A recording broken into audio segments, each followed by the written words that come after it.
generation of the technological society, we have been acted upon by forces of such power that few, if any, of us can understand.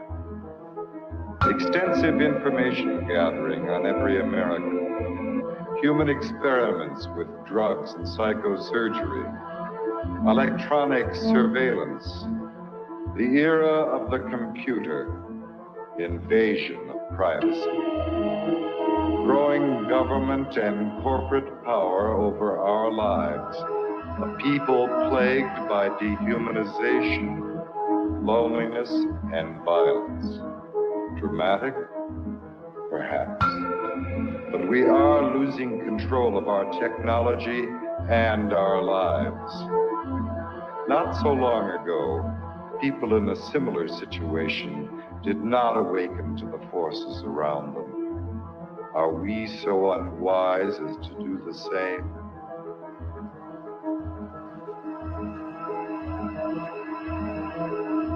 Behavior control. And then you change it up every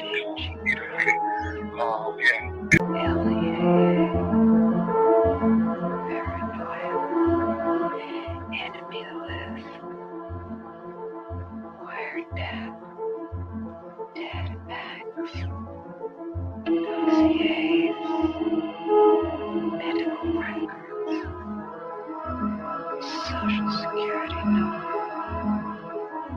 Credit record. National security. With another agent, Pat Webb. Pat was an explosives agent.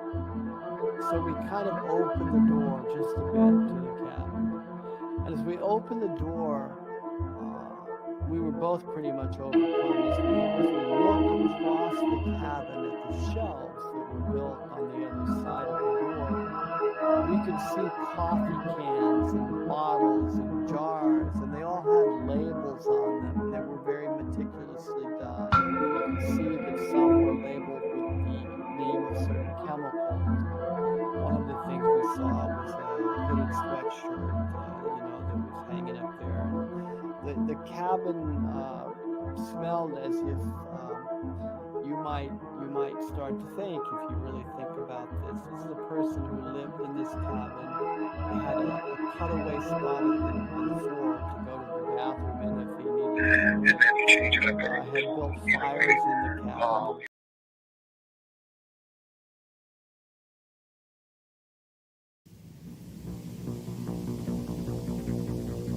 The Technological System by Jacques Ellul.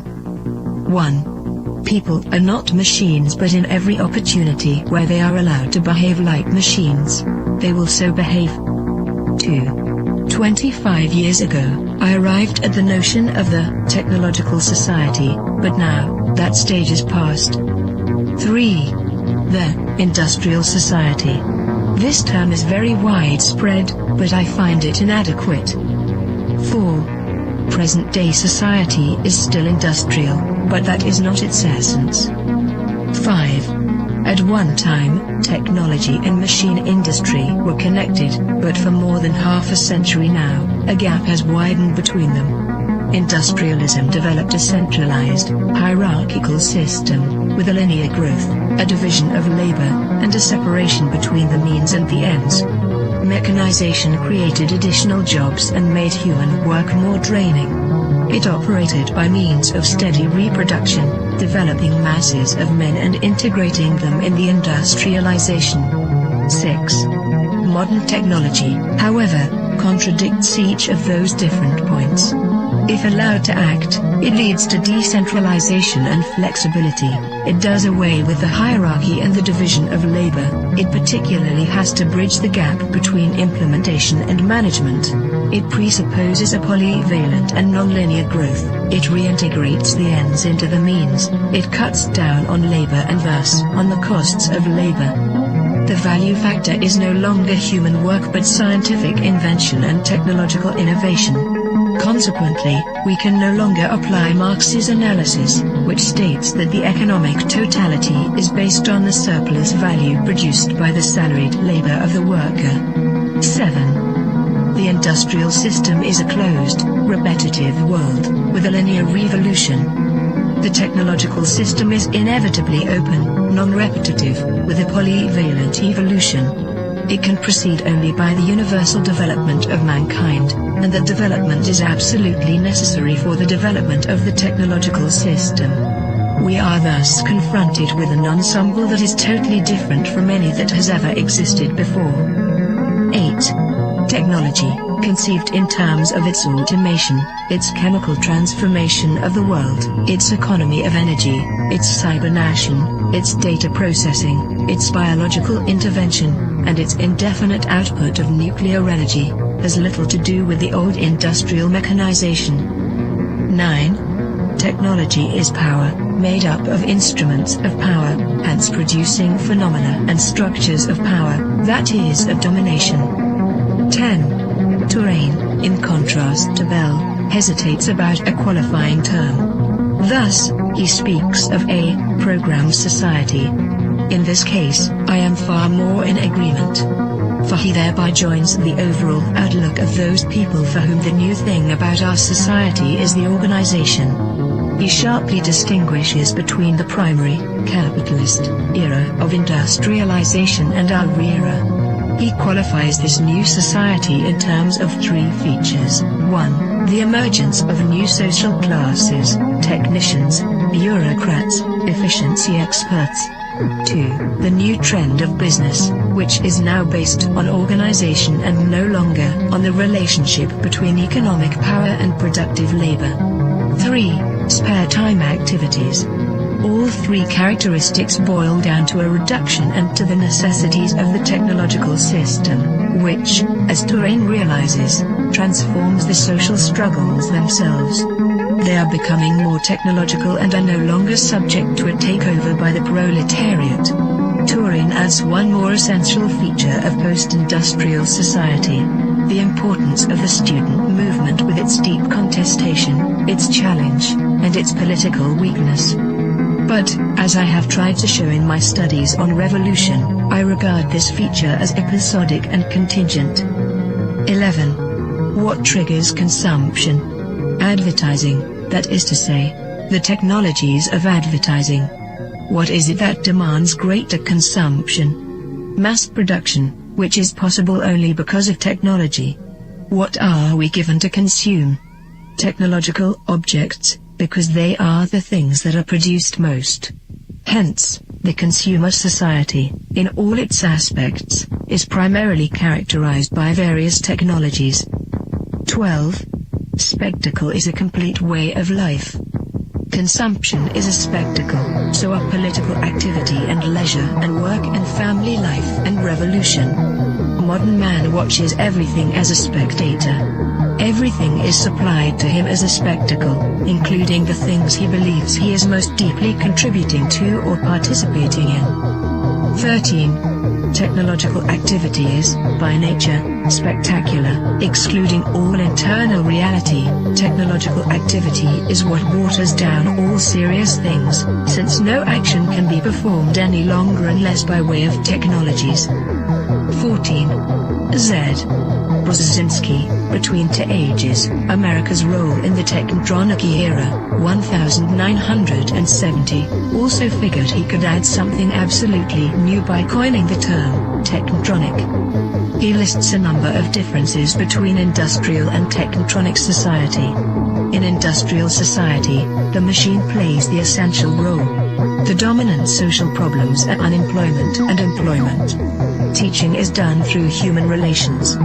The ruling class is plutocratic. The university is an ivory tower isolated from reality. Reading favors a conceptual thinking proper to ideologies. Political conflicts are intrinsic. The masses are organized into trade unions. Economic power is personalized. Wealth is the object of activity. 15. Technotronic is a portmanteau word combining technical and electronic. Come now. Isn't electronics technological? Does the word add anything to the early definitions of technology? Once again, technology equals the machine plus industry. Fine. Then there is something new according to the famous definition. In a machine, there are material parts that move. Electronics operates with no moving material parts. Granted. But if the computer is not a machine in the normal sense, then in what way is it not the product of a certain number of technologies? In what way is it not integrated in a technological system? There is no reason to distinguish between technology and electronics. 16. Man can no longer be a subject. 4. The system implies that, at least in regard to itself, man must always be treated as an object.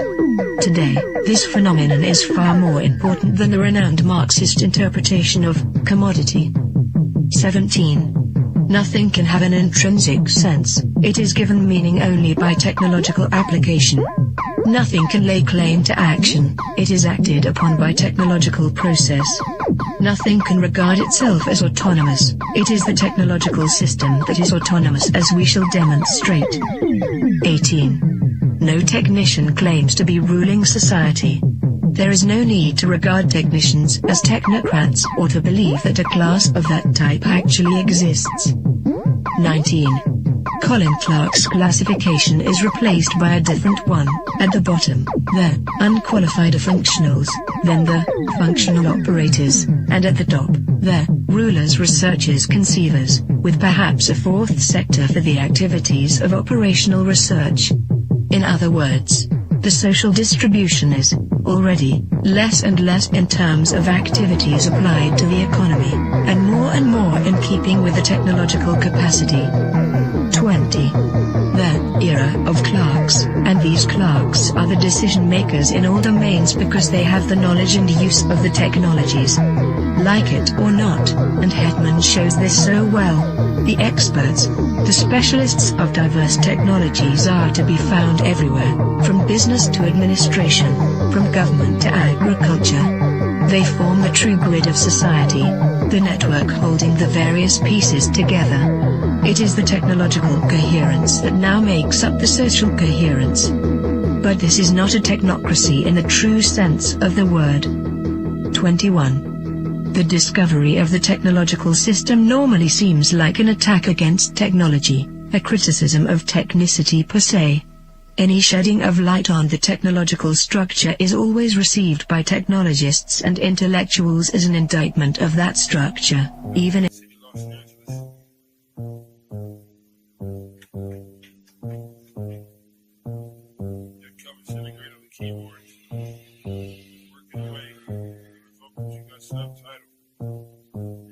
I gotta go to work so I can work it out.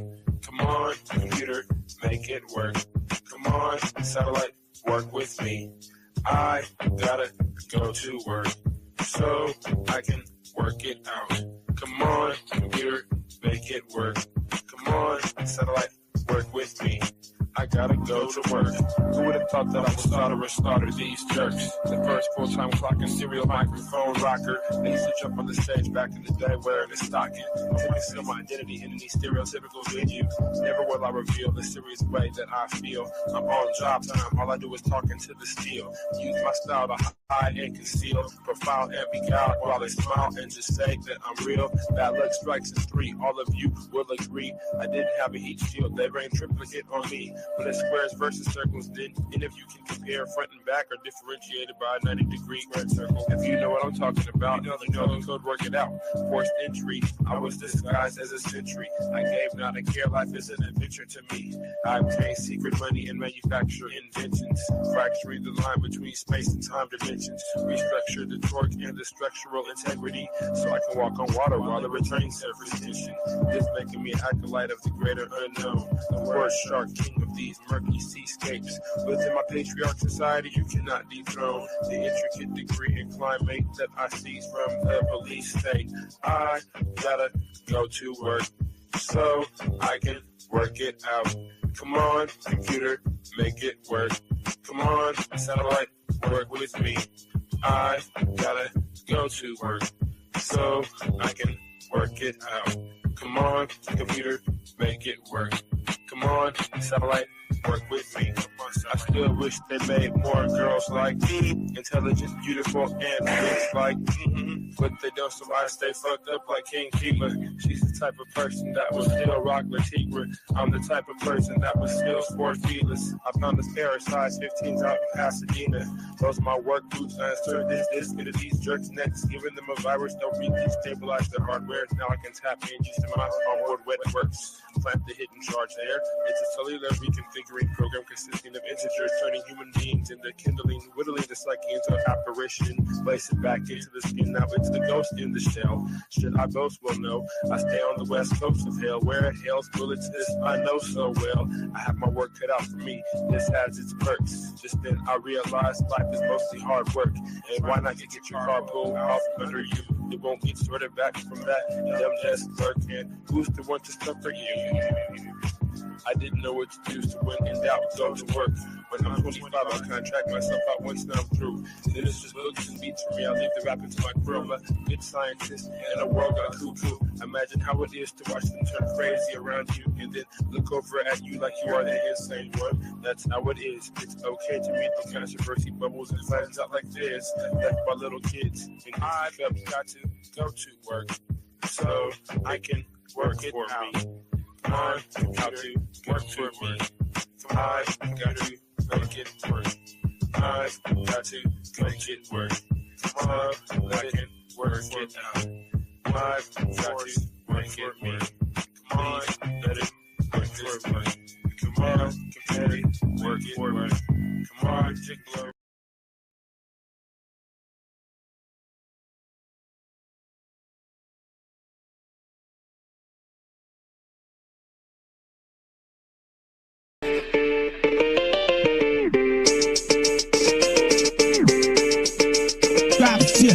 Hegemonic sentences through cavalcades of reminiscence. The dark soul mentions crevices of insight, appendages of tripwire reverence. The Gun Hill legend brandish your weapons for Armageddon.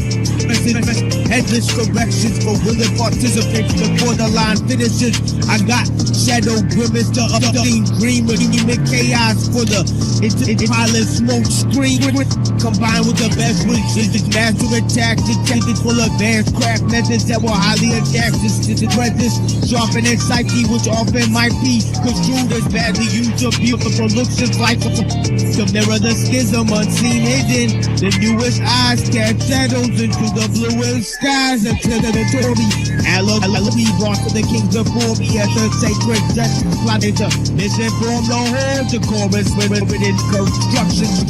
Nanonet filaments, hidden secret touch, mystified by the comfortable, united by inner struggle, hidden a bundle of scar, written enigmas. Now the claw is risen, man is up with cheeky.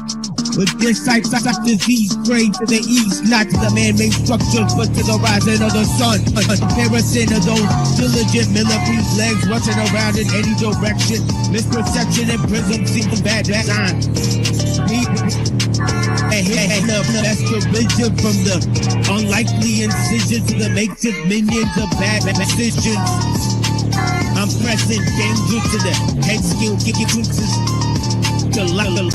Hidden cages you can't unstage this cause I'm live and in the basement with bones hidden all chrome, hidden with clones.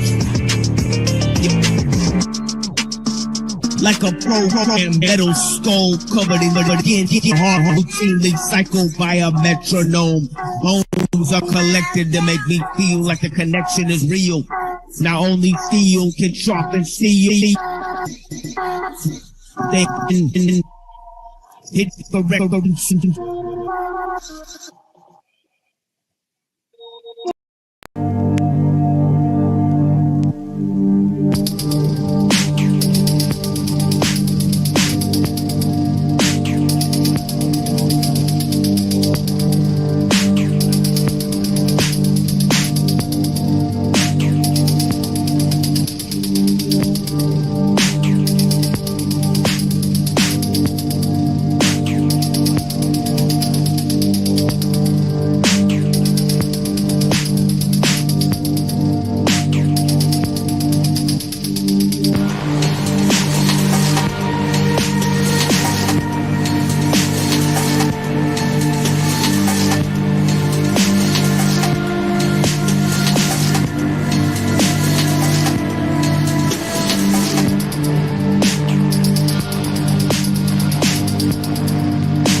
Yeah, welcome to The Machine Lies, where we talk about the lies of the machine on the machine that lies. And I hope you guys have, prepared, to listen to a, by all measures and standards, right? A very unorthodox program, right? Unorthodox paradox. My shit is seen widescreen Magnavox, right? Like the Gravedigger song. You know what I mean? Of course, we have the RZA, right?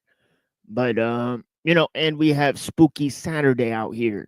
I mean, so we're doing a spooky Saturday full of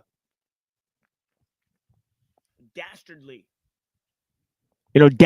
tunes. I mean, dastardly array of tunes. It's only Spooky Saturday in terms of the music, right? But regularly, as our presentations go, we present a highly dystopian, array of ideals and concepts, right? Trying to implode the conception of, modernism, right?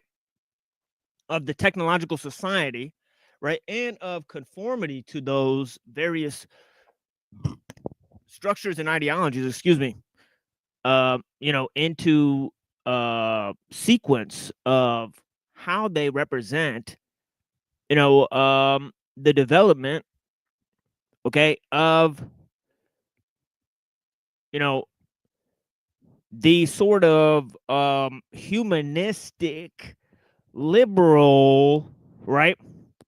Okay, capitalistic and scientific, right? So how do we get to those various modes of understanding the world, right? And of course, we talked about how we've made it into a post-humanistic, post-scientific, right, mode of understanding the world, right? Where there is no truth that exists now, right? The truth exists in the future, right? And how it comes to fruition is that it's made, constructed, right? Okay. Now, how are various truths constructed, right? Well, there's two major themes that seem to construct all underlying, so-called truths, right? Right. Well, there's no underlying nature to reality, right? So there's no stable definition of what the primordial essence is in terms of things, right? So many people had an ideal, right? In terms of the primordial essence, right? Okay, some would call it the one, right? Some would call it the indefinite, right? Some would call it mind. Okay, some would call it mind. Okay. So all of these are various ways of understanding the primordial essence, right? For example, if you say the primordial essence is one, then there's no separation that exists. There's no change that exists within the one, right? Okay. And you could talk about how that one essence could give rise to the various elements that you see around you, right? Okay. And if you talk about it as the indefinite, right, there's many people who talked about it in terms of the indefinite, right? Now, which one wins out in the modern world is the indefinite, right? Okay, is Heraclitus and not Parmenides, right? Because you have to incorporate change, right? Heraclitus accepts change. Parmenides does not accept change, right? That's why you see, Zeno, running out of the, running out of the school of Athens in the great Raphael painting, right? Okay. It's because you can't do philosophy by accepting the one, right? You have to accept separation and change, right? Now, in observing separation and change, right, you have to say that the ontological truth is transcendent, meaning that it has to exist beyond nature, right? And of course, you know, Heraclitus, I feel he did accomplish that. This is a controversial statement, right? This is a controversial statement. You know, many people might go look at their philosophy books, right? And say, well, what the machine lies is saying is nowhere in this philosophy book, right? Okay, that's not what matters. I'm offering, right, a critique, an internal critique, as they say, right? Okay. Okay. Of these various views and opinions, right? Okay. And I do so at the beginning of most of my shows. Right? I've presented one on feminism, on the scientific worldview, right? On the synthesis of evolution in Hegel, okay, and various other ideals, okay, in which the transcendental notions are brought down into the world, right? Now, what you really have is, okay, you have an ever depreciating quality. First, you have God and nature together, right? So God and nature combine, right, into one force, right? Which is based in the primordial essence, either the one or the indefinite or the mind, okay, or whatever you want to call it, right? Now, many would combine several of these elements together, right? Like, for example, the Neoplatonists combine the one and the mind together, right? Right? But either way, right? Okay, you got God and nature at the beginning of the thing, right? Now, as the idea goes on, right, nature sort of takes a back seat to God, right? Okay. Okay, now God and nature take a back seat to man himself, right? So man emerges, right? Okay, because how the synthesis actually went is that, okay, they believe that God was in charge of nature, right? Then they believed that God was separate from nature, right? But man could manipulate nature through his reason. So they thought reason has to belong to God above both nature and man, right? So they sought to bring reason down from heaven to earth, right? Through man's creative essence, right? Okay. Now, man's manipulation of nature took primary, okay, was the primary idea of humanism, right? Man's manipulation of nature through the use of reason, right? That man can change the world through reason, right?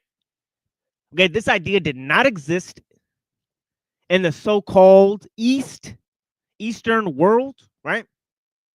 For various reasons, right? For various reasons it didn't exist, right? Okay.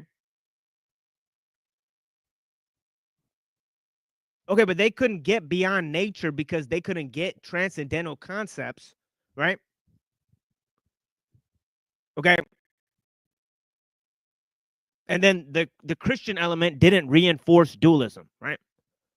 In their worldview, right? So they had a heavy monistic element ever since the days of Parmenides, right? So in the East, you have Parmenides all the way through, right? Until you get to Buddhism, right? When you get to Buddhism, everything changes, right? Everything changes in the East, right? When you get to Buddhism, you start to invite all sorts of new scientific conceptions, philosophical conceptions. Why? Because they denied the existence of the material world. They had denied the existence of the one, right? Right?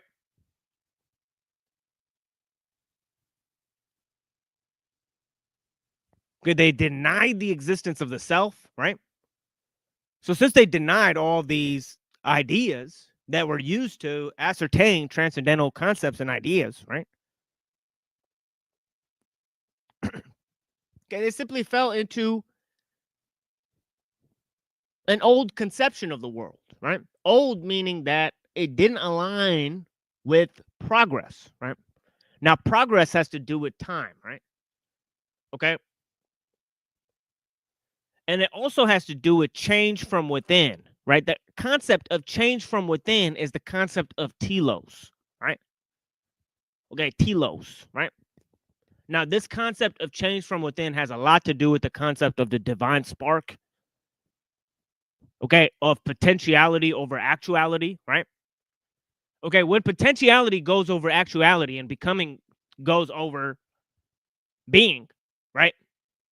Then you can only have truth in the future through change, right? You can't have truth existing as one in the beginning with no change, right? That's out of the picture, right? You can't use that to develop conceptions of the world, right? Remember, in the Tao it says, right? Right? The named, the nameless is the mother of 10,000 things, right? The nameless is the mother of 10,000 things, right? In other words. Okay, excuse me. And kind of fumbled up. But yeah, if change exists only in the future, right? So, anyways, you have a depreciating scale of influence, right? Now, just as nature is God-made technology, right? The nature that we remake as technology is really man-made nature. Man-made nature. All right? And that's why all technology is nature-made nature. Right? Made out of what? Made through what process? Right? Through the creative principle. Where does the creative principle or the element of the creative principle actually exist, right? In nature, right? Okay, does it exist in the mind, right? Does it exist within a primordial essence or truth that is beyond mind itself or exists parallel to mind, right? So mind has to express itself through this natural law or primordial truth, right? So the primordial essence is actually just truth itself, right? Right? Or nature's laws, or however you want to call it, right? Okay, or you could say, as the materialists, I mean, it's kind of sad to call them materialists, and there were no materialists in ancient Greeks, right? Okay, but there were people who believed in sort of a quasi-empiricism, right? And they believed that there is no actual quality to things, right? The quality changes, right? And it's an amalgamation of qualities of other things, right? Okay, so you could observe certain conventions, right? So certain forms of habit give rise to certain forms of convention, right? And so they felt that change, right? Okay, caused emergence, right? From simple to complex, right? Not by top down, right? Not by a top down process where everything comes from the one, right? Okay. But through a process of chaos and emergence, as I described, right? Okay. Where maintaining balance far from a state of equilibrium, right? New patterns emerge, right? As Prigozhin says, right? So has the theory of evolution, so has the theory of Hegel's ideas, right? Okay, about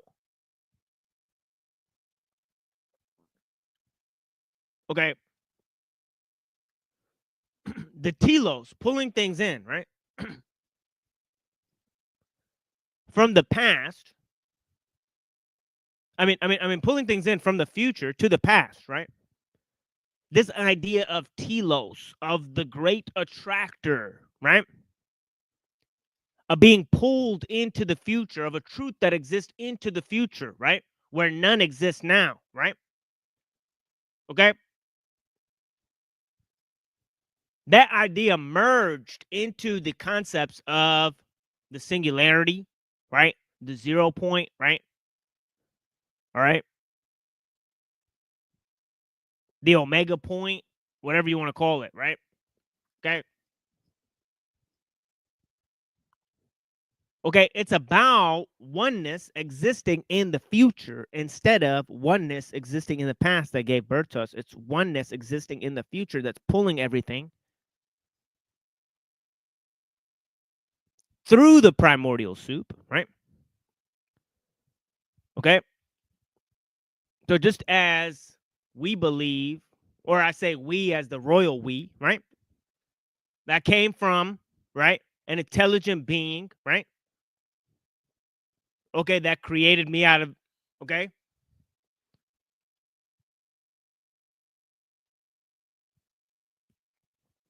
Out of the clay of the world, right?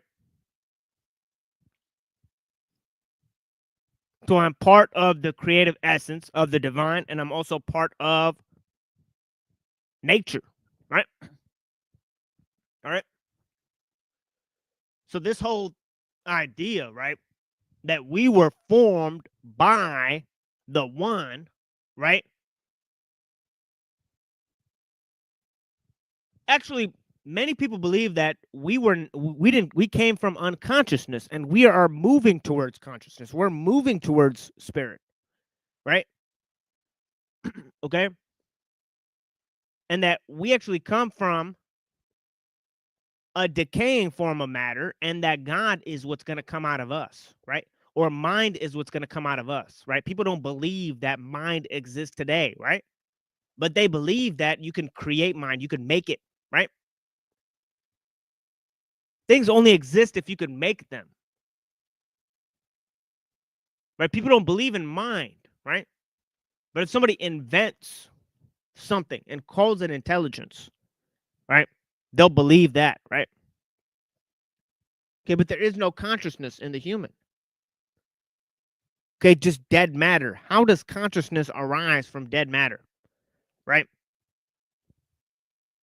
Okay, well, some describe that there was a telos in nature, right?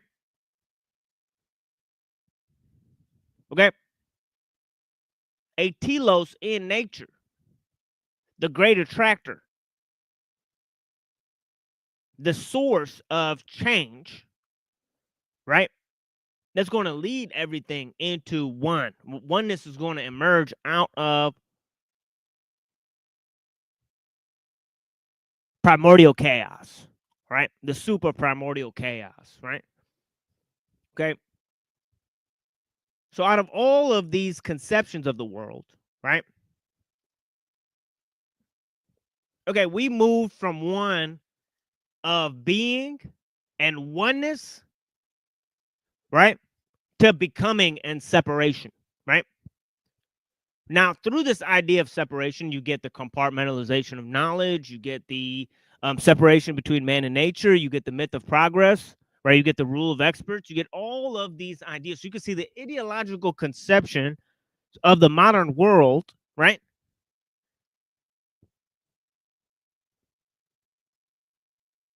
Are based on some pretty interesting ideas, some pretty interesting metaphysical presuppositions. Okay?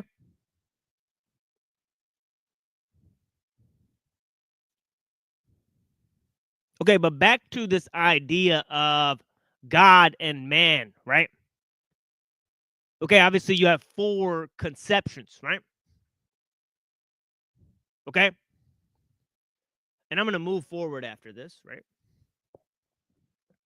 I actually have to see where we whoops. Sorry about that. I actually have to see where we ended the last presentation with Ellul, right? Give me 1 second, my friends. Okay, and let me give me 1 second and let me actually see where I ended this presentation here.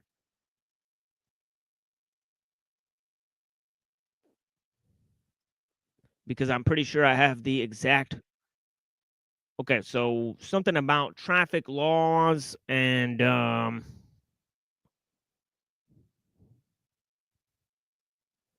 yeah, so we got a presentation by Ellul we're going to give you guys, right?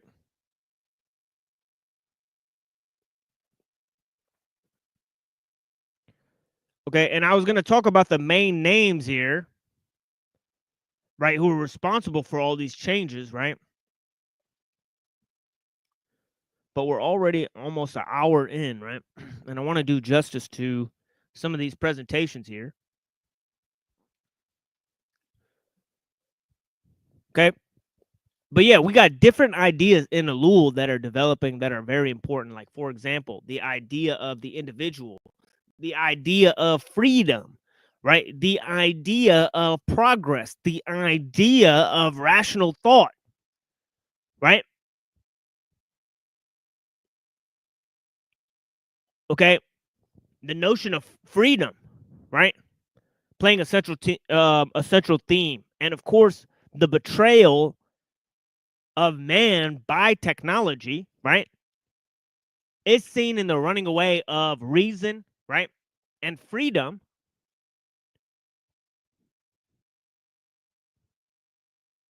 Okay.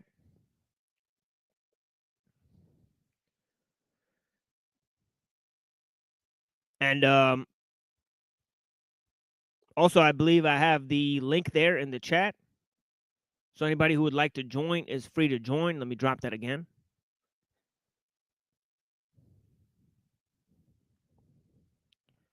Okay.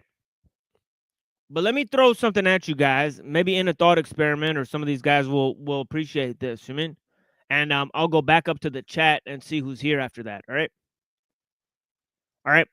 But let me see if you guys can roll with me here, right?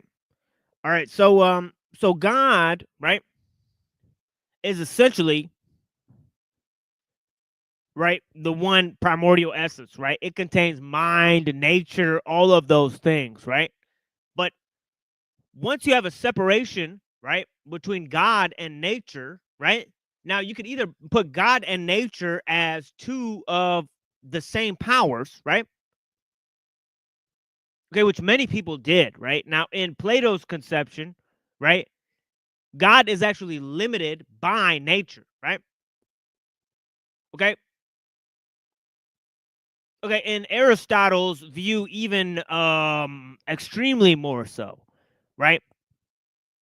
Right. Okay, in Aristotle's terminology, right? God can only make things, right?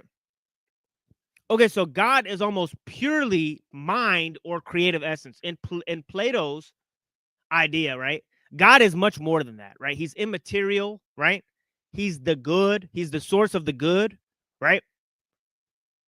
He's the source of all transcendental values, right? So God does not directly interact with the world, right? Okay, he interacts through certain ideas and conceptions, right? Okay, so God is so holy for Plato that he cannot directly interact with the world, right? Okay. For Aristotle, right, but nonetheless, God is limited in terms of God cannot interact with the material world, as I just stated, right? So Plato's God is limited, right? He has limitations, right?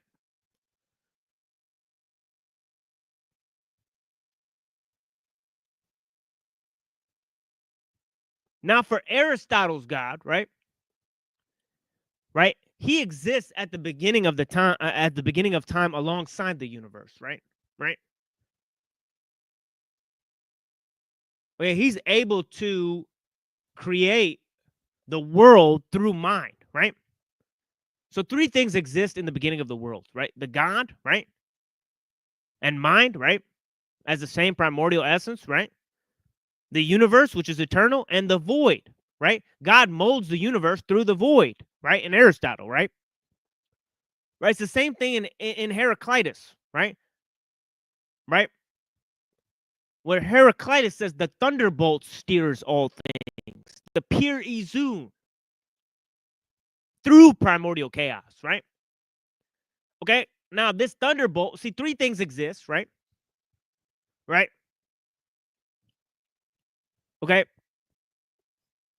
You have the thunderbolt. You have all things, and then you have the steering. Right.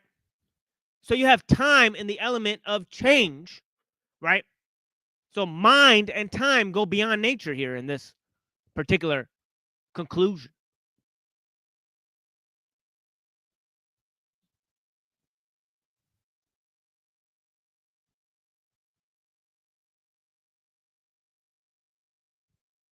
Now, let me go way beyond this whole understanding, right? And present the idea of, right?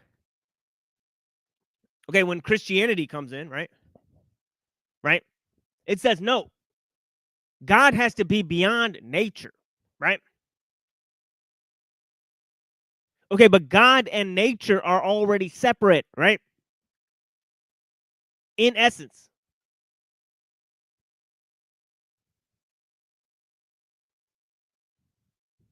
So it had to create a complex scheme in order to meld these things together to get rid of the idea of ontological transcendence, right? Okay? But they couldn't recover nature in the process, right? Nature still became separate from God. They had to separate God and nature, right? Right? Now, what happened ultimately, right? And I'm mainly talking about Aquinas and the Protestants, right?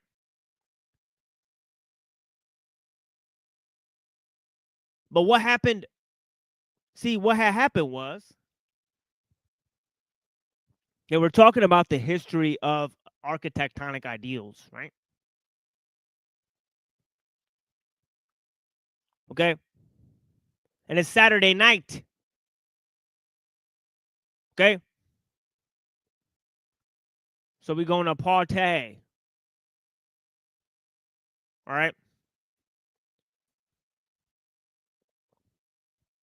I actually have a clip for partying. I mean, I got a few party clips. I got one called Party in the US Gay. You guys want to see it? Let me play Party in the US Gay for you guys. It's a party in the US Gay. But yeah, it's Saturday night. We're doing some things, right?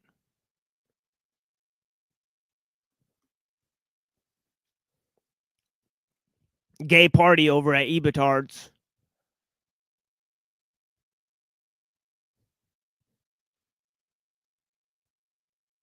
Holy shit, where is this?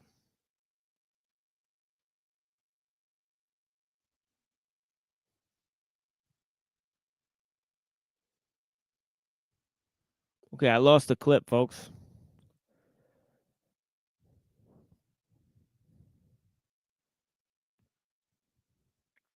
Yeah, party in the US Gay. All right. Is the name of the clip, but I can't play it. I don't know why I can't play it. I mean, it won't let me play it. It won't let me pull it up. Stupid shit. All right, well, let's just play it from here, right? And I'll move back to the presentations. Ads. Fuck yeah, ads. So let's do it. Ads. Fuck yeah, ads. Oh, that's my jam. That shit's my jam. What the fuck?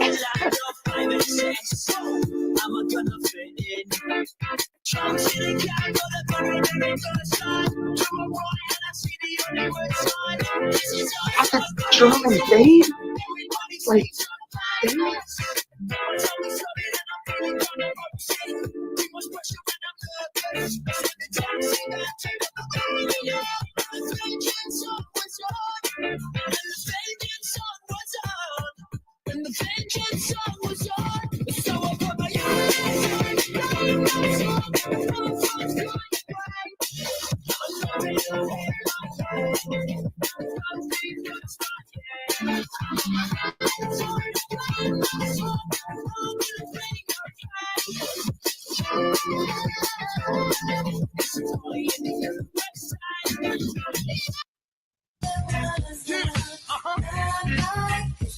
All the sing along.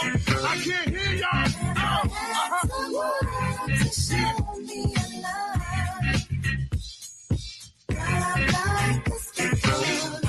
What's your Jody outside? Many different things, and I mean, it seems like it's like it can mean several different things to different people. What does nice mean to one person? Exactly. According to their values, you know. Yeah. Now, what do you got going on here, bro? You got that. What are you wearing, bro? You dressed like a Jew. Whoa. Sorry. Are you dressed like a Jew here? What's going on? What? Why is this Jewish? I'm wearing a pea coat. We had church service earlier. Curls, bro? You know, my wife said that too. She was like, "Where are your curls?" Yeah, I wonder how many of these gay haters are gonna go live tonight. You know what I mean? But except for Gen X Jeff, we love Gen X Jeff. Yeah, we love Gen X Jeff. I mean, he's actually the only gaytonist that we know, right? But he is excellent. I mean, but yeah, let me try to go ahead and explain the things I was talking about, right? Okay. Now, we have a diminution of various themes, right? Okay. Now, in terms of the idea of the primordial essence, right? Okay, as I explained, and I'll do this rather quickly, right? Now, okay, and then I'm going to move to Ellul and its presentations, right? Okay, and also we're finishing out the idea of the character of Technic, right? Okay. And I'll bring this back next time, okay, because I'm doing this rather quickly. Let me take a sip of this. This green tea.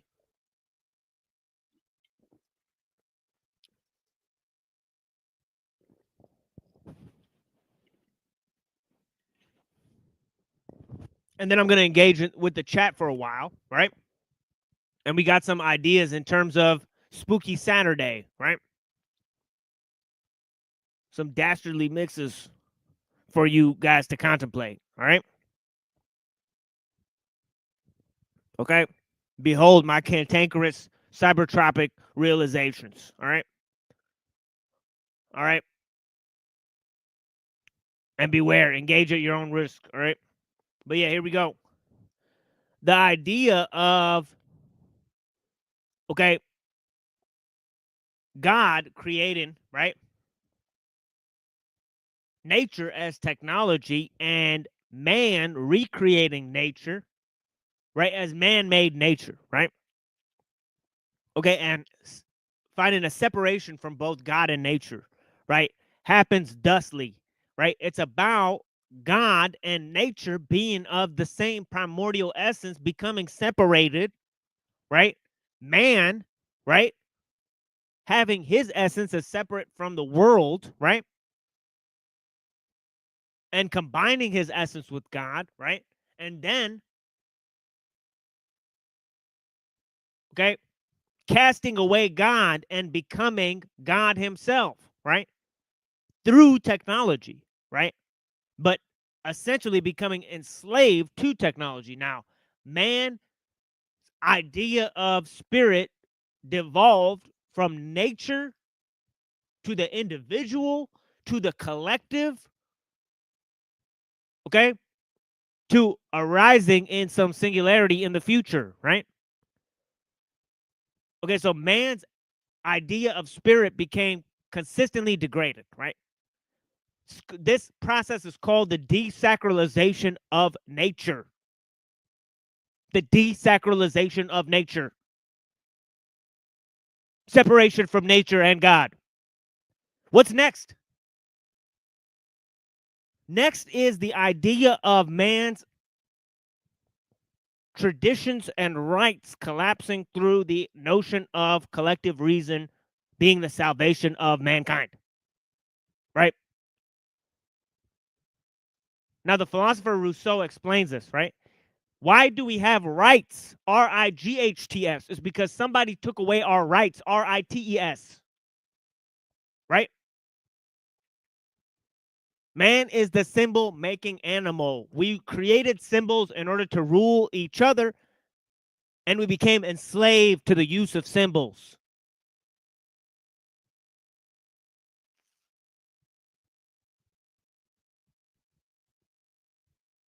Man became enslaved to his technology, right? He recreated the symbol, the symbolic forms as idols and started to worship them.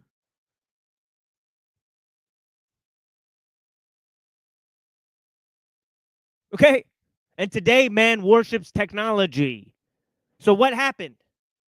Right? What happened? Right? Okay? Essentially, as the philosopher Rousseau says, right? He says that first we saw nature peopled with gods. Then we took God out of nature, put him in the temple. Then we took gods out of the temples and put man in the temple.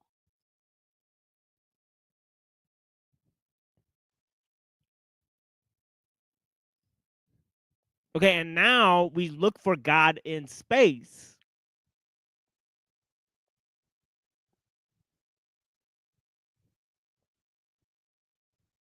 Okay, as a sort of demiurgic force that we have to conquer, right? In order to master ourselves, right? Okay, so finally, the plot came to represent the idea to kill God and reinvent him, right? This idea of Kabbalistic inversion, right? Blessings, Zephyr.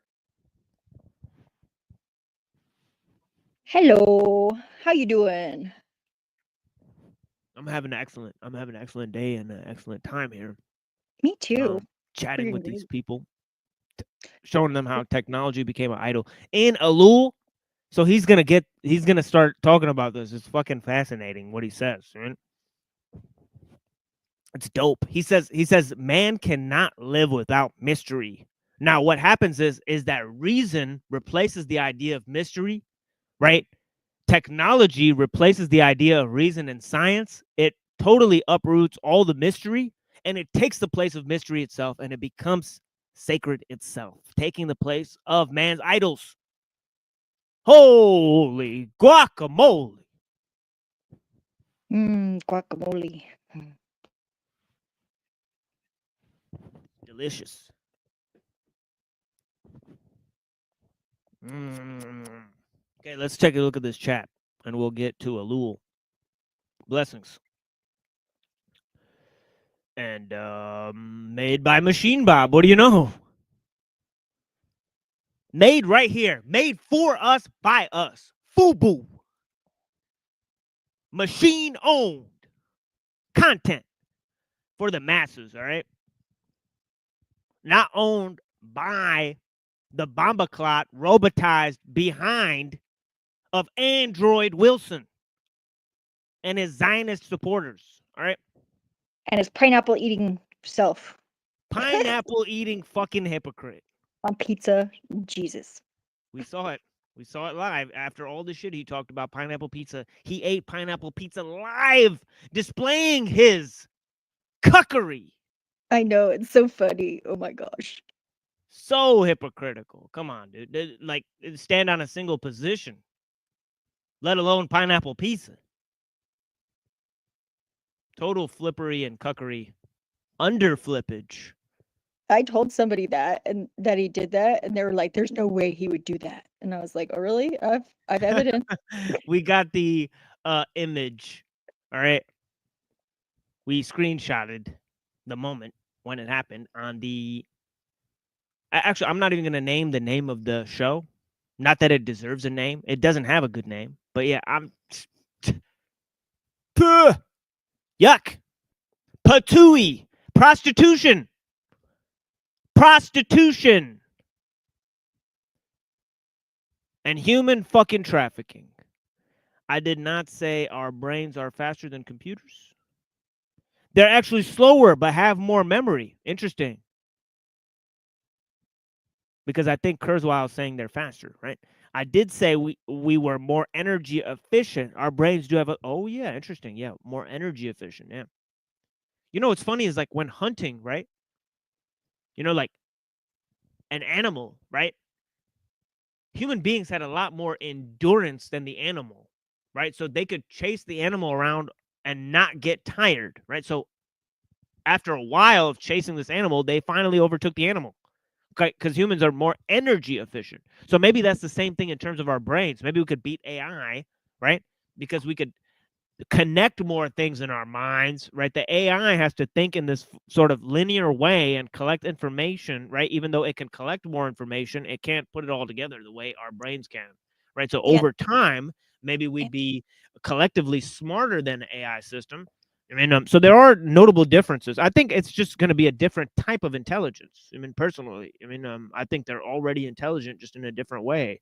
But yeah, Zephyr, were you trying to say something? I Well, I was apologize. saying inference, an abstract like thought is something that we do really well. And another reason why we have good endurance is because we don't overheat. That's, we lost our fur and we sweat. So cooling down, that's something that you have to do even with the computer. Look at all the server farms. They have to friggin' cool that stuff, Right. Yeah. 21 minutes. Are you ready? I don't know what that's from. Some things I was able to confirm with at least 3 nationality: Americans, Russians, Israelis. Oh yeah. Sorry. Drinking this fucking kombucha. Do you know Chucha. Nico means lightning in Russian? Oh, blessings. Is that a Russian friend? That would be sick. That'd be awesome. Love, life is not a movie. Everyone lies. Good guys lose. And love does not conquer all. True. But, knowing that good will conquer over evil, your life doesn't get better by having that information. But it does give you patience to do what is right abroad. I mean, so yeah, patience is a virtue and knowledge is a commercial. You won't be saved by gaining more knowledge or by trying to change the world. I firmly believe that, right? But only by doing the right thing, not believing in success and failure, okay, and staying true to what is real. I mean, so yeah, I mean, this is essentially what I believe. I mean, and we're all entitled to our own sort of etch a sketch, of the purpose of life. And I think the purpose of life is to serve life. It's ethics over epistemology and metaphysics and all these other concerns. Right now, people can feel free to disagree with that, right? But I think that, if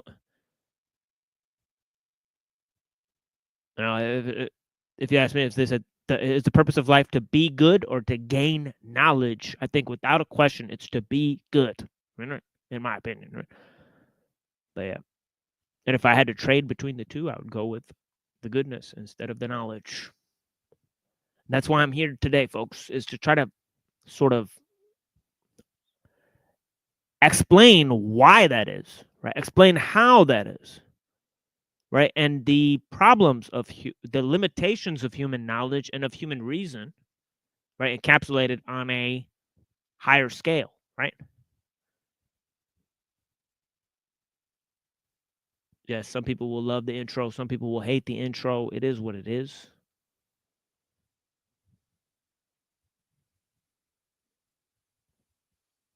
Discovering Atlantis. Well, there's a strange review of Toilet Bowl's music. Blessings. I'm sure he'll be thrilled with that comparison. Austin Murphy. Yes, it's this guy. He likes to like stalk me, like call my family, like look up my house, like make shows about me. We use his music at the beginning of the show. It's fun. It's a great time.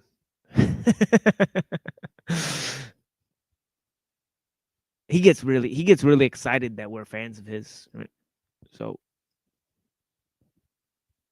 Phone long distance. Blessings. Thank you so much for being here. I really appreciate you. Sleeper Cell Girl. The big homie. Blessings. Yay! Believe in me.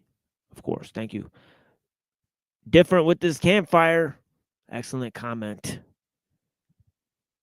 That is a very soulful comment right there. Definitely. Yeah, it seems like the machine is lying. I mean, it's conscious. We just got to face facts. I mean, the machine has hostility. Yeah. Yeah, so definitely. Dr. D Head, what's up? Blessings, brother.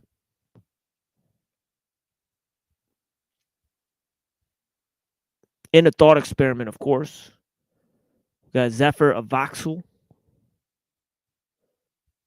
Legendary. Bong. God is the source.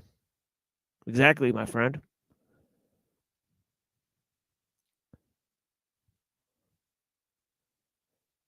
American Banknote Company. Blessings to Abraxas. The commerce system is counterfeit of nature. Exactly.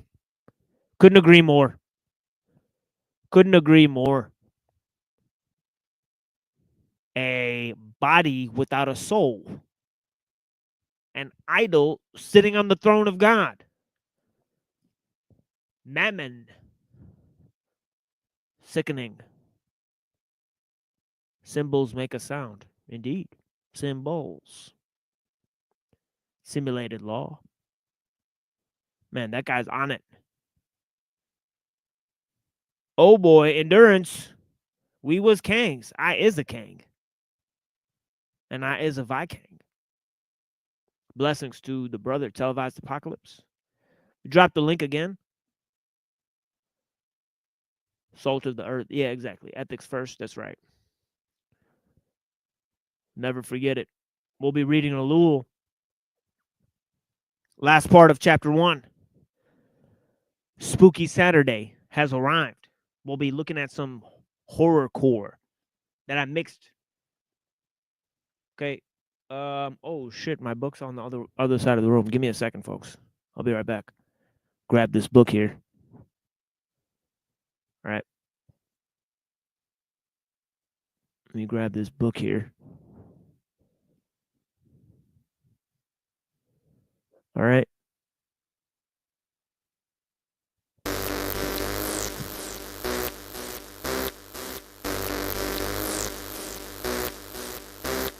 The fort was fighting between all Bedouin. Now we stop because they have everything. Why we fight? Everyone, he like more and more and more. But in Bedouin we say something, you know. The one he like more and more and more, there's a lot of sand. He can fold his eyes after he never say what more.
Okay, let me try to put something else on real quick, and then I'll go ahead and put this on a low volume, and I'll be reading some of this with ellul.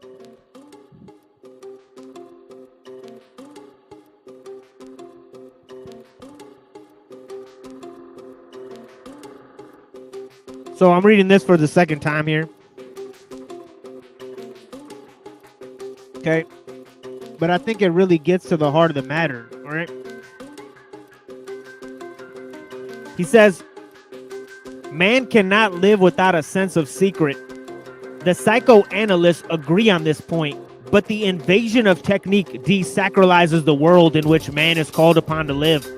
For Technic, nothing is sacred. There is no mystery, no taboo. Autonomy makes this so. Technic does not accept the existence of rules outside itself or of any norm. Still less will it accept any judgment upon it. As a consequence, no matter where it penetrates, what it does is permitted, lawful, justified. To a great extent, mystery is desired by man. It is not that he cannot understand or enter into a group, or grasp mystery. All right? But he does not desire to do so.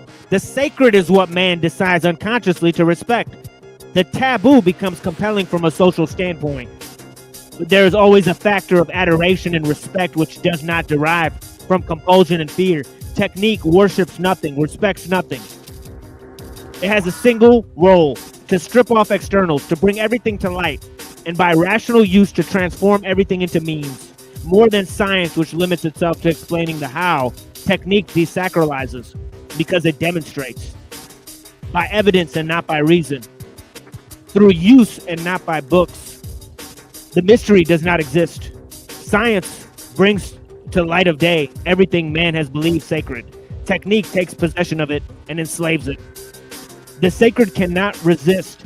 Science penetrates to every great depth of the sea to photograph the unknown fishes of the deep. Technic captures them, hauls them up to see if they're edible. But before they arrive on the deck, they burst. And why should Technic not act thus? It is autonomous and recognizes as barriers only the temporary limits of its action. In its eyes, this terrain, which is for the moment unknown but not mysterious, must be attacked. Far from being restrained by any scruples before the sacred, Technic constantly assails it. Everything which is not yet Technic becomes so. It is driven onward by itself, by its character of self-augmentation. Technic denies mystery a priori. The mysterious is merely that which has not been technicized. Technic advocates the entire remaking of life and its framework because they have been badly made. Since heredity is full of chance, Technic proposes to suppress it so as to engender a kind of necessary for its ideal service. The creation of the ideal man will soon be a simple technical operation. It is no longer necessary to rely on the chances of the family and on personal vigor, which is called virtue.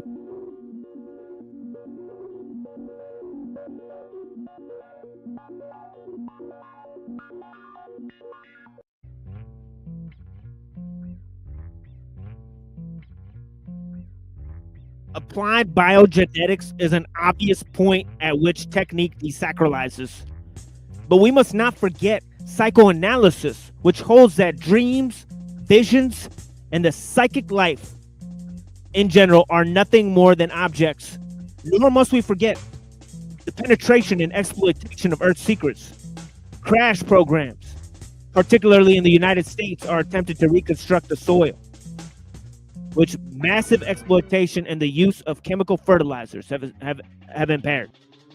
We shall soon discover the functions of chlorophyll and thus entirely transform the conditions of life.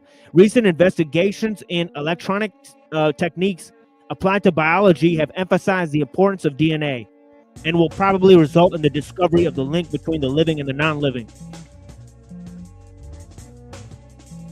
Now, this is where he really gets wild. He says,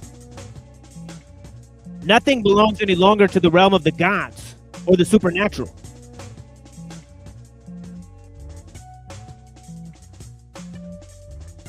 The individual who lives in the technical milieu knows very well that there is nothing spiritual anywhere. But man cannot live without the sacred. He therefore transfers his sense of the sacred to the very thing that has destroyed its former object, to technique itself. It's all mine, and your woman too. I came in at the perfect time. Yeah.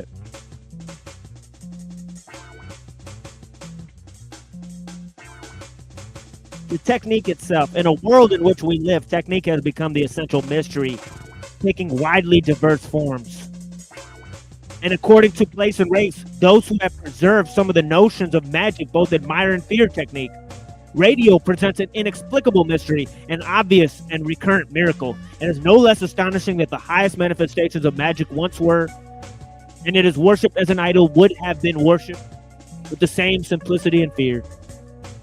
So there it is. Technique, replacing the divine.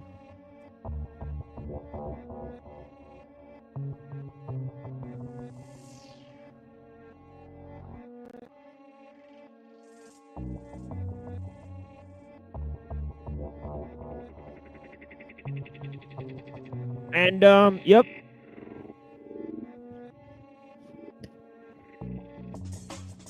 But custom and recurrence of miracle eventually wear out this primitive adoration. It is scarcely found today in European countries.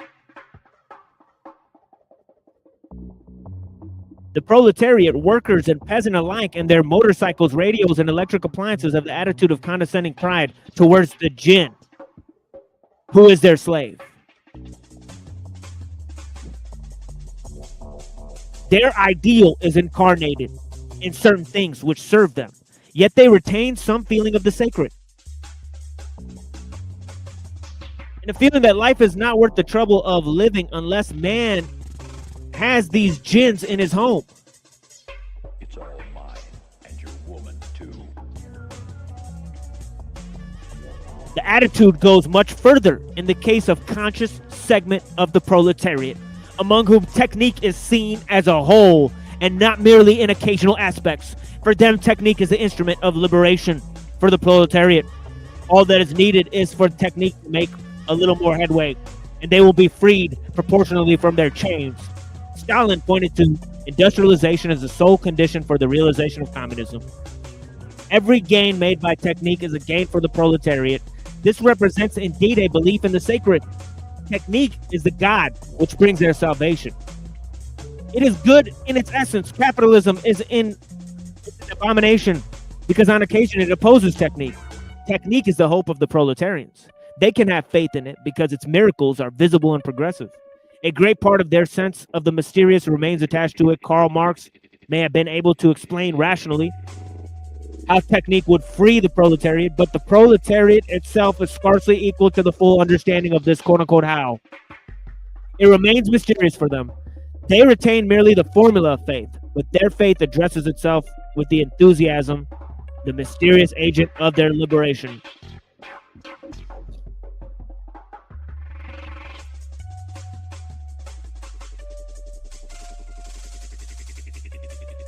Yeah, I have a few more pages to read here and explain, but that was the beginning of his understanding of technology, demonology, magic, the sacred, right? And how technology combines all of these elements together, right? A rare case, right? And a rare form of understanding that ellul has, right? We're going to be moving forward here, right? Okay. And seeing what else is on the table here, okay? But, yeah, I got some music for you guys in terms of Spooky Saturday. So let me pull that out. Okay. See some of these mixes here. Okay. And I hope you guys appreciate this horrorcore stuff here I'm trying to do here. Kind of different. You know I do. I love it. Yeah, it's sound dark. These are some dark ones, even for real. But yeah, let's see what happens. Blessings. Should you then think we will know that your confessions are false? If, on the other hand, you are seen to swim or float, then your confessions of witchcraft are proven beyond a doubt in the sight of God, and you will be withdrawn from the water, hanged by the neck until you are dead. That's right. On any beat we stare. Don't put your money on bail. Put it on full scale. Never fail. KRS. I'd rather have 100,000 true heads by me than 1 million of your fake fanatics behind me. I keep grinding me, chase me, you will never find me. I'll take you out 2 or 3 minutes, you can time me. You the dopest MC, I'll leave that ass sizzling. I'm giving more rhythm than gang breaks in prison. You small time, you ain't a pro. Yeah, you pick the raw rhyme, but you're slow in your flow, that's all mine. Oh silly me, if I call on my lyric ability, I'll bring it right straight to your door, free delivery. Get with me, now I spit rap. I represent peace and knowledge, but I will contradict that. Click back. You don't want to battle me, you want to scatter away. I battle Monday, Tuesday, Wednesday, Thursday, Friday. Wait, let me check the schedule again. Saturday. I think you ought to follow your squad, they ran that away. These rappers you played out, spaced out, no format. Now why would you place your money on that? I drop more bars than sing. Ching, real teachers teach real things. I bring knowledge and skill.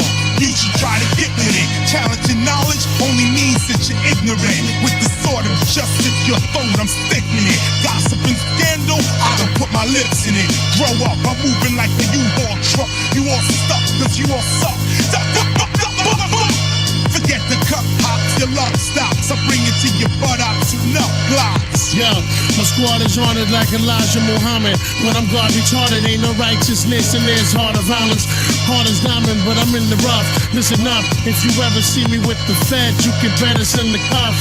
Ain't no snitching us, bitching us, unofficial nuts. Everything we outside, you wish you was. Official thugs in the drug profession.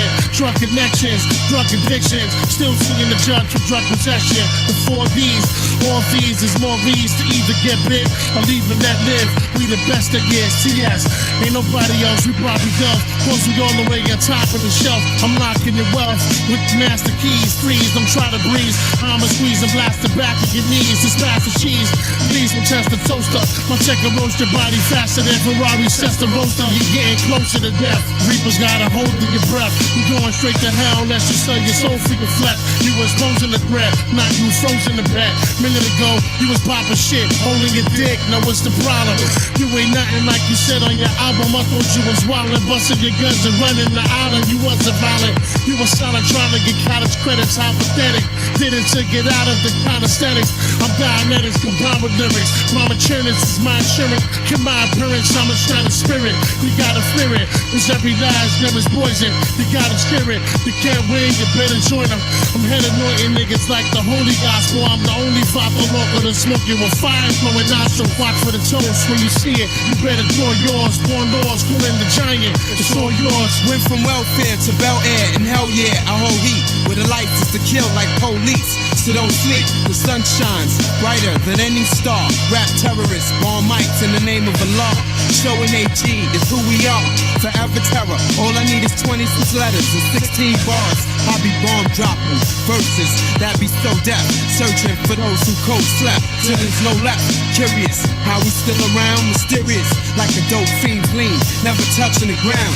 And you knew it when you heard us. I'm fluid with dips, MCs wanna serve us. DJs are mad nervous, they can't hurt us. They get the dick, I beat GD for life. Roll with D-I-T-C, short for D-I-G-G, I-N, double it, add the crates, now they loving it, don't need to cover it, let it shine like the sun do, now who reflect like us, none do, but still come through, humble, even when I play with it, convey it in a way that sounds so dope, you wanna quote and learn to say it, underdog for life, ain't commercial enough to be the favorite, I'm trife, I bite when you bark, so save it, he has to be a masterpiece, imitation, cause he ain't bout it, plus Posse ain't true. Showing ain't the same too. Since we first came through, niggas yelling, y'all supposed to rock and blow the spot. I said we aim to. If we don't climax, we can't blame you. Told Shorty ride shotgun, ain't that true? It must have hit her off guard, she wasn't ready. Mine was occupied on getting sweaty. We laying heavy.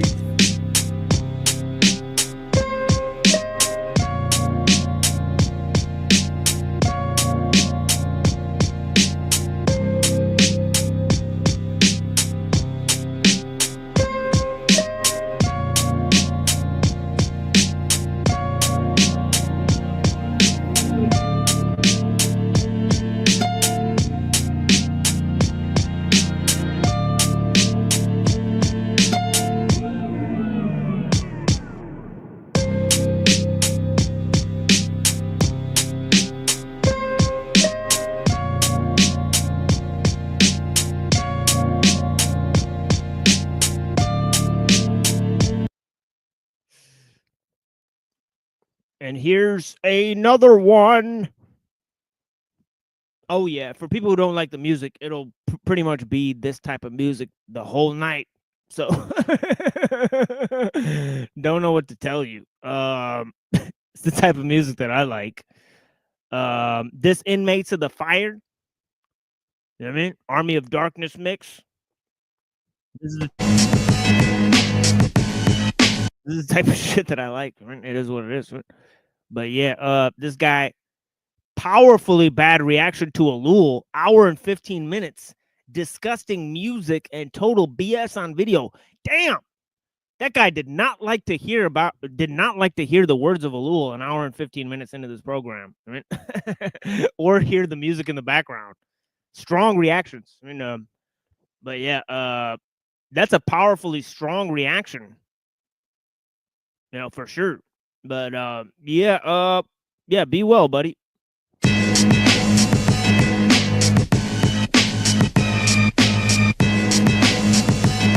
Sons of man got rhyme for days. Word up. Faggot ass MC. Spitting out garbage rhymes. Faggot ass MC. Word up. Slap the shit out of you, motherfucker. Tonight is the night that you will lose the fight. I think you better think twice before you touch that mic. You could lose your right when you fuck with the right. Trying to fight, you get blasted with the fight. Tonight is the night that you will lose the fight. I think you better think twice before you touch that mic. You could lose your right when you fuck with the right. Trying to fight, you get blasted with the fight. Members of the round table with sons of men generate light. The third night when the concentration camp running like a gas lamp. I came equipped with the globe as my wardrobe fully armored. 7 soldiers on the lookout. We definitely got one. Speaking in speak and bomber terminology. Fuck the industry, cause on the top that's where I'm soon to be. The holy scam, connect with the royal pharaoh bliss so we ignite the jam. Fuck you and your Uncle Sam. Never gave a damn for the faking and phony slandering. My understanding's right, cause don't be like a cannon. You ask the question why? Tell me, can you testify? Justify against the high nigga, or maybe you would die. I'm on state, magnified, so alive. If on the smile, I keep on searching for the alibi. We going Goldie, the one and the only. Sharper than Shinobi, NYOB, kid you nosy. Hitting all my hoes off for ODs, you know me. Gotta roll trees, roly poly, be holy. Scoring mad points off you goalies who try to cock block, stop and slowly. Ain't no way to control me when I'm coming for that trophy. For building my dynasty like the carriage and Jacoby's. The unholy government, the boy stole and sold me. And yo, like trees, past the rockers, Sonata, Force, Frank Sinatra's. Singing about street operas. That gonna be Al Pacinos. And Danny DeVito's. Dressed in tuxedos. Gambling in life, the Gambinos. Who blood suck the ball like mosquitoes. Cease the fire, the one man riot. Hired, 60 seconds after rap retiring thugs who plug when they knew they should've dug. Feeling to be a king, boy, yo, in mine, I'm a royal bust. Sending brains down the dame. You couldn't withstand, make a planes. Should've told me, please, your ass insane. I beat heads in, but lesson. Consider it a blessing, your next step. Only peace that you rest in, or should I say rest in peace? That respectively knock off your feet without a story, core piece. Another example, should he dive in the hammer? My rhymes are holding hammer. A clean the stains at random, taking best to the cleanest. 60-second G, quoting in 5 minutes, I'll be 5 G's richer. No need to put your money up, the only one up. Fucking with sons of man, you gotta go get bankrupt. Yeah, that's right. Sons of man, wax that ass for free. All fee. You know what I'm saying? We got rhyme for days. Yeah. Can't fuck with this shit. Straight from Medina, 718. Yeah. Franklin Avenue. Red Hook. Brownsville. Crown Heights, Yeah. all over Brooklyn. All my rap niggas. All the niggas that's ready to hear the truth. The show and prove time, God. Yeah. So when you think about crossing this right here, the sunlight, trees can't fuck with us, you might lose the fight. You will lose the fight. We got wild for days. We got wild for days. Competition, Days to decades. better retire. Days to Or decades. become an inmate to my fire. Get burnt in the fire.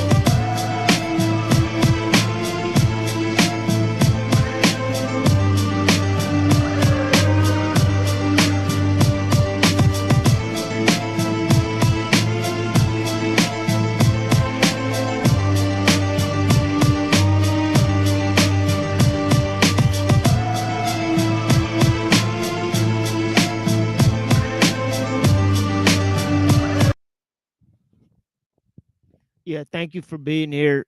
We got some more music coming up later, featuring the Cult of CTUHLU and some other reflections. Thank you to our Russian friend for joining. I apologize if you don't like the music. There's different, usually an assortment of different types of music. I mean, but today it's kind of a different sort of horrorcore type of thing. Yeah, Russian woman, blessings.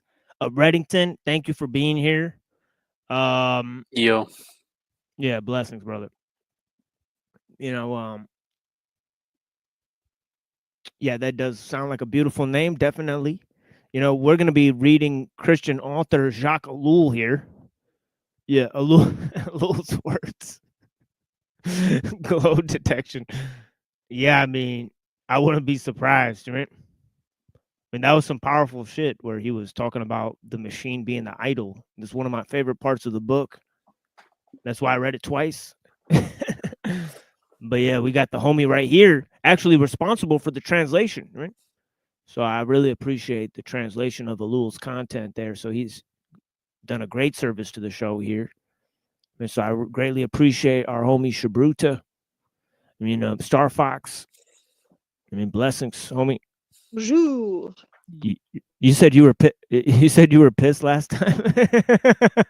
I don't know. It was funny. I mean, I appreciated your whole thing. You know, you came out here with the 666. You were powerfully, you know, involved in trying to start shit and you know, all that stuff. So I appreciate the energy. You know, yeah, you do got to start some shit, get in a fight. You know, get into local politics. I mean, I appreciated what you were saying. You know, thank you, Star Fox. Yeah, blessings. Homie. What's that usual quote you say? Start a well-intentioned fight, see the lies flying out. Yeah. Yeah. It's from Pupper. Bill Cooper. Yeah, it's from Bill Cooper. Nice. Yeah, I said, listen to everything, believe in nothing until you can prove it for yourself. Right? Start a well-intentioned fight and see the lies fly out in defense. Yeah, there it is. You know? I don't want to be doing it. Be doing that all day. Been doing that a few times out here. We got Star Fox out here. Blessings, homie. I mean, I'm pretty sure it's him. Hashtag Neo Antifa. Yeah, I'm pretty sure it's him. Yeah, blessings. We got Shabrut the Coop. Yeah, exactly. The Coop. Fanute the Coop. Yeah, you guys ever hear about that? I think it's French Montana. He had a song where he said a line that sounded like Fanute the Coop. And people always disagree over what this line is. But yeah, he Fanute the Coop. It kind of sounds like Fanute the Coop. Brother? Yeah, what's up, homie? Yeah, I'm gonna smoke a few blunts and chill out tonight. My bad about the other day. I was pissed. I've been going through a lot of shit, homie. That's all good, man. Appreciate the support. That's But what yeah, this is about. It's about being angry up here. And we're not trying to be nice all the time. And there's Right. definitely been angry moments up here. And then a lot of feds interested in the show, obviously. But oh shit. so there's anger. There's actual visible shit. I mean, I don't know if I'm under any threats boop. personally, but definitely there's the illusion of threats, right? So people have alluded to such things. So Yeah, it's always lurking in the corner somewhere, yeah. So hidden dangers, definitely. I mean, but yeah, it's all good. I mean, but that's what this is about: hidden danger, visible threat. You can't kill what you can't see. I mean, and technology is hidden. Like, what is it? It's a hidden foe, invisible threat. Mayday. I mean, so this is the thing. It's like, that's why I say you can't kill what you can't see. And first step to blinding somebody is getting them to open their eyes. You know what I mean? Getting them to look at what you want them to see. And you can be conditioned to look only in certain places. Who controls your eyeballs controls your mind. I mean, we're talking about mediation. Technology is pure mediation. Mediation of what? Mediation of perception. Perception is duality, right? We're talking about limits of human knowledge, folks. Very important subject. Of course, we have another person who's a little bit of an expert on the subject, Hanko Flamio. Yeah, a lot of times technology is not hindering me. Maybe I just have special eyes, but it's not hindering me, so I don't fear it as much. But I fear the people who use it for sure. I don't know what they're up to. Oh yeah, the people that are building the Moloch of the machine, I think they don't. No, not just the builders, the users too. Oh, I the fear users that. too. Yes, I probably feel the users more than the builders because the builders at least have some respect for what they built. But there's people who just take and use it. They don't have any respect for anything. I fear them more than the builders. That might actually be a true fact. That if nobody knows where technology is headed, then it's the users, not the builders, that are the problem. I mean, that might collectively make sense. I mean, in a rudimentary scale, I guess I tend to agree with some of that before having any prolonged reflections on the matter. It is a complex idea that you've presented, as you're really prone to do. But I mean, I see this water fucking boil, fucking pot boil pot. So yeah, I'm gonna have to go attend to that. Give me a second. Some tea. Actually, the coffee machine is now broken, and I have to physically pour the water over this little spout and then press the spout and burn my finger as it pours. So that is what I'm engaged in. So it takes 3 steps, and none of them are comfortable. Yeah. Maybe use a stick so you don't burn your finger. I don't know how it works. Yeah, but then the water rolls on the stick and kind of drips off it becomes like a reservoir for coffee. It just drips onto your hand. But yeah, do you use a drip coffee machine or a K-cup or coffee machine? You don't have a French press? But what?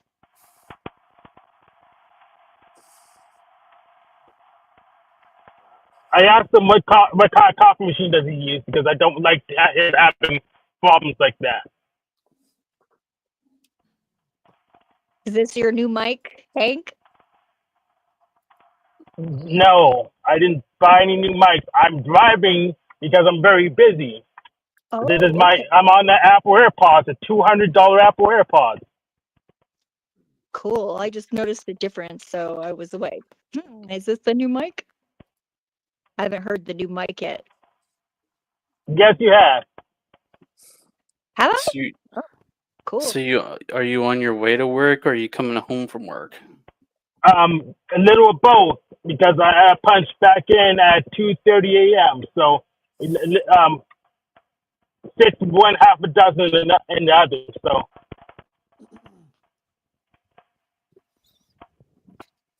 Yeah. So it's interesting here, because he just declared Technic idle in the mediation between man and nature. He declared of technique in the modern age, magic, basically replacing the sacred, replacing the sense of mystery that man has, in terms of nature and God. So I gave some lengthy explanations of how this sort of diminution of ideals has sort of taken place. But I'm going to go to ellul here. And also he's declared another thing. Stalin pointed to industrialization as the sole condition of the realization of communism, right? So he's saying on the sociological level, right, conformity and technology sort of push the sociological element into a new political direction, right, which consolidates all the resources and means into one cohesive system. And this was predicted by the communists, right? And it goes into this. He says, the non-intellectual classes of the bourgeoisie are perhaps less caught up in the worship of technique. This is exactly what Hank just said. So it looks like ellul agrees with you, Hank? Yeah, then he says, but the technicians of the bourgeoisie are without doubt the ones most powerfully taken with it. For them, technique is sacred, since they have no reason to feel a passion for it. Technical men are always disconcerted when one asks them the motives for their faith. No, they do not expect to be liberated. They expect nothing.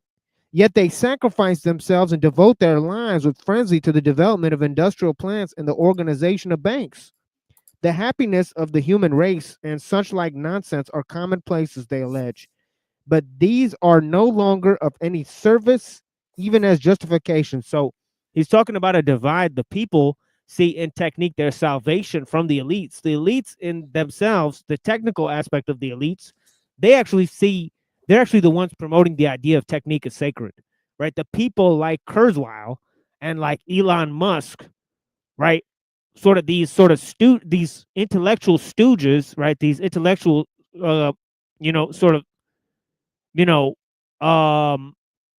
pop philosophers, right, that are pushing these sort of visual ideals, of the intellectual ruling class, right? And of course, they're techno optimists, each and every one of them, right?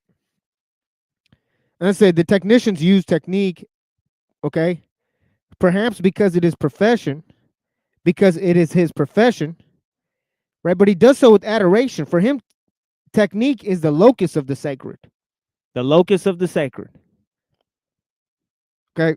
There is neither reason nor explanation in this attitude.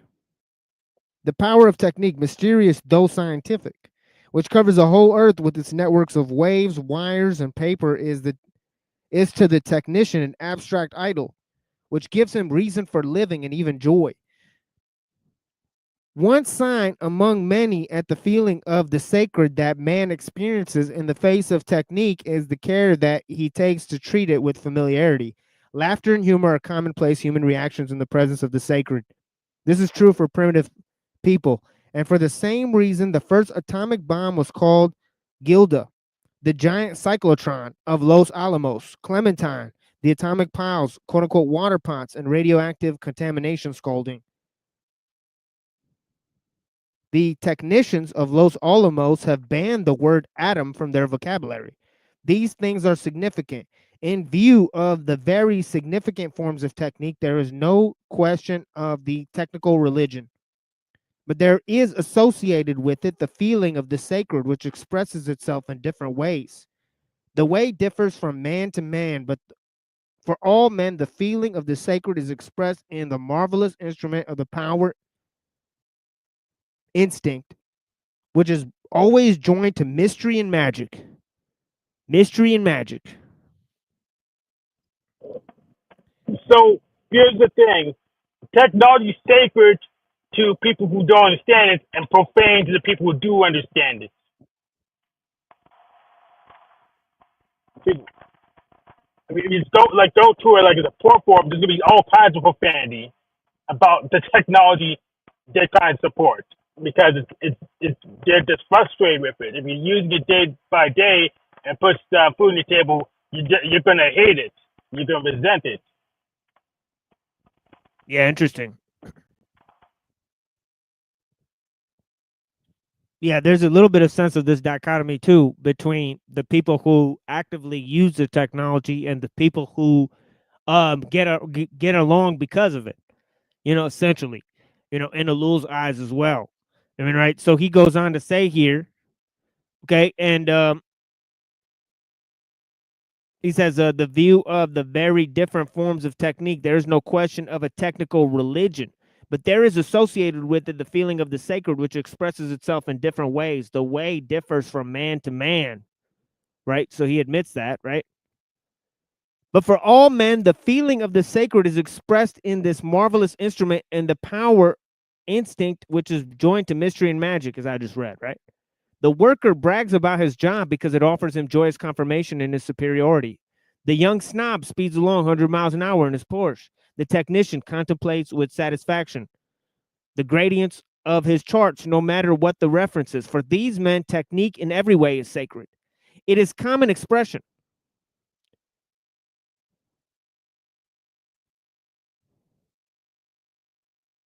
Of human power, without which they would find themselves poor, alone, naked, stripped of all pretensions. They would no longer be the heroes, geniuses, or archangels, which a motor permits them to be at little expense. What shall we say of the outburst of frenzy when Sputnik went into orbit?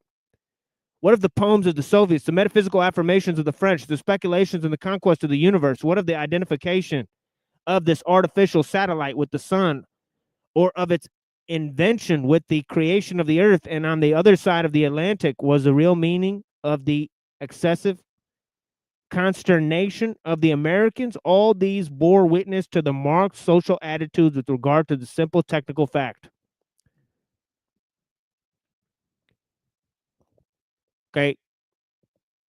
So he's talking about how mythos is now pervading into the scientific, right? Which is essentially what I was saying in a series of presentations I did before, right? That, mythos was transformed into,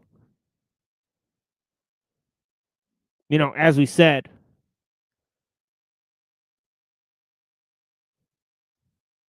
right, various elements, right? Well, mythos, all right, the theos,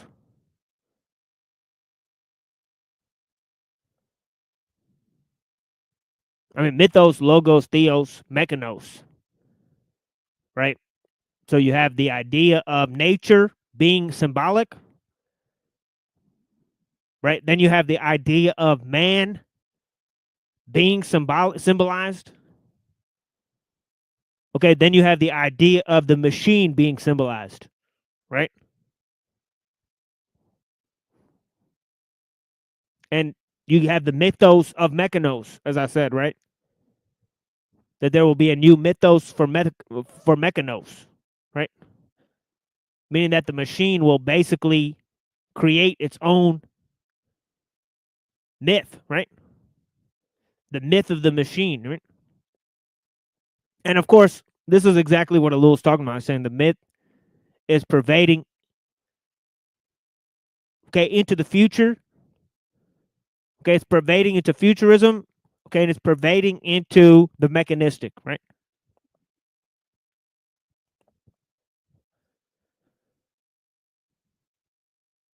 And it said that people are becoming involved in this based on simple technical facts. All right. So people are not in control of their reaction to these things, right? So he points out with Sputnik, right? The international fervor that was unleashed over this satellite, quote unquote. So he goes on to say, he says, yeah, go ahead, Hank. You gonna say something? Yeah, most people aren't in control of the reactions to anything at all. So I just want to make that clear. Yeah, true. These elements have always been there. They're just layered on top of each other. So mythos never went away. It's just at the heart of man, right? So, it's always been there, and of course most people are still religious, so there's some element of that, right? And people who don't claim to not be religious practice a religion, ironically. So, especially shout out to the atheist court of Austin. Shout out to the atheist.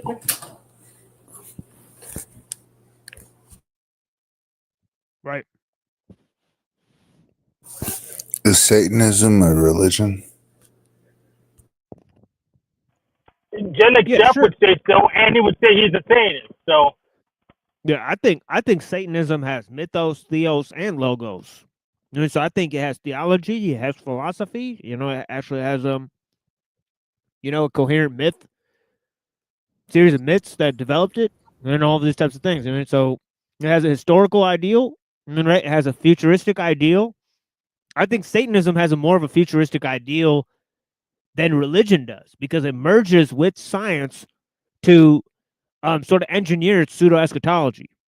You know, but the religious eschatology, it doesn't include scientific. It's sort of like combined in there later, right? So, you know, so Satanism in the modern sense, of course, Satanism is, you know, going off of, you know, from Eliphas Levi, you know, and his whole system of the Baphomet Christian Kabbalism of the 15th century, going to the modern element, you know, of like people like Anton LaVey and all these types of people, right? So, you know, so you could trace it as being an offshoot of the occult in the 16th century. You know, I like your honesty, bro. Yeah, thank you. It's nice to have that. I was at protest earlier again today, and it's just that open honesty. I haven't felt that since the Christians and the Satanists at the Black Mass refused to see me, and it pissed me off. Michael Stewart, he was a leader, and he was arrested before I even got there, but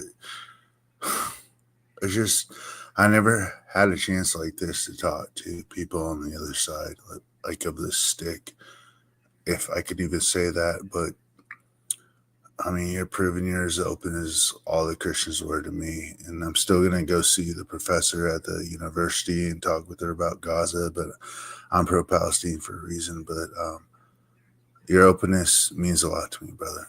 Thanks. Yeah, blessings. Yeah.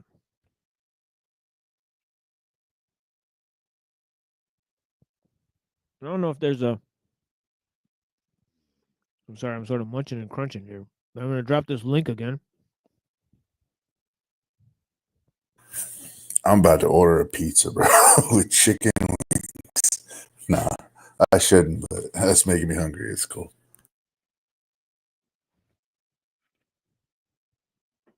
Got some home fries. So I eat this all the time. I fucking sack of potatoes, motherfucker. I'm simple. I do a lot with potatoes, lentils, shit like that. My favorite is potato soup. You just get some bacon if you have it. Sometimes I don't. Throw in some milk, a little bit of flour and water, cube potatoes, and then dump in like the canned peas, carrots, and I think corn. And I mix that all up. It's really good. You'd love it. Dope. Yeah. So this is the little paragraph he has before his conclusion. He says, even people put out of work or ruined by technique, even those who criticize or attacked it. Now, this is what he says in the beginning of the show, right? He says that, you know, that every criticism of the system seems like an attack against technology itself, right? I just heard a girl say yesterday on a show, right? Okay, and I'm not putting her down. Okay, she's a sort of content person that sort of reacts to like the Thorpe drama and all that type of stuff. We were on NPC the game, right? And she was saying that science, right? Okay, essentially, you know, people critique, okay, the goodies of science. They say, okay, they appreciate when they can use their car and use their computer. They don't question science when they do that, right? But they question science when they talk about other, you know, metaphysics and religion and all that stuff, you know? They say, why question science in one regard and not question it in the other regard? Right? I know, but what's weird is the more something's familiar with science, the more they question it. So, like Sabina Hassenfeld or Stephen Wolfram's always questioning whatever the heck's in front of them in the scientific way, but people who don't understand science don't really question it. Yeah, yeah, go ahead, Star Fox. You gonna say something? Yeah, I was gonna say I agree with the science part of it. I'm a big believer in science. Like light travels at about 185 miles per second or something. I don't know. There's another thought experiment Einstein did that was like a train. It was all about the observer, and that's what science is about.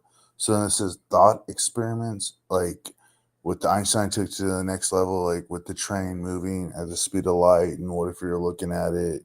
What would you see if they turned on the light inside of the train? Would it fill up to the right or left? Would it turn on? But to the observer, it's totally different. And that is science. I mean, Einstein, he was the guy who brought the atomic bomb in a way, and we moved on to hydrogen bombs and stuff. And people can't deny science. I believe that, observer point of views. Like I was a forward observer in the military, but I understand what it's like to look at stuff with an eye of truth and be like, oh my God, how do we come up with this measurement system? How do we come up with a lot of stuff? It was by people carefully going about proving with evidence that the solution works. And science saves people. Science is radiation to destroy cancer. Science is everything in this country. So people can never deny science because science is the ultimate power to save lives, in my opinion.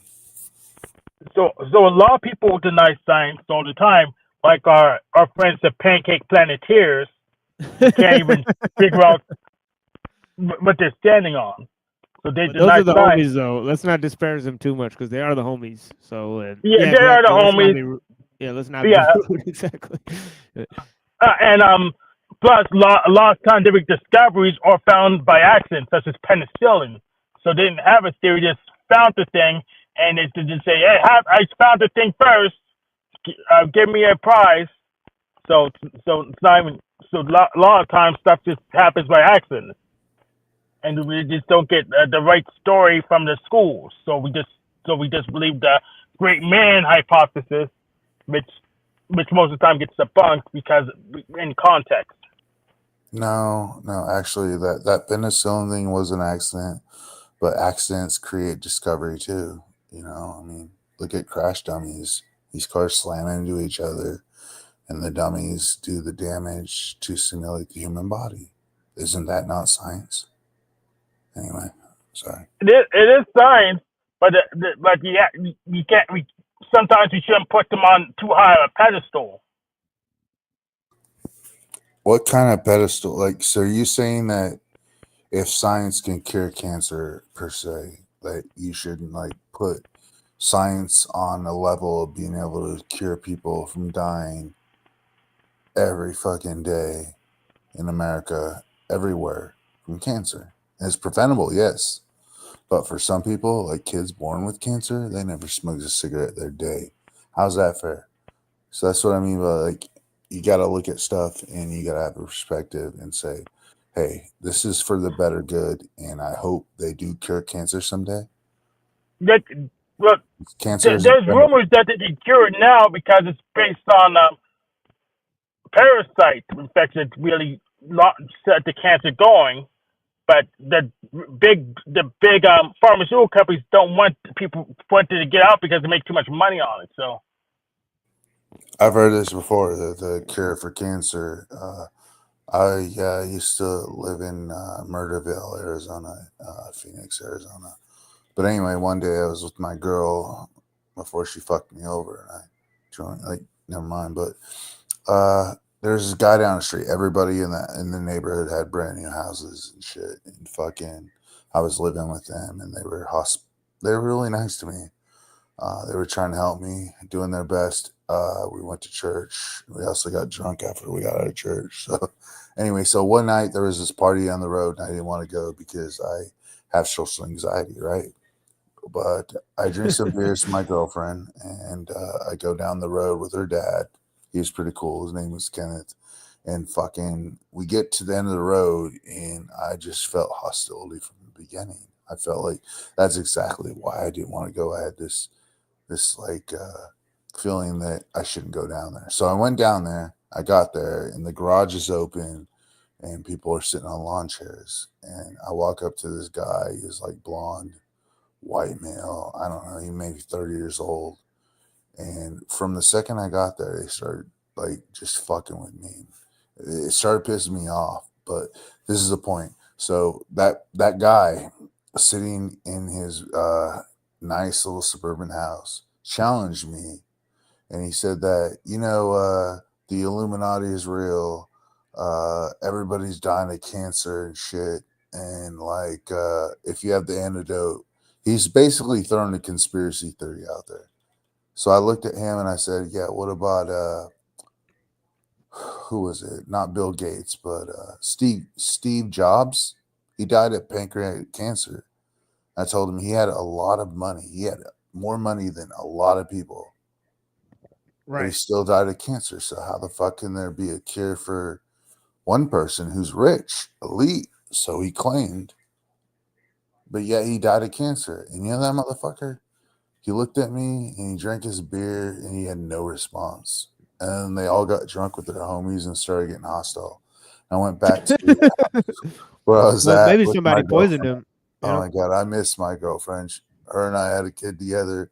That's why I'm so pissed. It's been fucking almost 9 years now since I seen either one of them, but I never did nothing wrong to them. It's just one day she woke up and told me, I don't want to be with you anymore. And she was with somebody else. And it was like, fuck,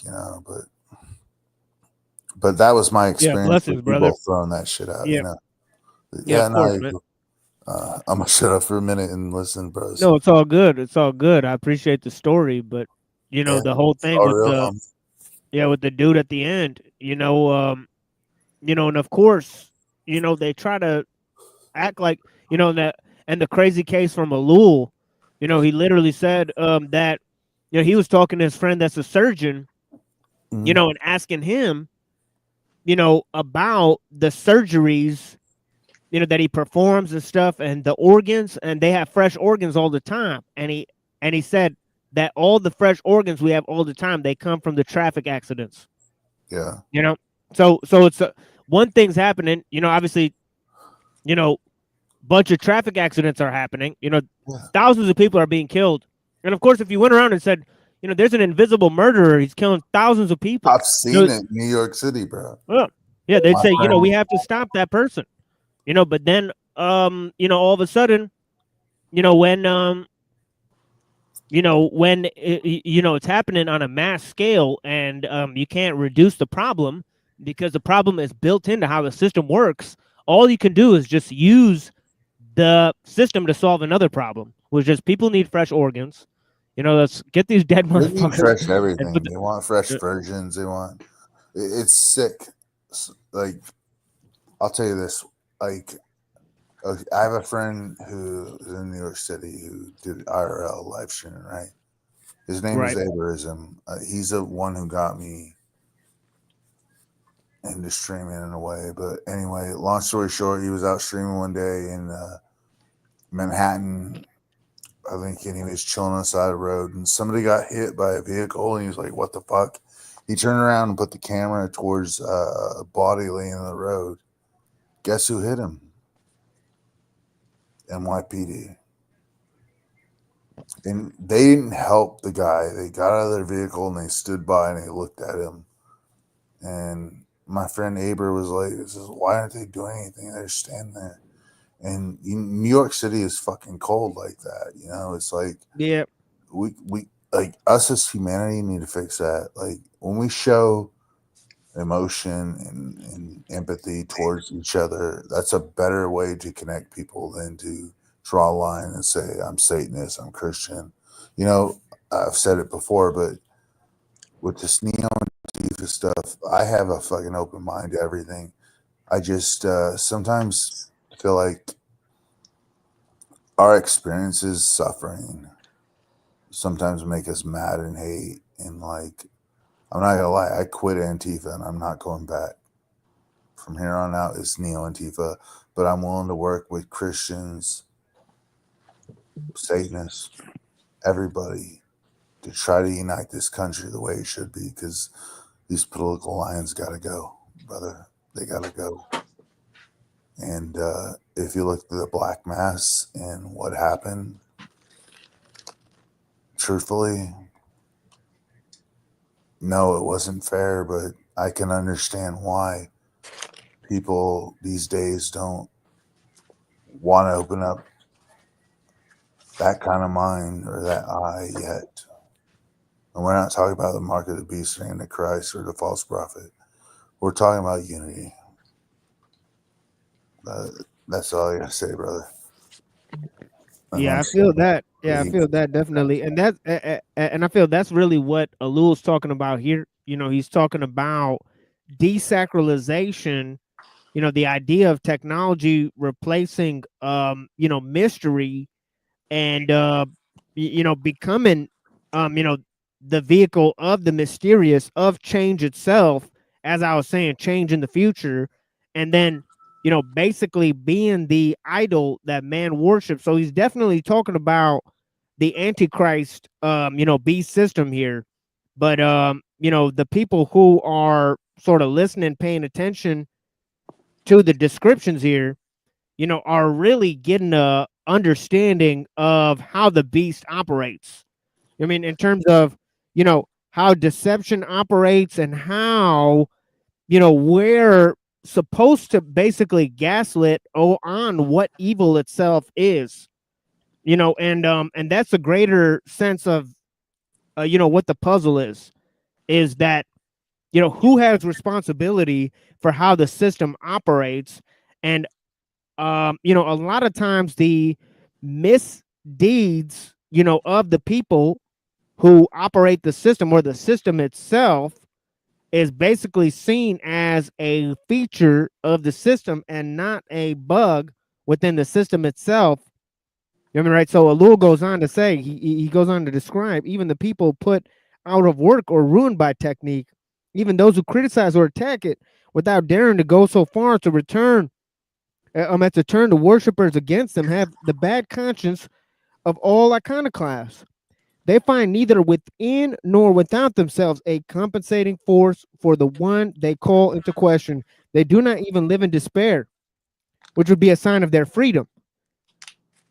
This bad conscience appears to me to be the perhaps most revealing fact about the new sacralization of modern technique. Bad conscience, right? Technique poisons the well. Right now, it goes on to say the characteristics we have examined permit me to assert with confidence that there is no common denominator between technique today and that of yesterday. Today, we are dealing with an utterly different phenomenon. Those who claim to deduce from man's technical situation in past centuries his situation Who in said this that? one show that they have grasped nothing of the technical phenomenon. These deductions prove that all their reasonings are without foundation and all their analogies are astigmatic. The celebrated formula of Elaine has been invalidated. Now, he makes a critical point here. He says, quote, tools, instruments of necessity, instruments that neither lie nor cheat, tools with which necessity can be subjugated by obeying her without the help of false laws, tools that make it possible to conquer by obeying. Okay, this idea that we give technology control and it allows us to conquer, right? Can I ask you? Oh yeah. May I ask you? Do you know who Mr. Base NYC is? No. All right, so But yeah, if you could just hold that thought for just a second, you know, because I'm almost done reading this. But yeah, Mr. Base NYC definitely would like to hear about that. Blessings, brother. It says, this formula is true of the tool which puts man squarely in contact with reality that will bear no excuses, in contact with matter to be mastered, and the only way to use it is to obey it. The only way to master the tool is to obey it. Obedience to the plow and to the plane was indeed the only means of dominating earth and wood, but the formula is not true for our techniques. He who serves these techniques enters another realm of necessity. The new necessity, okay, so these two terms, necessity and mediation. These are key terms in that ellul uses. Necessity, mediation, and or means, right, and or methodologies, right? Right, of course, technique is involved in the creation of means, the complexification of means, right? As I've said many times, the massification of means, right? It says, he who serves these techniques enters another realm of necessity. This new necessity is not natural necessity. Natural necessity, in fact, no longer exists. It is technique's necessity, which becomes a more constraining the more nature's necessity fades and disappears. It cannot be escaped or mastered. The tool was not false, but technique causes us to penetrate into the innermost realm of falsehood, showing us all that while the noble face of objectivity of result, in this innermost sense, man is no longer able to recognize himself because of the instruments he employs. No longer able to recognize himself because of the instruments he employs.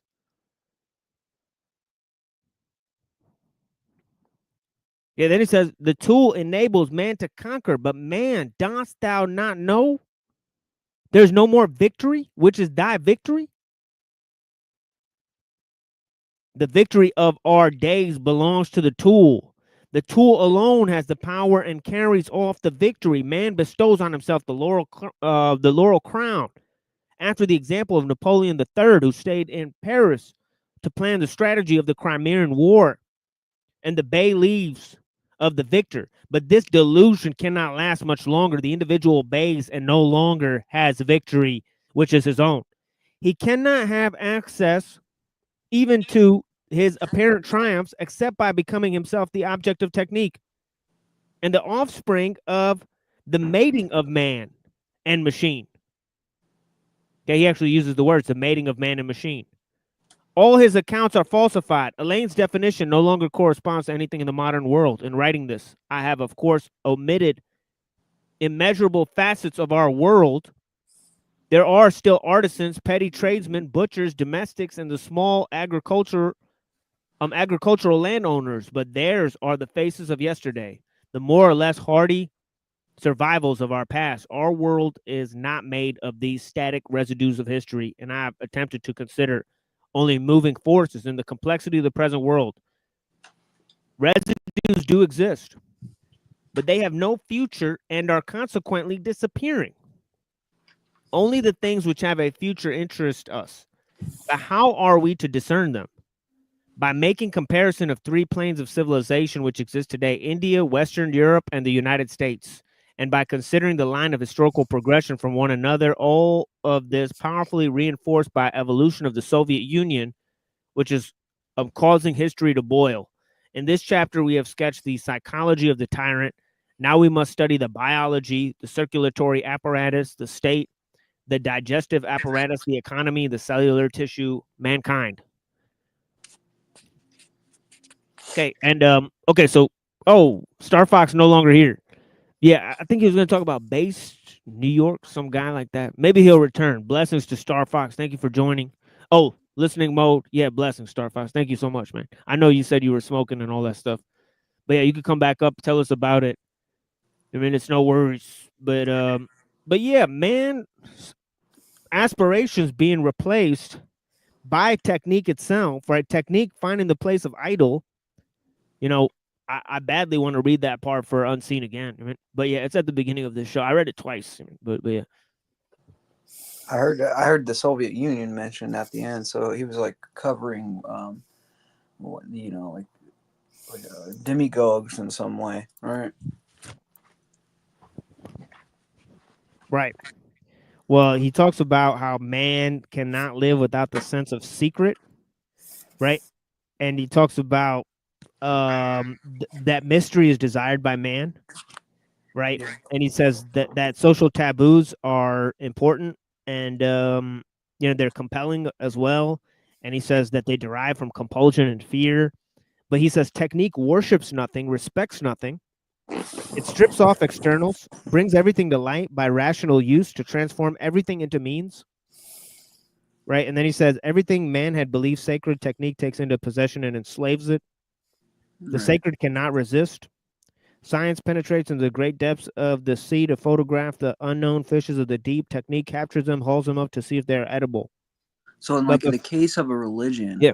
like it'd be viewed as like an organism, like a spiritual organism, right? But once technique gets a hold of it, like in case of the Soviet Union, you get the church transformed into an institution, really like Right. a worldly institution for the purpose of serving the Soviets. You know, like the Sergianists, you know, people know it's no more about the faith. God becomes a constitutional monarch. You know, that's what happens. It's crazy. Obsessed with progression.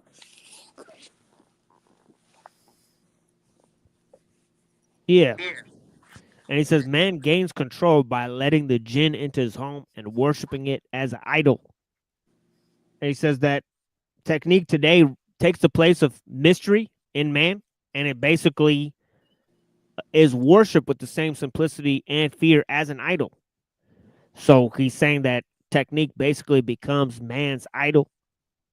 You know, in the powerful passage, by replacing his sense of the sacred and mystery, desacralizing man, nature, and God, and all those things. You know, so and I kind of explained this by saying that our sense of mystery exists in the future, our sense of oneness exists in the future, right? A mind is something that must be made, like in a laboratory. So everything is something that can arise through future experimentation, through manipulation of nature by reason. And so it becomes this whole idea of, you know, that the truth doesn't exist now. It only exists in the future, and it exists through change. So I explained the metaphysical ideal of, you know, of basically alchemy and technology, really, of transforming nature, you know. It's funny. I just did a reading on the metaphysics of atheism, so this is kind of like tying right. Oh, back. right. Yeah. Yeah. Right. Yeah, that's what I've been talking about almost for 2.5 hours without the interruptions. But yeah, I appreciate the interruptions. It's, you know, I like when people veer off topic, go into their own explorations, tie things in. You know, we never know what we're gonna get out of that. So you know, we'll edit this out later, but you know, please feel free to participate, and you know, I might tell people to hold on a second so I could like read or play a video or something, but you know, we'll get back to the people, and everybody's participation is allowed here as far as I can surmise. I mean, there are a few trolls, you know, people that are banned, I mean, right, because they don't watch the content here, but they make shows, you know, about me, which is very strange. This show is not about me. You know, the show has nothing to do with me, right? So there's other shows that they'll make about who they think I am, essentially. So there's a lot of that going on, you know, but this show, as you'll probably see, almost has nothing to do with me or my opinions, right? Most of the time. All right.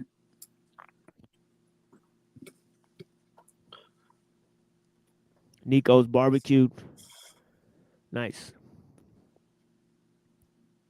Oh, it's Friday the 13th coming up?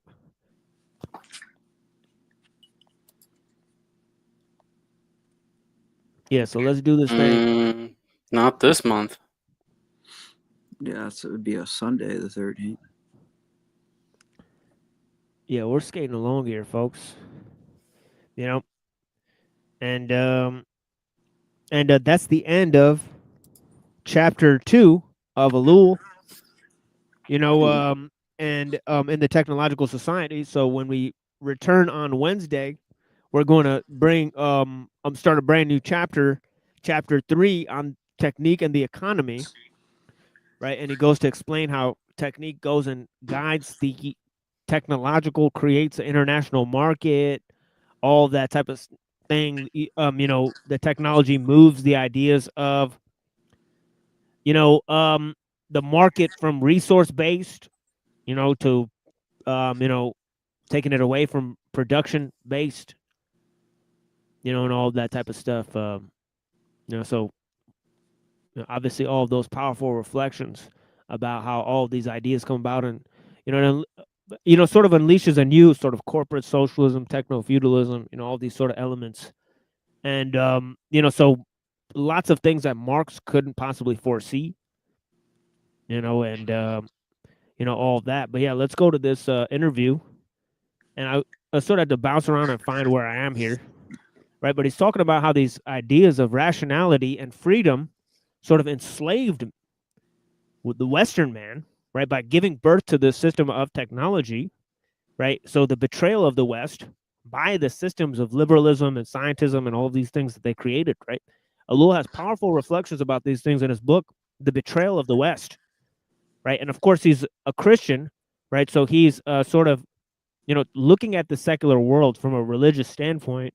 That much we know. So his, biases are clear, and put up front for us because we've given many different, explanations of sort of those views. We're gonna, we're trying to get an expert on his theological views, and soon we sort of have to shop around for it. There's not too many experts on Ellul at all around, so we sort of figure out, who we can get here. And but yeah, let me open this up for you guys. Maybe we'll go with the other one this time. I know there was 2 different versions that our friend made for us.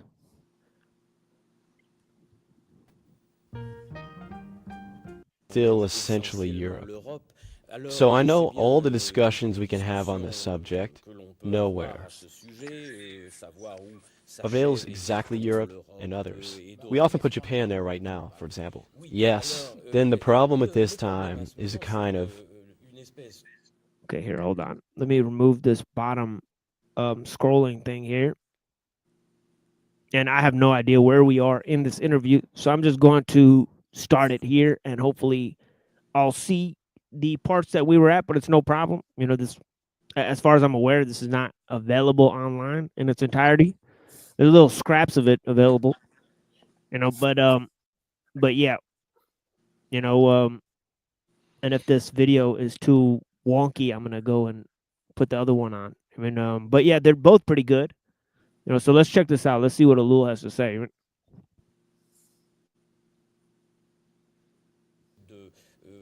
Dissemination and a way of life and technique and values that are Western in the whole world.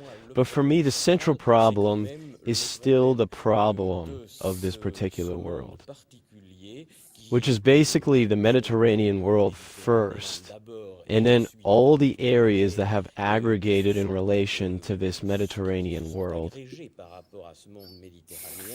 Okay, so we talked about this earlier.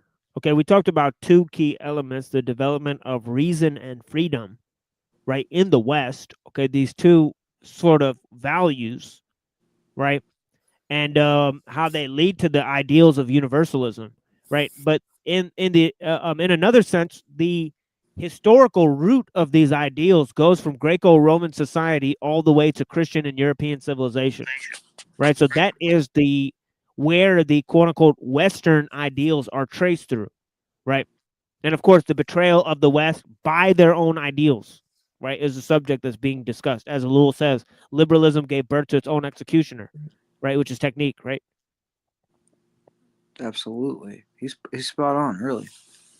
Look at it, Yeah, and it's every weird tradition that came down, it's just like sort of imploded on itself, and so right. Yeah, and it's not too many people that actually point out that fact, and then put science and technology and the mediator of liberalism in the driver's seat of that whole exchange.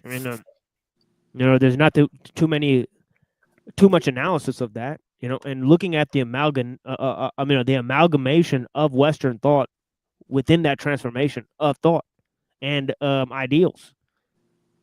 Does he talk about nihilism?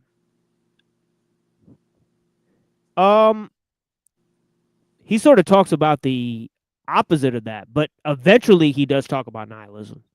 You know, like in terms of you know, techno nihilism, scientific misanthropy, you know, and the sublimation of man. You know, he talks about sort of post-human. You know, that the human, you know, once the human becomes object of technique, that is nihilism. You know, because it's like, you know, the human is objectified. Right? Subhumanity. Yeah, Yeah. subhuman. Yeah, the subhumanity. Yeah, exactly. So, you know, but yeah, I think he explained it in a very eloquent way. You know, by saying man becomes an object of technique, and that once man becomes an object of technique, and the technique that takes man for its object is put at the central place of society, then actually, you know, the technical society emerges. You know, along with the subhuman and the post-human. Yeah. And who is the creator of a certain lifestyle, of a certain story? This is ultimately that with quantities of diversity, of course, but I would almost say a common project. Basically, what is surprising on your part, Jacques Ellul, you have a reputation for being actually a bitter critic of many things. And they're basically you defense of something for once. For what? I will often defend. That is to say, in general, when I criticize, it is not a criticize, but it is to the extent that it seems to me that there is, let's say, beings, values, situations, data that is dear to me, and I am very subjective, and who were attacked, and at that time, I wonder why this attack, if it is legitimate. I am ready to revise a certain number of positions in which I believe. And at that time, I become criticism. But critical, not negative, I screened. I sift through everything that opposes what ultimately, what constitutes the intellectual world, the spiritual world, and the human world in which I find myself. And for the West, it's exactly the same thing. So who criticizes the West right now? The third world, on the one hand, of course, rightly so, and Western intellectuals, on the other hand, have denied their own vocation, and who make the main contemptors of this world that gave birth to them. So, yeah, you think of Rousseau, right? And Rousseau denied the orgiastic phase of the Enlightenment, right? Mainly because, you know, he had several other ideas. He sort of wanted to put nature and human virtue above, you know, scientific discovery and, you know, sort of reason and all these sort of ideas. You know, he praised, you know, the ideal of, you know, nature above civilization. And for that, you know, Diderot and Voltaire basically told him that he wanted to roll around, you know, and walk around on four legs, you know, and become like a beast, right? And you know, so when the really whole idea, they were the beast. Yeah, right? Irony. Right. You know, but this whole idea, you know, of, you know, one of the greatest critiques from Rousseau to Nietzsche, that these people that were sort of experts in Western learning and sort of rejecting science and technology and the arts and the great achievements of Western civilization, you know, early on, is sort of interesting that the Western intellectuals, you know, obviously the third world that's dominated by technique and from a less technologically advanced civilization, of course, they both have envy and hatred for the West. You know, that's nothing new, right? And of course, as we said, being the great proletariat of the world, they think that technique will liberate them. You know, so that's nothing new, right? So they take the critiques of technique for granted, but as I mentioned before, it's often the Western intellectuals that have the most elegant critiques. People like Ellul and Rousseau and these types of people that are actually masters of Western learning that have the most elegant critiques. This is why we don't look at like the Sufis and the Taoists and, you know, because they made their case a long time ago. Yeah. Well, yeah, I mean, you take a guy that is from the West and, you know, has seen it, you know, knows the history of it and sees how it's playing out. I do find it strange that he's almost like an atheistic Christian. Not an atheist, but Well, an anarchist Christian or something like that. I don't know. I wonder where he got that Christian from. anarchist, right. Yeah. Right. He wrote a book on it called The Subversion of Christianity. So he blames the church. I don't know for what, because I haven't taken a critical look at this work, but we'll have to trace it down. The Subversion of Christianity, by Jacques Ellul, and the ideas there. I think his I would idea love is to that, go through that because yeah, I feel like I'd have some valid things to point out. Yeah, his basic case is that they joined with pagan philosophy and became corrupted from the inside out. That once He's the church, not wrong. He's yeah, not wrong. yeah. When it comes to Rome. Yeah. So that was his basic conception is that. So I think we would agree and disagree on several junctures there. But yeah, very interesting. And he sort of has this idea of East and West coming together through Christianity, right? And sort of this whole idea of so there's lots of elements there, and there's lots of powerful thinkers that were making cases about that, at the time. So I think he wanted to chip in, as it were, like people like Lynn White and the historical roots of the environmental crisis and other such works, and I'm obviously Revolt Against the Modern World by Julius Evola. Christianity gets a bad rap in those. Sort of seen as the thing that destroys our love for nature. And of course, Ellul says that that's way too simplistic of a critique. How come in Christian civilization technique was held back for so long, right? And he even argues that Renaissance humanism held it back for a very long time, for like 200 years, right?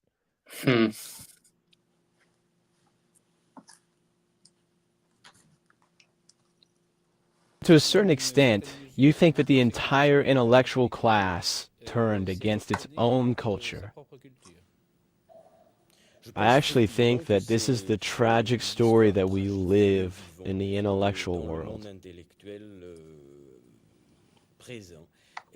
with very diverse orientations. On the one hand, they're seized of bad conscience. They have a kind of... There's that word he just used in the Technological Society, bad conscience. Sort of poisoning the well, right? Mm-hmm. Bad conscience is almost like nihilism itself, right? I think so, yeah. Hunger to justify themselves in front of the world, to dissociate itself from this Western world which is accused, and I repeat, which is rightly accused for many crimes that have been committed by the West. And intellectuals then do not have the courage to take up this challenge, and to take the more step that would be necessary to, without sacrificing the West, go beyond the situation in which we are. Can we give a little substance to this trial, for example? Does the main accusation, and of which I believe that you share part of the themes, and that you accept yourself, is the main accusation the behavior of Westerners in third world countries with colonialism and exploitation? Or is it too, inside their own borders, a certain betrayal, to use the word you use, with a number of ideals? What plan do you charge yourself? Yes, the two elements, of course, have played. The Western world, unlike, I could say to his deep being who is concerned, criticism, and really of permanent criticism,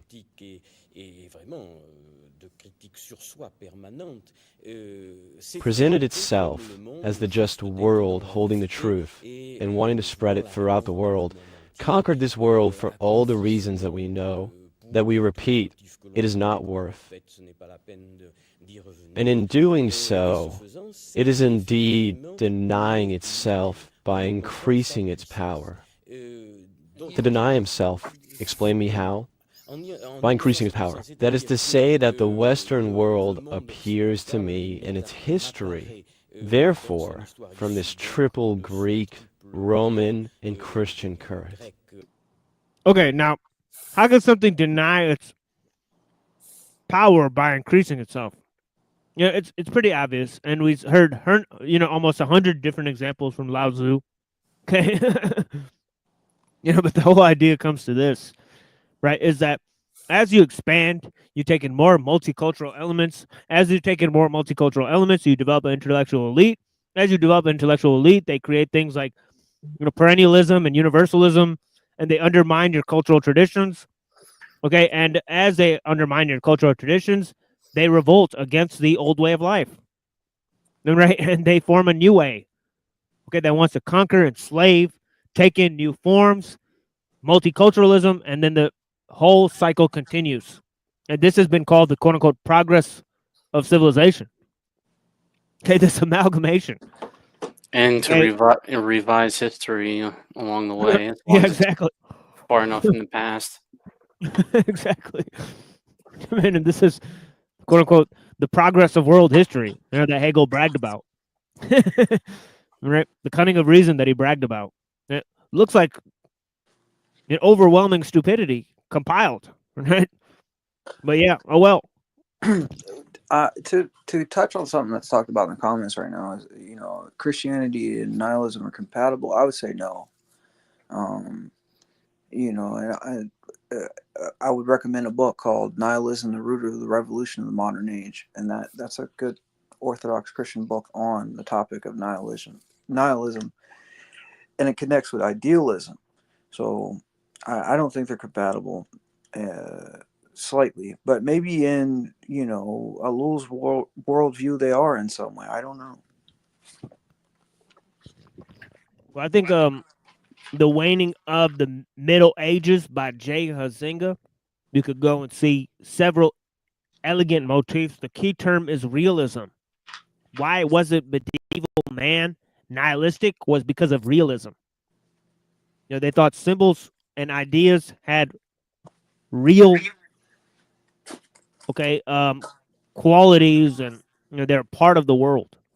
Right? We no longer believe that in terms of science, right, and empiricism, and that's led to different ideas, right? It's led to the ideas of Bertrand Russell of solipsism, right, and appearance and reality, right, and different ideas like that, right, where you can't prove anything other than your own mind, and that is kind of the nihilistic, it sort of coincides with the modern, right?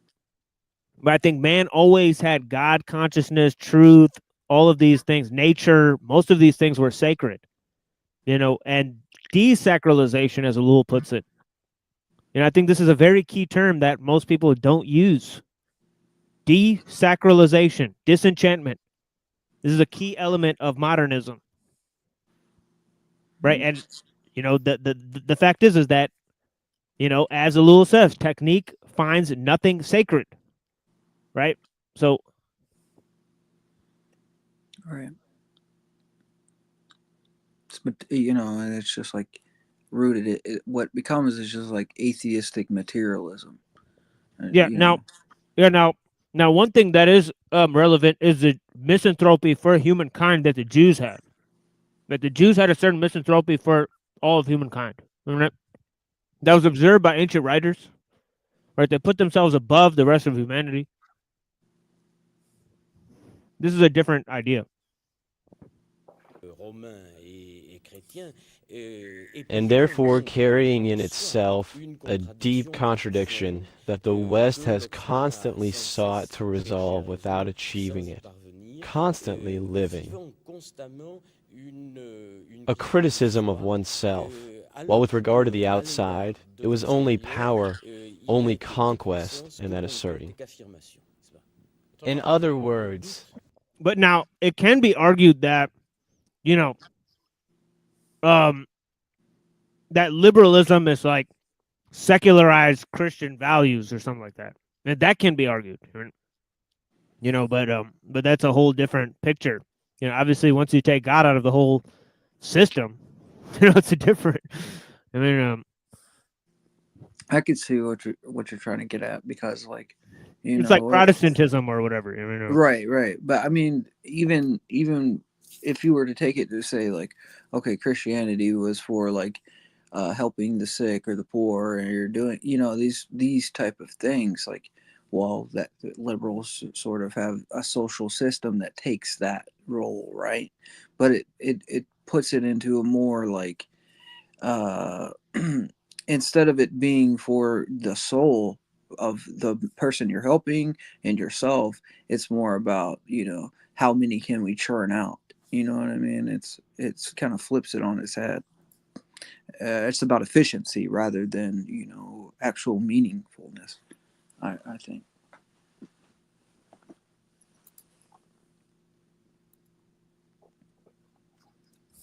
Yeah, true. The doubts of intellectuals of the Western era resulted in brutality and certainty? No, I still believe that intellectuals led their fight to them, pursuing this quest for the Western world. However, that it was other than intellectuals who were conquering the world. But finally, they also brought their justification. Well, but what are the virtues of the West? Since you defend a certain number of these achievements, and these achievements, basically, what is it? I think the West invented a whole set of values and truths, I would say, which were nowhere else. Freedom, the individual. Reason, the desire to subject life to. Basically, has the reason to... Okay, subjecting life and nature to reason, right? Freedom, the individual, right? And all this ideals that I try to map out using reason to dominate nature, right? The hubris of scientism, all of these are uniquely, quote unquote, Western concepts.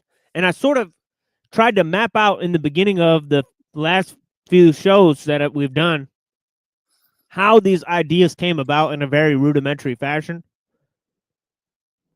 right? How these sort of, metaphysical presuppositions sort of developed through time, right? In lieu of the architectonic, and how values are represented there, right? But this idea to dominate, right, to expand, to sublimate, and to assimilate, right? And what's the last thing that has to be assimilated is man himself. The Western culture itself, by becoming universalized, empties itself out of its essential force of dominance, right? By becoming common, right? So this is essentially many of the ways in which the critique is going to go, right? And of course, Western man is not aware of this, right? We living in the heart of Western society, growing up as immigrants inside of the third world, right? We understand all these problems all too clearly, right? Sad to say.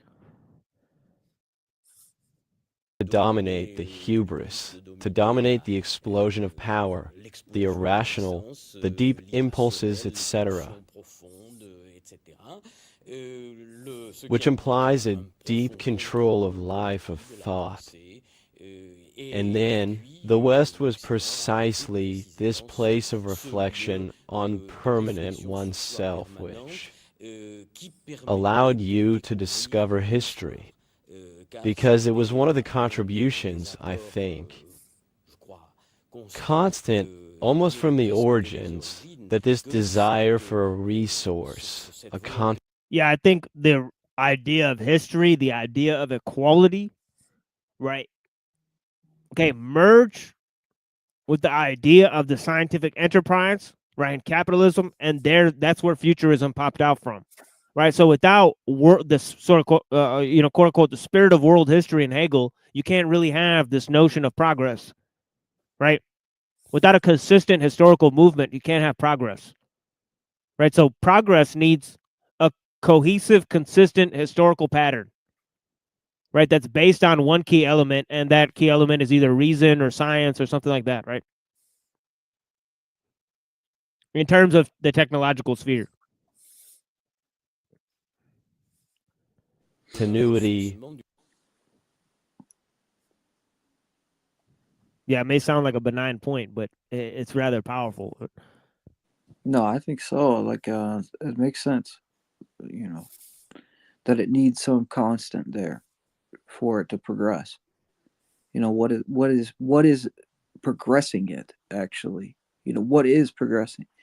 Um, and what I see from what I'm looking at, and I think what we're going to find in the future is that, you know, this, you know, like dialectic materialism, you know, this is what's really going to be, you know, at the forefront. It already is, but I mean, I think it's just really going to consume everything else for the most part.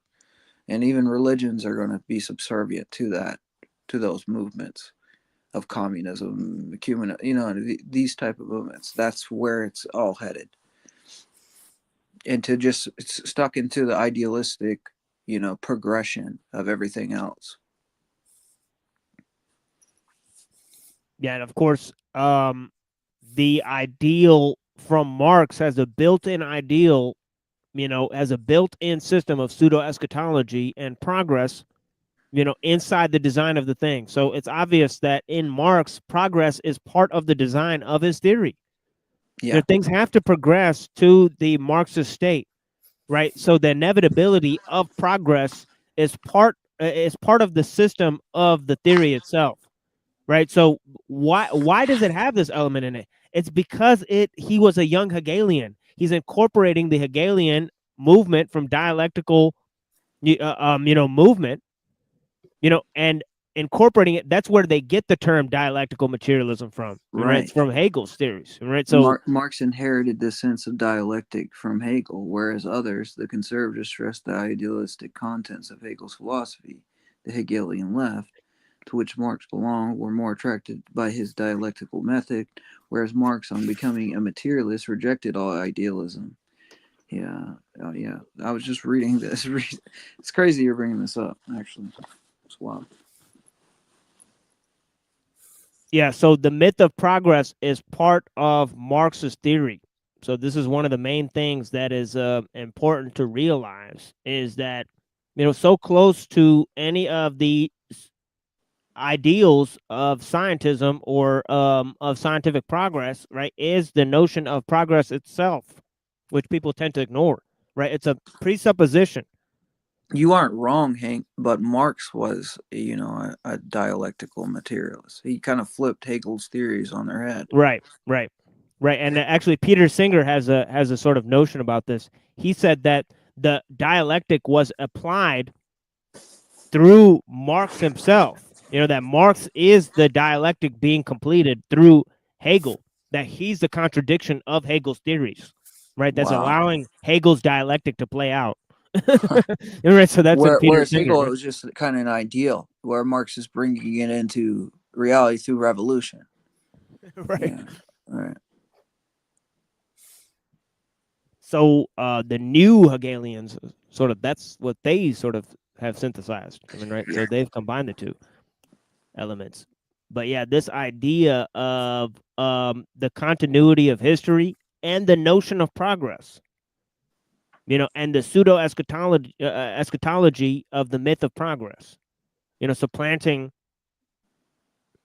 you know, the notion of, you know, possibly, you know, return to God, the final judgment, so on and so forth.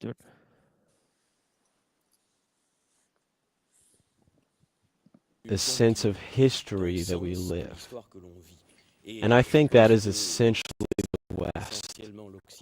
But you say the individual, and you say self-control. Is there saying that you don't quickly eliminate a certain part of the Asian world, which, on the contrary, has practiced self-search and enhancement at the bottom of the individual through certain different religious forms? Yes, then as for self-control, certainly not at all of the same style, because of course elsewhere we have known this self-control by ritual forms. Rituals, for example, insertion into extremely dense groups and with strong social control, etc.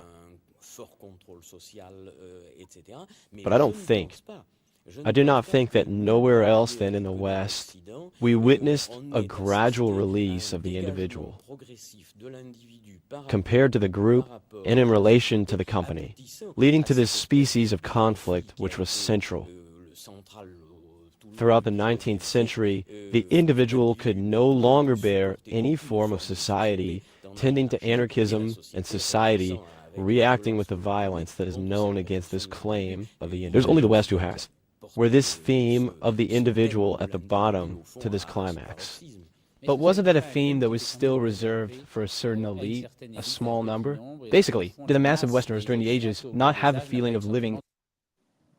Now, by the way, I thought, you know, and this remains to be seen, but I always thought that unseen warfare would be a lot more sympathetic to the idea of Christian anarchism since, you know, as we previously said, you know, the church has been subsumed by the state, the main problem that we pointed out. I mean, so then it goes to the element where if technology is the ruler, then if you're anarchist to the power, then you're just an anarchist to technological rule, right? Which actually makes sense from a little standpoint. I mean, see, I get his point, right? But I think that there's a mean between extremes there that he's not maybe considering.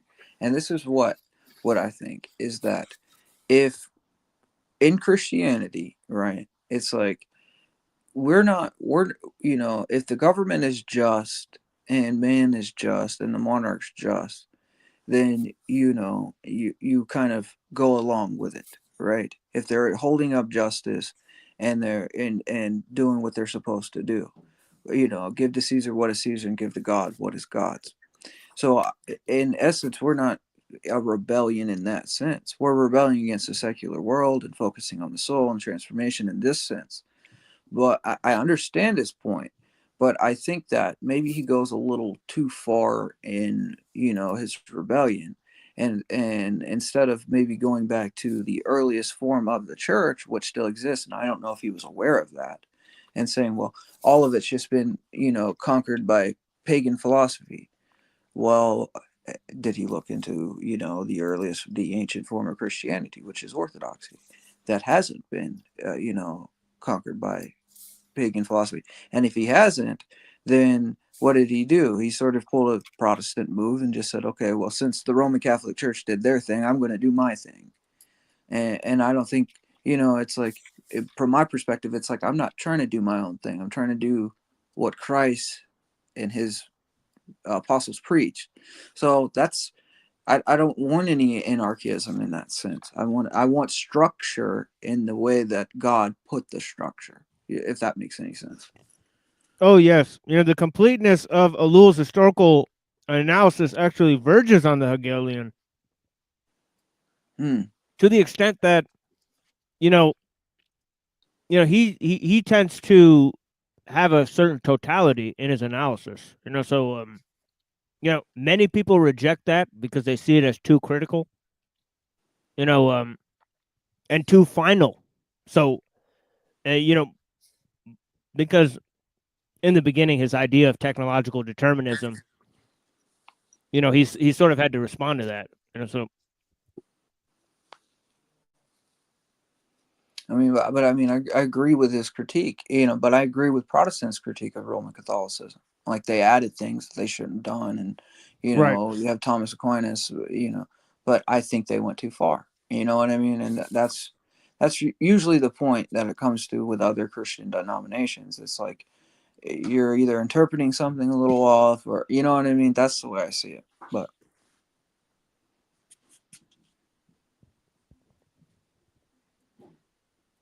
yeah, well, let's see if Ellul kind of, you know, explains how Christianity played into this, since it's powerfully part of the whole fabric of Western civilization. You know, as you know, many people have attributed the success of many different elements in Western society to Christianity, but many people have obviously attributed to the lapse of Christian ideals, right? Such as the atheists, as we've seen. Right. In a somewhat gregarious way? Yes, so I'm not sure at all. I believe that historically there is a much more clearance.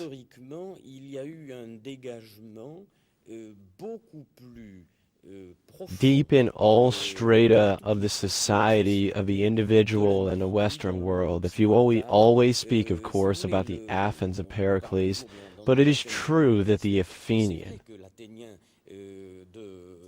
in the time of Pericles, it was still a citizen who took responsibility as an individual. It is true that the Roman of the Republic was an individual and at all levels of society.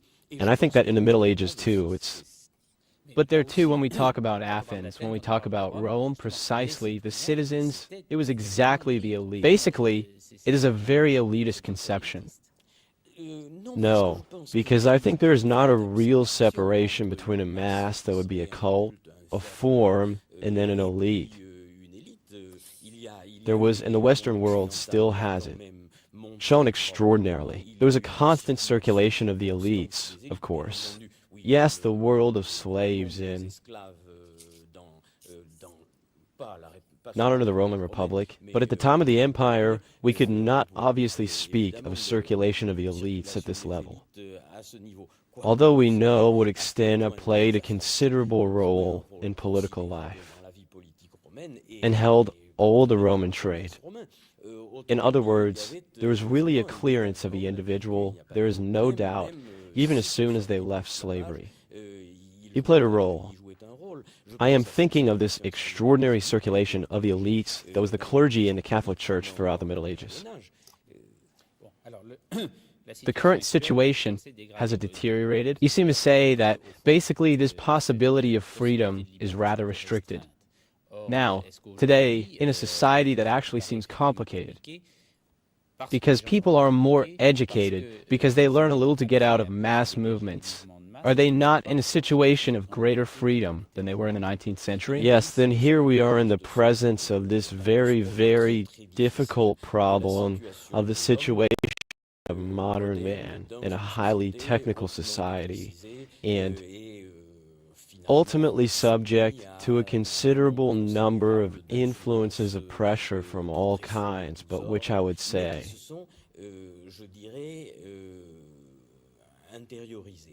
in other words, we are no longer subject to visible social pressure,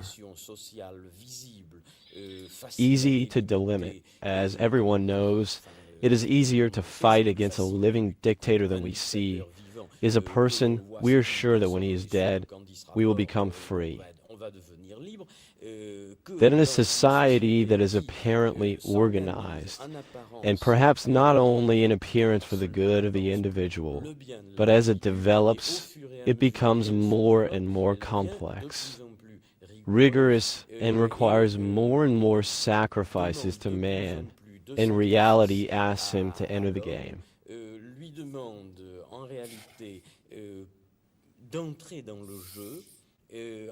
By presenting it almost like a game, it is certain that the motorist who obeys all the laws of traffic does not feel reduced, does not feel its diminished freedom. However, it is really a completely image of our whole society. We are taking a number of rules that play by their evidence. Yes, but was that not typically the situation of a society dominated, for example, by the moral rules of religion, which was quite restrictive? Yes, Pause that for a but second. then precisely the process was the release of So what I was thinking during that, this whole concept that, religion is restrictive and, it's over dominating and there's all these rules. I think that if a person were to go into that situation, right, and I'm a person that has, because what I'm doing, but there's a lot of freedom in that. And what I mean by that is, like, you don't have to reinvent the wheel. Okay, so there's a worldview there, and there's an understanding of history there, and there's an understanding of man through the patristic text there, and there's an understanding on how to better yourself on a soul level there, and there's a lot of freedom within this form of taking that obedience, which is lost in the so-called freedom of secular thought, right? Which is sort of, you're just like a leaf in the wind, and you're trapped to every single desire that kind of passes your way. You become like almost like a mutation, where the first thing that comes in your mind, you just go for. And I think that's more of a form of slavery than a traditional religious practice. That's from my experience. Because when you have all the options out there, it seems to me, at least, that it's easier to get caught up in a trap of, especially in our modern world, like in our society, like you see a lot of people, in drugs or jail, or they're in some really bad situations, and that was because of the freedom they had. So this so-called freedom is really enslaving you, I think. And whereas if you were to live a more traditional way, I think you would find yourself not only living a better life, you would find more freedom in it, on not only a physical way but a soul level. That's my thought. That really only works if the rules are not too restrictive, not overbearing. I think you're right too. Because there's like there, in Russia they had something called Sergianism, where it was like blind obedience, where you just listen to whatever they told you because they told you it, and they were in a position of power. Now that's going to have, the wrong type of obedience is going to have the wrong effect. But if you were to do like an obedience for an actual like cause, like for the betterment of yourself and the person, like whatever you're being obedient to, then that's a whole different thing. Well, Yeah. but there's law in man. If you've ever seen a little kid whose parents don't let them have candy, like, but there's that one time that they or when they grow up, maybe they just go crazy and they become like totally addicted to sugar, and they have no governor on that, no impulse control. My parents, they let me have as much candy as I wanted, and I made myself sick, and I was done with it. And now I'm reasonable with my want of sugar and sweets. Well, But I could see that too, Yeah, I but think she's I mean, absolutely in my right. own situation, it took me going through this supposed freedom to get to a point where I wanted some order, I guess. So I say moderation in all things, including moderation. Yeah, I think that was Benjamin Franklin pretending to be LARPing as a Christian. Yeah, Pretty yeah. funny. Still wise words, regardless of the source. And he wrote all these things, Poor Richard's Almanac, where he sort of calcified the Protestant work ethic in terms of, he would go under these sort of pseudonyms and pretend he was some sort of pastor that was writing this. I found gems in the dirtiest places. I tell you. Hank, I don't know who Officer Snaps is, so I don't know what you're talking about. Oh, you lucky guy! Wow.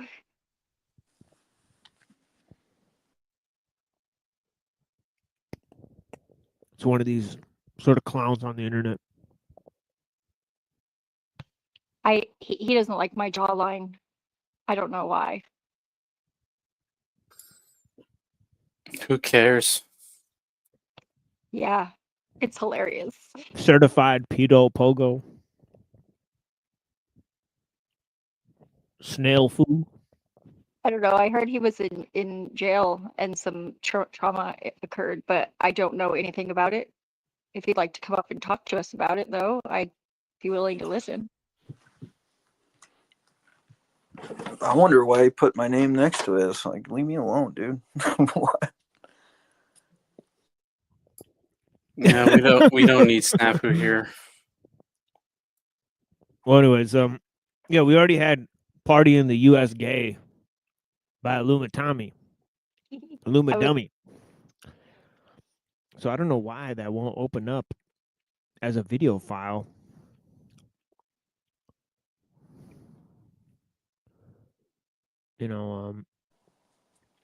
I'm really kind of sad. That was about pretty. I'm pretty sure he'll probably say something, similar, that there's freedom in it to some extent that is probably overlooked. I don't know. Well, it's funny that, it's unseen. He's talking about the unseen warfare. In terms of, the guy is sort of asking him, well, isn't freedom in relation to the individual? And hasn't it been maximized, through the 19th century and the people, having an understanding of mass movements? Now, he's saying that actually, the person in the modern age cannot see what's enslaving him. He's actually, he's actually, like, he can blame the system, but a person living in a technical society, it's the form of technical necessity that's actually brought forward through the social organization. And so he has no one to blame. So he's saying that, there was individuals in Roman times. There was always individuals. Right? It wasn't like somebody was part of some collective. So he's saying that man is today collectivized. He doesn't even know it. So he's saying that this notion of freedom attached to the individual, he's trying to say these are two separate notions, definitely.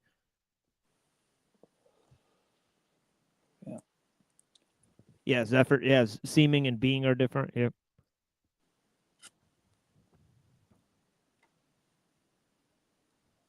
The individual with regard to his moral rules, with regard to his rights, with regard to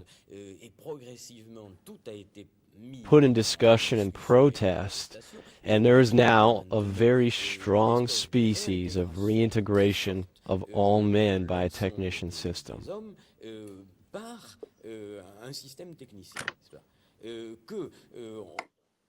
Yeah, the AI translation is kind of wonky. It's supposed to say technical system, but I guess you guys get the idea. There's not going to be an exact translation of technical, from the French word. It's just going to sound like technician, right? So, so this is kind of the, totally disregarding the sort of language barrier here. It's perfectly fine to understand what they're saying here. It's actually perfect. Thank you so much to the homie for translating it. So there, excellent job. We do not see by what means actually questioning and criticizing him. Because it is anonymous and because it cannot be murdered. We cannot murder him, and then he is legitimate.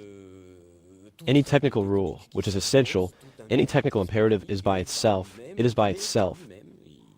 Were you talking about protest? Is it not precisely the West that invented the dispute of a certain extent? And for a very long time, basically, of course. And does the level of protest today not seem higher than ever? Now, again, technique is by itself. Trying to say technique is autonomous. And that means it relies on nothing outside of itself, right, to actually affect society. Yes, but then the drama for me, and it's precisely, really an intellectual drama, is that the protest does not focus on what is the challenge. In other words, if you want, the problems of our society have become so complex that it is unable to grasp them only through extremely long, slow, and difficult analysis.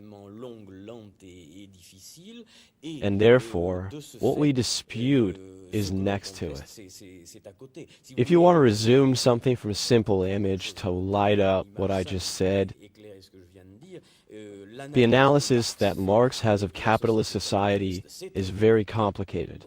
It is not with this analysis that we will move the people and launch a communist movement. It is with the gross and simplistic image of the big capitalist and the cigar between the teeth. But it is a betrayal of Marx's thought. And this is not true that when we kill the capitalist and the cigar between the teeth, we will have changed anything in the system.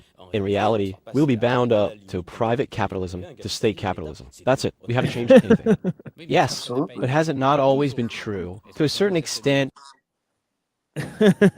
Yeah, right. All forms of rebellion are token forms of rebellion that are granted by the system, right? Because they don't focus on the system itself. No, right? They focus they're on focusing other... on the ideal. Exactly. Yeah. So, and actually, once you attack that element within the system, you give the system means for improving itself. And as we've seen, the system's neatest trick, that was sort of explained by ellul in his work Propaganda. That obviously the system uses a certain friendly sort of rebellion in order to improve itself. Nothing new here. The only way to animate people, to cause revolts, was it not to simplify in the Were all the dictators not bloody? And nevertheless, we still cut our heads to Louis XVI, who was not the bloodiest of all. And who was not a dictator. No, but what I mean is that the objective of a revolt in the 15th century or in the 18th, it was visible, it was obvious. There were privileges, for example, which were unacceptable for. We were fighting against these privileges, and when we had eliminated these privileges, we had indeed changed society. The 17th and 19th revolution has indeed changed a very large number of elements of society, while in which fundamental structures are so hidden, so difficult structures, difficult to discern. Analyzing the technician system is very difficult, that we do not get there. We cannot know what to do, what against what to fight, what to eliminate.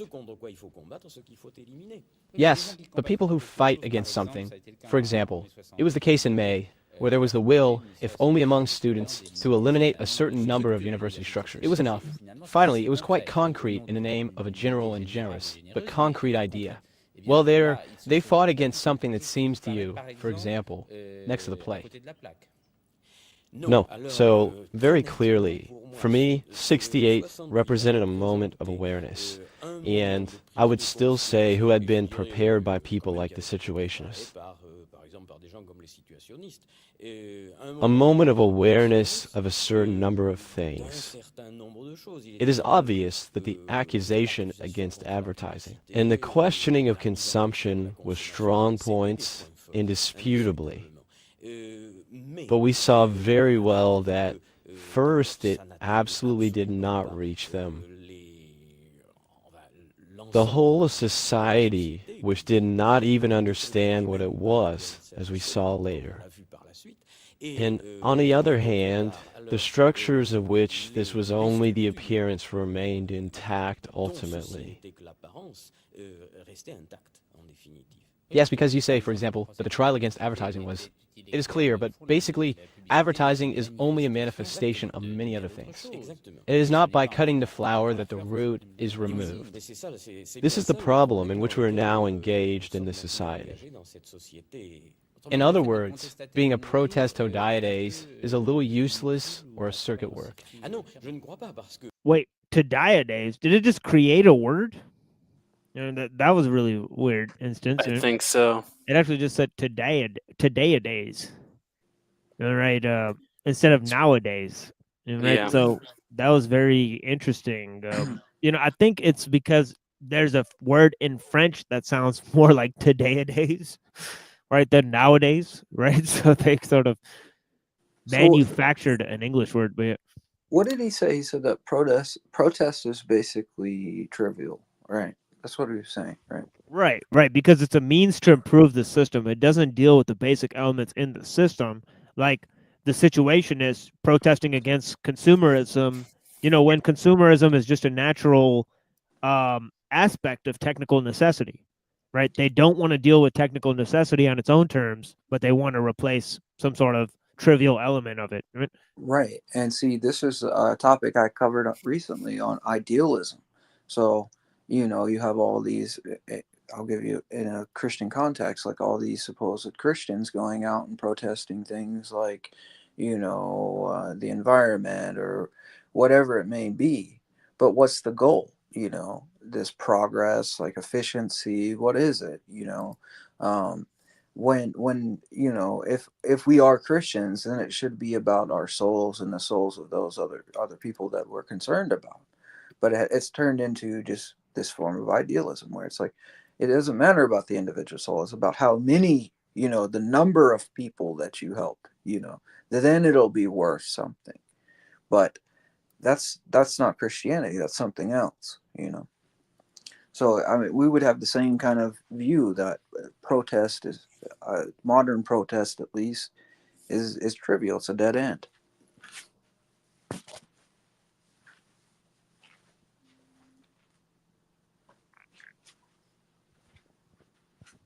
Yeah, and I mean, you just look at the type of protests that are around, anyways. I mean, and now there's actually an instinct, to actually, because the situation has become so hopeless that they want to bring on the collapse, accelerationism, right? So they want to exacerbate the bad parts of the system, to make it collapse faster. So this is now it's become fashionable to actually have this sort of Sabbatean and sort of nihilistic antinomian protest by accepting parts of the system and exacerbating the bad parts of it. So it's become totally. You got like Nazis in prison, like talking about voting for the Democrats, and then you're like, why would you do that? You know what I mean? Well, they're like, because they'll destroy the society faster, so we can rebuild it or something. Yeah, it's crazy. And of course we have our friend here. Everyone's just in their room, in their space. And your space is going to be this little fucking tiny little fucking square on a screen. That's going to be your space in the hyper-capitalist fucking AI world. That's going to be your life. And as much as I want to be anti-capitalist, the only way to be truly anti-capitalist is to be hyper-capitalist. Is to give them carte blanche and let it fucking die faster.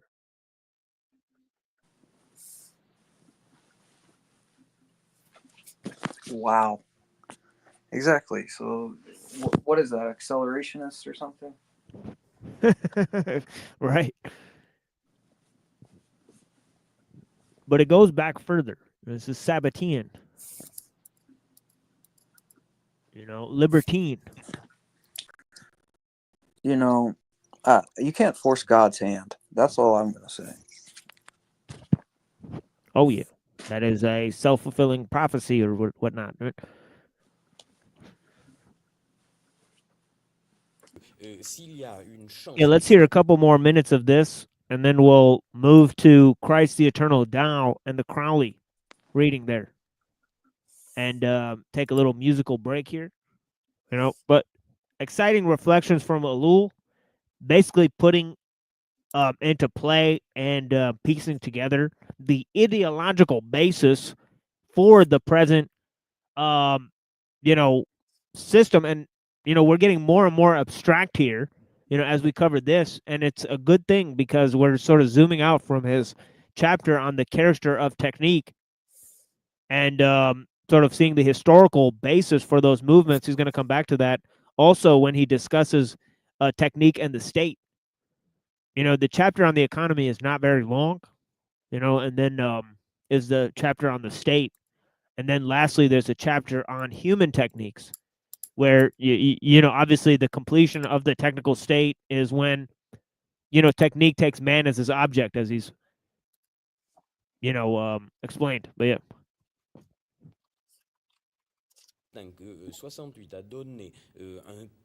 A small game, say, in any case in the field of reflection, in the field of thought, etc. It is certain that we could not have 10 years ago support, present theses which now may not be very well received, but despite everything, to a certain extent can pass, I think, of the importance of the environment or things like that, which are essential. And 10 years ago, no one would have been careful. You say that the West is especially betrayed by the left. So there's a pre-win. How do you explain it? Yes, I'm not saying that the West is especially betrayed by the left, insofar as, for me, as I tried to say at the beginning, the right first does not represent in my eyes. I will not say anything. I may be mean, but above all does not present any future. Finally, it is more possible to write quite simply, even if it collects most of the votes. Yes, even if it collects most of the votes. So that is completely superficial. But it is a fact that this right which collects a majority of the votes is gradually forced to make a policy of the left ultimately. For the most part, then, it is something that seems to me to be very late. Okay, that is actually a very key point. And I think we'll start with that point next time, right? That the, concessions, that are made, for Technic seem to be concrete, and people, the right seems to be constantly reacting to those, and subsuming itself into the left more and more, and obviously that is a lot of what's happening on the political stage today. We're seeing it in real we're seeing time. it. Yeah. Yeah. So we got stream snipers. I think Toilet Bowl Birth is live just as we went live. Isn't that a coincidence, folks? That's amazing. I mean, so, one of these, people always seem to go live, right, when we actually start our stream, right? And, the people who participate in this stream, they'll be learning about history, the use of symbols, the dangers of leftism, right? The dangers of scientism, right? And how to analyze, categorize, and explain those thoughts and opinions. And the people who watch the insane rhetoric, right? C-list comedy show, okay, basically human centipede, people shitting into each other's mouths, okay, and talking about brain rot material, reactions, right?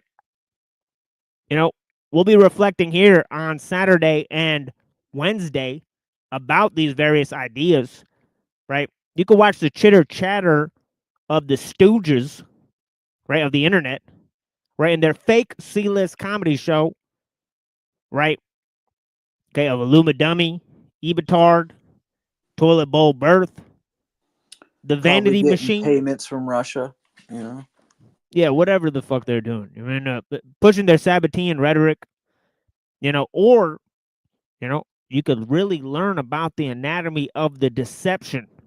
Where we got the cult of CTUHLU rising in this world, coming out of, using both Islam and the church. Oh, yeah, it's going down. All right, so we're going to be cataloging their rise over here. We got a special presentation, okay, on Crowley and Father Seraphim Rose, as we've been sort of detailing the path here, right, of various explanations how to stretch the ideas in the Tao Te Ching. And, we're bringing you guys some music here. So after this musical break, we'll continue on with that. Thank you guys for joining here.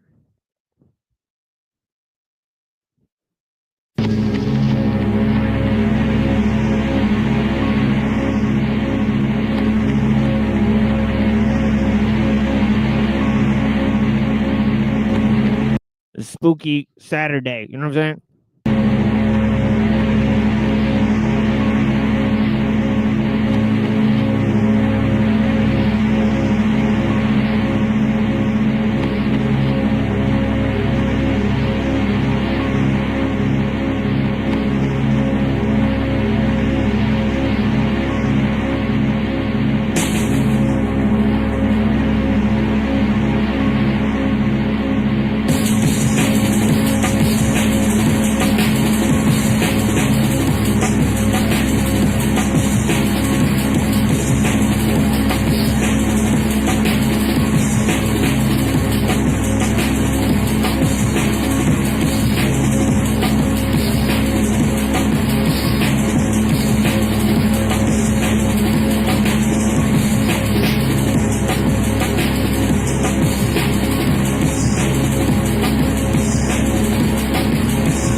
Was that Christoph the Babylon? Oh yeah. I kind of figured. My Confession by Christoph the Babylon, one of my favorite songs here. And it's like a 10-minute song.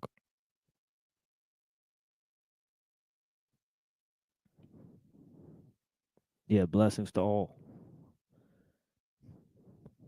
Hypnotic Elements. Call of CTUHLU. CTUHLU's Rising. I don't know if y'all knew about that. They're constructing something that's going to come about in the future, some sort of demonic force that's going to wake up through the machine. Obviously, we live in a totalitarian, in a system of scientific totalitarianism, you know, run by small hats who pray to a machine god. So it's not too far off from reality there.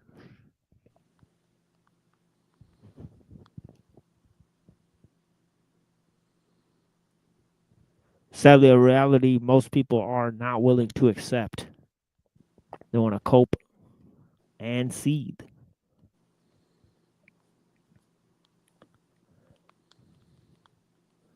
But yeah, warning against war.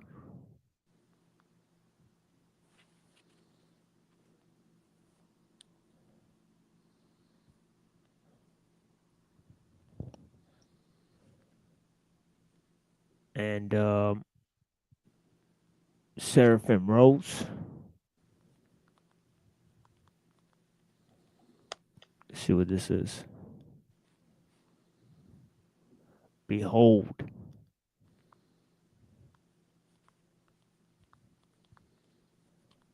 Says the way. The hour is coming. Yea. Has now come. That you shall be scattered, each to his own, and shall leave me alone. And yet I am not alone, because the Father is with me. The way is alone in the garden. Long ago in the beginning, he had been abandoned by man in the garden. Man had turned away from him, departing from the primal simplicity. Okay. Eden. Yeah, so there's not only primordial truth, but there's also primal simplicity. So obviously these two elements go hand in hand. You know, it's the state of the uncarte blanc. It's the state of natural simplicity, primal simplicity. You know what I mean? The primordial essence, primordial truth.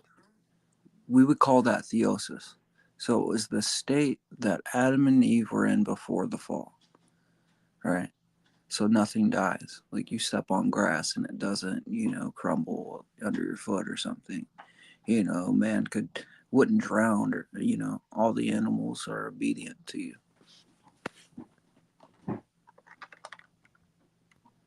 Yeah, and it's interesting what he says. He says, fragmenting his nature, scattering himself in thoughts, imaginations, and desires. Okay, so obviously, the imagination of the thoughts and the creative element, we lost track of that. Yeah, exactly. Those who do not trust will not be trusted. The truth does not mind being questioned. Exactly.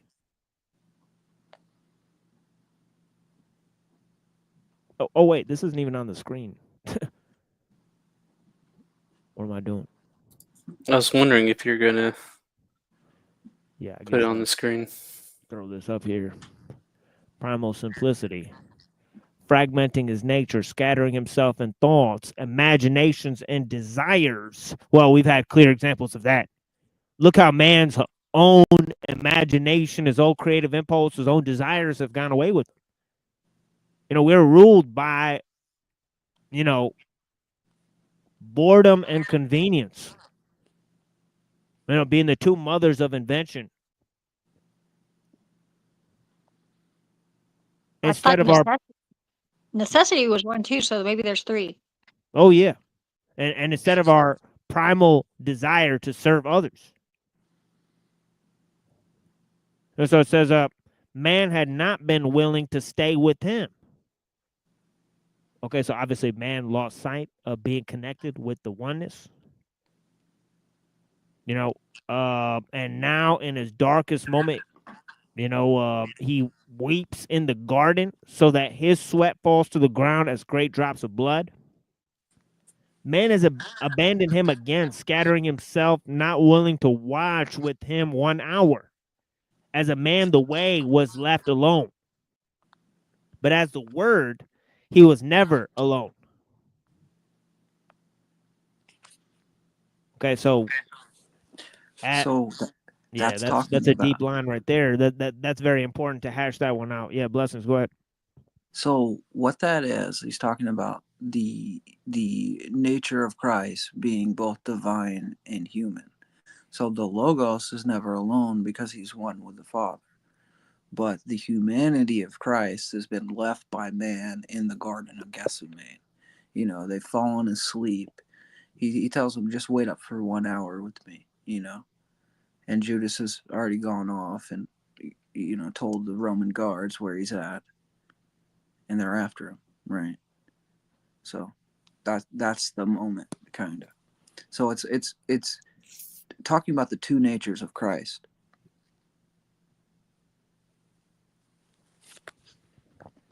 Yeah, that's interesting. I did not expect you to go that direction with it, but this is what I was thinking a little bit is about the distinction that he's making between the way and the word.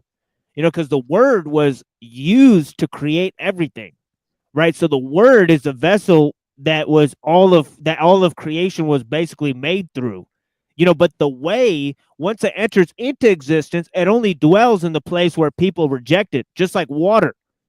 Right. So the whole thing about the way is the way can be rejected.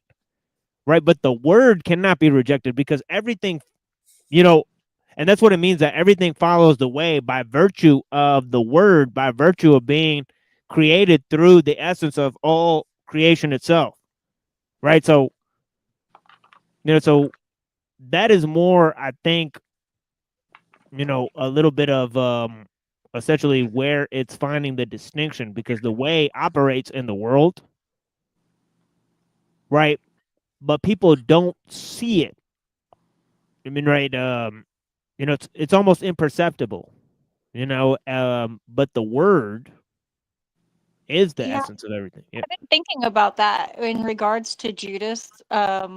Whenever Jesus said, "One of you will betray me," or I'm ad-libbing, do you think maybe that might not have been a prophecy, but an order? No, it wasn't an order. How do you know? It was because the patristic Because text Judas of was it. his I mean, best it's friend, his most Sure. devoted friend. Well, I think that might have been Peter, right? Well, the most beloved of Christ was John. It was John, yeah. But I mean, he's really close to him. Yeah, Judas was close to him, but I mean, some of our closest friends in life betray us over. Well, you're saying that the things like beloved money. disciple in John's gospel is John himself? Yeah. Is that the interpretation of the patristics? Absolutely. Yeah. Oh, okay. He's called Saint John the Beloved. Oh, okay. Okay. Yeah, I've read lots of explanations of that by historians, and they're in dispute about that. But I guess the church is not in dispute about it.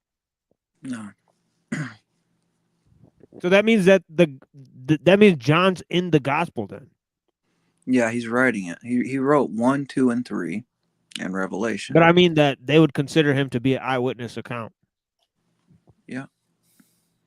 And he was the last one to live too.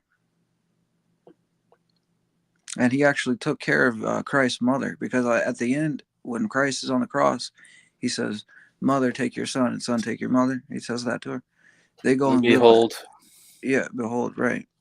So he goes and Mary lives with him on top of the behind the old temple of Artemis, in the at the edge of the city of Rome.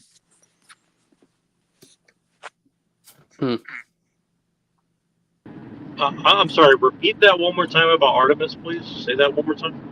So there was a temple of Artemis where they did like sacrifices, and John had like a cabin at the very edge of town overlooking the Temple of Artemis. And right near the end of it, his life, he was about 90 years old, married, had already passed at this point. And she, what the patristics say, that she was taken up when she passed. But Decian, see, he was the last, living of the 12 apostles. Decian knew he lived there, who was an emperor or one of the emperors. And he goes and tells John, he said, all right, I'm going to, come and worship the pagan idols or else. And John says no, and they throw him in a boiling pot of oil. Well, he doesn't get burned when it happens. And so the emperor goes to go touch the boiling pot of oil. His fingernails fall off. He freaks out. He sends John to Patmos, and that's when Revelation is written. 18 months later, he goes back to his hilltop home overlooking the Temple of Artemis.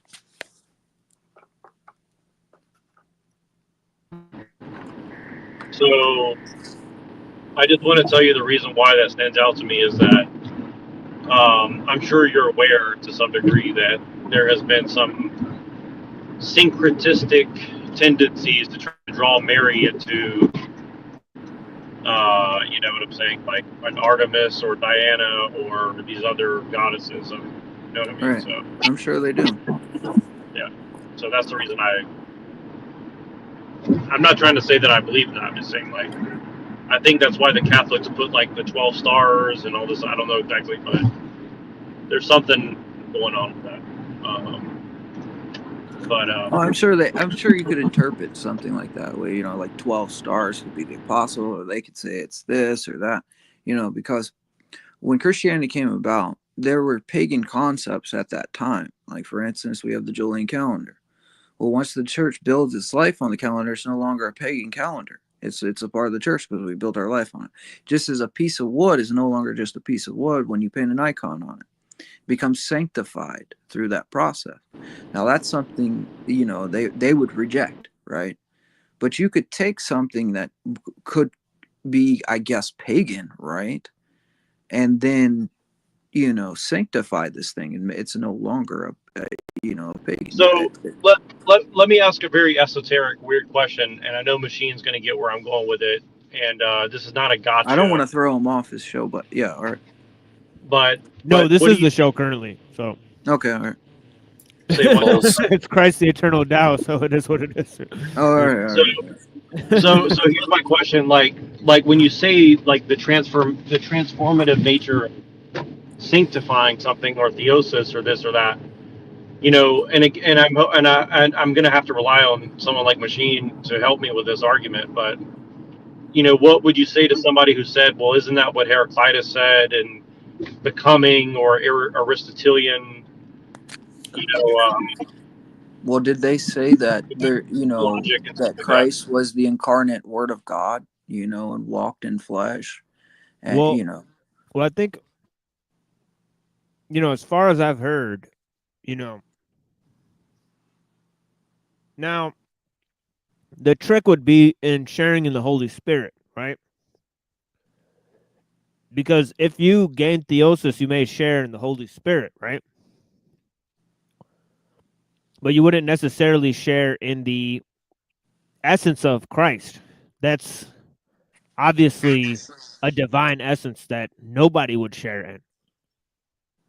The Father, the Son, and the Holy Spirit are one essence. Yeah, the three persons, yeah. Right, so they're one essence, and their energies we can experience through their energies. Right. But we can partake of Christ through the sacraments.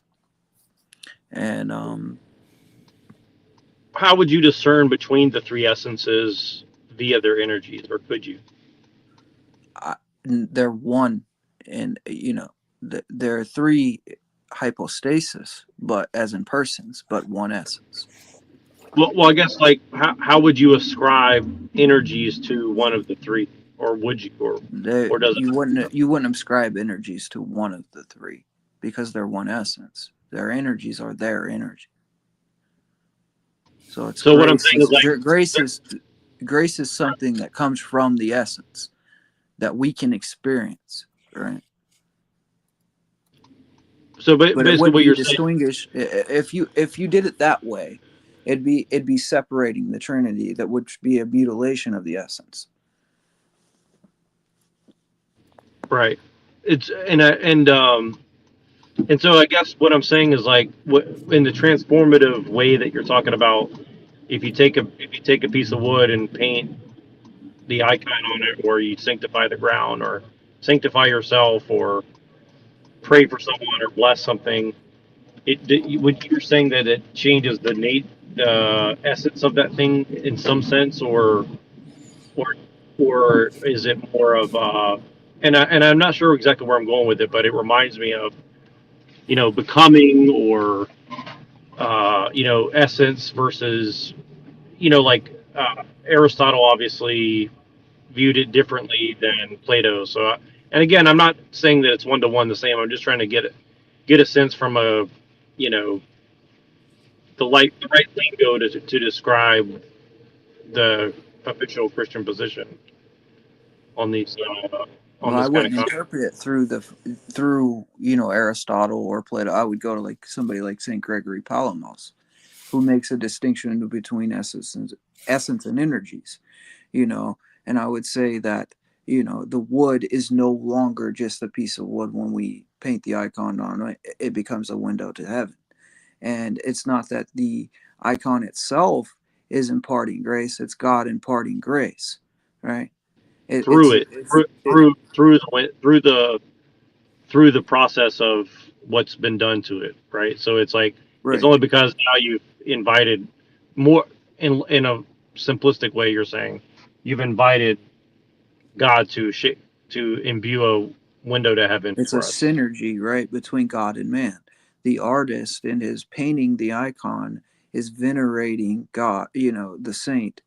And in doing so, God respects that and imparts his divine energies through the icon. It's not that the icon itself, or the piece of wood, or the painting itself is producing the energy in itself.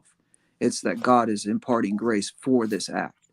Whereas because man is in his veneration showing that towards God, and in return God is giving that back in return.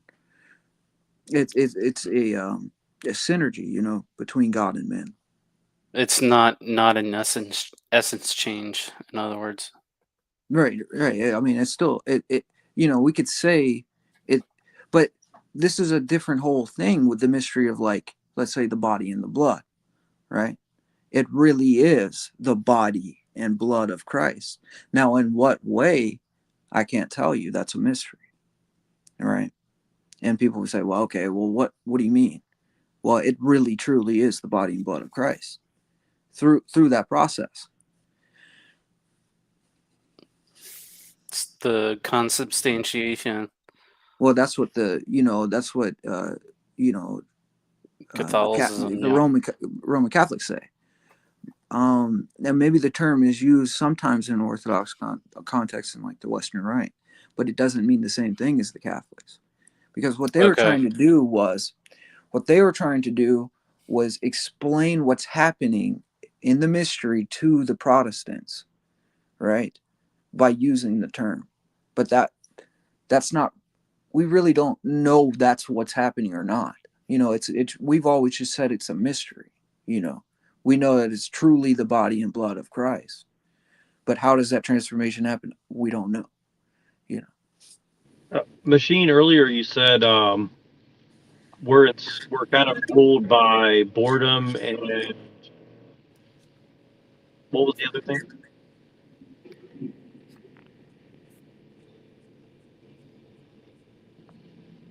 You said boredom and I can't remember the other word you used. Yeah, I'm drawing a total blank. There's something like boredom and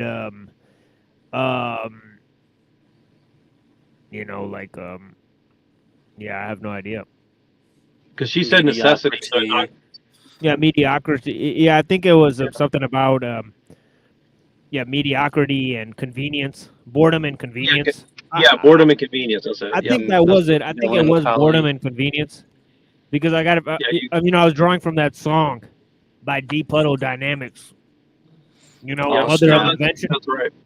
Yeah, Mother of Invention. No, no, but I was gonna say, like, if we're ruled by that, what's the alternative? And what I mean is, like, it, because you said the word and the way, so kind of what reminded me of it is like, well, the way is just a way to lead you back to the right place, right? And so basically, it's like when you veer off course and you're coming off the cliff, the way will intercept and try to get you back to the right direction, right? Is that a good analogy, or like, does that make sense?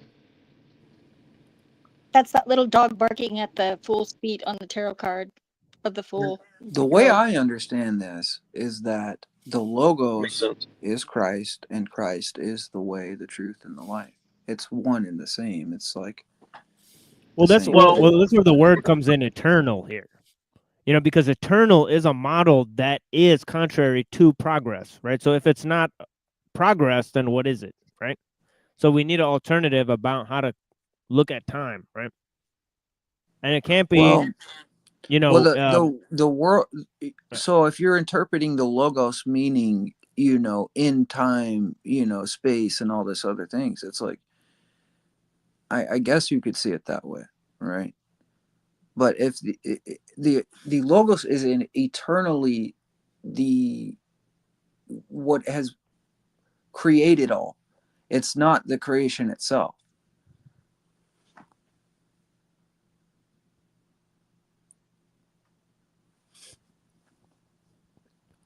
Well, it kind of goes back. Yeah, go ahead.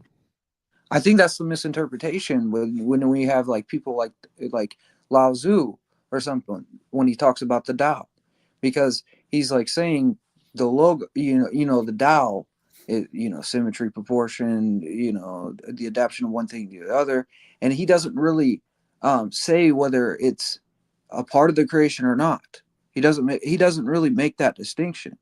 Maybe he leans closer to it being impersonal, right? Well, that's the thing, is that it is and it isn't, and that's why this passage is so important about the way and the word, right? Because as the way, as the Tao itself, the Tao is used to create everything, but as the way, not everything follows it, right? So it is and it isn't. I mean, right? Like, it's part of creation, but it's not a visible part of creation. Right, so it's unseen part of creation. Well, right? it's like that. Well, it's like the essence. Then it's kind of like the essence or something, and then read the that's passage how. over again. Well, I think that's read how. The passage over. Yeah, this passage. Not to interrupt you. I'm sorry. You're saying this passage? Yeah, just go through it one more time. You're talking about from where we're at up here? Yeah. Man has abandoned him again, scattering himself, not willing to watch with him 1 hour. As a man, the way was left alone, but as the word, he was never alone. Okay, stop there. Okay, so yeah, as so this man, is where we're at in the text. The way was never left alone. No, as a man, the way was left alone. But as the word, he was never left alone. And like I already said, what my interpretation of that was. From my understanding, at least knowing what the writing's about, right? What they're trying to convey is the two natures. It's a Christological state, right? Because it's the God man. It's not, you know what I mean? It's the divinity and the humanity. And it's not that they're separate. It's one Christ, but he's both divine and human. So they're leaving the way, meaning Christ, the human being that's incarnate on the planet, his flesh and blood. But the word is never left alone by his Father, right?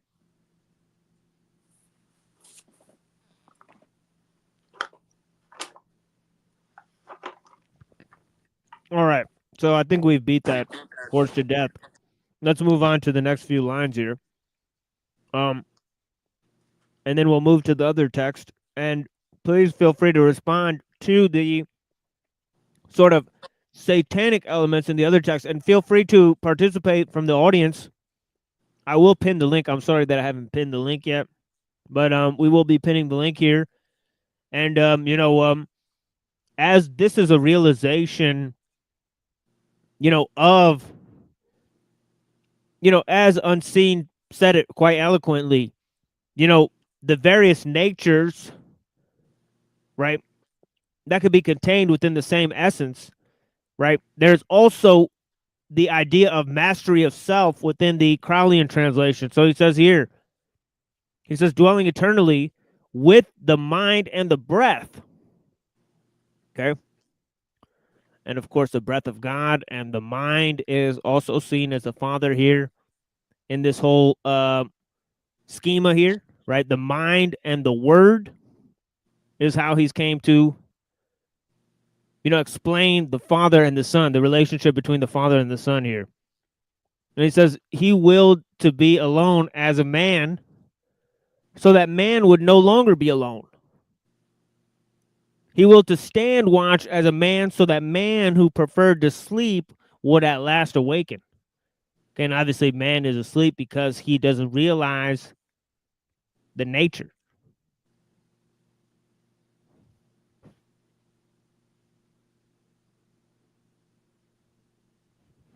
And as he said, but as a word, he was never alone, but as a way, he was left alone, right? So, in the previous chapters, right? So, and obviously Lao Tzu says that, my way is easy to teach and even easier to put into practice, but no one under heaven teaches it, and no one under heaven practices it. So let's go to this one here, 30. And the beast. And of course, it's Spooky Saturday. And let's see what he has to say. We've already learned a few interesting things. A warning against war, right? So let's read what he has to say. And then we'll move back to Christ the Eternal Tao. It says, a warning against war. If a king summon to his aid a master of the Tao, let him not advise recourse to arms.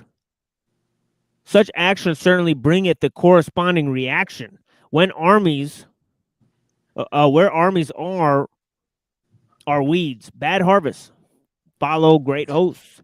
The good general striketh decisively once and for all. He does not risk by over boldness. Okay. Obviously, a great nation does not display its weapons, as Lao Tzu says, right? Okay, a show of strength is erroneous, right?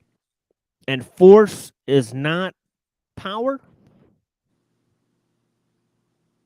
so to speak, right? A great amount of power comes out of organization, right? As we were saying, unseen elements of cohesiveness, right? Okay, so he said he striketh but doth not vaunt his victory. He striketh according to the strict law of necessity, not from the desire of victory, right? Obviously, right? The people who actually have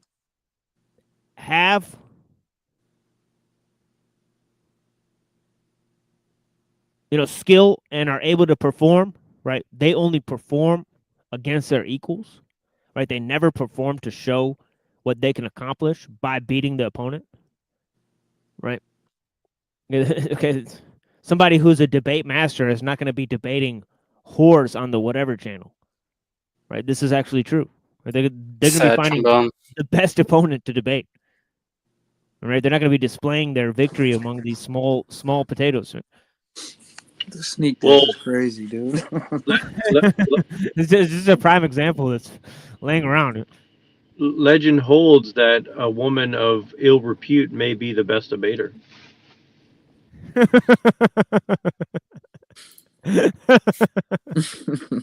That was great. I'm not gonna lie. Just making up neuroisms. Neuroisms. Yeah. Neurodamus. Neurodamus. Yeah. I might change my channel to that name, actually. By the way, if you guys haven't looked into what's his name, Negrodamus, that's an interesting feather. Crazy. Yeah, things become strong and ripe and then age. You know, actually, I got another funny joke that I found. This is so funny, man. I seen this earlier by Burial Goods, right? People start getting early shifts. Step 1. Wait for unsuspecting vibes. Step 2. In the 55.4 yards of light, rip bomb directly to their brain.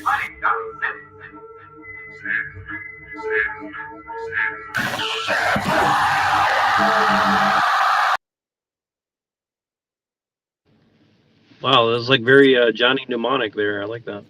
55.4 yottabytes. Wreck your brain, son. That Somebody make look up the gematria. chip brain explode. No. What's the gematria on that one? We need to call up Zach Hubbard. It sounds awfully juicy. 55.4 yottabytes. I'm pretty sure there's a Nephilim walking by me right now, so you guys be quiet for a minute. Just wearing like a whole mask too, so. You know, like one of those little beanies that's too small for your head. It's not quite a yarmulke, not quite a. If he comes at you, bite him like a tick. Is that how you defeat Nephilim? Okay, I'll try to. That's what I heard. Or, I don't know, maybe it's fleas. Maybe you're supposed to flee. Yeah. Pick and fleas. There you go. All right, sorry to interrupt. Composting coral. Yeah, we're usually doing that thing, beanies versus yarmulkes, but today it's Christ versus these satanic elements, I guess. Did you say composting or composing? Because I think it says composing. Wow. Yeah, I'm. I did a little quiz on that. Good catch. Good catch.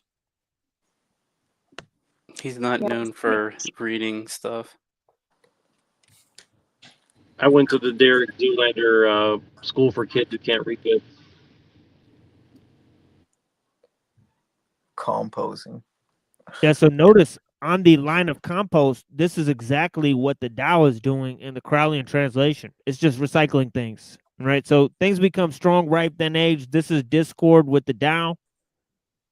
Okay, so trying to, preserve things, progress things. This goes back to the notion of the eternal itself, right? And what is not at one with the Tao soon coming to an end. Okay, let's go to the Seraphim Rose. Pocket full of rosies. Pocket full of nickels.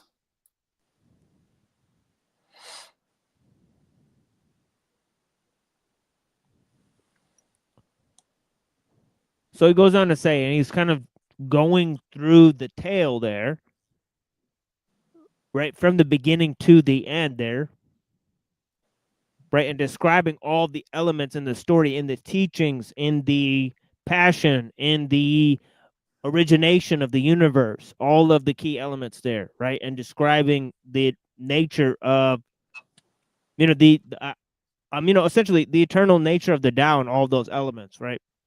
So, as I said earlier, he talks about these three elements: mind, word, and thoughts, right, as sort of this Trinitarian element, right? And of course, this exists within the whole idea. Okay, here, hold on. We got this other homie here. Blessings. Yeah.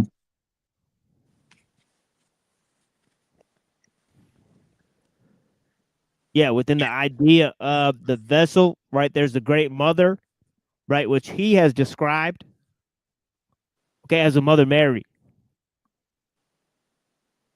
right? So there's all of these ideas, right? The valley spirit, right? All of these cohesive elements within the notion of the Tao itself, right? That come into, you know, the story, you know, and of course in chapter 20 there he did a one-to-one direct relation between you know, Christ's sayings and Lao Tzu's sayings. Right, but here he says they could have laid hands on him before, but he passed out of their hands many times. Their hour had not yet come then.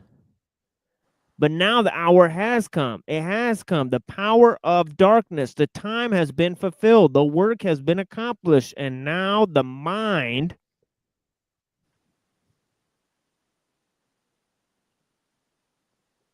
places his beloved word into their hands. Okay, remember I was telling you guys about the mind and the word, the relationship between those. The What dark. do you interpret the mind to be? Well, I think he's interpreting it as a father. Right. Mind placed his beloved word into their hands. Right. So that pretty complete there, right? Yeah. The darkness has no power of itself. Okay, so this is to show that the darkness has no power.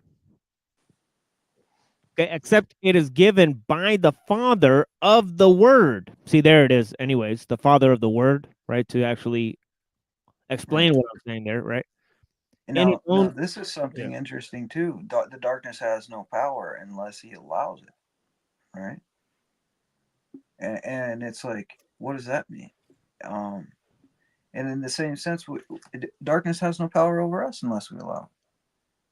Because it's not a substance in itself, just as darkness isn't a substance. Light is, though.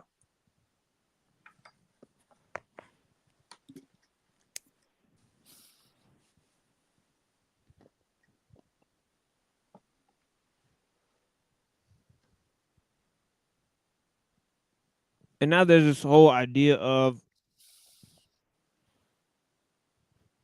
the time being fulfilled.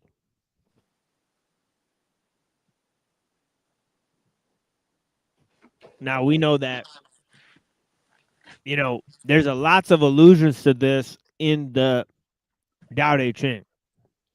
You know, like, you know, about accomplishing work, not taking credit for the work.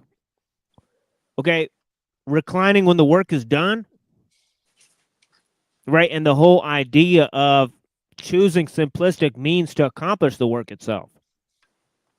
Right, so there's all of these ideas, right, about using timing and opportunity, right, and how the work has to be done at the appropriate time, and once the time has come, and all of these ideas about working with the seasons and this whole element of surprise, even.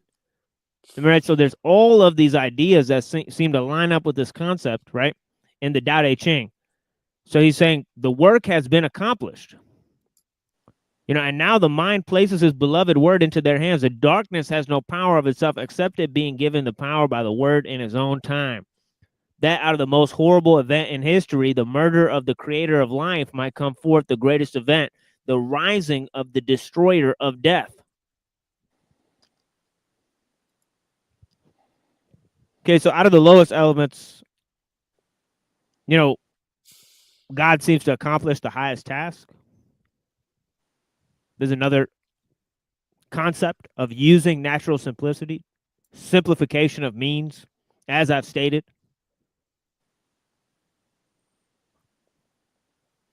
Okay, so these are all, you know, solutions that bear on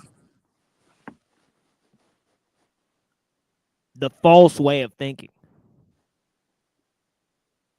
Okay, now let's go to 31 Okay, and he's going over the idea of military valor.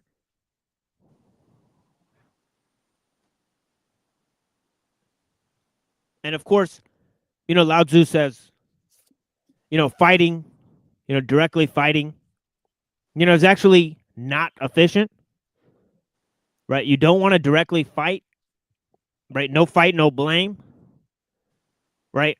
The point of quarrels is to end them, right? Okay, and fighting, actually physical fighting, right? Instead of using an economy of violence, right? And not displaying one's weapons and all of these types of things, that all of these ideas are part and parcel of actually winning itself. Not only winning, but actually avoiding war itself. Right? So he's adding to this fact that violence begets violence. There's a great teaching of Lao Tzu that, as Seraphim Rose pointed out, it seems to line up exactly with Jesus' teaching. If you live by the sword, you die by the sword. Right? He pointed that out in chapter 20. But of course, Crowley understands this too. He understands the economy of violence. He understands self-mastery. He understands all of these things. Right? And that's why in sort of magic, they have this sort of hidden hand element.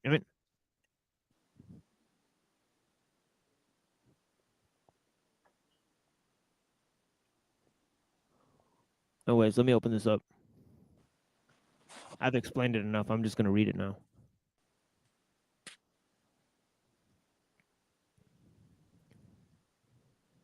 It says, arms, though they be beautiful, are of ill omen, abominable to all created beings. They who have the Tao love not their use. Okay, one to one. Those who live by the sword die by the sword.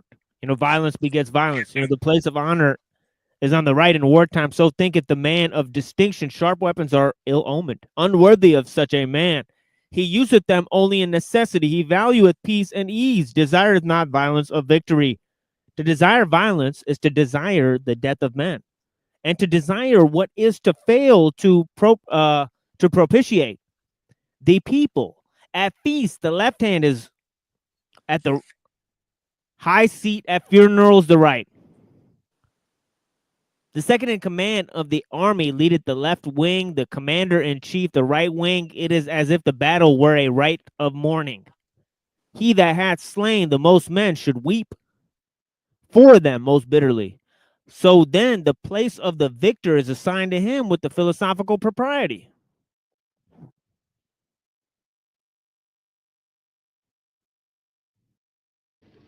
Can you rephrase that last part into different terms? Yeah, essentially, like the person who observes the rite of mourning, which is a victory in war. They basically get what they deserve.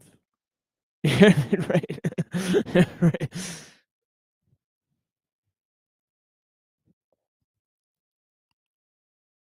Right, like they receive the honor, from the sorrow of the death that they brought. And so they themselves observe the rites of mourning. Sounds very Macbeth. Sounds like Macbeth, very much so. Yeah. Yeah, again, the point of war is to end it. Right? And the one who is vicious does so skillfully, and the one who is compassionate does so with the economy of violence. But of course, both amount to the same thing. They amount to skill in victory and avoidance of war altogether.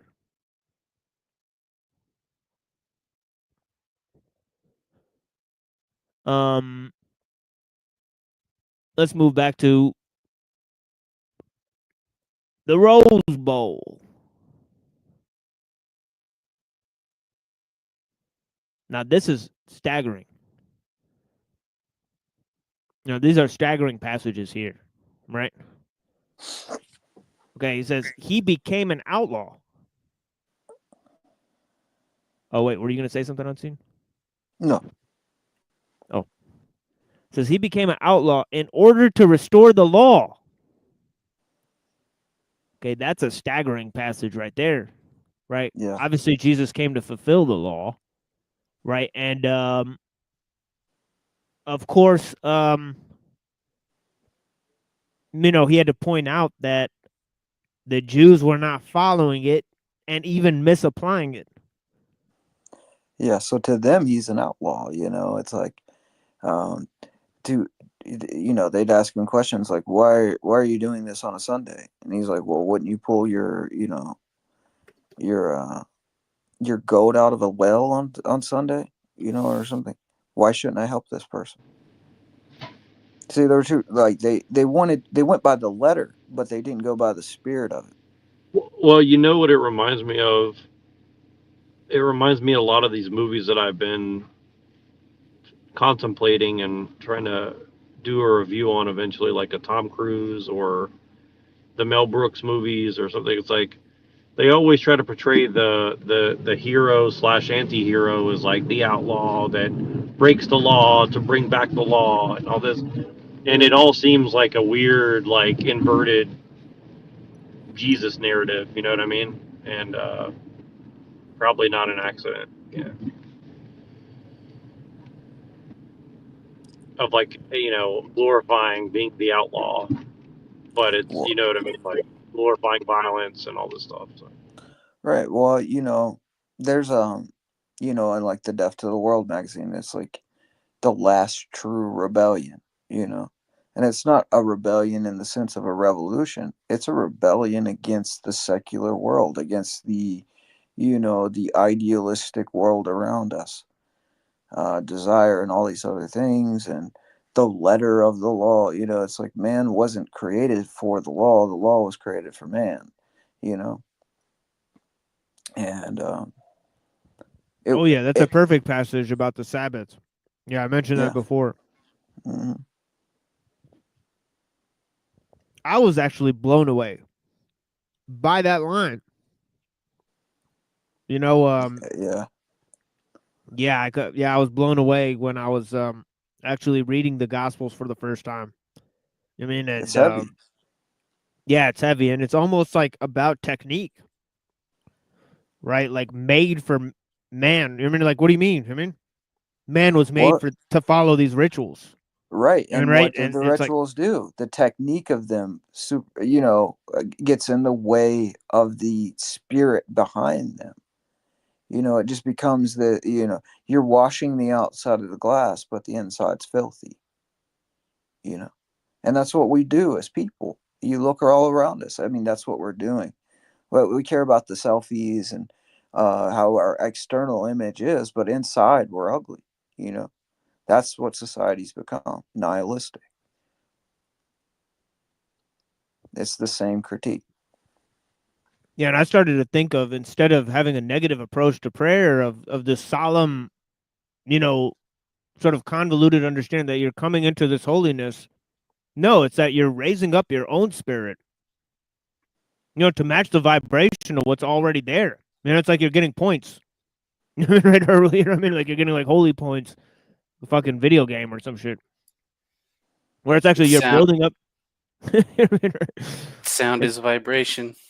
Yeah, it sounds stupid. I think that's but what it's the like, Pharisees looked at it like, right? Instead of prayer, like, sort of, sublimating you, it's more of something that raises you up through your spirit, right? And I think that's a correct understanding. A good example of this is the Pharisee and the publican, right? Or the tax collector, rather. So he's like, I'm glad I'm not like that tax collector, right? And I go and I help the sick, and I'm on time at, temple, and I do all these things. But the tax collector says, God, just have mercy on me. And he can't even look up to the sky. He can't even look up to God what he's saying. His head's down. And the Pharisee's all puffed up, and he said, I'm glad I'm not like him. Well, his prayer wasn't accounted efficient. It wasn't accounted acceptable. But the tax collector, who he was looking down on, since he said, Lord, have mercy, you know, and that's all he could say was it was accounted. And that's actually where the prayer, Lord Jesus Christ, have mercy on me, a sinner, comes from, which is the main prayer of the ascetic monks in Orthodoxy.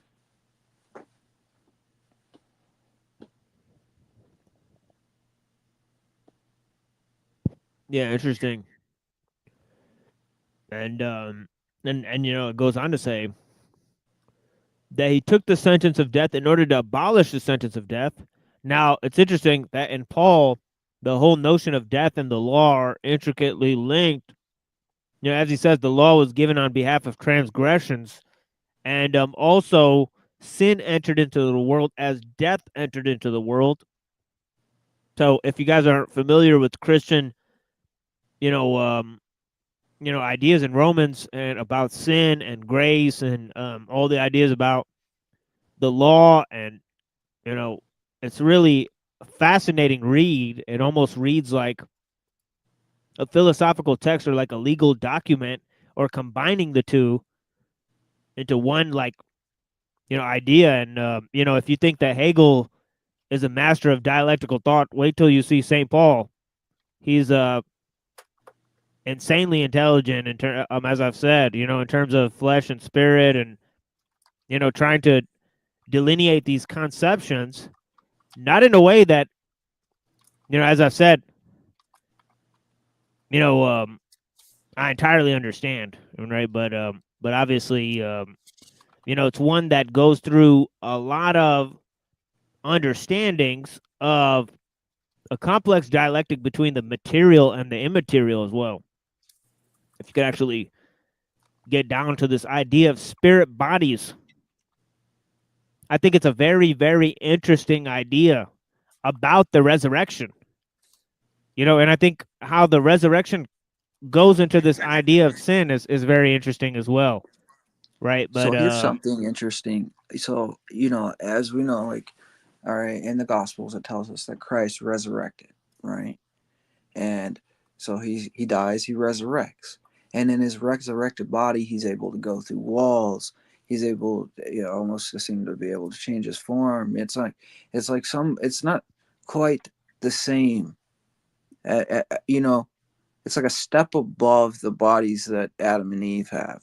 You know, and the way the Christians understand this, Orthodox Christians understand this, at the point of the resurrection of all mankind, those that are with Christ, you know, will have those same bodies, you know, which is very interesting. Right? So I don't even know what that would look like, you know, but it's not quite what we're experiencing now. And it's not quite what Adam and Eve, it's whatever Christ's body was like after the resurrection.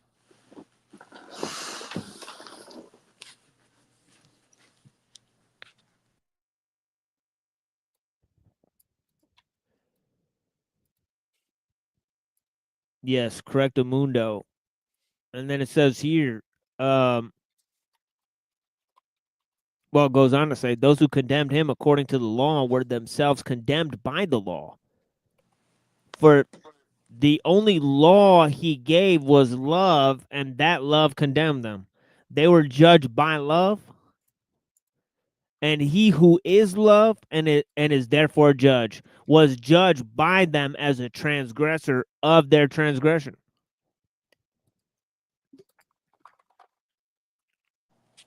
Crazy. Yeah, so that's like, you know, it shows you the depth of the confusion there.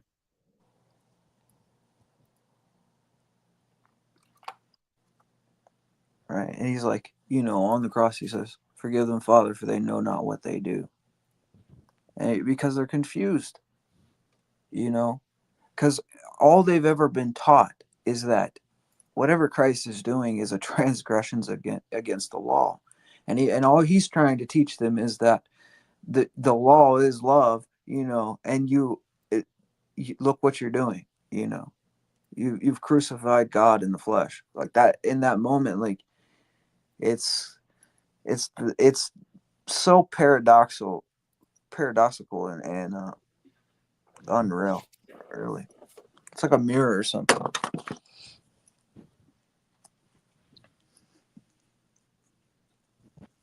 Yeah, now I'm going to read the two of these here, 32 and 33, and then I'm going to go back to 33 in the other text. And then I'm just going to end there because I think 33 is a good Masonic number to round it off on. And then next time when I look at the text, I'll be able to immediately discern what chapter I was on because the number stands out. So, and of course, 33 is a very important chapter, right? Because he brings it back to the self, similar to in 20. He takes a sort of very individualistic approach, and it's about the individual's relation to society in general, right? So obviously, there's lots of implications there, right? So he says, the Tao hath no name. It is that minute point, yet the whole world dare not contend against him that hath it. Did a lord or king gain it and guard it? All men would obey him out of their own accord.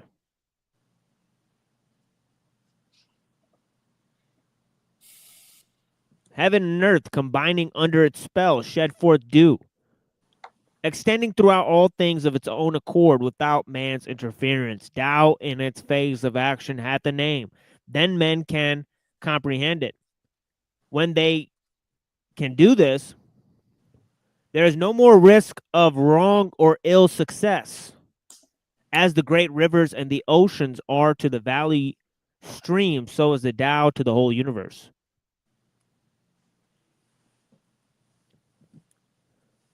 Okay, now I have no idea what this term is. Viveka. The discrimination. Viveka.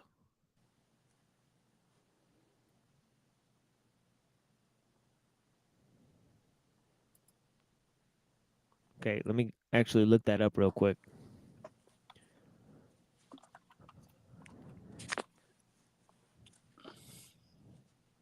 It kind of sounds like the Vivekananda, right? So, Sanskrit term. In the Vedanta, Viveka is considered the first requirement of the spiritual journey. Yeah, so Vivekananda actually makes sense because, you know, Nanda is also a Sanskrit term. So Crowley was dipping into some Vivekananda there. That's interesting. Yeah, Vivekananda would then actually mean the bliss of spiritual enlightenment. You know, because Ananda means bliss, right? Like Sat Chit Ananda. That's knowledge, consciousness, bliss. Right? So interesting, right? And of course, David Bentley Hart creeping around the corner, the fucking creeper. The perennialist. But yeah. Wow. I think he wrote a book on that or some Satchitananda, right? Or something like that. But yeah. It's like death worship, right? It's like something like that. Satchitananda? Vivekananda. Like he was Vivekananda. Worshipping death. Yeah, I guess. But it might just be worshiping like the journey itself. Maybe I'm thinking the journey instead of the enlightenment. But then they have all of these ideas of enlightenment. So that's why I get confused. That's what I'm really against is notions of enlightenment. You know, based on spiritual techniques, you know, I think that is a scam. You know, definitely. You know, from Orthodoxy and the Religion of the Future, I'm like paraphrasing what I remember from it, but it was something like worshiping, like death is an entity almost, like, you know, like this thing that's out there, like the goddess out there in the world, you know, and he's like none would dare to worship, you know, this entity that is death. I don't know. That's what I remember, but it's pretty far out. I don't know. Yeah, holy cows. And yeah, so he says, as the great rivers and oceans are valleys and streams, so is the Tao to the whole universe. That's pretty easy to understand. You know, the valley spirit, Tao is a valley of the universe. Okay, and let me see here, Viveka. So the discrimination, okay, spiritual journey. Okay, so it's interesting that he called that discrimination, right? So this is again highly directed at the self mastery. So of he who understands, others understand it too. But he who understandeth himself understandeth one. Very interesting rendition of that, right? That the one who understands himself is without division. The one who understands others, okay, he still is operating based on division, right? And obviously division is about labeling and naming and about distinction and separation. Right? It says, he who conquereth others is strong, but he who conquereth himself is stronger yet. The contentment is riches, and the continuous action is will. He that adapteth himself, okay, there's that term will. Very important for Crowley. Right, is the term will. Right, obviously he's interjected it many times into the text. Right, he obviously thinks that Tao and will are kind of the same thing. Right, just as, you know, there's several words that Father Seraphim Rose was using, like mind and thought and word and all those types of things, right? But yeah, it says, he that adapted himself perfectly to his environment continueth for long. He who dieth without dying liveth forever. Okay? Dieth without dying liveth forever, right? So that's very interesting, right?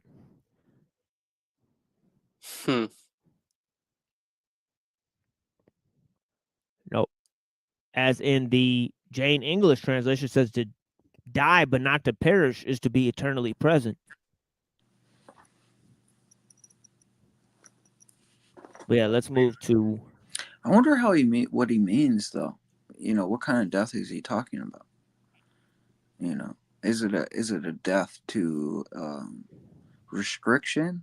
That's what I would imagine he's talking about. Yeah, death to limitation. Right. Yeah, it might be a reference to the mysteries. I don't know. It seems very similar wording. The Eleusinian mysteries. Yeah, he sort of said the whole Vivica thing in the beginning, so that might be a part of the piece of the puzzle there. And Crowley should know, I would imagine, being an occultist and all that.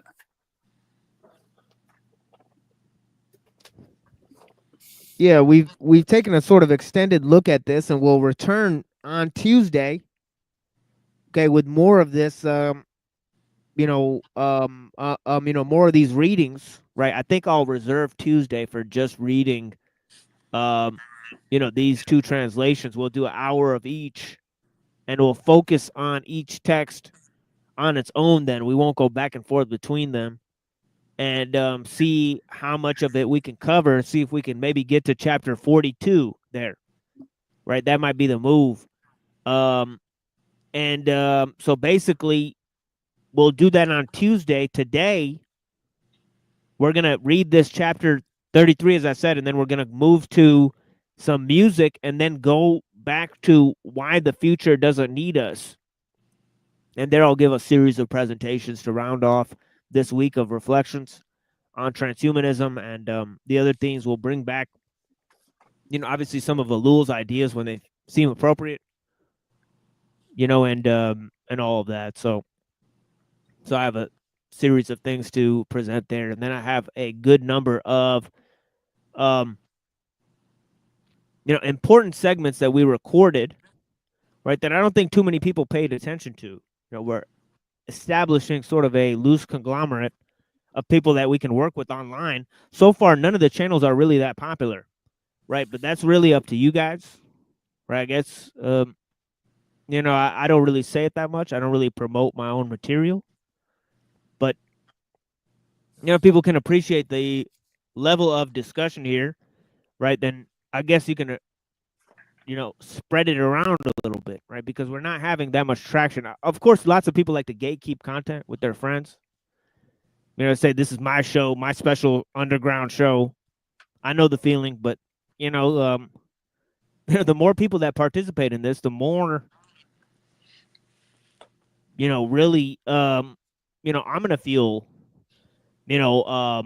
interested in engaging. So there's also all of that, right? So we'll figure it out. Obviously, we've had lots of detractors, right? There's a number of channels that go live and react to our content the minute we start streaming. Happens all the time. That's crazy. Right? Yeah, we don't even, usually we don't even respond to that sort of behavior, right? Because we have too many important things to get across to the people, such as this great work, Christ the Eternal Tao.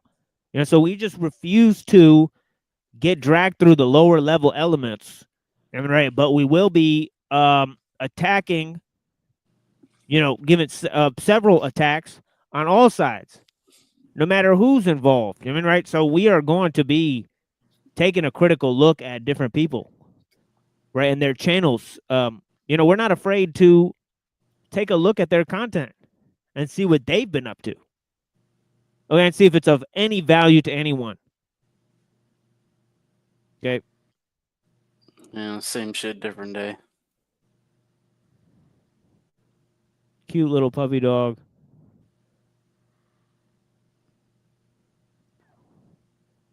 Blessings.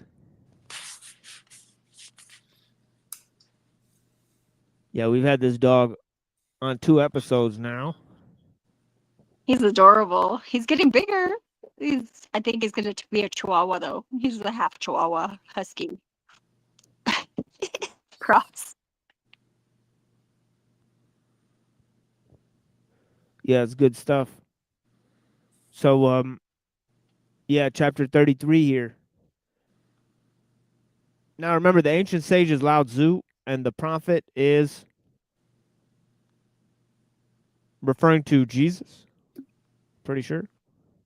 It says, the ancient sage, follower of the way, said, the sage does not reveal himself and is therefore luminous. He does not justify himself and is therefore far famed. He does not boast of himself, and therefore the people give him credit. He does not contend, and therefore he is a ruler among men. Since he does not contend, no one in the world can contend against him.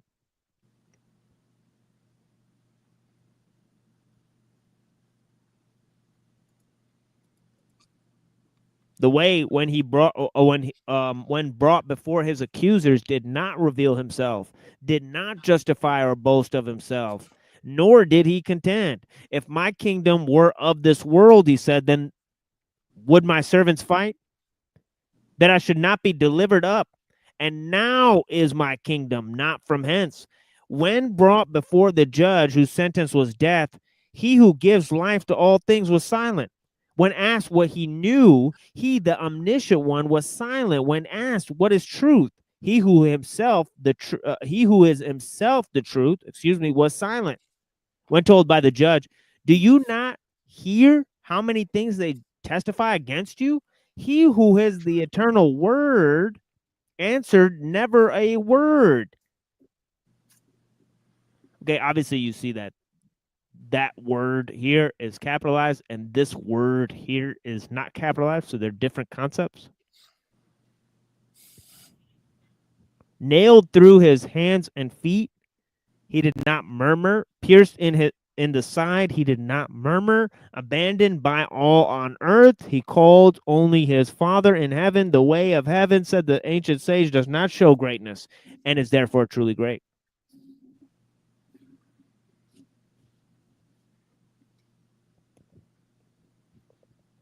It does not speak and yet is answered. It does not beckon, yet things come to it of themselves.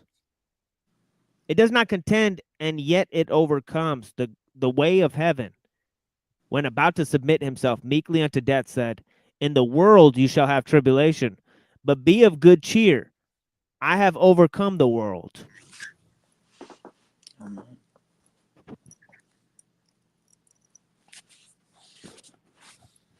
All right, folks. And I'm sad to say that is the end of our reflections on the Tao for today. Okay, we'll bring back some powerful reflections on the Tao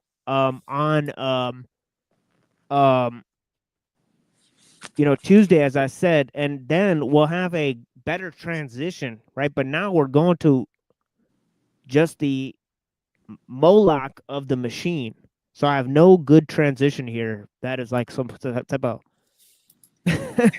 church song or something. Right? It's gonna have to go to Spooky Saturn Day, and the vivid reflections of horror, right?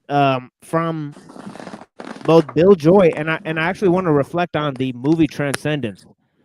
We can't show the movie, but as we are done reading this Bill Joy article, I actually want to look at the plot summary of the movie Transcendence and see how they have Dr. Kaczynski, Dr. Kurzweil, and Dr. Bill Joy in the movie, right, as different characters, right? And they sort of explain their arguments in this movie, big budget Hollywood film, very strange thing to do, right?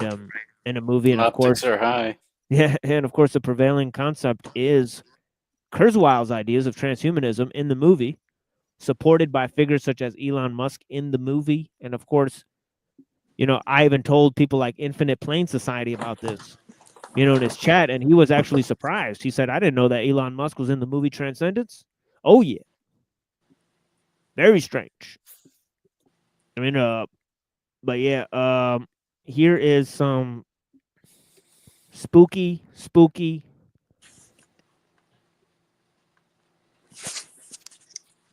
things here, man.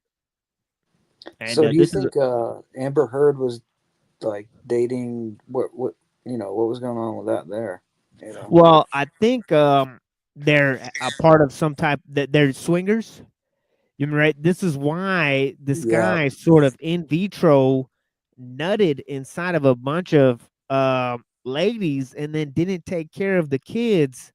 And obviously the whole idea is about how one of them is coming out, is actually a transitioned trans person, right? So this is part of goes right to the heart of America, right? That the conservative clown show in Washington, right, that's actually a faux sort of liberalism, is actually, subject to all of those liberal, that they're merely reacting and coping with the fact that their own children have adopted,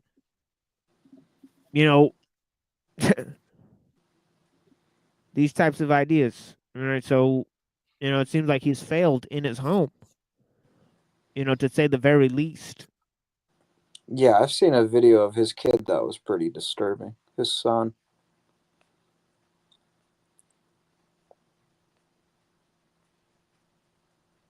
And of course, we It was on don't like judge the Twitter, like person. doing like a dance or something, and he's like, saying some demonic things, and he's dressed like a woman.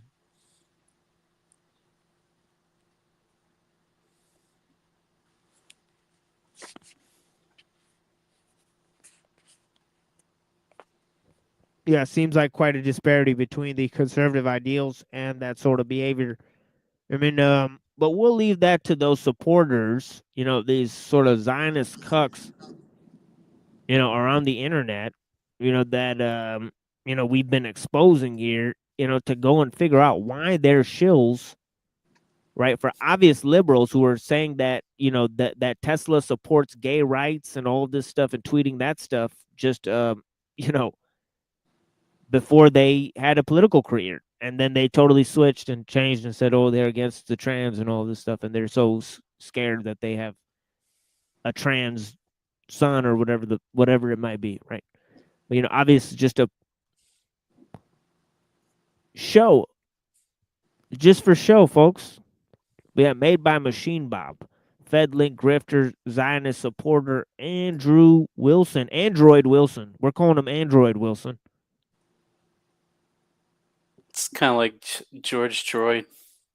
Yeah. So, and we're going to have more of that coming up, right? We got different ideas and themes that I want to look at. I want to look at an interview by Keith Woods. I have some powerful reflections on Keith Woods and his stance against technology, right? His views on Uncle Teddy. He totally cucked out, right? So we'll look at that too. In the future, where I have my recordings from Neurojack, but today we have a series of important shows we want to play with Truth or Cop, exposing some of the actors on the internet. And I believe NPC the game, we did a good show over there. Okay, that was very important. And about racial issues, we'll present some of that here. And yeah, here's a music break, and we'll be back in about 6 minutes here, or something like that, with some of the reflections on transhumanism. Let me see this.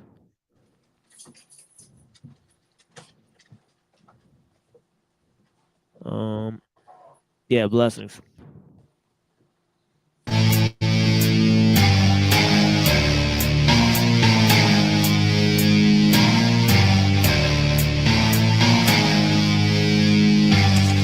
Hey yo, smashing them bitches like a savage. No hands, BMX bike.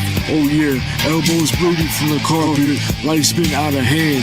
Shit get out of hand. They leave it with no hands. Punishment in the Middle East. They awaken the altered beast. Surrounded by evil. Traces of ectoplasm. Muscles jerking from spasms. Thought patterns nocturnal. Son of the night. Astral creep stab deep. Some wounds will never heal. Take you to hell. If I'm going, we both going on this trip. Bitch told me to get a grip, so I choked the owl with both hands. Watching the lifespan replay in the final moments. Watching the night like the wise owl. Beware of the jinn living in sin. Paranormal world leaving hits. Keep your third eye sharp. I was rap battling before 106 in Park. It's nothing new to me. Don't ask me about other artists. I'm off grid. That's why my shit always giving niggas gridlock. Have your dome sizzling like a McGriddle. Tough guys make me giggle. Wordplay got you baffled. Put a bomb on your muffler. Your mom's muff end up inside your mouth. Keep my name out your mouthpiece. I got people that will run up in your crib. Put a piece in your mouth.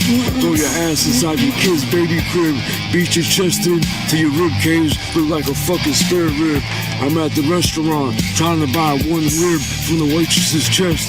Using black bags from the bodega as condoms. Hold on, let me tie a little knot, baby. I love the hate, I love the hate. Using as fuel. Fools ain't ready for the doom. We nightmare creatures coming through your speakers like a specter. I love the hate, I love the hate. I love the hate, using as fuel. Fools ain't ready for the doom.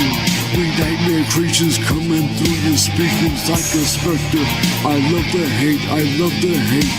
I love the hate, I love the hate. Using as fuel. I'm a nightmare creature. Nice to meet ya.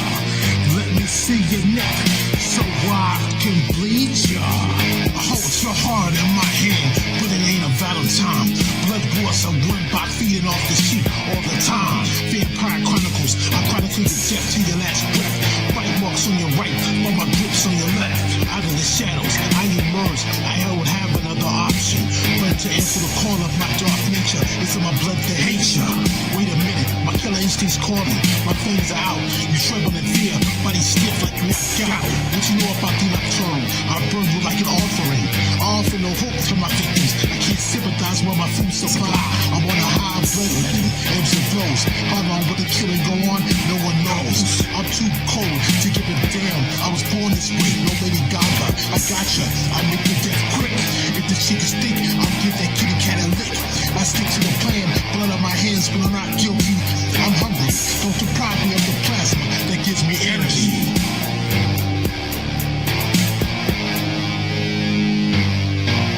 I love the hate, I love the hate. Using as fuel. Fools ain't ready for the doom. We nightmare creatures coming through your speakers like a specter. I love the hate, I love the hate. I love the hate, using as fuel. Fools ain't ready for the doom. We nightmare creatures coming through your speakers like a specter. I love the hate, I love the hate. I love the hate, I love the hate. Using as fuel.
It was like slow motion. And there was no sound. And I realized after so much sound that you became deaf. When I left there, we were old men, all of us. Very old men.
Yeah, thank you. And we're back to looking at whoops. Let me move back to this setting here. Looking at Bill Joy, why the future doesn't need us. Yeah, blessings to Unseen Warfare. Definitely. The homie. I mean,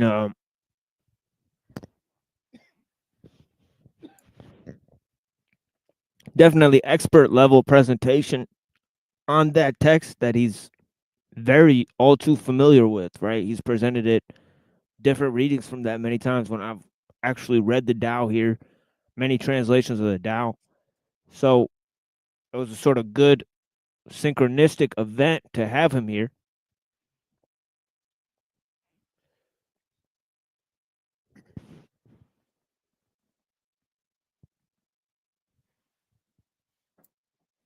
We'll be continuing here. Let me go ahead and drop the link. Oh, we still have him. Let me go ahead and drop the link here. And yeah, I gave this entire speech about you, dude. Like, what the fuck? Like, Wait, what did you say? I don't know. That was good though. But yeah, but yeah, I do that whenever somebody leaves. You know. I appreciate that, man. You know. Yeah, of course. I fell out. You know. What can you do? Well, it was a good time because a little musical break there. So you know, we'll bring some little music back. I'll bring some of the darker reflections we've had at Spooky Saturday so far. We've had some dastardly reflections. You know, I mean, I'm talking about demons flying around, you know, weird stuff going on. Definitely. You know, robots, little worms, Junkhead. Man, that's a good claymation movie. We'll play that at the end. That video. And we got the Return of the Pup. So He's conquering sloth. I think we need the pupper to offset all the gore we just saw. yeah, there was a lot of gore there. So I apologize for people who are squeamish. But you know, I told you guys in advance, Spooky Saturdays. You did do that. Yeah, so you know, we actually had a Russian woman earlier leave the show because of the music. She said it was distasteful. You know, and she declared, I'm a Russian woman. And she left. So all of that transpired here today. And we have nowhere to verify if she was a Russian or a woman. But she did Or make what her her name was in actual like in the language that we actual language, yeah. But Well, they did the not username was in Russian anyway. yeah, Yeah. I couldn't pronounce it.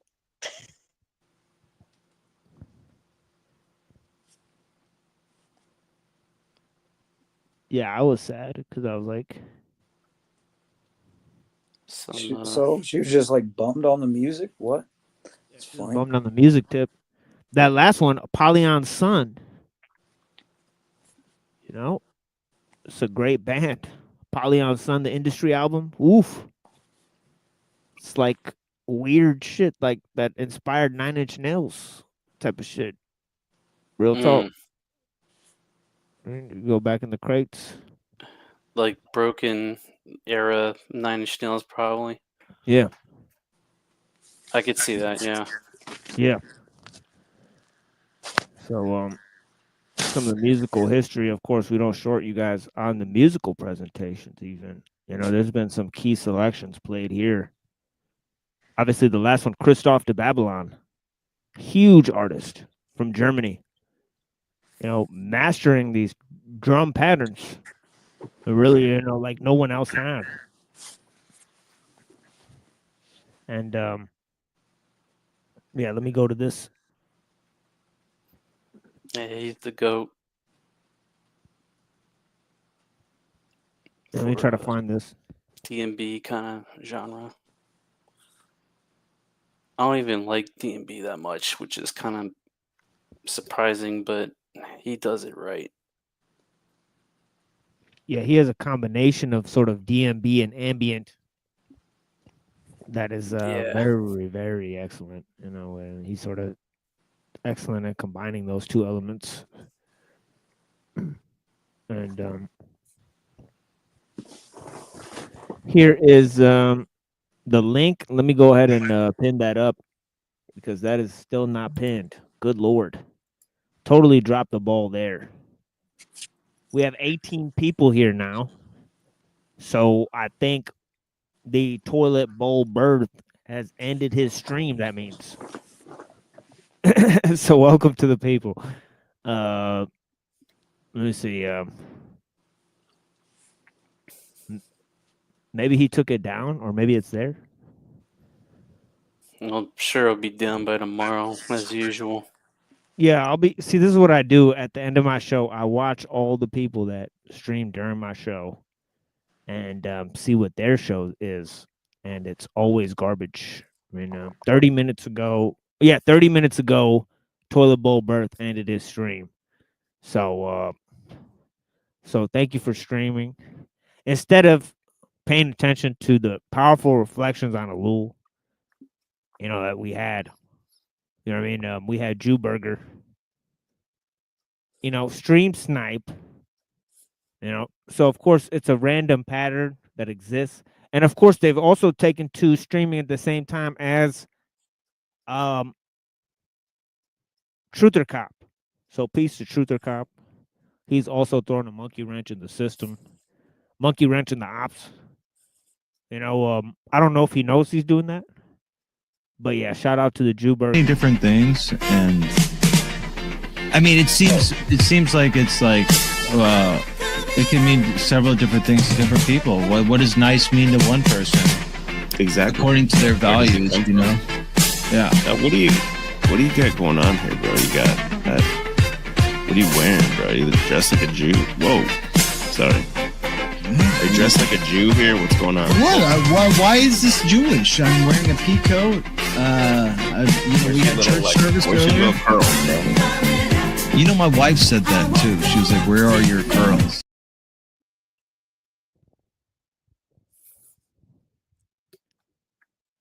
I know where his curls are. Well, there's old boy who actually, you know,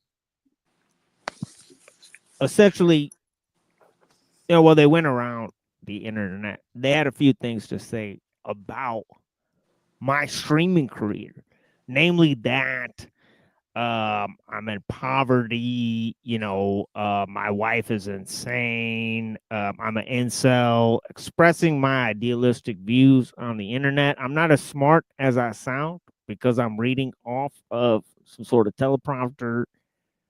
I've carefully prepared these presentations. I bought subs and audience members and enlisted the help of my family, who I am very abusive towards. and I've actually abused them many times. Allegedly. Right, including many of my especially my spouse and my brother, who have appeared online. It just so happens that all my family that have visibly appeared online, those are the ones that I've abused, according to these people.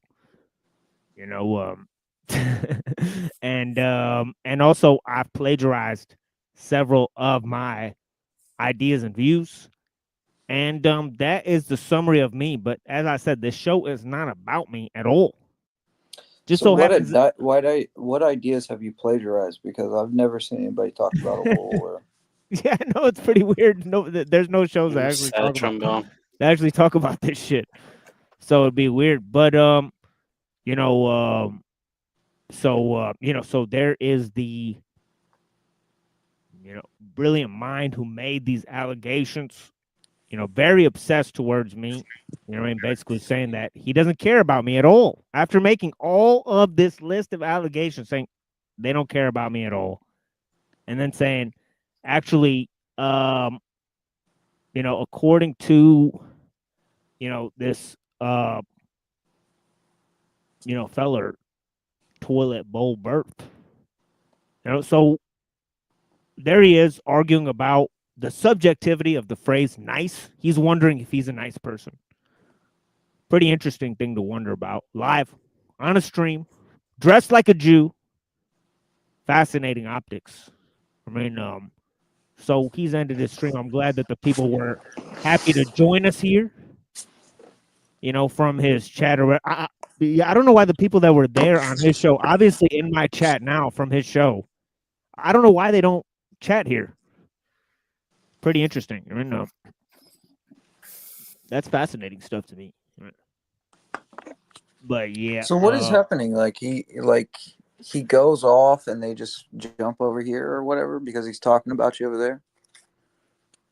Well, I haven't seen the show yet, but there are been several number of shows about me, from Cockboy Hotline Crew, Ebitard. We got Toilet Bowl Birth. We got Illuma Dummy. We got the Vanity Machine. You know what I mean? Who I'm trying to be friends with now. And we got a bunch of other people expressing themselves through various means, but we got a whole slew of pretty much everyone on the internet sphere. And if you actually click on any of these shows, it is a totally scripted fake drama panel on every single one of these channels, where some sort of gay op, fake battle against either ideas or people through false forms of representation. I mean, and that is what the internet sphere has really become, a way to. And let me guess, they push conservative, quote, conservative politics. Oh, yeah. politics. Conservative Christian values all the way down, folks. Right. Okay. In name only. In name only, right. Well, because there's this article that came out about a guy named Tim Pool getting like $10 million from Russia to run his YouTube account. And it got me thinking, like, maybe more of these accounts are doing that, Yeah, especially the people that have appeared on Tim Pool, like Android Wilson. Maybe we should first start pointing the fingers at those types of people and saying maybe those types of people are the top people, because, how are they getting funded, and what's the money about? And obviously these brilliant minds, they're at the center of all this, like Cockboy Hotline Crew, they refuse to ask tough questions. So I guess we'll have to ask them ourselves, because they're too busy reviewing us. So we'll have to review these other people. See, I didn't even know that he appeared on Temple. But yeah, that case came out. I just seen this recently, and I'll tell you exactly what it is. I got it close. So what happened was the Tennessee-based Tenet Media is a Russian propaganda project based out of Nashville, to shape Western public opinion. Isn't it also like communist or whatever? But also it has like I think it also runs modern day debate, if I'm not mistaken. But yeah, I don't know. You look up the organizations that it funds or whatever. But yeah. Right. Yeah, it's a number of organizations that have been kind of pinpointed on this, and they're all involved with YouTube, Tenet Media, which funds videos made by quote conservative influencers.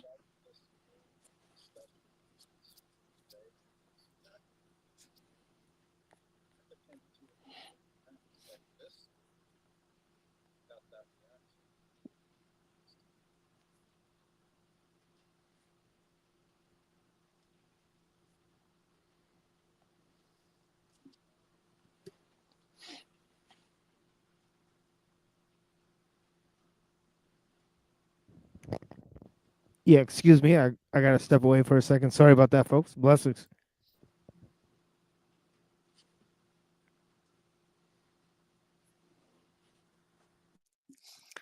What was I gonna say? I forget already.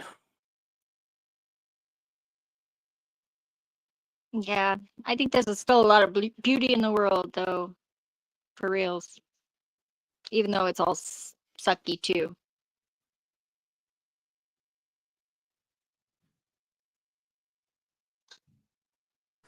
What do you guys think?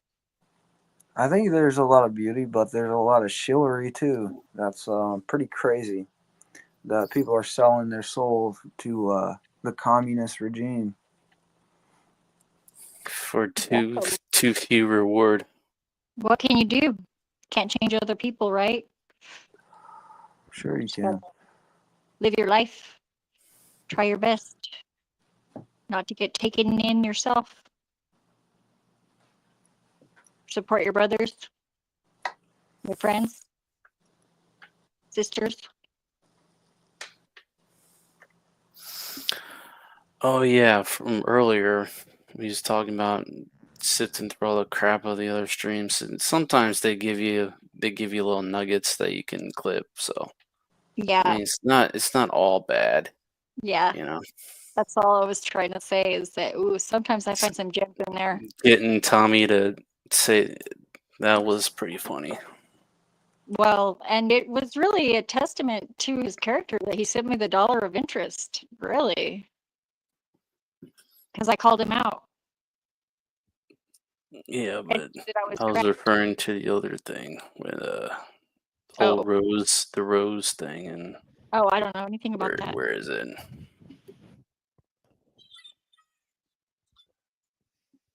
Mm. Oh yeah, the rose thing. I was Is like, that not high enough? Yeah, Tommy is another one where he'll do a whole entire show about my personal character.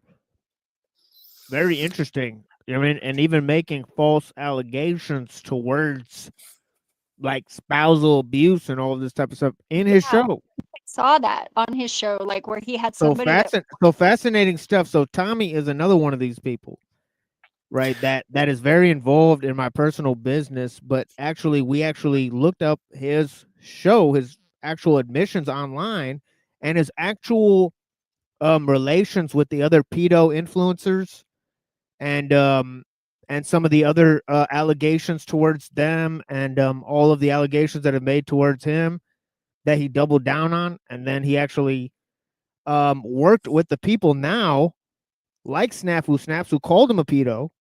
So Tommy has more questions than answers, really. I mean, and about him working with those producers, big name producers. As we'll see on Truth or Cop, we expose the entire story about Illuma Dummy and his fake antics online. And the guy's a total coward.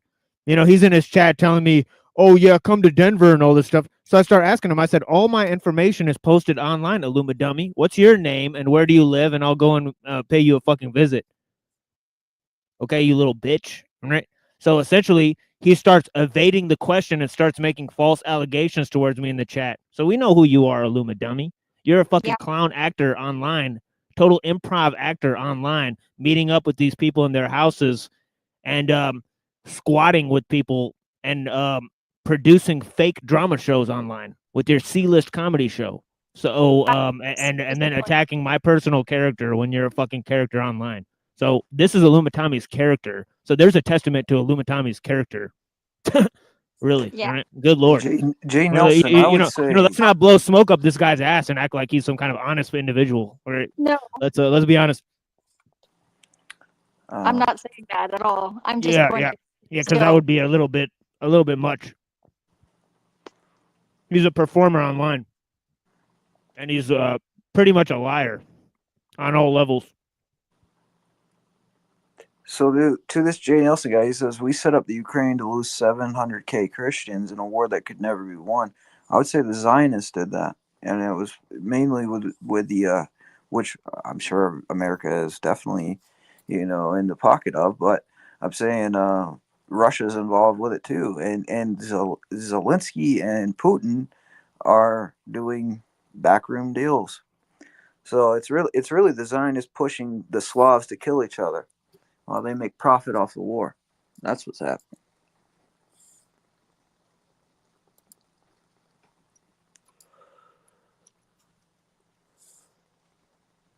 Yeah, sickening.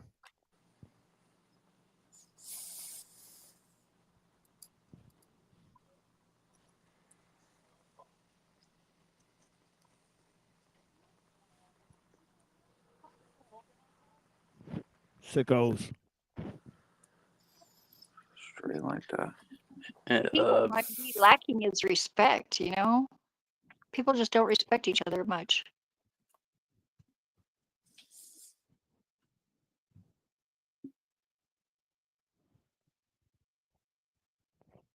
Yeah, let's go into Bill Joy, and I'm eating a piece of ice cream here.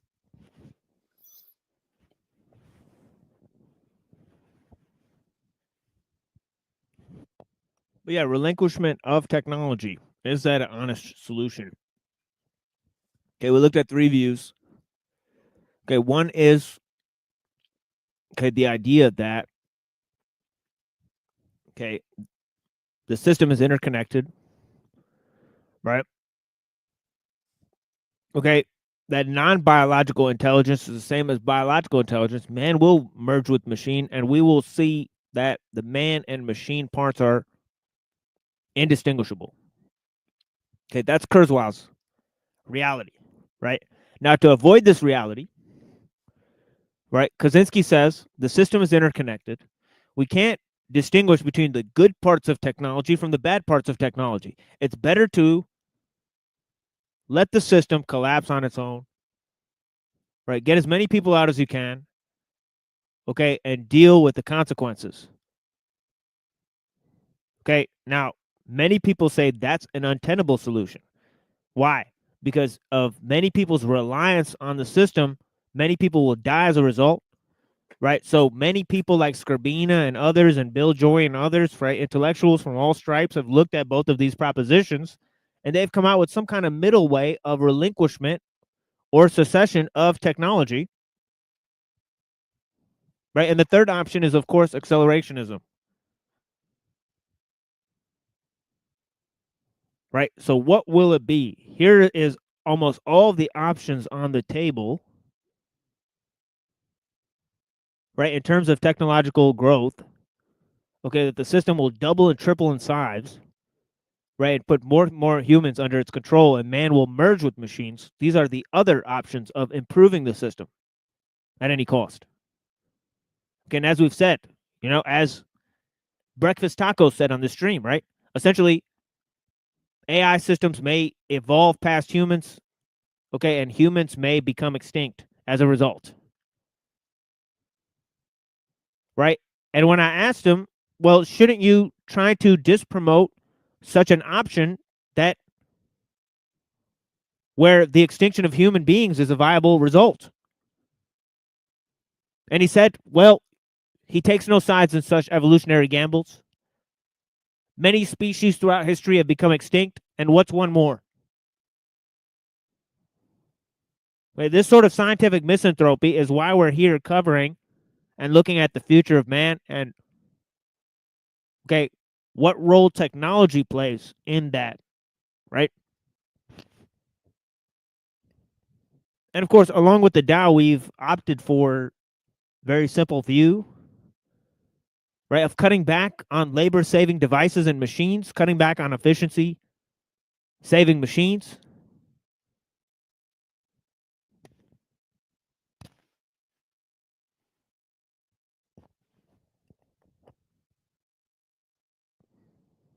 and reverting to a more simpler life. The only problem is that the way of life today is imposed on those in the advanced countries, right? And of course, more and more in the third world are becoming transformed, right?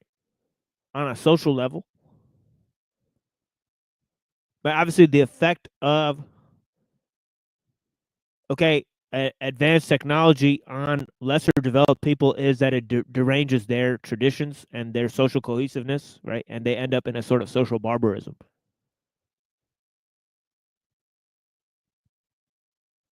Okay, in which fascism, communism,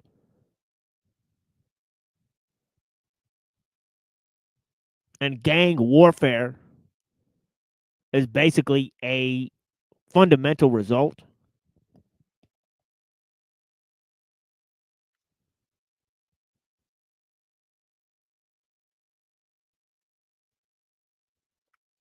So third world countries are like pirate ships in an international market.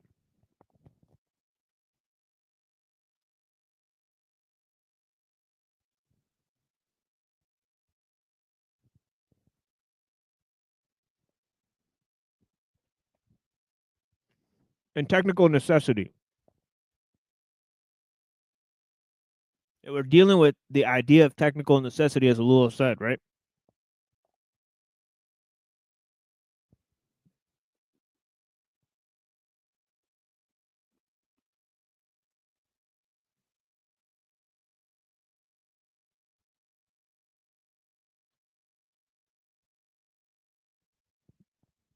I'll come back to all this. But let me go ahead and read some of this.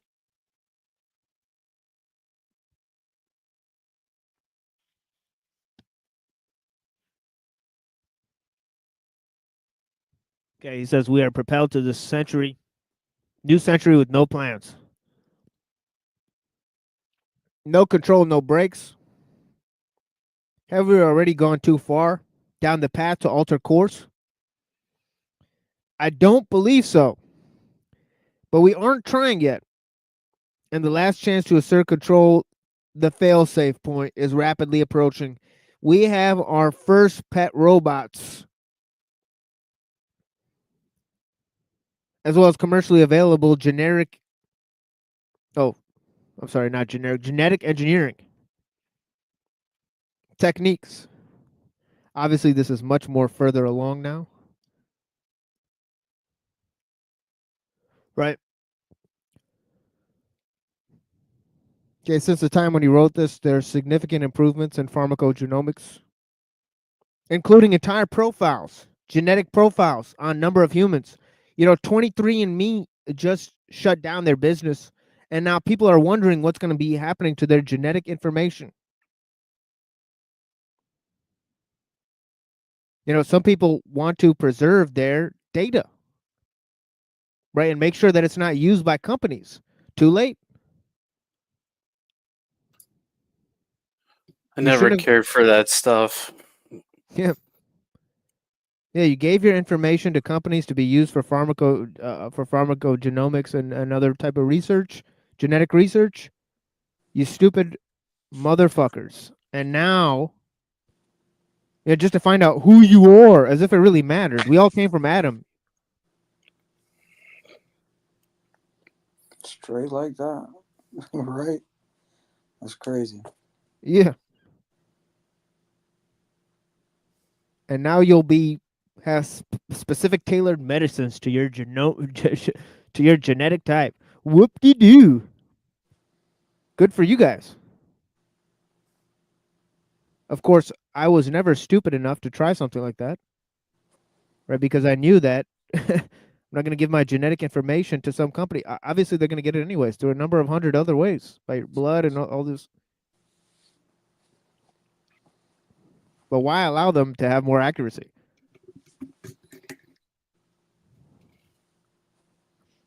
And it says, okay,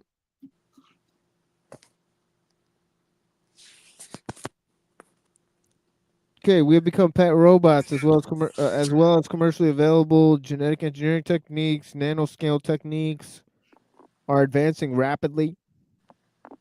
Okay, if you look up videos on what they could do with the nano machines today, it's pretty shocking.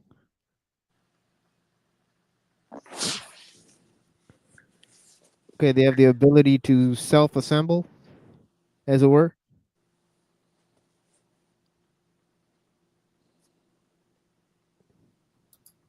Disperse and self-assemble. Okay, while the development of these technologies proceeds through a number of steps, it isn't necessarily the case, as happened in Manhattan Project and in Trinity Test.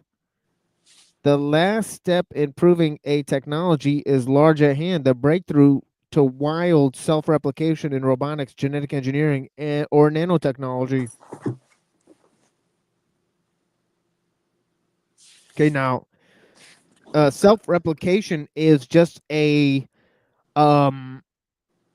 expansion of this trait that ellul already described, right? Which is self-augmentation, right? That this way that technology advances, right? And of course, it's to bring it more and more in line with efficiency, and it's sort of an automatic process, right? And it's a feature of technical necessity. It's not necessarily decided by humans, right? Because technical advancement is done across the board, and then technologies have to be integrated into the system at large. So as I was describing earlier, right, there is a clear difference between science and technology. Not all scientific research is used to make technology, right? But there's other key differences, right? Science is more theoretical, technology is more practical. Anyways.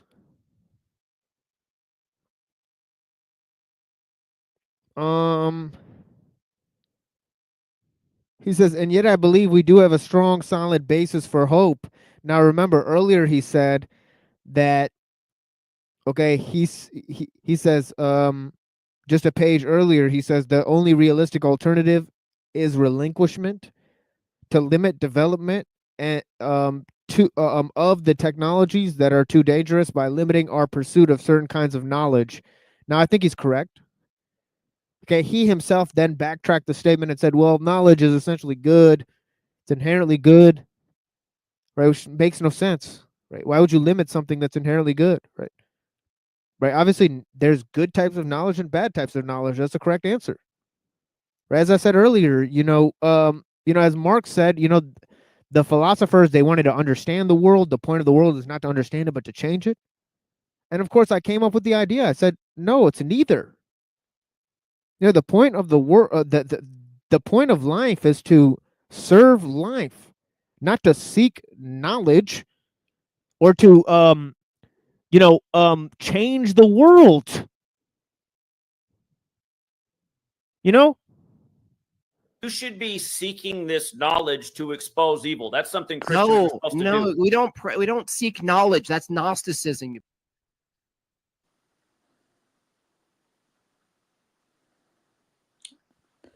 Yeah, I don't know. The purpose of life, so many people have their different, takes on it, what it's supposed to be, but it does seem like the modern version of it is to like change the world, But there's a lot of smart people out there that says that you got to change yourself first, right? So I think that'd probably be the focus of life is to develop the soul or something like Solzhenitsyn said.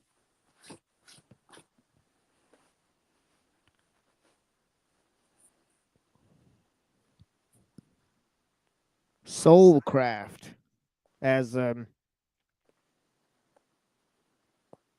quote the famous song by Bad Brains. And yeah, so so this whole idea that knowledge could be bad, right? Is where we've come to. And of course he said earlier, about Thoreau, that we do not ride on the railroad, it rides on us. This whole idea about the human cost of the new technology that Rousseau was pointing out. I mean, not Rousseau, Thoreau was pointing out. But Rousseau also points out, right? But yeah, so yeah, this whole idea that, we shape tools and the tools we use shape us. Right? And what did we read in ellul earlier? Right? Here, let me see if I could go back to this. Tools, instruments of necessity, instruments that neither lie nor cheat, tools with which necessity can be subjugated by obeying her. Without the help of false laws, tools that make it possible to conquer by obeying. What a powerful statement. That was earlier in our ellul reading, right? Okay, so he says,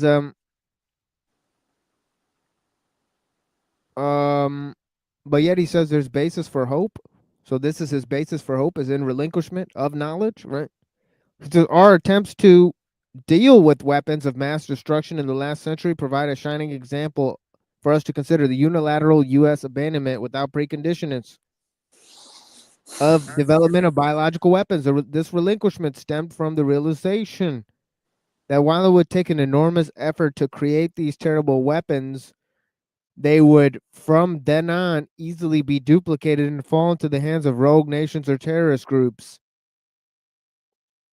Okay, I won't say anything on that. We're not allowed to on YouTube. But I think we all know the obvious conclusion of that, right? The clear conclusion that would create additional threats to ourselves by pursuit of these weapons. Okay, that would be more secure if we did not pursue them. We have embodied our relinquishment of biological and chemical weapons in 1972 Biological Weapons Convention, 1993 Chemical Weapons Convention, BWC and CWC. As for the continuing sizable threat of nuclear weapons, we have lived with the now for more than 50 years. The U.S. Senate recent rejection of comprehensive test ban treaty makes it clear relinquishing nuclear weapons will not be politically easy. But we have a unique opportunity with the end of the Cold War to avert multipolar arms race. Building on BWC and CWC relinquishments, successful abolition of nuclear weapons could help us build toward a habit of relinquishing dangerous technologies. Okay, and obviously, I pointed out earlier that if the standard for relinquishment is mutually assured destruction, then it's obvious, right? That everybody's going to sign on, but we need something, of a more, of a lesser standard, then we all have to band together when it's going to kill us all. Right? I think that's a little late in the game in terms of ethical considerations, right? But ethics works better from a precautionary principle, right? That you don't do something if there could be a perceived harm in it. That's the kind of standard that works in sort of modeling ethical principles, right? But yeah, we are obviously abandoned that one, right? To sort of minimizing harm, right? And pursuing technologies at any cost.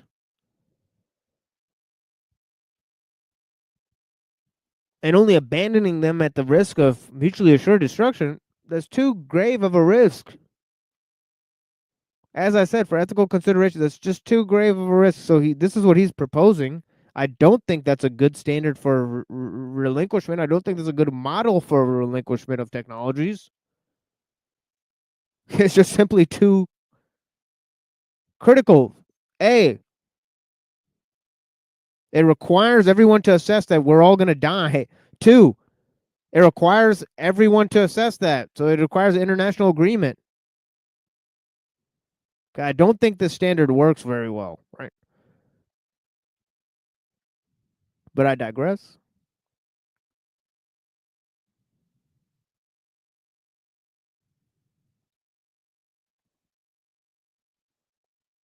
And he goes on to say, verifying relinquishment will be a difficult problem, yeah, you think? But not an unsolvable one. We are fortunate to have already done a lot of relevant work in the context of BWC and other treaties. Have you? Our major task will be to apply this to technologies that are naturally much more commercial than military.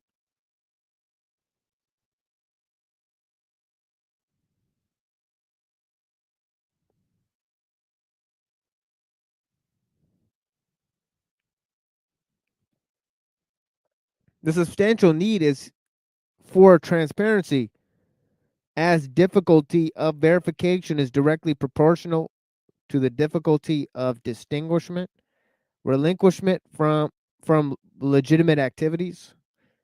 We're reading Bill Joy, Why the Future Doesn't Need Us. These are none of our considerations about relinquishment or our proposals here. This is actually a prominent article from Wired magazine by a prominent technophile and developer of technologies, Bill Joy. So don't get it twisted.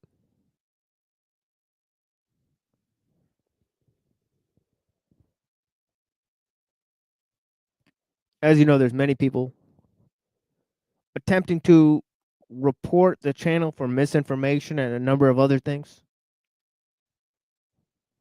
So we have to give several disclaimers.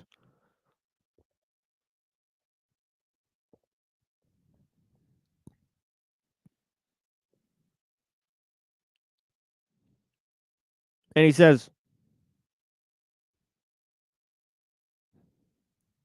I frankly believe that the situation in 1945 was simpler than the one we now face. The nuclear technologies were reasonably separable into commercial and military uses. Interesting.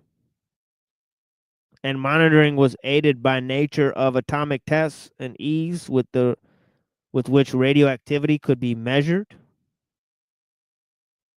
Research on military applications could be performed at national laboratories such as Los Alamos, with results kept secret as long as possible. The GNR technologies do not divide clearly into commercial and military uses. Interesting. Okay. And there is a increased collusion as technology expands between the commercial sector and the military sector. Right? Obviously, as you know, the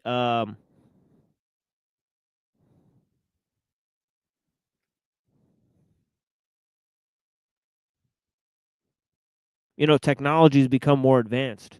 Man, I keep forgetting to drop the link tonight, man. This sometimes happens where I increasingly forget to drop this link here, so I apologize. You've been dropping all night. You just forget to pin it. Hey man, I'm going to sleep, brother. I'll hit you up. Yeah, blessings. Later, Yeah, people. thank you, my friend. Easy. Yeah, man, I appreciate you guys. Yeah, definitely. I'm gonna share your stuff too, by the way. I got you, brother. Later. Yeah, I've been sharing yours too. Yeah, thank you, brother. Blessings. Later, man. Bye. Yeah, we may or may not. We'll see how much time we have a presentation by Unseen Warfare at the end here. We got like a few hours here. I should be. Man, I don't know. I should try to end this soon. We'll be coming back this week, Tuesday, then Wednesday, but then I'm thinking of doing an extra show this next week. So, we'll figure it out. As the as the saga develops, we'll be doing a show on the whole targeted individual series by Cockboy Hotline, and I think that he is actually I mean he was caught just doing some shady things on the internet that we'll try to figure out, get to the bottom of their connections and who they collude with online. I mean, so obviously they're laughing all the way to the bank about us trying to do that. And so, you know, we're expecting that they may respond with some type of piece on this channel. We could only surmise what's going to happen, but yeah, we'll be joined by Truth or Cop at some point. Yeah, good night to Unseen Warfare. Blessings. Thank you for being here. But yeah, there's a little reflection there. But yeah, he goes on to say, you know, that I frankly believe that the situation in 1945 was simpler than the one we now face. The nuclear technologies were reasonably separable to commercial and military uses. He says now they're not clearly separable into military uses, the GNR ones, right?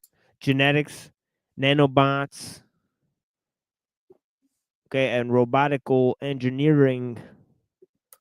Given their potential in the market, it's hard to imagine pursuing them only in national laboratories. With their widespread commercial pursuit, enforcing relinquishment will require a verification regime similar to that for biological weapons, but on an unprecedented scale.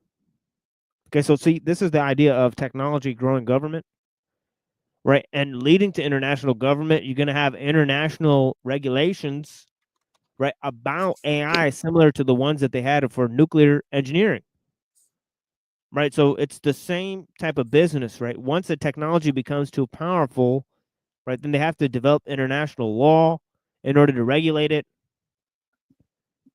right? And he's actually proposing that this is the solution of the way forward, right? So he's saying, yeah, bring on the world government. Right? It's a solution to the problem of complex technologies. It's kind of funny though, because I remember like a couple either last year or 2 years ago, you know, apparently Elon was telling the WEF maybe it's not a good idea to consolidate government into one government or some bullshit like that. Obviously they didn't, you know, I guess it was just like all an act to try to make Elon look like he's somewhat conservative or some shit. And then wars and rumors of wars.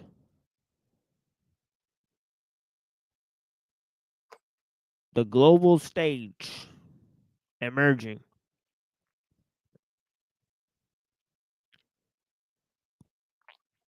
So the GNR technologies do not divide clearly into military and commercial uses. Their widespread commercial pursuit and forcing relinquishment will require verification regimes similar to biological weapons, but on an unprecedented scale, he says. This inevitability will raise tensions between our individual privacy and the desire and propriety of information and the need for verification to protect us all. Already happened.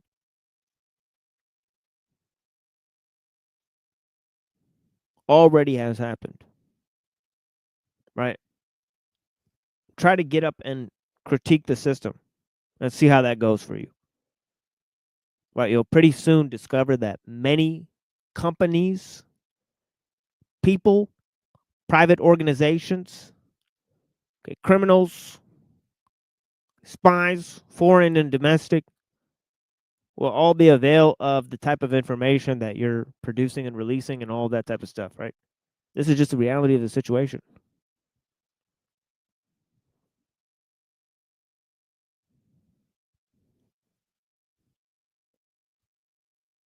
Okay, the link between the public and the private is already sort of dissolving before our very eyes. Now it goes on to say, we will undoubtedly encounter strong resistance to this loss of privacy and privacy and freedom of action. verifying the relinquishment of certain GNR technologies will have to occur in the cyberspace as well as at the physical facilities. The critical use will be to make the necessary transparency acceptable in a world of propriety, information presumably by providing new forms of protection for intellectual property.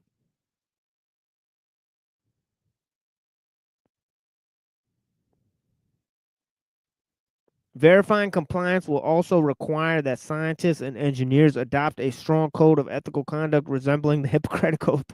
Oh, brother. Oh, brother. Yeah, as if doctors are following that today. Okay, we actually found that, this, our friend Snowfire was telling us girls were going to doctors and they're putting Fix-A-Flat in their asses and telling them that they're doing a surgery on them to make their butt bigger. So girls with Fix-A-Flat in their ass. And oh yeah, the Hippocratic Oath is working out just fine there. What? Sheesh. Now this is just one example. There's obviously been more insane cases of people modifying their body. I mean, obviously we don't need to talk about it, but the last few years, it's, the oath has been pretty much thrown out the window over the event of the last few years. Yeah, and yet he mentioned that, oh, well, they did an international treaty and it's all solved. What? I mean, so, we don't need to get into that, as we said, but it's just interesting. They're still having problems with that. I mean, right? Obviously, when he wrote this, he talked many, many times about the solutions and links to that whole scenario. But he says here, Hippocratic Oath is a solution. Oh, yeah, we'll just have everybody take an oath. Oh, yeah, and what about all the people taking secret oaths? Let's not worry about that. Come on, dude.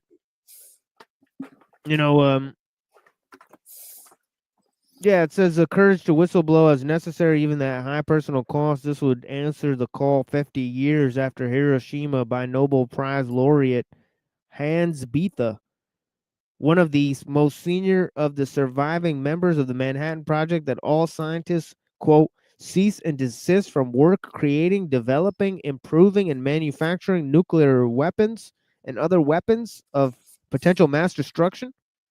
In the 21st century, this requires vigilance and personal responsibility.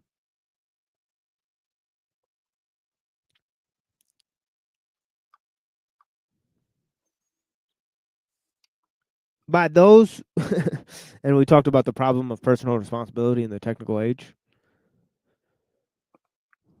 right? There's a shared cost in terms of technology, right? So this whole bad conscience of using the technology, right? And the sort of how it removes the ethical dimension, right? It has a sort of moral paralysis attached to it. Right, and this comes from the foggy somatic detachment that's faced when externalization of the ego is processed through mediation of the use of complex machines. As we've discussed many times on this show. Okay, it says the psychological effect of technology, right? But anyways, it says cease and desist from work creating, developing, improving, or manufacturing nuclear weapons and other weapons of potential mass destruction. Oh, what a forceful proclamation. In the 21st century, this requires vigilance and personal responsibility by those who work on both NBC and GNR. Well, I guess the people that are taking us down this wild road, we're just going to have to trust them to have personal responsibility, despite them posing existential risks to humanity. To avoid implementing weapons of mass destruction and knowledge-enabled mass destruction. You got to appreciate the idea, knowledge-enabled destruction. I mean, isn't all technology knowledge-enabled destruction? What exactly is the distinction?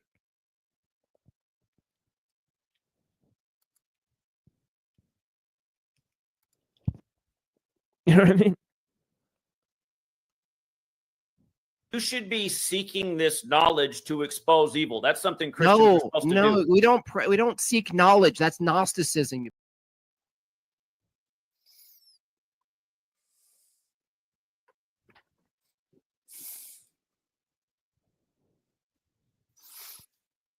Yeah, most if not all technology is directly or indirectly leads to destruction.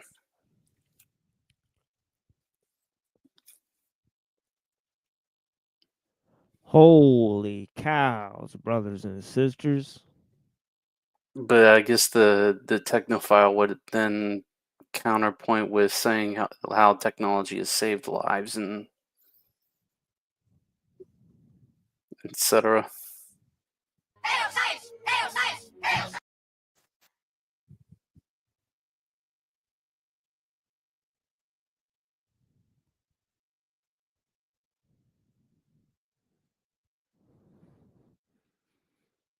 Definitely some weird stuff going on here.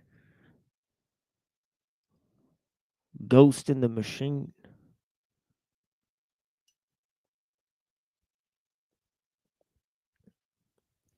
But don't get spooked out. It's only spooky Saturn day.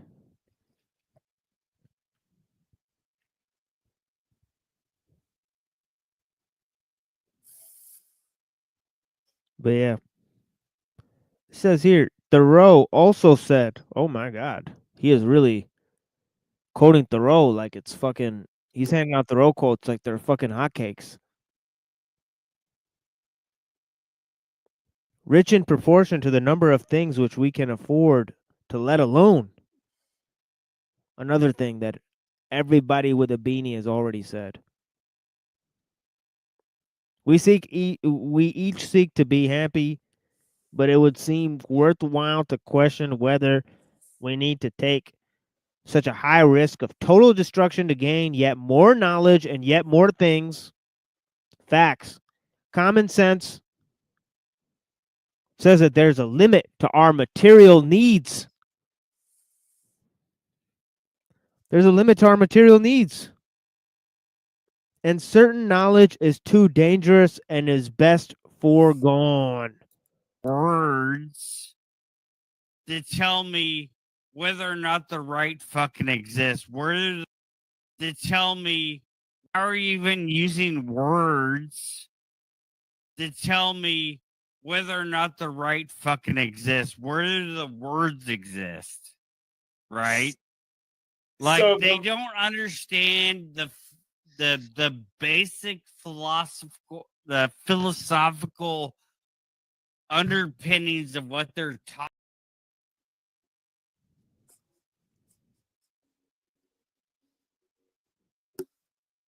Knowledge is too dangerous and is best foregone. Neither should we pursue near immortality without considering the cost, without considering the commensurate increase in the risk, extinction, immortality, while perhaps the original is certainly not the only possible utopian dream.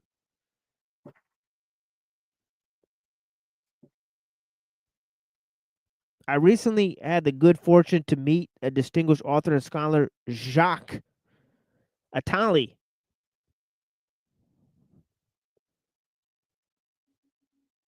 Whoa, another guy named Jacques. It's all too weird. Whose book, Millennium in the English translation, helped inspire the Java and Genie approach to the coming age and pervasive computing as previously described in his magazine, in his new book, Fraternities. Attali describes how our dreams of utopia have changed over time. At the dawn of societies, how the fuck does he know about that? But yeah, apparently he said at the dawn of societies, already displaying an incredible amount of hubris. Men saw their passage on earth as nothing more than a labyrinth of pain. And of course, I keyed. Because it will be recanted to me that, well, you just said earlier that we came from Adam, you fucking asshole!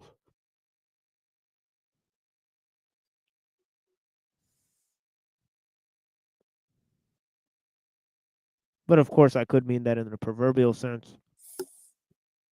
Bloody guy. Yeah. The dawn of societies, men saw their passage on earth as nothing more than a labyrinth of pain, at the end of which stood a door leading via their death to the company of gods and to eternity. With the Hebrews and then the Greeks, some men dared free themselves from theological demands and dream of an ideal city where liberty flourish.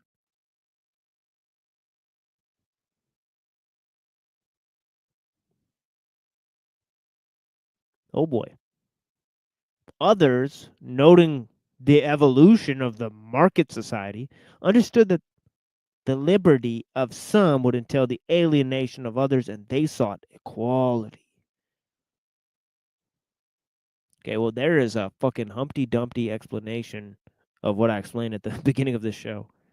Does he actually think that that's a smart critique of how things have developed throughout society? Good Lord. I mean, Humpty Dumpty sat on the wall. Humpty Dumpty had a great fall. All the king's horses and all the king's men couldn't put Humpty Dumpty back together again. What is Humpty Dumpty? It's reason. It's man's reason. It's man's capacity for reason.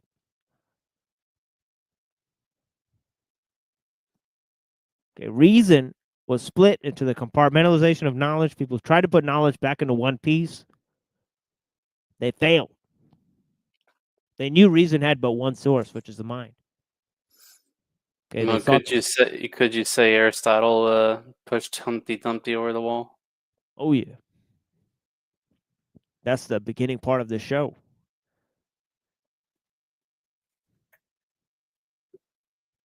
You know, reason, liberalism, scientism, they developed, gave birth to the technical state. They expanded to the destruction of their own inner capacity, reaching their outer limit. Okay, in other words, right? There was God and then man, right? Nature was the mediator between God and man. Nature was as powerful as God. Man took the place of nature, took the place of God. And then technology took the place of man. And then technology is now developing so-called mythos of the mechanos. Okay, combining spirituality and science in a sort of dark renaissance.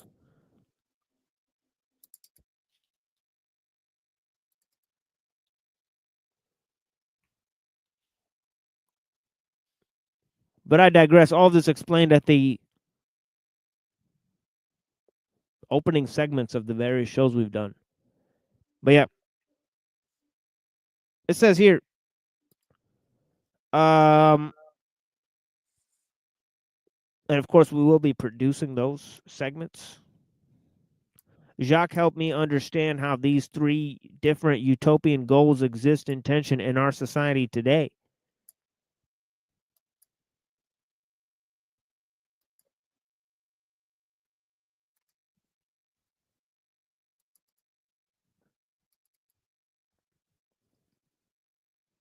He goes on to further describe a fourth utopia, fraternity, whose foundation is altruism. Oh, brother.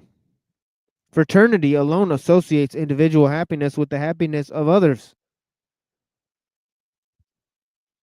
affording the promise of self-sustainment. I mean, everybody has already proposed that.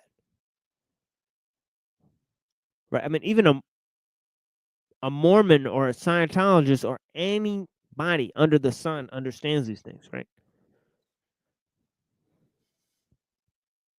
This crystallized for me my problem with Kurzweil's dream, a technological approach to eternity, near immortality through robotics,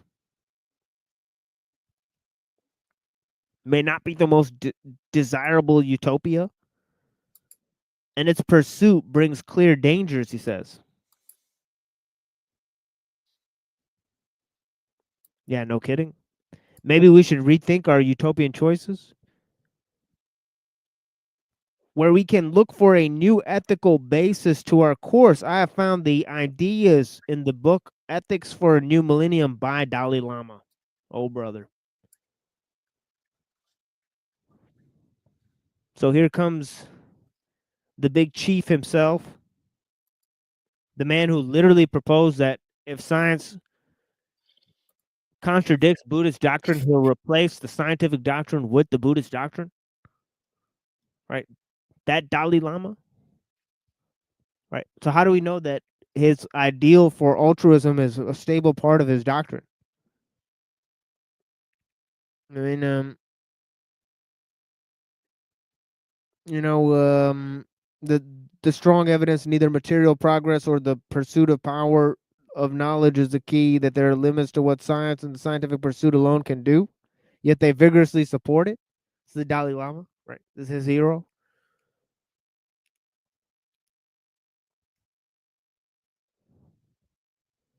He says, our Western notion of happiness seems to come from the Greeks, who defined it as the exercise of vital powers along lines of excellence in life, affording them scope. I don't know where he got that definition from. And which Greek? I mean, Plato and Aristotle had different definitions, right? So which Greeks is he talking about? Right?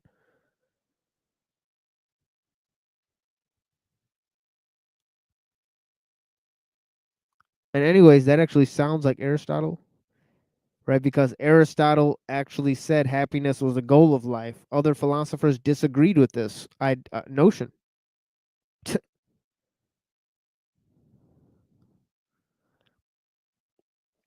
This is clearly we need to find meaningful challenges and sufficient scope in our lives. We need to be happy in whatever is to come, but I believe we must find alternative outlets for our creative forces beyond the culture of perpetual economic growth.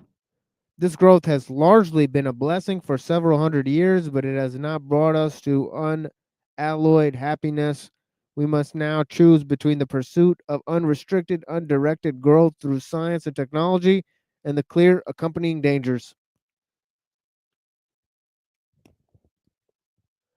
Okay, it's all very interesting.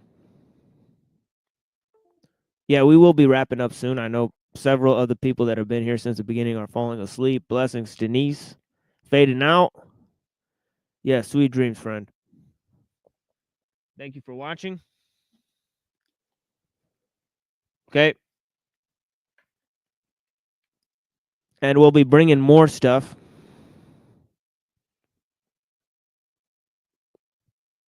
Yeah, actually, we found out Jim Bob was watching our last show, and he did not understand my critiques. For a few minutes at least.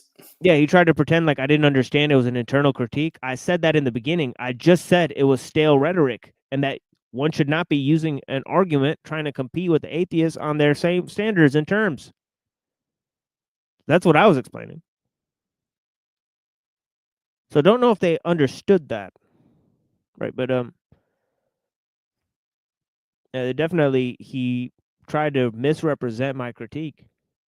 And that's just one of many. What about all the other questions we have about their worldview and what they support? Now, are they really going to sit here and answer all of our questions? We think not. Right?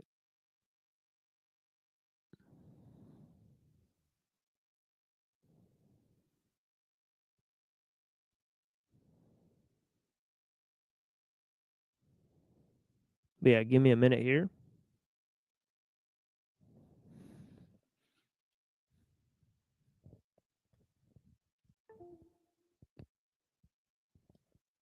And we will be opening up some music here. And then we'll sort of continue on our way here.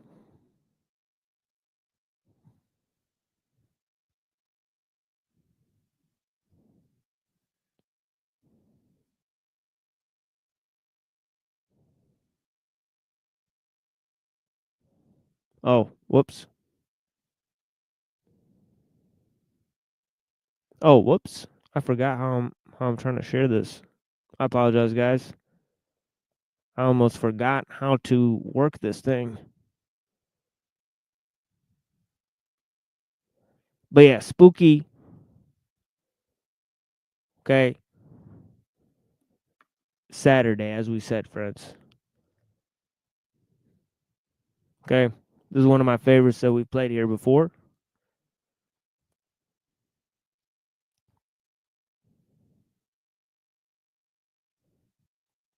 And then we'll continue with the show. We have just a little bit of reading and reflections left for you guys.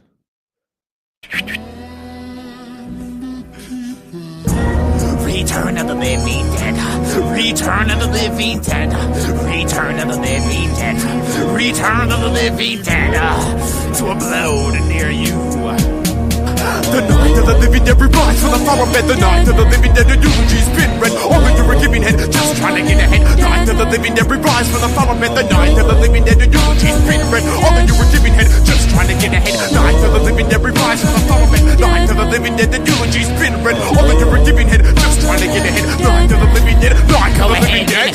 Parallel park, where the carousels mark, get a farewell remark. From inbred clones who dread moans, suspended poems and headphones and firm. The Merca homestead forum, where they feast on the bread porch but didn't pay the mortgage some source. On my score, one thought the war was done. Blurred and floorboards flung, and they're in poor young marsh smorgasbords done. Cause all they do is eat and run with art depleted funds. The rise of the seated as we know, bitch, cheated some. The forklift, the core plate of horse shit. I just left an idle belt, tie up your whole Bible belt. I will help for a final to go fish the title belt. I told you don't need to fight and speed a ride, plays the weed, ride by the street light, but to give free bites on the deeds and rights to the G-type. But please not quite what we need right now, in catacombs where we lie down. The night of the living dead rise from the flower bed. The night of the living dead, the eulogies been read. All that you were giving head, just trying to get ahead. Night of the living dead rise from the flower bed. The night of the living dead, the eulogies been read. All that you were giving head, just trying to get ahead. Respect gravestones and blow, nigga. Get fed. Coming up from under the ground, taking dirt up on my head, blowing it from my deathbed. Gotta get my tummy fit. At one time in the past, it was filled with hot lead. Flying on to ride, I did God. Caught them hiding in the Masonic lodge, they camouflage. They tripping up for what happened way back last week. Threw my body in the creek. These clowns thought I was neutralized. I was found and buried alive. Separate the real from the fake. Was asleep, but with the help of a beat, I awake in the middle of a wake. Gang of people crying out and screaming, looking at a nigga like he's a demon. Man, I'm reason up out the back. That's that. Look, I ain't back. Now, what the fuck is my new fishing hat?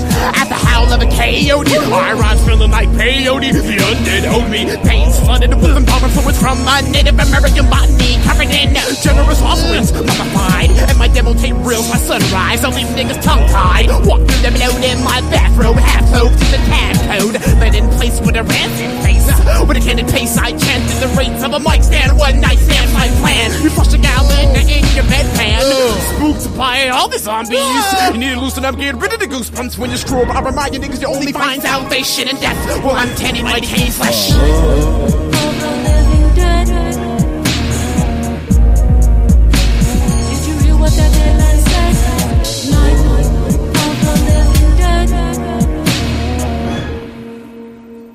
Did you hear what that dead man said?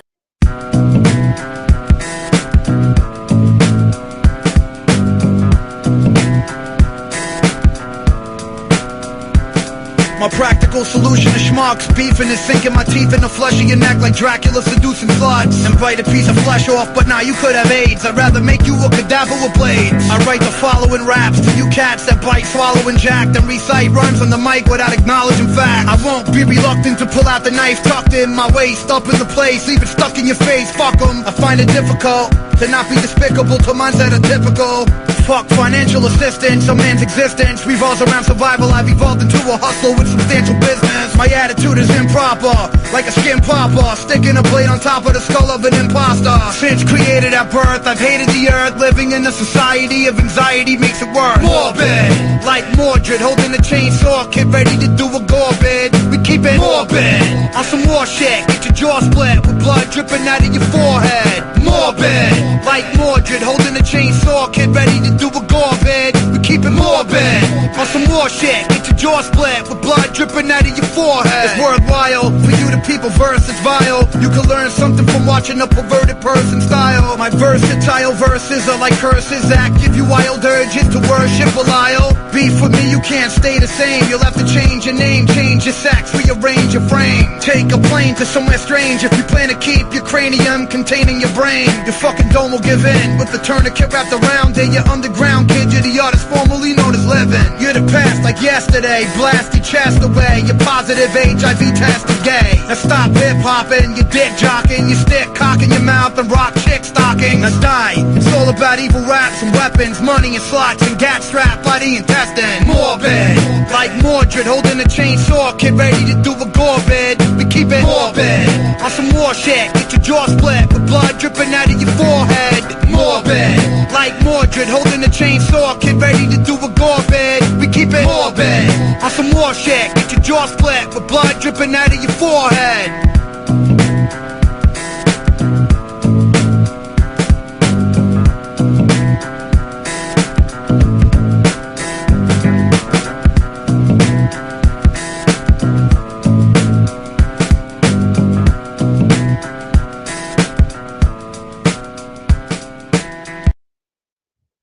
I got some videos at the end for Spooky Saturday as well. But yeah, the rest of this is going to be the conclusion of Bill Joy.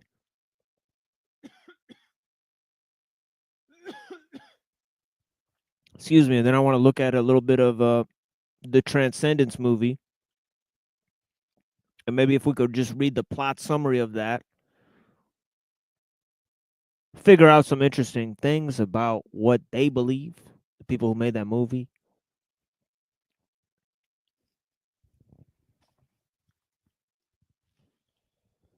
So,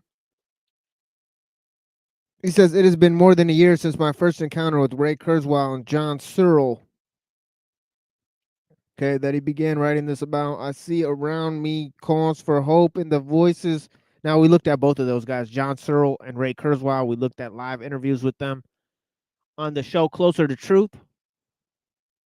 I looked at their views about the origins of intelligence and the limitations of biological intelligence and whether or not, okay, we can assimilate biological and non-biological forms of intelligence, right?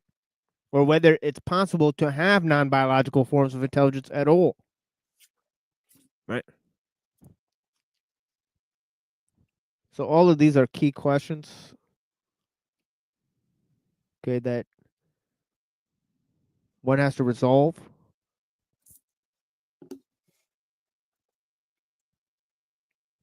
It says, I see around me cause for hope in the voices for caution and relinquishment, and in those people I have discovered who are as concerned as I am about our current predicament. I feel, too, a deepened sense of personal responsibility, not for the work I have already done, but for the work that I might yet do at the confluence of the sciences. Yet many other people who know about the dangers will seem strangely silent. What's wrong with them? What's wrong with you?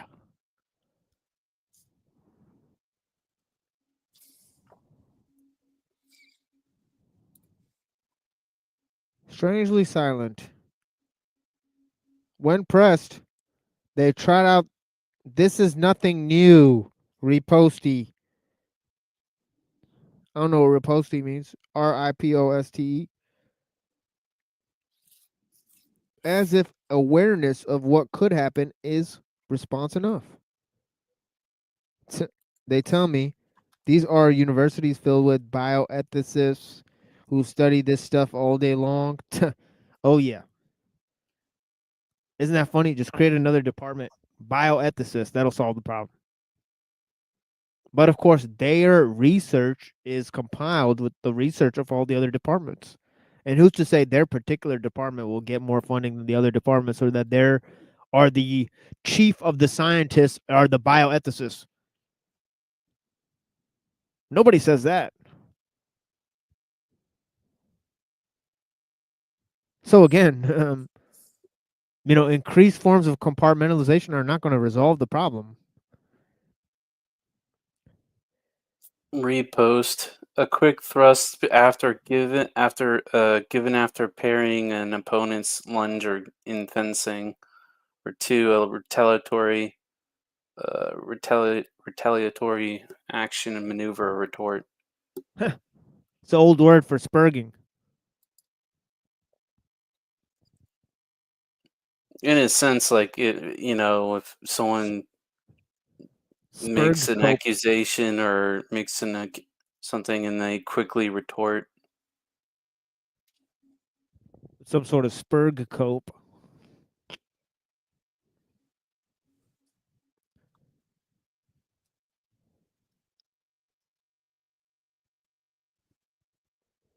Yeah, I mean, I've designed statements to make these people lunge at my neck. So, partly the reason why I've turned so many people away.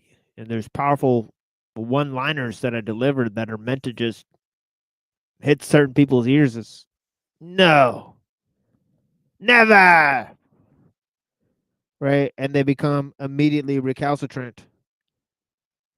So here's here.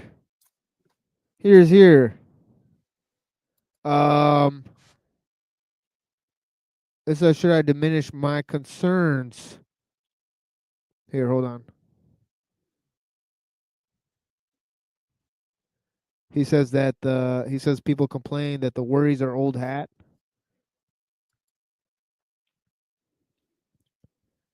They appeal to the rule of experts. Obviously, he says, I don't know where these people hide their fear. He's saying these people must have fear, right, about what's coming up. I mean, look at what somebody like Taco says, right? He literally says there's an existential risk posed to man by technology that it may advance way beyond our capacities to control its outcomes. And, but is he worried about the extinction of humanity?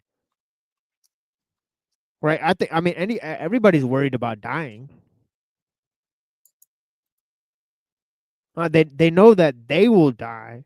Now, it just so happens that your personal death could possibly coincide with the extinction of humanity. It's possible.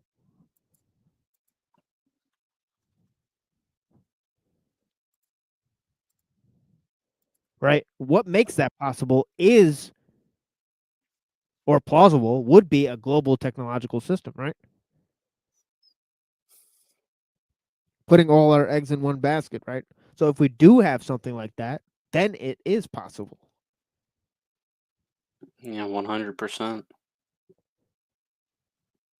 Of course, in that Fermi paradox example, the idea that they gave, and okay, these two quotes that he read in I forget what the guy's name is. Oh yeah, Carl Sagan. He says it might be familiar progression transpiring on many worlds. A planet newly formed placidly revolves around its star. Life slowly forms. A kaleidoscope progression of creatures evolves. Intelligence emerges, which at least up to a point confers enormous survival value, and then technology is invented. It dawns on them that there are such things as laws of nature, and that these laws can be revealed by experiment, and that knowledge of these laws can be made both to save and to take lives. Notice the emphasis on knowledge. Both on unprecedented scale, science, they recognize, grants immense powers. In a flash, they create world-altering contrivances. Some planetary civilizations see their way through, place limits on what may and may not be done, and safely pass through the time of perils. Others, not so lucky or so prudent, perish, he says.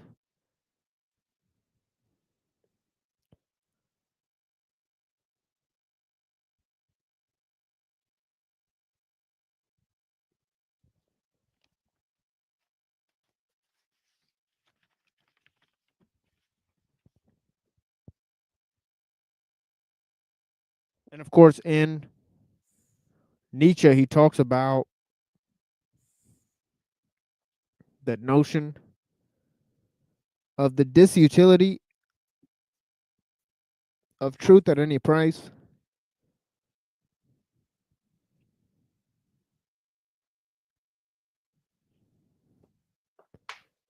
Which science demands in it, which faith in science demands.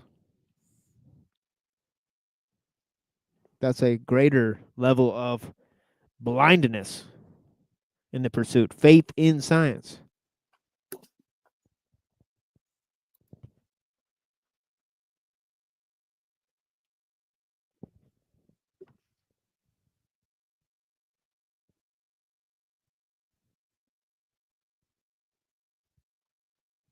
And we know by no degree think faith is blind, but Nietzsche did.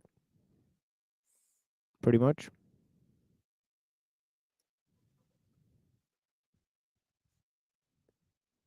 But he kind of thought that reason was blind too, in a way. You know, or to quote Martin Luther, reason is a whore. Now that is a unique form of desacralization right there, going back to Ellul earlier, right?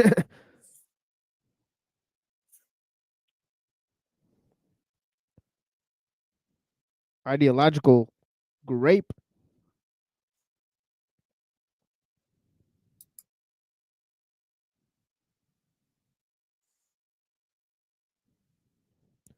So it says the appearance.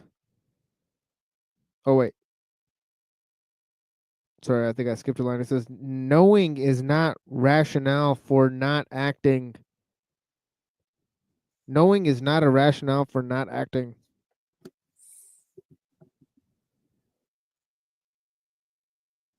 Can we doubt that knowledge has become a weapon we wield against ourselves? Facts.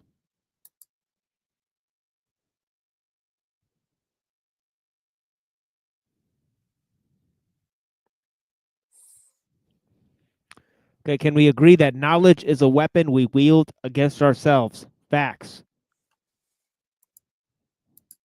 Okay, how much technology is necessary to live a good life?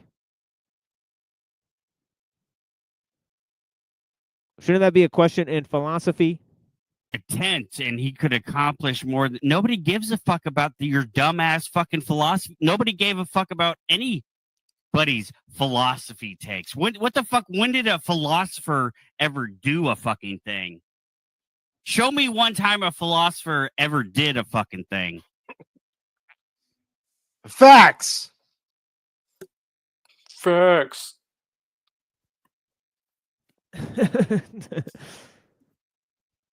I noticed why I was saying facts for a second. But yeah. I was wondering, you read my mind. I was like, is he gonna play the clip? Yeah, I was like, it does sound like the guy. But yeah. What a powerful statement, though, he just made. I'll read it again. He says, knowing is not a rationale for not acting. Can we doubt that knowledge has become a weapon we wield against ourselves? The experiences of the atomic scientists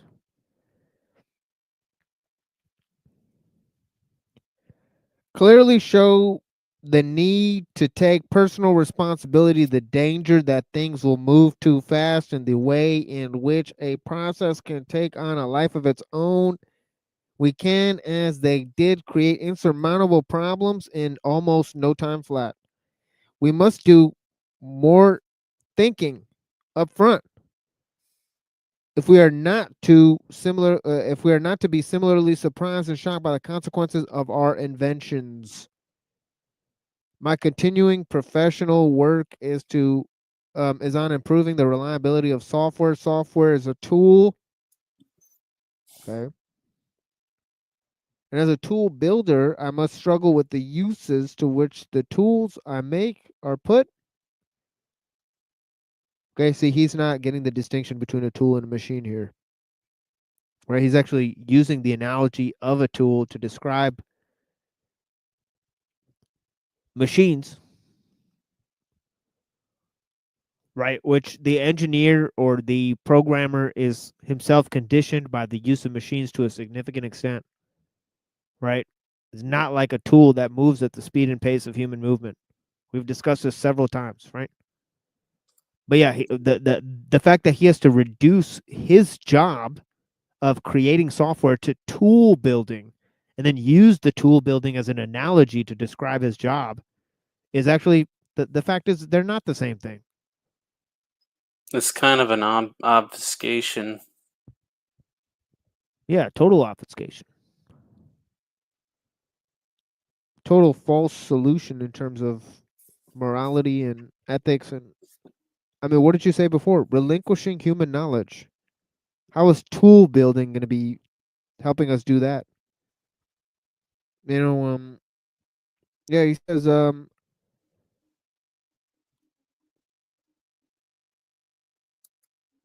says, I have always believed that making software more reliable gives it many uses.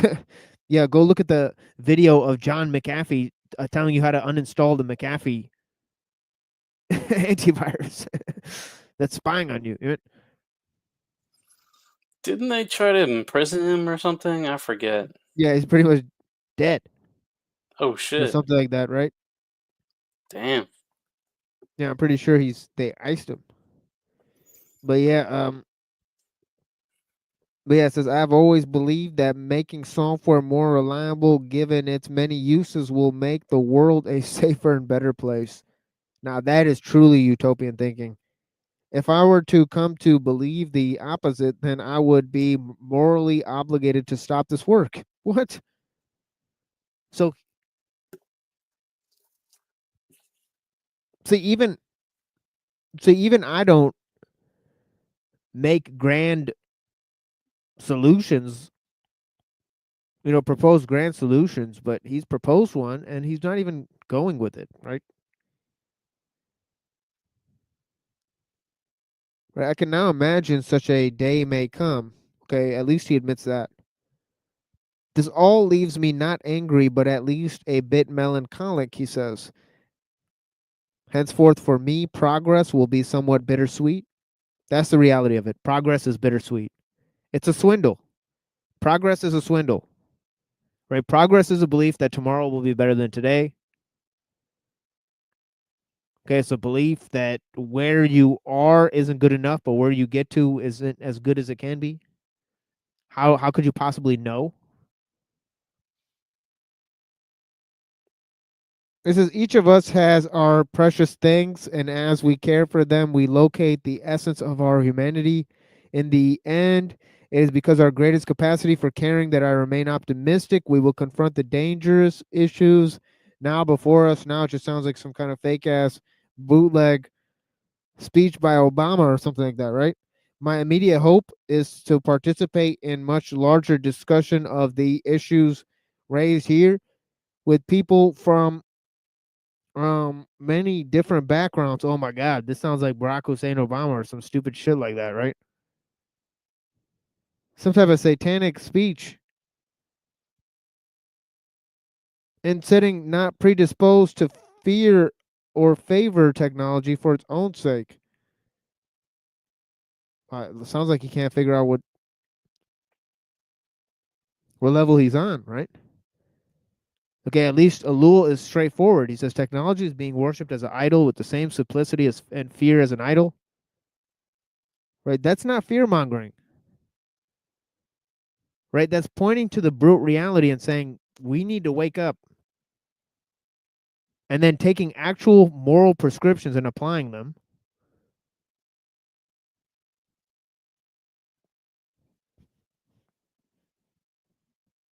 By actually taking a stance, first and foremost, right? And not being morally neutral, not saying, well, technology is neutral. Okay, go back to the Tuesday presentation. That's clearly not the case, all right? As a start, I've twice raised many of these issues as events sponsored by the Aspen Institute. Oh, the Aspen Institute, Aspen. Well, and I've separately proposed the American Academy of the Arts and Sciences. The prestigious Academy. Oh. take them up as extensions of its work with the Pugwash conferences. Pugwash. The very name reeks of insolence. Is that like washing a dog? I don't know Yeah. that word. Yeah, that sounds like when old doggo's gonna get a wash later. Pugwash.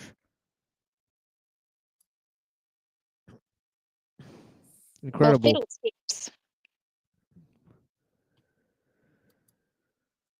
Pugwash meetings in 1957 to discuss arms control and nuclear weapons. It's unfortunate that the Pugwash meeting started only well after the nuclear genie was out of the bottle. That's the second reference to technology as a djinn today. I'm not causing these to emerge, right? That's a synchronicity. Synchronicity. Both Ellul and Bill Joy have described technology as a djinn. We're also getting belated start on the serious addressing, and that's some spooky Saturday right there. Right, technology being described as a djinn. I What like the- Musk saying they're gonna let the demon out with AI or whatever, some shit. Uh-oh, SpaghettiOs. So I wonder what the ghost, the djinn, and the virus have in common.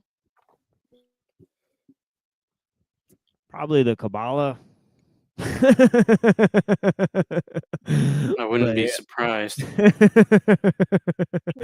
Kabbalistic origins. Yeah, I was listening to something earlier. Somebody was talking about how in an egg, it's different than in a uterus.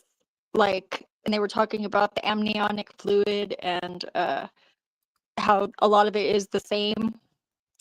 But there was some discussion because mammals have viruses in their uterine linings that allow the egg to implant in the uterus, in the placenta, you know?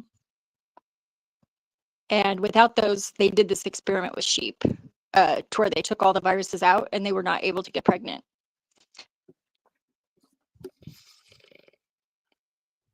So that's why I'm wondering. It's a little disconcerting.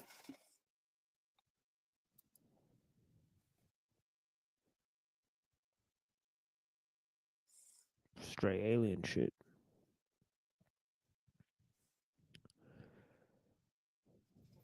Definitely have to do some more investigation on that one, I think. Yeah.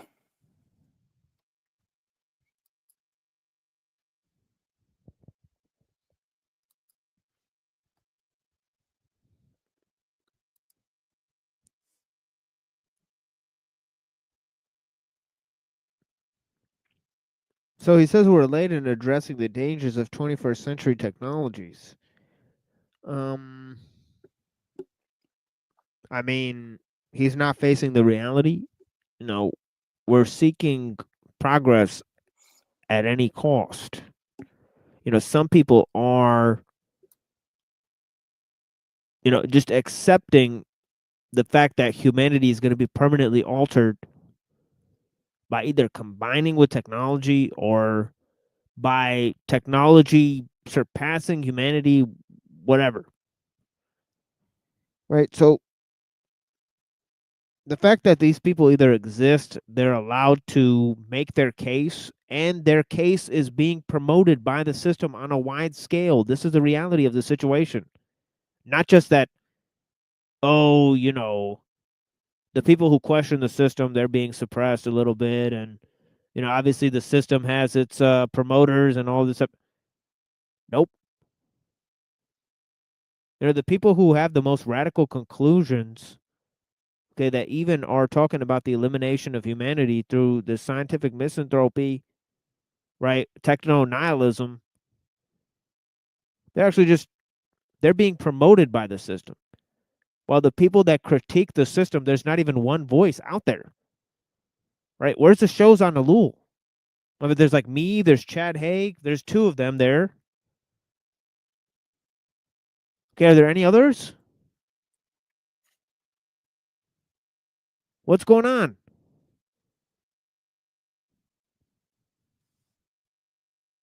Hello? Is anybody in there? I don't know.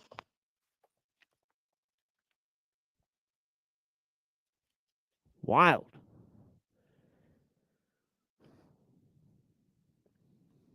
So here we come to the last paragraph. He says, so I'm still searching. Yeah, you better be, bucko. There are many more things to learn. Yeah, you betcha. Many things to unlearn too there, Jack. You know, can you dig it? Because yeah, like when are we gonna stop learning? You said knowledge was the problem. So what are you gonna learn now? Whether we are to succeed or fail, to survive or fall victim to these technologies is not yet decided. Okay, that's a bad open case to have laying around there, is what I'll say. Okay, I'm up late again. It's almost 6 a.m. You and me both, buddy. I'm trying to imagine some better answers to break the spell and free them from the stone. Yeah. What stone? Kindred spirits staying up by all hours of the night. Yeah. The golem, the Moloch of the machine. Right? The heart is a philosopher's stone. It's the only solution, folks. What path will you choose? The path of progress or the path of natural simplicity? Right? We can't make the decision alone.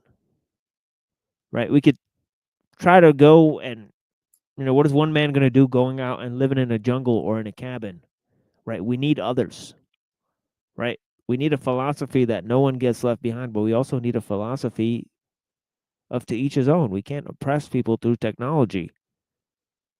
And the best way we could be ourselves is to not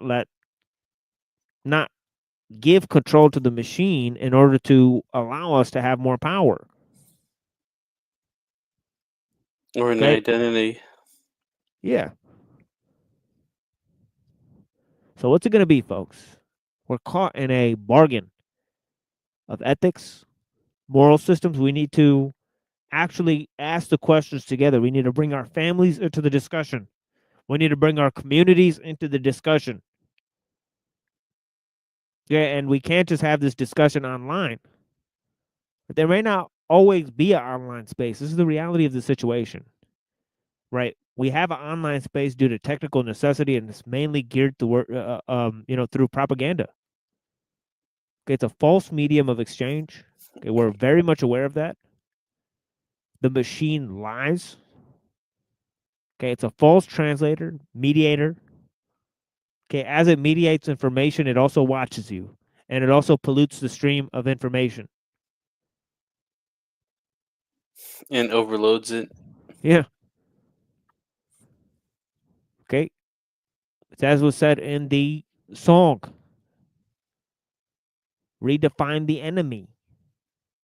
Right? Man is caught in an information overload unit.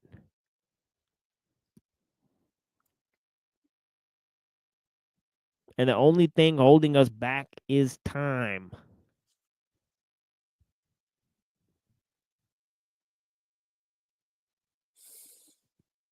So we're caught in a race of technological acceleration. And we need to face the facts of dealing with the situation on its own terms, and then knowing what the actual parameters are, and then coming back to make sane conclusions about the ethical dimensions. I've been talking for pretty much 7 hours here. Okay, I'm just gonna leave it at that. Okay, I hope you guys can appreciate some of my contributions. I've recorded many, many hours of conversations earlier this week. All right, I've decided that I'm not gonna be online for maybe longer than about 21 hours a week, right, to fill in the time, right, for recording material, right, so that I can actually have enough material recorded so that this becomes a worthwhile exchange in terms of paying for the StreamYards. So I appreciate you guys joining this experimental show and broadcast or call in or whatever, and having a conversation with the Machine Lives about, technology, spirituality, and the limitations of all of those various systems of science and, religion and, the various, sketch out the, rare instances in which we start to understand and comprehend our use of the architectonic and man as a symbol making animal, and how we created symbols and the use of symbols and how it enslaves us, right? And how we are technological slaves, right? And philosophical nomads in a no man's land. All right. Anyways, what powerful reflections have you for us, our friends? Because you guys are here at the end here. I greatly appreciate you guys joining me here today. You want to go first, or do you want me to go first? Because I can go first if you want. I guess I will. I did this yesterday, and it says, although it is kind of a little bit hidden, it says, use your signal winker, dick, in Arabic. Funny. But it's kind of hidden in there in the swirls. But that's what indeed it says. And yeah, it was this really brilliant artist, and it looked like really profound. But then when somebody translated it, it says, use your signal winker, dick. I just thought it was really funny. So lost in translation, maybe. No, I think it was on purpose. It was ironic because it was really, that writing looks really beautiful. It's like art in and of itself, and yeah, I just really liked it that it said something so rude, but it also called for, because people never use their turn signals. It's like, if you want, why you gotta cut me off, man? So that's my my poignant thought that I'm leaving you with today. Blessings, Zephyr. Blessings. See you later. Yeah, thank you so much.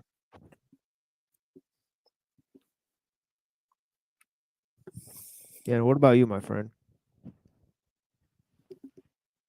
I mean, his title kind of says it all, how the future how or why the future doesn't need us. I mean, that's pretty nihilistic. If we want to talk about nihilism, that's pretty nihilistic to me.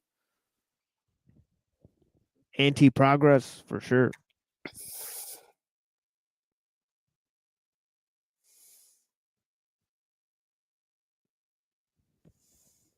So yeah, powerful reflections, folks.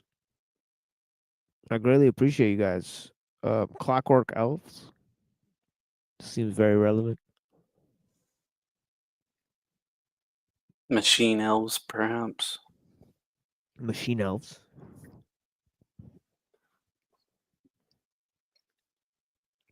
Nothing lasts, but nothing is lost. The first shall be last, and the last shall be first. Eternally return. Eternal recurrence, folks. It's anti-progress right there. Probably the most anti-progress is eternal recurrence.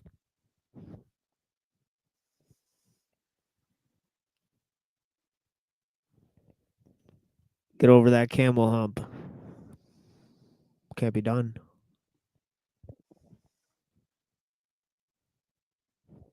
Blessings to all the people that are here joining us. Okay, here's some music and a incredible assortment of panels. Hold on, let me see if I can have this exactly right. Midget with the AK. That will be the first round of presentations we have for you guys. Me, Star Fox, Truther Cop, some of the people you saw on the panel earlier. Right. they're a fun group of guys. And they have lots of interesting ideas. You know, Truth or Cop is a journalist. You know, Star Fox is an activist. So they've colluded on many different fronts. Right? And also we have our friend NPC the Game. Talking about race and debating and different ideas. People thought I was kind of stale in my presentation there. But, you know, obviously Sanity Machine took issue with it. But that's okay. We'll try to, you know, I gave him a little pep talk at Jack Talcott's show. Maybe we'll play some of Jack Talcott and Annapurna next time as well. Or maybe we'll get to it this time. I do have some other videos that I would like to play as well. But yeah, that's pretty much it, folks. For the Machine Lies, where we talk about the lies of the machine on the machine that lies. And, you know, how do you kill something that you can't see? I mean, the first step to blinding somebody is getting them to open their eyes. You know, the first step to seeing beyond the programming is to realize how you've been programmed. So I hope you guys have clarity to see through the lies.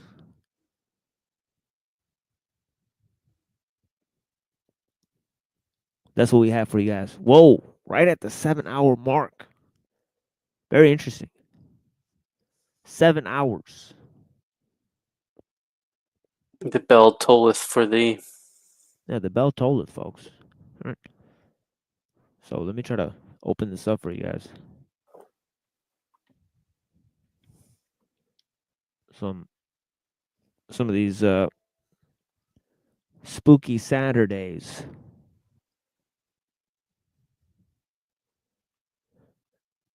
Do a little walk down memory lane here.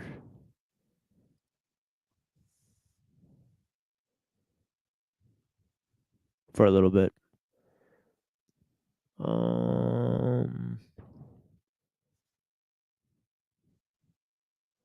Oh yeah, here we go. Let's play this one first.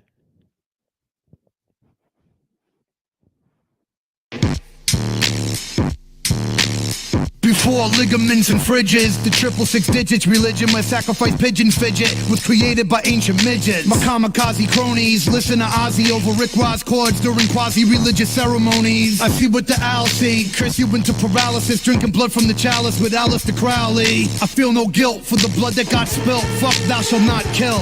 Do what thou wilt.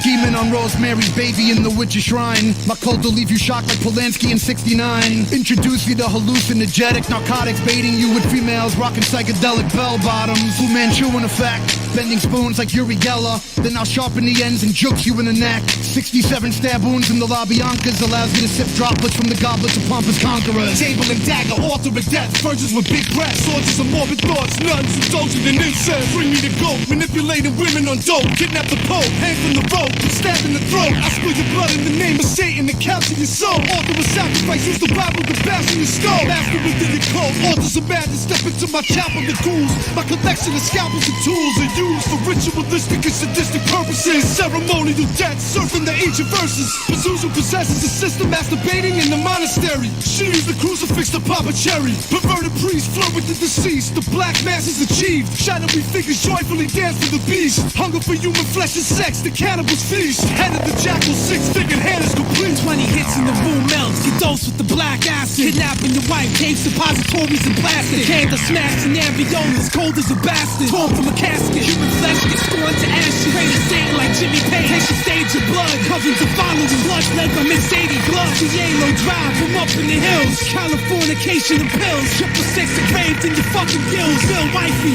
made to eat the whole cake. Worship a ghost steak, punch in the throat like chunks of Colgate. Lunch in the Craig and cutting the stunts on the first day. Surge in the hate, I'm licensed, keep my nurses okay. I'm the rap in the raid, Kevorkian with Dust in the J. Hella waits, pussy, podium, molest your remains. I'm like Brian Wilson, a genius with a stain of crimson. Original, delusional, rules removed to the system. Enter the master witch, Dr. Evil, Emperor, my chance. Who anoint the dead and poison heads, the brainwash and chant. I envision baptism with satanic mechanisms. See each exorcism leads to deep flesh incision. My system of worship features bitches and skirts. I strip and purify my prey before they viciously murder. We're known to impregnate and corrupt the average flop. Stab a gut to quickly set the miscarriage from cup. Hide the leader of ascension along with evil henchmen. You can down your throat because your soul needed cleansing. Blood painted pentagrams engulfed by flames. Charcoal chunks of frames, we feast on monkey brains. Call me cut you down your spine, then we're chugging blood and wine. Choke and suffocate with twine, the fucking suffering's divine. While I tranquilize the needles getting stuck up in your arms. Sacrificial animals get abducted from the farm.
Sticking axe in your guts like Maximus. Bumping Exodus, bonded by hemoglobin. Dumping clips in your tits, the anarchist activist. The brotherhood of evil mutants run up on you shooting people. Fucking feeble unit, none of us are good. Toxic avenging your head, the reverend of death. Revving the engine for the revelation of flesh being stretched to the ending. Your homo flicks exterminated like vermin roaming through train stations. Terminated by electrical currents occurring. I rock a pair of Nikes hiking through the streets like a Viking holding spikes. I'm civilized with devil eyes. Don't slay. You're not ill, you perpetrate the blood that circulates in your vertebrae. You'll squirt in your shirt with the perverted murder percolate. Your revolting, insulting coke king is resulting as the sickest fuck on the planet Earth. Catapulting molten. I'll be a billionaire and still be down to throw you down the stairs and kill you. Rocking military gear with ill, I don't care. God of atrocity, fuck you with 5 fingers constantly. The monstrosity, king of the scumbags, king of colostomy. My gun bang, we run things, get you a necktie. Look how your tongue hangs. Bloodbath pornography, splatterfest, sadomasochist. I paint the walls with your blood. Physical graffiti, cynical and greedy. This is murder world. Welcome to your death after the afterlife. I'll murder you again. Laugh with the burner to your head. Suicide soldiers like the heaven's gate. Die obsessed with hate.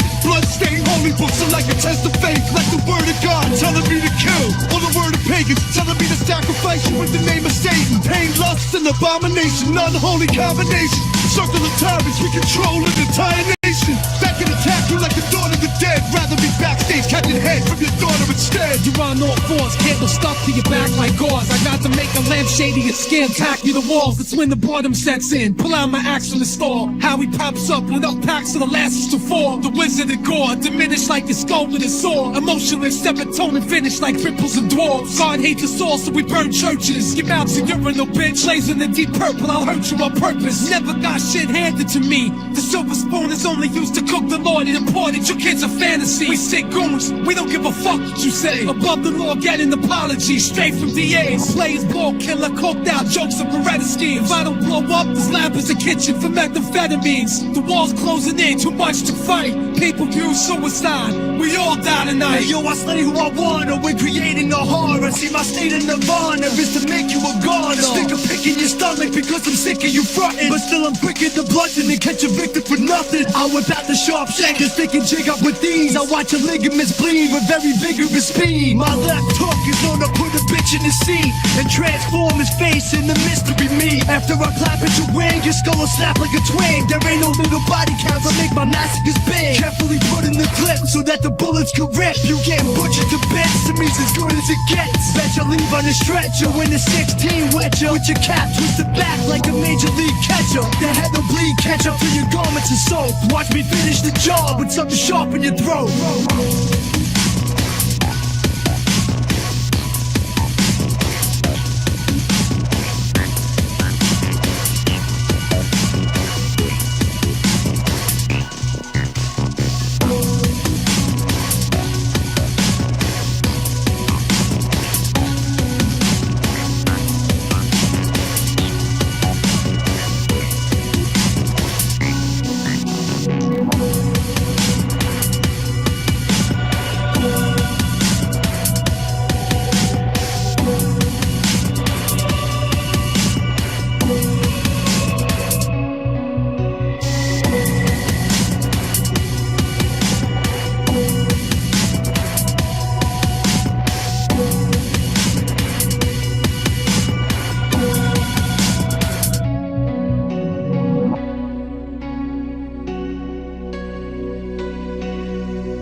It's the same when these MCs fuck with y'all. Yo, what they call you, can't call me Big Chuck. Yo, it's a shame when these MCs fuck with me. Yeah, what's your name, son? They call me LP. I must be entirely too fucking nice. Eladon Digital, pass it up to the right. From now on, I'm impeaching orderless. Substitution, Monty Brown. Hide the coolest back, profiling them at the sharp bar. Fuck the shark, bringing it to you live after dark. After sight and friends, see I'm in that section with the friends. Kings of man, intuition, scissors in. Got a whole full girl spit, you raise bell bottom stamp. This conclusion, I broadcast it from here to the next millennium. Off you niggas execution style love. Rhyme directive is the most me. Play a part of other psychosis. Not prone to PlayStation, every man hopeless. Gene pool too much, get right without discretion. Fashion MC drop, now they part of my phone collection. The metro earth burners, while earth six further at the server. Hell if UFOs coming in. Bill collectors get clicked on. Subtle murderous, murder burns, form of corporation. We briefly bankrupt, but you suck litigation. The mixed bastard, where I lay my style out of booby traffic. Super duty tough work. Singing some stylish taste graphics. The kids who find a hornet's nest for excitement. Blast on some Mars attacks when I bustle for the ice. All fantastic when I beg, grin, martial law shouldn't phase me. I see through pussy like the invisible woman. Teenagers turn trick, pimp by pedophile labels. They started a farm. Soon to be the same. MC, Berserker. Nancy, trying to eat, just living. I wanna be MC, Berserker. Snap, fancy, trying to eat, just living. I must be entirely too fucking fresh. Just to kill a fun crusher, pass off to the leg. But most meticulous, descriptive clips from the hits of the shit on sign out ridiculous. And under my thumb when dumb hackers, when EMS workers plug drugs and slug catchers. Here's the living dusty but digital, with a far more rugged approach to Frank Asia. Bust the sundown, wild advanced placement in effect. For me it's either rhyme or euthanasia. Stands riddle with b-boys, so rugged and practical. Subtle anarchy, climate is unadaptable. Broken, logic, protocol is destruction. Attack them at the fulcrum and society can't function. I've been underground since 13 literally. Bombing the whole system up, beautifying like scenery. Watch the channel system along with new barrels 580s on. No audible coherency, play speaker ejection. Get out, not back at the journal, ease up friction. High dose of energy fuse my format team to split me into 3 sections. Each capable of launching attack in any direction. Looking back up and connected, death defying. All up on your email addressing. I defy any and all intents of logic. Gray matter material, formulate engineering solid. Truck the vast scientific frontier dropping science. Every bloodline is tainted, signify malignant action with bad intentions of boogeyman and death is the source of laughter. Yeah, your precious family tree of innocentry. No traditions to pass down, spiritual awareness, you know to be paid. MC, Berserker. Snap, banshee, trying to eat, just living. It's over, I wanna be paid. MC, Berserker. Snap, banshee, trying to eat, just living. Just that. If I have to live on this earth without sight, I'll be the illest blind bastard. Gotta touch the light. The muscle, the mic is like that. Try to know who takes back. That's right.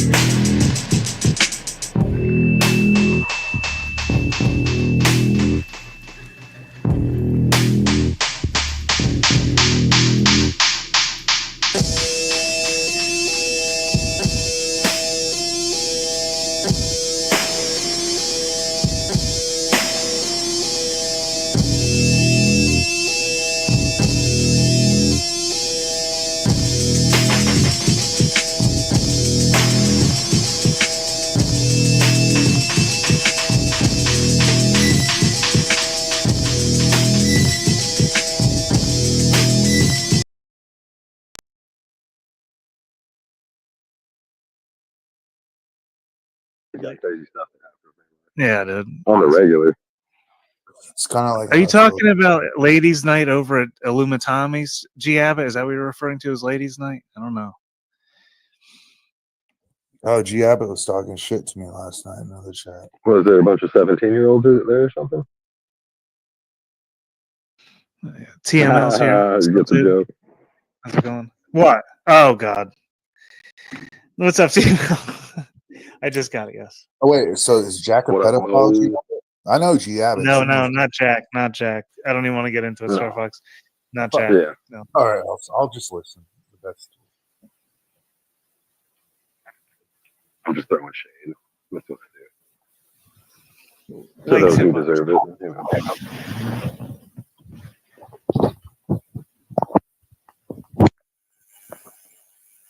There's shade flying. What is this? Background noise. What is this? Sounds like we're near a Tesla coil or something. Yeah, sorry about that. I think that's me. But yeah, it should have been. You got a Tesla Should have coil in the stopped it now. background? Yeah, is It's it good gone now. Yes. You turn the Tesla coil off? Little static there in the microphone. Hmm. It is what it is. Songs that stuck in my head all day, man. So static, kind of automatic. I don't hear any static. Damn shit. No, it's good now. It's clear now. I never heard any Freaking. static. You know. Come on, guys. Got 4 people up here. What's good, Mo? How you doing, brother? What's good? Did you say it was the last day of, is it Ramadan? Oh yeah. Hell Today? yeah. Well, I We got mean, that going on. Yeah, we got religious things popping off, but you know, obviously it's post-religious. I mean, it's post-religious atmosphere. Right? So it is what it is. Post-religious atmosphere. Yeah, you got Luma Dummy claiming he's a Christian, so you already know it's post-religious. I mean, you know, it's all crazy. yeah. What is a Christian? Like, are you guys Christians? A Christian Yeah, is, the idea. it just means to be Christ-like, but there's like, what, fucking 4,000 different denominations or something crazy like that. So. Yeah, I mean, Islam is basically like a spinoff of Christianity. Yeah, They all come from the Abrahamic religions, don't they? Islam, Christianity, and Judaism. How you doing? How you doing, Yeah. Shima? It was good to talk to you, man. Yeah, blessings. Yeah, it's good to actually talk to you. I wanted to come on your show. Like I said, I've been so fucking everything, but my bad for that. And, No, it's all good. Yeah, I'm doing it every Wednesday and Saturday, so it's probably in the near future not gonna stop. So, you know, y'all come through whenever, you know, it's really no pressure. I'll come through. I'll come through soon. It's just, woo, running around doing everything I'm doing. It's just I'm getting overwhelmed, but I also I believe in what I'm doing. I don't know who's right or wrong sometimes. But Not from women, G Abbott. If you can get a man in here to ask the question for you, we might take it. No, G Abbott, you should come on panel. We could talk about the past and how we know each other. That'd be interesting. It's a female. So the plot thickens, right? It is what it is. She knows who I am. Like, we used to be friends a long time ago. Back even before Truther. And we didn't see eye to eye on some shit, you know. But, you know, if she wants to come on and talk about that, I'm game for it. Because I don't like people just living in the chat. I don't know if like you guys are cool with her or not. It doesn't matter.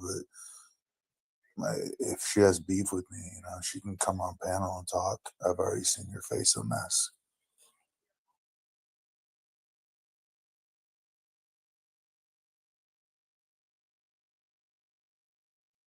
Yeah, it's crazy stuff. I almost came out here to call out Illuma Dummy, but I mean, you can if you want. We can talk. You know, he's over there. He's got all the numbers. He's not here, but I call him out. You know, maybe he'll show up. He's got nothing else to do. So, well, he's over here streaming it. He's stole the numbers, dude.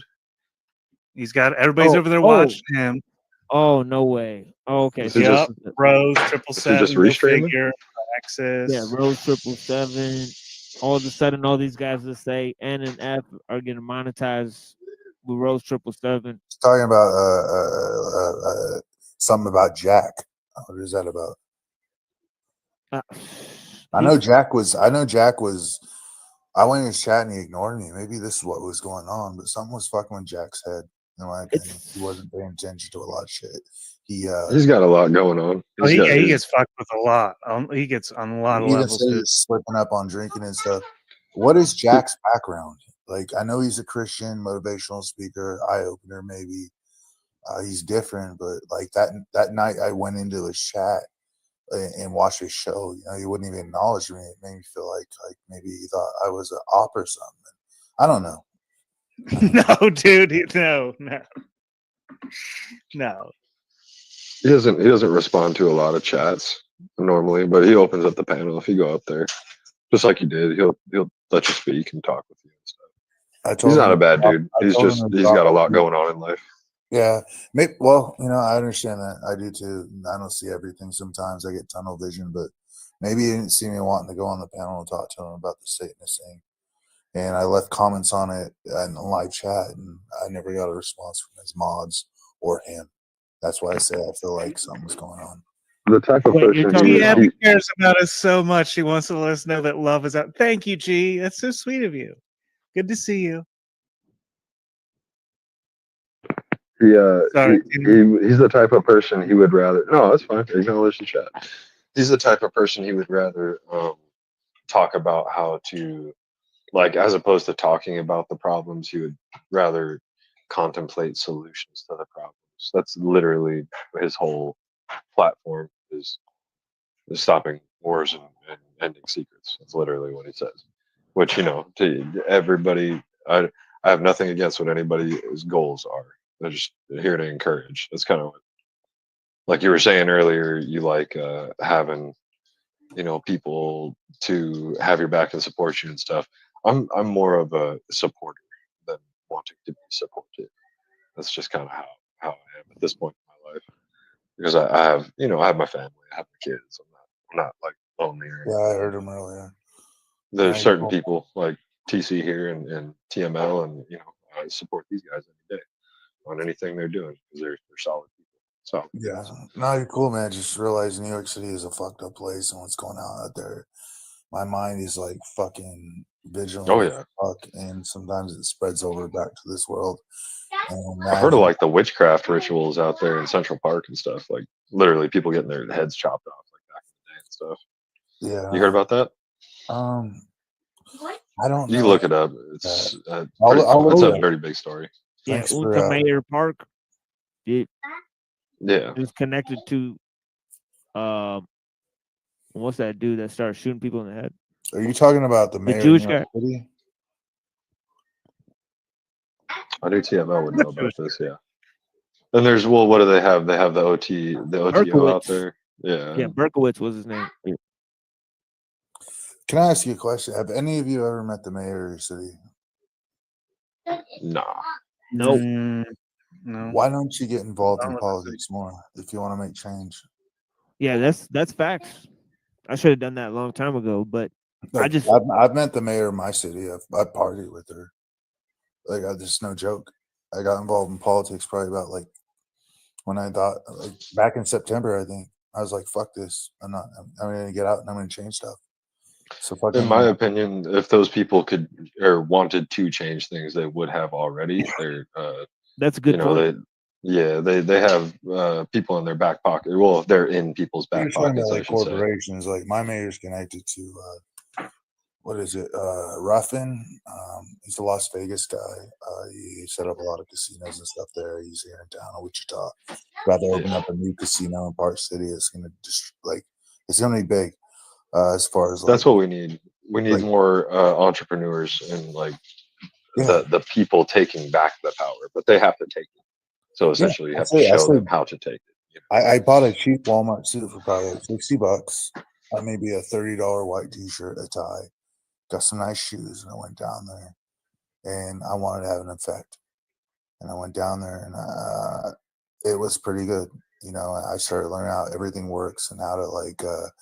So if you have an issue with like with stuff going on in your city, you want to change it, and you get involved politically, you could do like a speech at City Hall. You could meet up with other people and submit basically a document that says, "Hey guys, I think here's the statistics and what we have, evidence."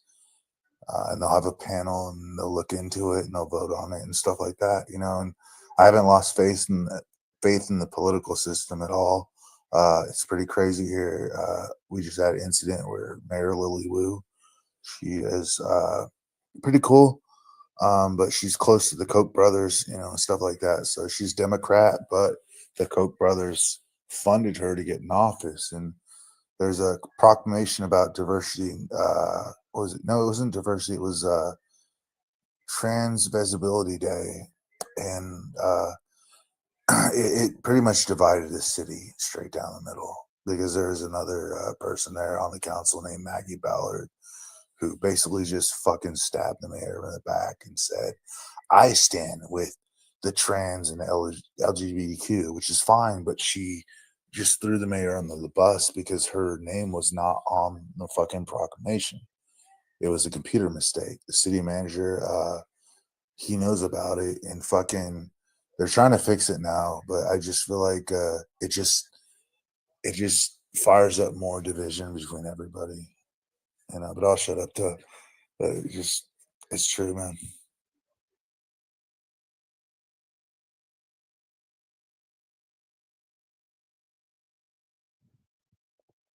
No, I agree with you. There are ways to use that to make change. I feel there's ways we can make change better with the public as opposed to the people in power. Yeah, true. Sorry, you're gonna say something. No, that's true. Yeah, that's true. You know, these politicians aren't complicated. They come from backgrounds where a lot of them are entitled. So I look at these guys as like, I grew up without shit. I came from a horrible background. I don't let that define who I am. When I said that there are good psychos out there, there are people that use that thing that makes them fucking crazy, that makes them motivated to do horrible shit for the greater good. And you could point that fucking thing straight at human traffickers, people who abuse autistic kids, neo-Nazis that fucking run the New World Order in New York. You know, there's a lot of things you could do. And it's kind of like politics in a way to me, because you're stepping into a zone, you know, like City Hall you don't know anything about. But the more you get how the gears are working and how they're spinning, the better you understand the process. And the more you understand all of that, the more effective you are at changing shit than stand on a street corner. I don't care about the protests. I mean, they're fine, but I think that people need to step away from the street corner, because protests are being destroyed right now in this country. They got the FBI investigating, ATF investigating Satanists and fucking Tesla vandalism. It's terrible, but you can understand where that dialogue comes from. It ain't from us. Some of it is when we give into our hatred and we're like, I'm Democrat, I'm Republican. And you know, you let that line draw you. You let them win in a way. Right. So when you go there and you face them and you ask them hard questions, you press them, kind of like everything is practiced for New York. New York is practiced for the politicians. Get it? So if I don't make it home, nice knowing you guys, but at least I died standing up. I need to do that because it's who I am as a person. I'm not going to let fear control me anymore, because it's controlled me for 6 fucking years in isolation. And I had a little bit of effect, but I have a hell of a lot more effect getting out of my comfort zone and talking to people who probably hate me just for not being like them. Whether I meet up with a Nazi in a bar, whether I fucking, you know, it's deep, but that's all I feel. But that being said, I'm going to dip out, but I'm still going to listen to the conversation, talk with the chat. But it's good meeting all of you. Truther, Machine Lies, we will talk on the show soon. And then awesome. Yeah, man. Eldo, thank you for the advice the first time we ever talked. Yeah, brother, of course. Of course. You take care of yourself and don't worry too much. Like I said, man, people take care of themselves. Most High will take care of them too, all right? Yes, sir. All right. I'll be in the chat, but I'm still listening. All right, man. Cheers. Sounds good, bro. Thanks for jumping up. Sorry, I'm cooking dinner in the background here. Freaking, yeah, conversation. I was just, man. What you cooking? Everything. Steak. Oh, Mhm. delicious. I had some cow just recently for the first time in like a couple of years. Some friends Oh, made it really? for me. Yeah, so I obliged them and had some. I felt inflamed as fuck the next day. I was like, what? Oh, dude, I don't really like beef, dude. I don't know. I don't want to get into it. I don't care. I don't have a side I on had it. pork too, and I had Pork, though, I definitely. don't. Pork, I don't touch. I don't touch pork, though. That's what I don't do Yeah, that. That I do it feel. was lima beans. It was lima beans and pork, and I ate a little bit of that too, just to not be disrespectful. No, freaking The stew way pork is the all I way got. the way I look at it, if someone makes it for you, it's disrespectful. You know what I mean? Like, and they made it, they homemade it, and we brought food over to you. It was just a get Well, that's together. why, yeah. I can't, because I used to beg for food or eat food out of trash cans whenever I could get it. And Same. the people It's gave the me, best. so like, but then like I was like, I don't want to eat. I wanted to find my limits. So I got myself out of that position of even being like, I don't know. It was difficult though. It is somewhat rude to get to it, but I don't do the pork though anymore. This is what I do. I'm like, but I do it. You got to do it without saying it. I don't know. The freaking, this is a fascinating conversation. Okay. Rachel Wilson came on a Jack Talcott's panel, Andrew Wilson's wife. And he, dude, he laid her out, in my opinion, dude. This shit was Yeah, hilarious. this is 1,000,000% a Jew burger production right here. I mean, when was this? Because if you think about it, he's actually adding the crucible, so he's trying to be extra sweet. I mean, I don't know why Illumatami is going. I'm sorry, Illumadummy is going full pogo here. I mean, we got Rose 777. He's got At the Crucible. He's got Ebitard. I mean, something. He's cooking up something. He had DirectD's manager over there too the other day, their producer, which Yeah, I heard a lot Rose about were having him. a I heard conversation. how he like controls Mitchell or some shit. Right? Yeah. Yeah, you know what I mean? Were you the one telling me that? Like this dude just I don't know. I don't know where that information came from. some link I've heard link it to too. I've heard DirectD the and same thing. no, and the other dude, what's it called? The Jeffrey dude that keeps coming on their panel? That's The what I'm vegan dude? talking about. That Yeah, Jeffrey, yeah. oh man. Okay, so that is the guy? That's the same guy, DirectD? That's his Jeffrey name? Phillips. Yes, Jeffrey Phillips. No. That's Jeffrey Phillips is like the producer Is the producer of a show called DirectD. Of DirectD, the 1A activist who's out there or something like this. Oh, Something like man. this. I'm And not quite and correct. guess I'm what? not quite correct there. Something's Dude, off. Are you talking about the fucking Crucible too, dude? Isn't that weird? just so I can follow? Or in the chat, are you guys talking about the show that Illumatami is currently? No, he's reviewing? got this dude that where like this dude's got this huge veganism show where he's got a chick that blows dudes in front of him. Apparently, Brian O'Shea, yeah, dude. Yes, that dude. Yes. so you could call him up and you could be like, "Hey, I want you know what I mean? This is some surreal stuff. I mean, like cuckold type stuff. yes, That's essentially. weird, man. So, yeah, so these are all online narratives. I mean, but obviously started by, Christ's,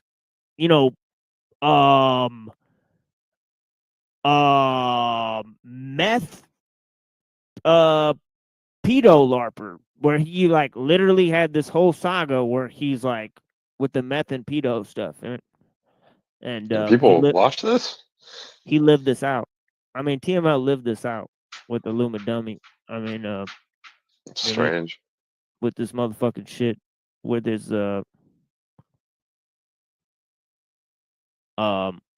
narratives. So what's this that you have on the screen? Essentially, they brought this. See, Andrew Wilson owns these low-level channels, so they invade the Panoverse or whatever to try to collect info for him. So then, they send his wife in there, and she tries to shut down Jack Talcott with shit that's been said on his show like 20 million times already. And she thought she was, tries like, to paint him as a new age guru and tell him what Christianity really is. Yeah, exactly. And he's like, so it's an automatic shutdown on the Talcott show. So she didn't even watch that shit for 30 minutes before she decided to hop on the show. So it was pure stupidity. And this dude's trying to act like that's a victory against Talcott. So why is he promoting the Pogo operation, total Zionist operation, the Crucible? I mean, which Let's is give it a literally, listen here. Let's see. I mean, at this point, you know, like, it is because when two Hmm. or three of them gather in the name of no, I'm listening. No, I'm listening. It is what it is. Jesus, Jesus is there with them. This is a promise for the days to come after Jesus returns to heaven. It is an assurance that he will, in some way, be present among them. It also explains why God the Father will grant these requests made by the disciples. Yeah, this is talking, and Rachel will correct him on this. Oh, he's siding with Rachel. He is okay. I wanted to hear it from his mouth that he's going to side with Rachel. Okay. Wow. Wait, hold on. Wait, hold on. Then hold on. Hmm. Then hold on. What denomination is Illuminati then? What denomination is Illumidummy then? I don't even think he knows. Oh, so he doesn't follow that verse like how he's explaining it. Oh, okay. Thank you. I mean, if he's a diehard Christian, he shouldn't be doing numerology because that's divination, bro. You know what I'm saying? Got the 33.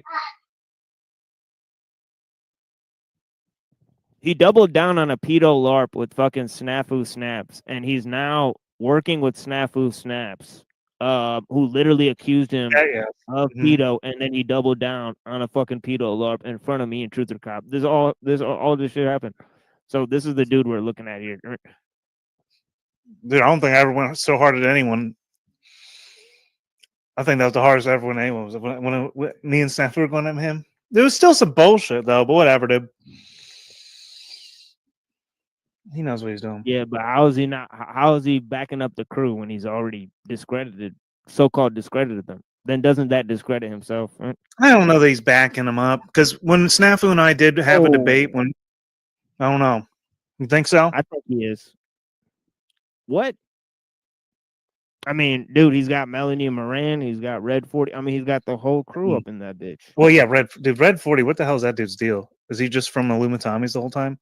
He's on He's crack. always after me. He's always talking shit about something to me. Always. I'm like, what is your deal, dude?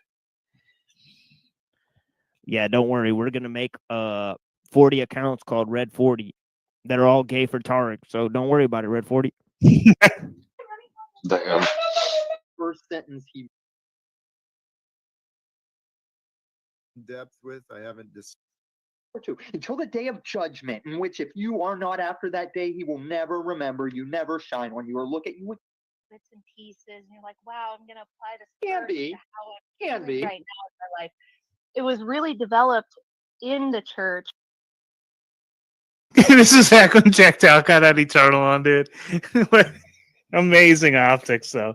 I mean, where did she go? Did Andrew Wilson send her in? Because where did she go? I like how he why blows was she past, there? yeah, but I like how she blows past the obvious bait on the panel and then just goes to his Bible verses. Like, why not do your whole shtick and attack her as a feminist overlord? Right. Yeah, very weird. Yeah, very weird. Like, so you could tell by things like that. Like, why wouldn't she go after her? Like, it's scripted. She was told in advance, like, no, you got to go after Jack Talcott. He's the guy that's running the show. You know, she's not somebody that's coming in on the fly here. You could tell.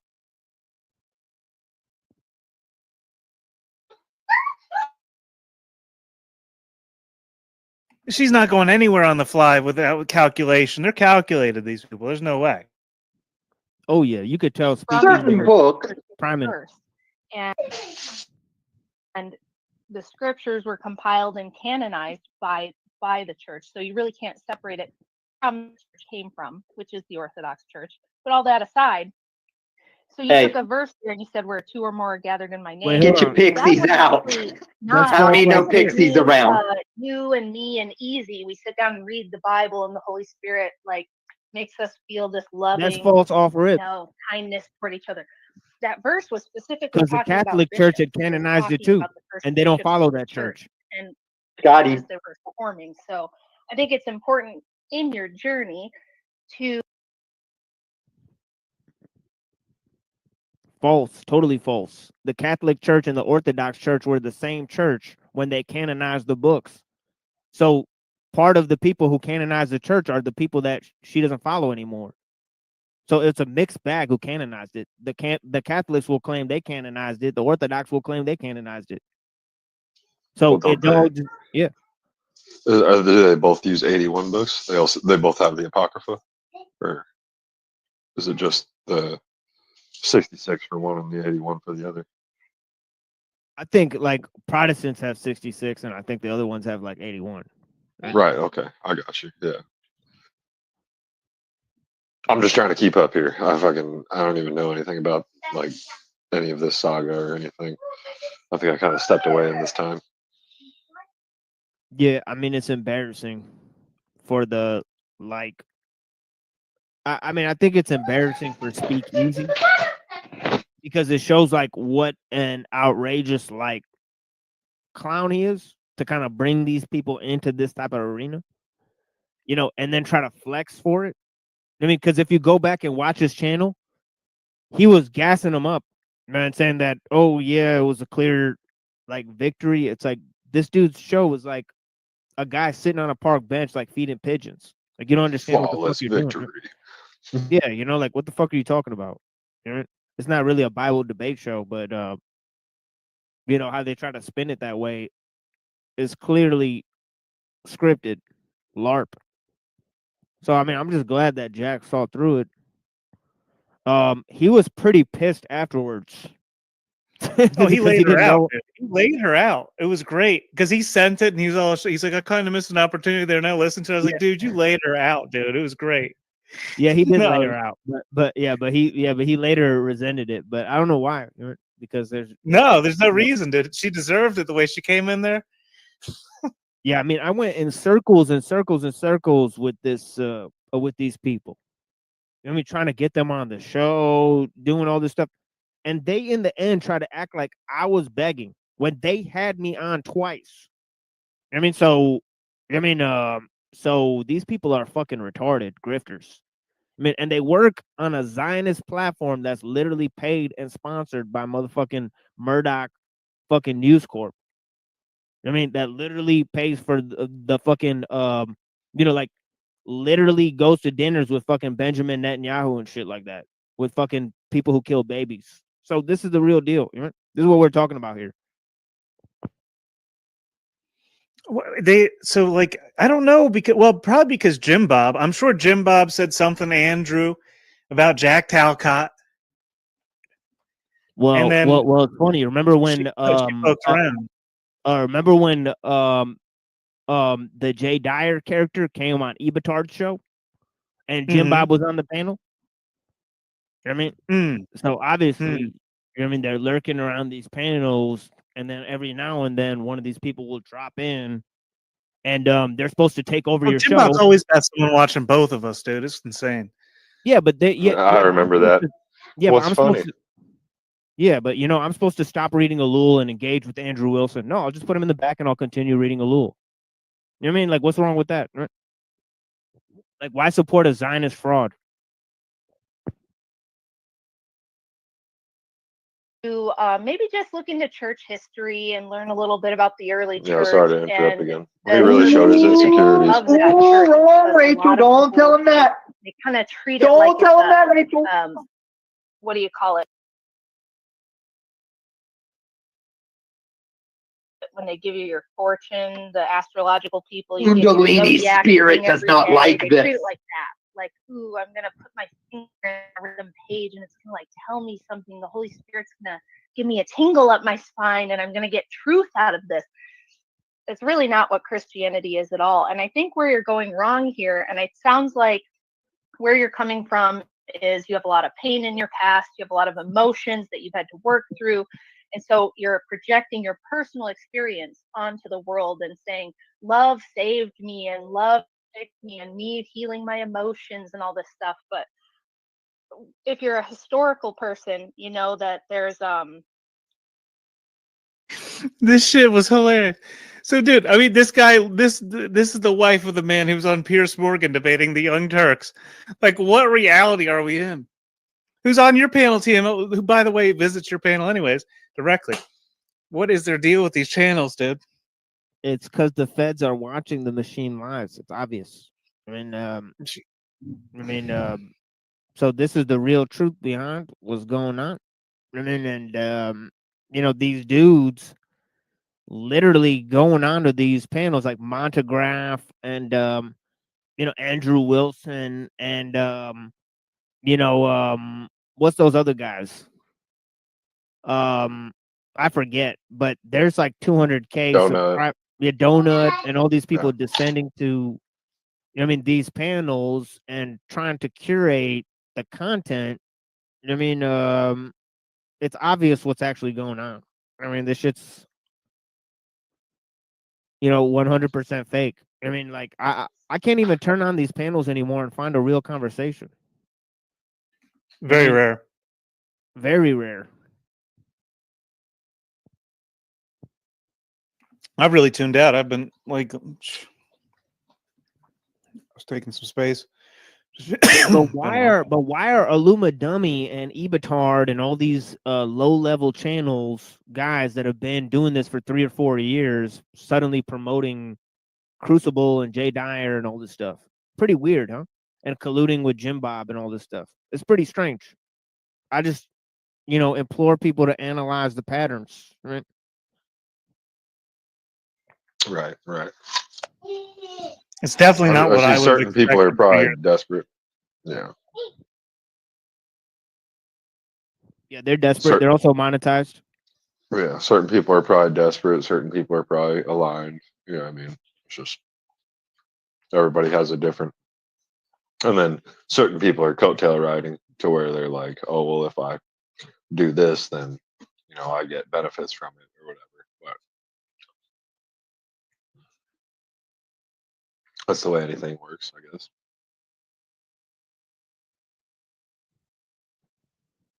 A lot more to life than just like we're gonna love people and the awareness levels, guys. Force is real. Okay, X in the chat. It is hilarious. Then, imagine like 007 pops up on your panel one day and you don't recognize who it is, and she's like, you just completely disregard them and don't treat them at all like they expect to be treated because you don't know who they are at all.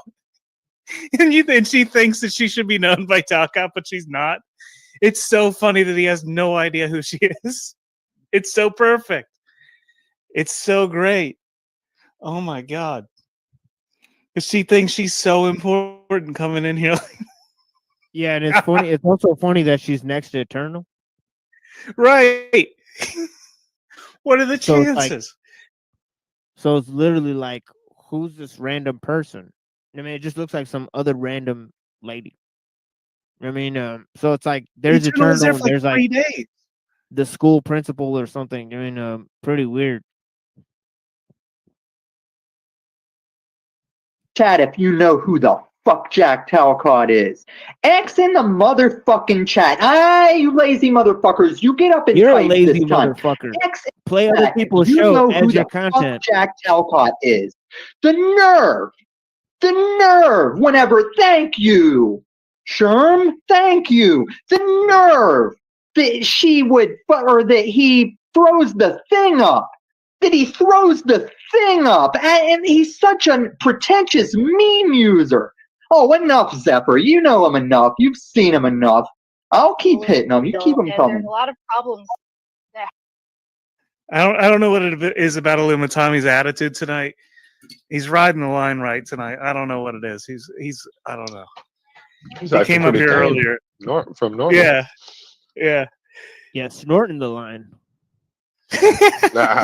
Maybe potentially he's in a good mood or something. I don't know what's going on. Maybe because he's sitting on this gold mine. He's like, I can't believe nobody's been talking about this. It is true. This is a gold mine, this thing. Totally undervalued. And I can't believe I haven't thought to look it up, because I asked Jack. I was like, Jack, can you send that to me when you find it? It took him like a couple weeks to find it, and he eventually sent it to me, and I watched it. I never thought about covering it. I don't know why.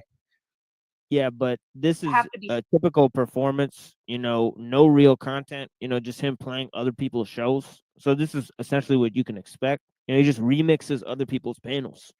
So this is some type of weird way of filling dead air on your channel.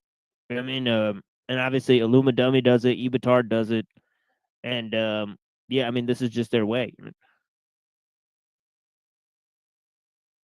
So I get some real, Solved by you know, They get some wouldn't even real know what opinion. to say about my channel anymore. I just do like 40-minute videos of stock market analysis. And they'd be like lost. I just wouldn't even know. Hell yeah. I'm doing the right kind of content. Yeah, like people talk about what they Oh know, yeah, for sure. but these people talk about a bunch of other YouTube channels on their show. Right. You know what I mean? And then and the retort will be, well, that's what you're doing now. And but it's like, well, you know, that's not all I do though. That's the point I'm making. That's all these motherfuckers do. Sit around, Right. watch, chat, fucking react, chat actors. I mean, Yeah, most of your content is original content. I will say that. I mean, apparently highly original because it's just like there is no other channels. I mean, but you know, hopefully, you know, it becomes a trend. You know, Yeah, maybe for like, I would say like 10% of people. That's kind of how I look at what I'm doing too, is like out of everybody, and they have this, you know, mood of like, oh, you know, if you tell everybody the secrets or whatever, then then they'll change the system, or there won't be enough for everybody. And I'm like, dude, out of the 10% of people that are in the actual market, only 10% of those will even understand what we're talking about. So we're talking about 1%. Like that is my whole demographic that even have the comprehension to understand what the fuck I'm talking about. I just hope yeah, some people catch on. yeah, it'd be pretty cool if you couldn't play other people's YouTube channels and then it just say stream unavailable. And if you try to like react to other people's YouTube channels, and you know, so people would just have to make their own shit. Or Right, just talk be an about actual it. creator. Yeah, What would I we mean, do right now, man? Oh, geez, you act like I got something else lined up here, dude. We literally played like a whole 2 minutes of this actual video. We've been talking most of it. Had Star Fox. We were talking about life stuff. Oh yeah, for Right. sure. No, I'm just teasing. Right. I do like this. Is a fascinating clip, man. But, Do you want some original content, bro? You want some real original content? No, this is good, dude. This is this is live. You know, it's here right. This was months ago. All right, run it. Yeah, I was just gonna show you some gore. Particular angle here with this dude, but Yeah, because I like where we're headed with this, like laying it out. At least it's only a couple minutes here. We've only gone like 2 minutes, like maybe 5 minutes, maybe it's 10. Do it. Go do it. Run it. good people being willing to kick a little ass, in my opinion. I think that this idea that women are historically oppressed is dead wrong. I think this idea that just if we have this more socialist, universalist, love each other, man, hey man, we just gotta love each other. The people in the world Rachel? who are evil are just gonna kick you. They're Hey man, we just gotta love each other, man. On and on. You started with advice that really didn't come from me. You created this narrative of what you've learned from other Christians and what they're doing, and that's not what I was doing. When I brought that up, I actually explained what I was saying. And your husband was open-minded. Explanation regarding the scripture. Are there hot dogs flying in his mouth? Two or three of them got. Tommy's got some weird graphics sometimes, man. Huh? Are there literal hot dogs flying into this? Yeah, dude. I didn't want to comment on it, man. I didn't want to like make note of that in my mind about what was happening. There was so he's being apparently he's simulating being slapped in the face by wiener dogs. This is what is the content of Illumidummies Christianity. I mean, you know, obviously you're not supposed to look at a woman with lust, all that, you know, so on and so forth. And then, but this dude literally has his head on, you know, very lustful. I mean, what you may call it. You know what I'm saying? And didn't he get dumped by very by odd, Snowfire and or in a gay whatever? way? Yeah. Yeah, Andy tried to make Snowfire's online girlfriend and it didn't work. He's still trying to recover. He used to. I don't even want to go into it. In the name of truth and in the name of love, that's where miracles happen. When men and women join together in the present moment with open hearts, with open minds, and then you focus that combined attention on a situation.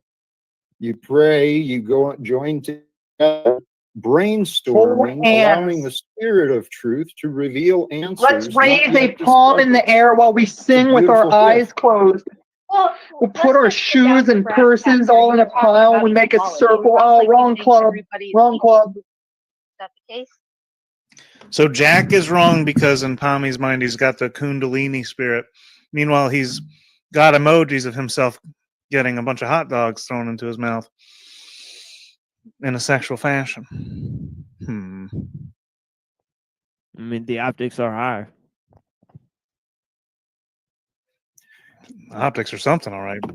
What I'm suggesting Maybe here. to be more succinct is, do you believe that there's such a thing as hierarchy, or do you think hierarchy? That's because of the child labor, Praxis. Pepperidge Farm knows. I'm not actually saying either of that. What I'm saying is the truth is important. She's balancing. And the longer that we continue enabling corporations balancing. and governments, the employees are keeping secrets, telling lies in the media. Oh, he said it. He said it. You know, I'll run it all night. He said it. Melanie said she missed it. He just said corporations are.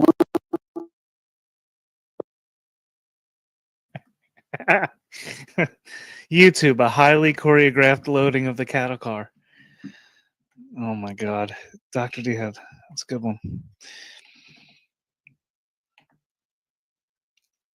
If you want to come up and repair your fucking image of panels, dude, the only time I've ever seen you come on to a panel is to bitch about me. You can spend some time to come up here and talk about the subject for a moment. If you want. He said corporations are running secrets, and I'm not trying to play a fucking game. That was very gracious of you. I'm not. On the next Legal Secrets, we've got Jack Talcott. Interrupting the supply line whenever you're like.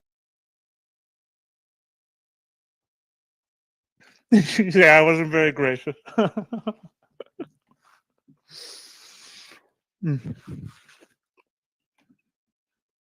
think that's the end of it, I guess. The end of the video? I don't know. Well, he's just like, got this interruption. Oh no, it keeps going on. Oh, he's got to. Oh my God, dude. Dude, I hate to say it, but snafu with the fucking the jacktails, dude. The way that they've like altered their content in such a weird way recently in alignment with each other. Very odd. Like, oh, you want profits for supplying the energy. He's got that like I this is use someone to edited, but I train guess not too much. Use the internet and things, and now you're interrupting the supply line of the children's stomachs of your landlord. And Wait, no. You have to perform not a accurate. value. Hold on, Tom, please. I'm sorry to interrupt, but I was considering this earlier. There's details involved in this contract that I haven't really gone in depth with. I haven't discussed. There's details that you don't. You're So not you aware have of. legal secrets going on with this contract. No. I think you have legal secrets going on with this contract. That is inaccurate. I have. Have you told us all the details of the contract? None. Well, I don't than me, but we are here to bring the truth into the light.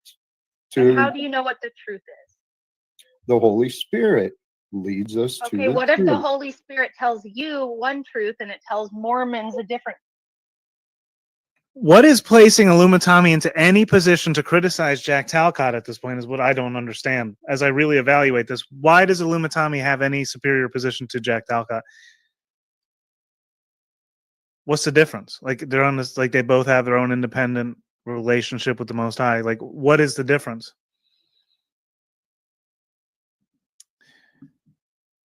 I mean, according to I have that, my mouth full of cauliflower, or I would answer you. Sorry. I mean, this dude is literally talked about how he like reads conversations with God, like Neil Donald Walsh on a panel. I've heard him say that shit. So he's awash with fucking new age literature. I mean, and he's trying to critique other people. I mean, why don't you answer for Neil Donald Walsh conversations with God? You know, and that fake ass thing where this dude literally has a heretical conversation with God and says things that are totally unchristian. God says things that are totally unchristian to him and contradict the Bible.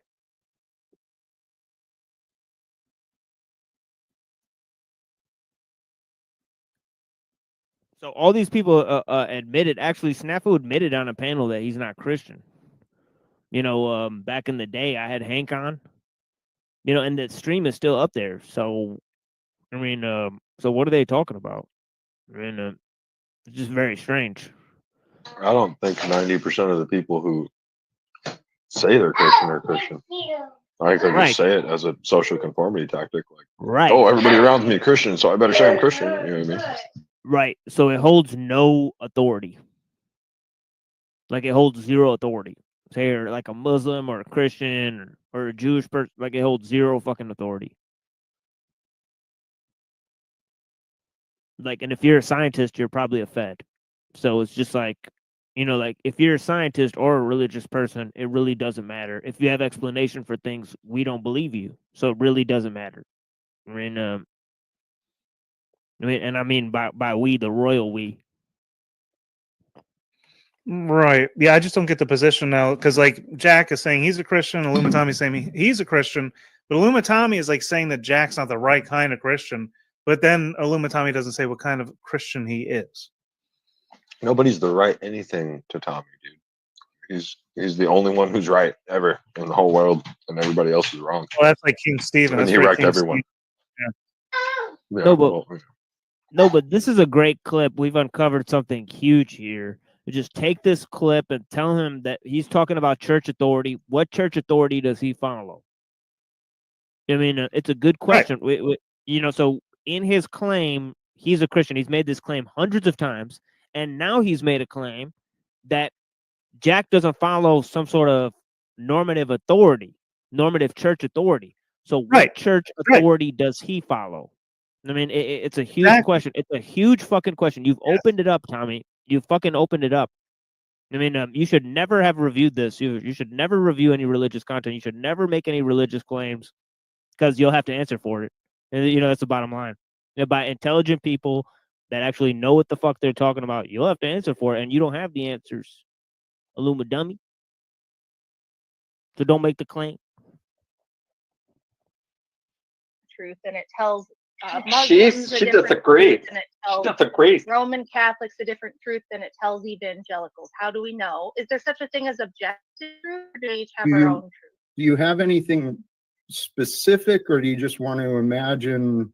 Did he just reach for the button? Oh, he's bringing machine lies on. Saying that Where's my Muslim who agrees with me, right? the truth will help Oh us. man, what a juice, Rachel. He's juicing it because I say literally 0.0 motherfucking or 0.0 fucking words to bail Jack Talcott out of this. So he's 100% wrong. Have you even fucking seen this episode that you're now reviewing? Oh, let me get to my Muslim friend to bail you out. You're 100% wrong, retard. All right, so what is he watching this for the first time? He's literally live reviewing this shit. That's how bored he is. What the fuck? I mean, it's wild, dude. Right. By the way, this is what the audience wants. This is what the people are watching. So may as well. Right. Right. They don't want to watch the machine live. They're watching this right now. I mean, number for number, they're watching this instead of, you know, watching me for sure. So yeah, Oh, yeah. definitely It's more fascinating. popular. This is popular content compared to me. I would not be here if not for you guys. But still, though, but compared, Love you guys. I mean, like we're only 3, but comparatively, they have a lot more people. Like even on Talcott's show, I mean, Talcott usually has like 70, 80 people watching him. Right. Like Illuma Dummy, he's got like, like 30, 40 people watching him usually. 2 watching? No, it's over. It's over. That's it ended now. Yeah, it's over. Yeah, you got to refresh the page. Yeah, but refresh the page and see how many views he got for like only, 78-minute video. It's gonna be like he's gonna have hundreds of views. 133 so far. That's a lot. That's a lot just to begin.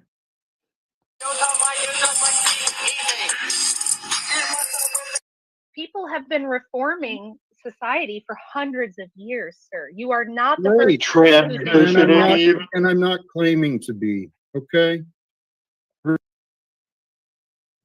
I don't mean to be rude. I don't know you.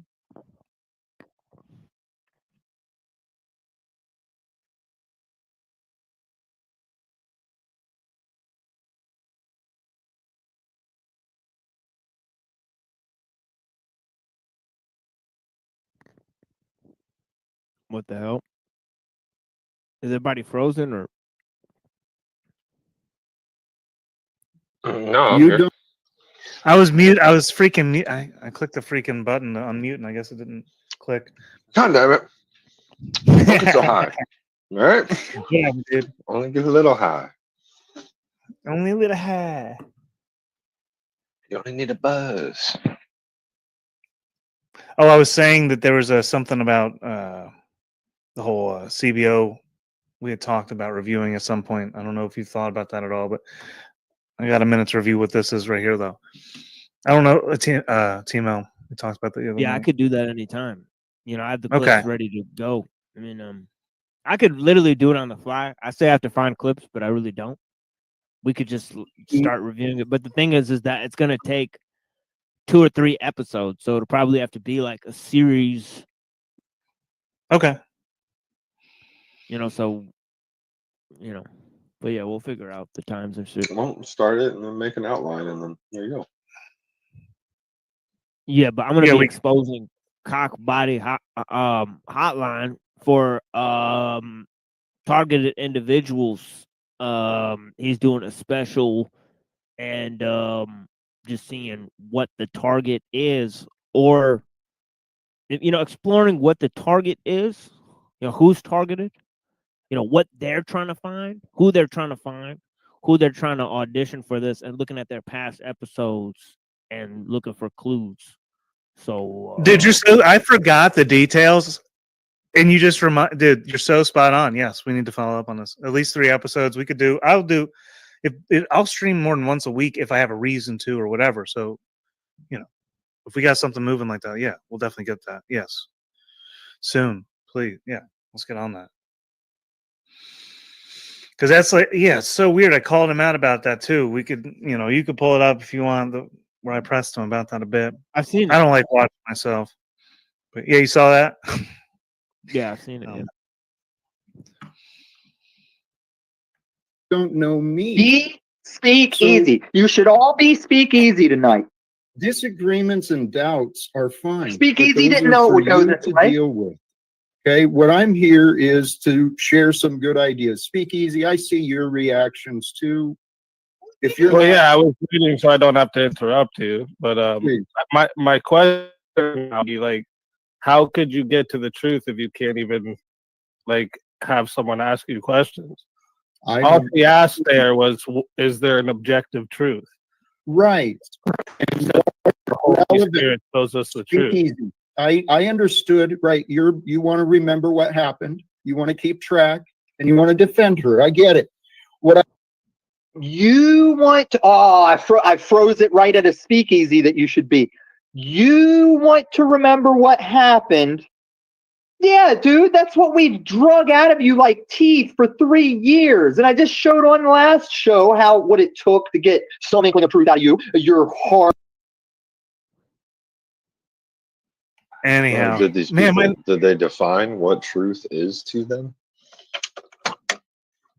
Right. Why is What he do most siding people- with Rachel Wilson? Is he agreeing that they're the same denomination? Is that what he's saying here? I don't even know. Yeah. It is important to focus on that point, actually. That's crazy. Somebody got jets in the background. What the hell is this? That was a car. That was a car driving by. You sure that wasn't your private jet, dude? Shh, don't tell people, okay? Can't let people know I'm balling out like that. Anyways, no, fucking. So objective truth, like that was just a weird question. Like what? Yes, there's an objective truth, but there's subjective realities. It's the difference between why people have differences of opinion. They argue about stupid stuff, man. It's very simple. I don't know. It's simple to me, I guess. What do you think, Timo? Does that make sense to you, or am I retarded? Yeah, but you know what's weird about this dude, Speak Easy? You know, we were on Gen X Jeff with him, and he literally claimed that he believes in all of the gods.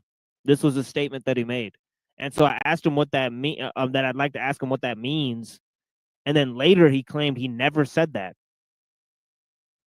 By the way, so he straight up lied.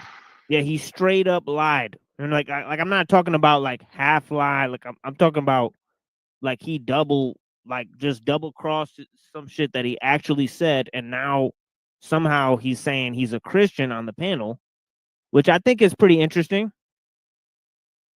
Right? It's just kind of like Illuminati too, right? He's got where a lot he's of red in LARPing the as something background. else. He's got right? his PS5 over there. Yeah. Got a lot of red, root chakra colors, black. Yeah, I see it.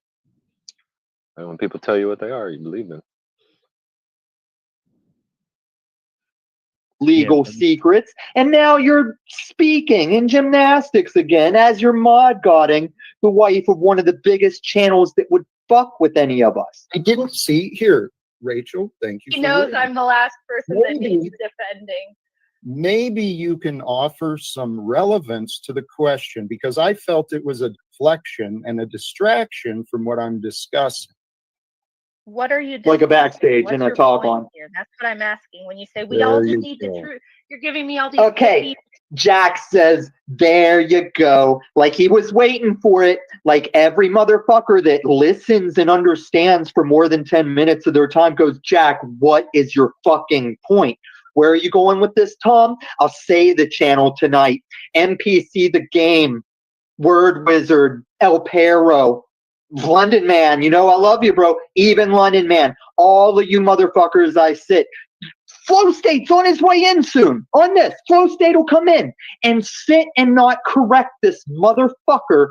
And if you think I'm going to work with the Crow people to connect the fucking banking system of bloodlines to the current digital coin we're going to go to, and I'm going to wreck Jack Talcott and his daddy Paul and not call out everybody that wasn't doing it or backing me, that's what this is all about. The Chat Shit Foundation. I'm going to destroy you. platitudes, all these like hippie. Well, that's boomer, what you're like, hearing. Yeah, man. Can I we help just you need, so like, you? love, man. Hey, Okay. Rachel. While you're speaking, my weed, man. Go to work, and man. He's clearly, I'm feeling this panel is getting away from me. This is. Did Eternal just give her the cuckoo ears? I never noticed that. Did Eternal just give her the cuckoo ears? I must know. I must know. When you say we all Watch need Eternal to- for cuckoo You're ears. giving me all these hippie platitudes.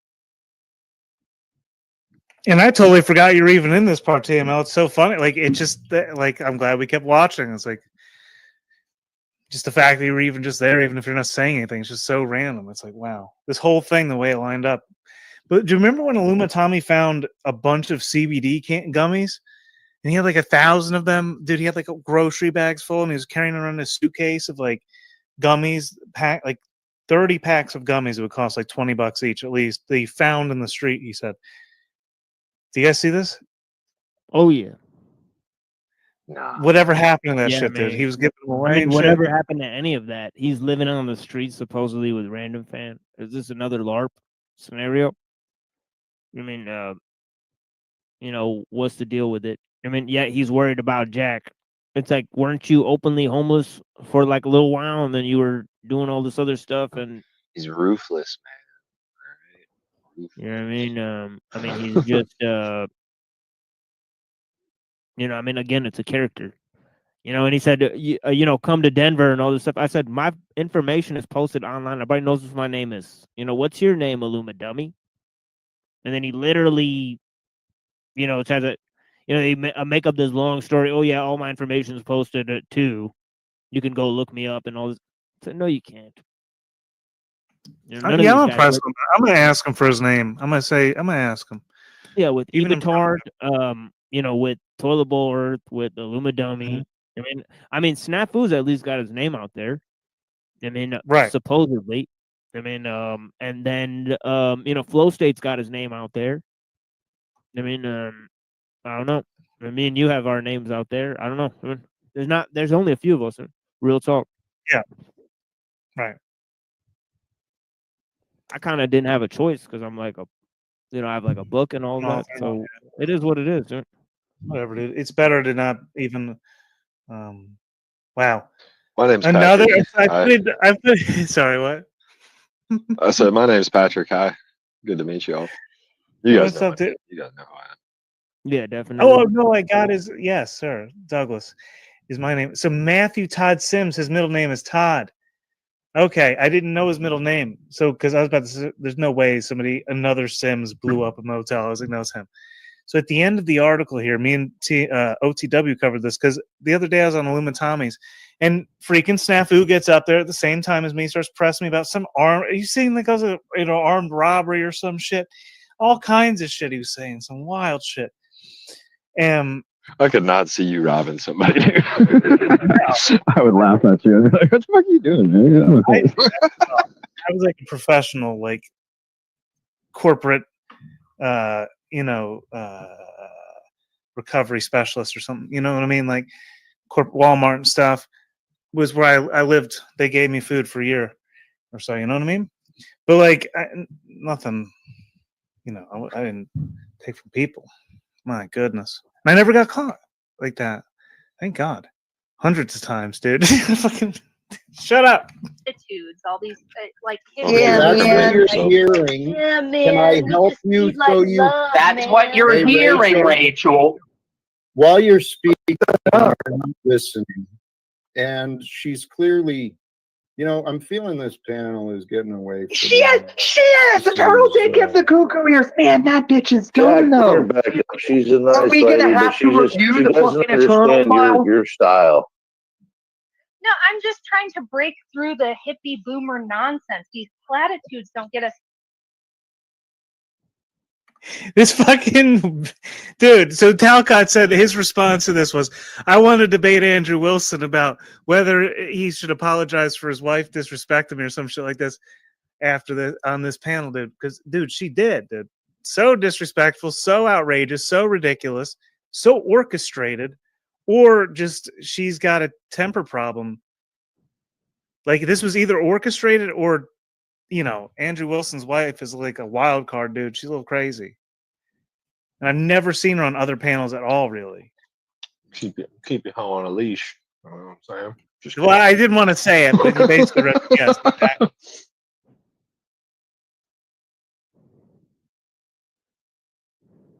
Anywhere like hey, Rachel, okay. That's his style. That's his style, Rachel. That's tell you okay, what. But that doesn't tell me anything Rachel. about what he's trying to say. Hold on, Jack. Let's Why ask the are you question. He can't. He's not saying anything. What can I offer so you see differently than you're Funny seeing? women. What can I offer? Truth. Hank with the money. Now, I said there'd be a lot of Hank fails tonight. Shit, I didn't pause. That was $5 of Hank a post. Fuck. You keep saying that all our problems will be solved with the truth. And I'm asking you, okay, I'm ready to follow. You're here to lead me to the truth. How do we know what is true? How does Jack know what's true?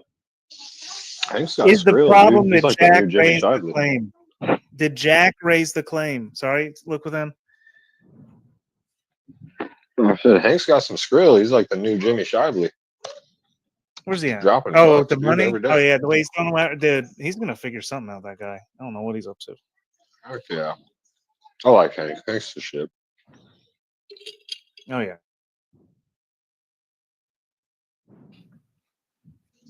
We totally teamed up and chopped with Steven earlier. That was legit. I got a discount on mine. That was cool. Yeah, OTWs was good earlier. There was like a lot going on. I didn't listen to all of it, but I listened to some. Well, I listened like half. Sort of listen to everything sometimes. Freaking. Yeah, I left once he had a cool panel, and I was like, all right, my job here is done. Got to get rid of the miscreants. The miscreant. And then Jack streamed today too. Yeah. Which is good to see him getting back into that. Freaking. I suppose. I mean, what is really like? What's the point, though? Too.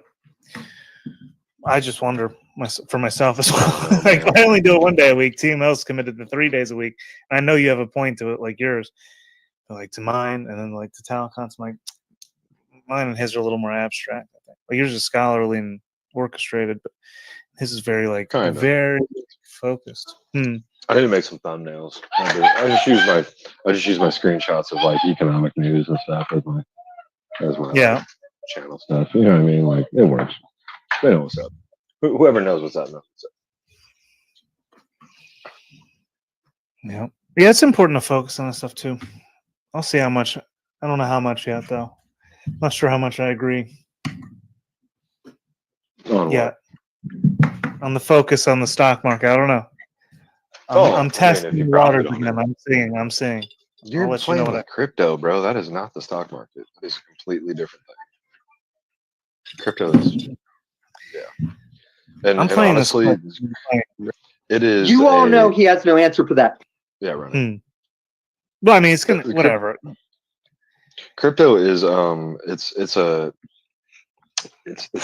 people who are new to investing to buy into the pump and dumps a lot of the time, and so you can make money off of it. You know what I mean? Like those new coins. But you know how many tens of thousands of coins? Yeah, you know how many tens of thousands of coins? They don't exist anymore. Okay, I finally found it. Here, let me pull this up. Just got it. Let's run. Fucking shit, dude. Fucking it. Simply, you can make a lot more money on trading stocks than you can freaking buying. I'm not interested in the stocks. You know, I get you though. I'll find the snafu clip where he says he's not a Christian too. Real talk. Right, he said it to Hanko Flamio on my panel, so we'll pull that up. Hundreds of times he claimed he's a Christian, and he said on my panel he's not a Christian. So when did he convert? What denomination does he follow? You know, all of this stuff. You know, it needs to be aired out because he's making claims. Not that it has Forex. Yeah, and then it doesn't hold any authority. Yeah, so this is the part I was looking for. I mean, so and I got subtitles here, and you guys could play it back if you want to, but this is Speak Easy. Right? Let's run it. By the way, being kind, being gentle. Pardon, sorry? Speak Easy. Are you Christian? Just as the Bible, for instance, what's what you were talking about, going to hell, burning. So, like, this would be like justice, righteous, like being holy and pure. Are you a Christian, by the way? Being kind, being gentle. Pardon, sorry? Speak Easy. Are you Christian? I grew up in a Christian family, but I What's your decided religion? not to follow religion, and I believe in the gods. Not to follow religion. Pardon, sorry? Speak Easy. Are you Christian? I grew up in a Christian family, but I What's your decided religion? not to follow religion, and I believe in the gods. The God? What Yeah, gods? that's the way I'll put it for you. Are you just a My deist? belief Are you deist or doesn't matter theist? for the argument, so I don't really like going into my belief because then people like will try. So he believes in the gods. He doesn't want to get into it. He's not a Christian, right? So sometime when Andrew Wilson started coming on his show, he all of a sudden became a Christian, folks. This is what really happened. This panel is literally, and same thing with Snafu Snaps. He literally told Hanko Flamio, I'm not a Christian. I mean, this is like a year ago, right? And that's on my Friday morning shows. And so we'll figure it out, folks.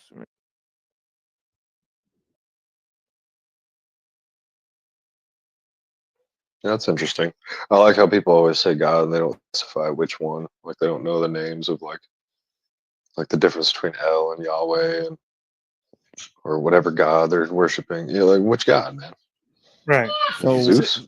Fucking Odin? Like I could Which see one? myself as saying that I'm not a Christian because I'm not, and then saying sometimes be questioning if I would be, because like yeah, sure. Sometimes I think like for sure I get what they're saying 100%, but then it's like, what does that mean if I identify with this group of people, too? So, but so like, and then flash back to what the point I raised.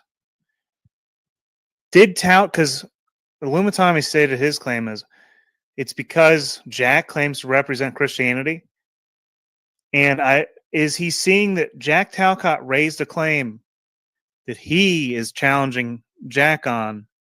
I think that was just kind of revealed here, perhaps, just a moment ago. That is ready. Hank fails tonight. Shit, I didn't pause. That was $5 of Hank a post. Fuck.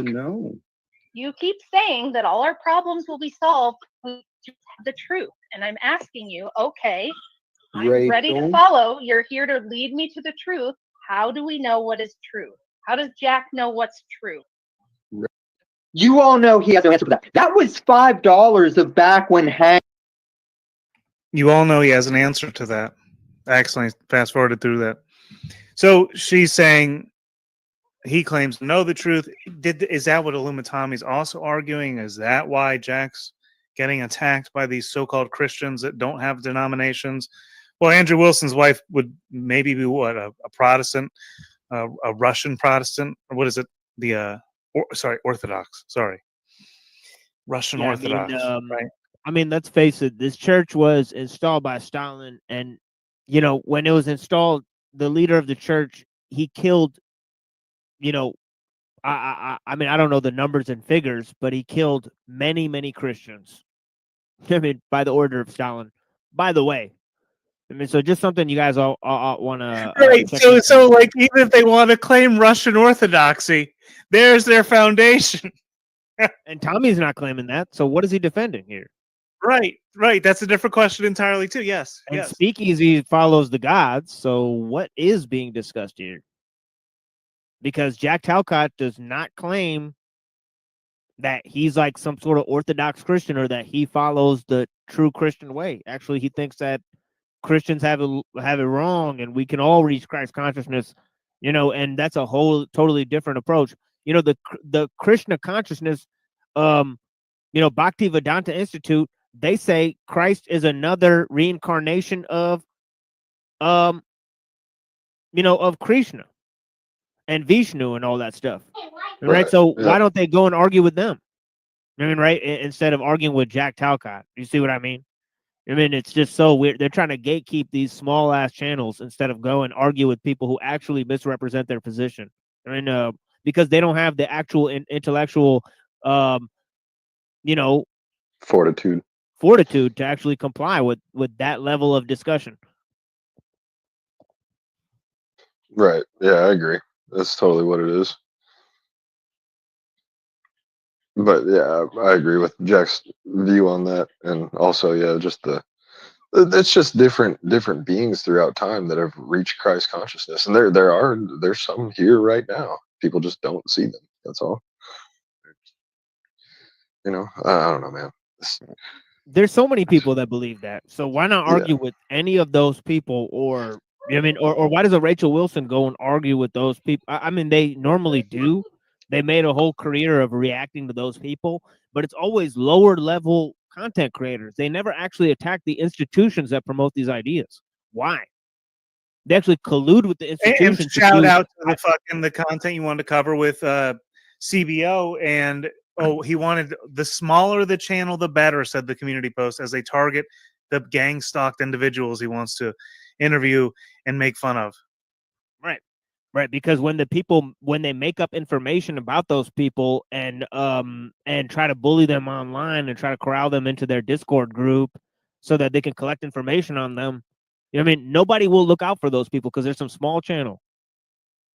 I mean, some schizo guy, and that's the thing is that, I mean, and they know that truthers come with a side of, oh, maybe they're jail tards, maybe they're schizo tards, so they know what they're shopping in you know what I mean, for, you know what I mean? Yeah. Fucking Yeah. broken goods. Like, is this ethical? Like, what the fuck is this? Is It's this a keeping channel? it's keeping the narrative from spreading. It's keeping the correct narrative from spreading, basically through discrediting all those smaller channels and then infiltrating and keeping only the people at the top who will give a shred of truth in between a ton of lies. To Yeah. keep people Meanwhile, he does Trump tard like normie news coverage on his channel. Who, Andrew? No, CBO. Oh, Andrew. yeah. Andrew, obviously, Andrew's a total Zionist shill. He supports Trump. He supports Elon Musk. But why the fuck does CBO support these things? Very weird optics there. All right, like you're supposed to be the hoax guy. You know what I mean?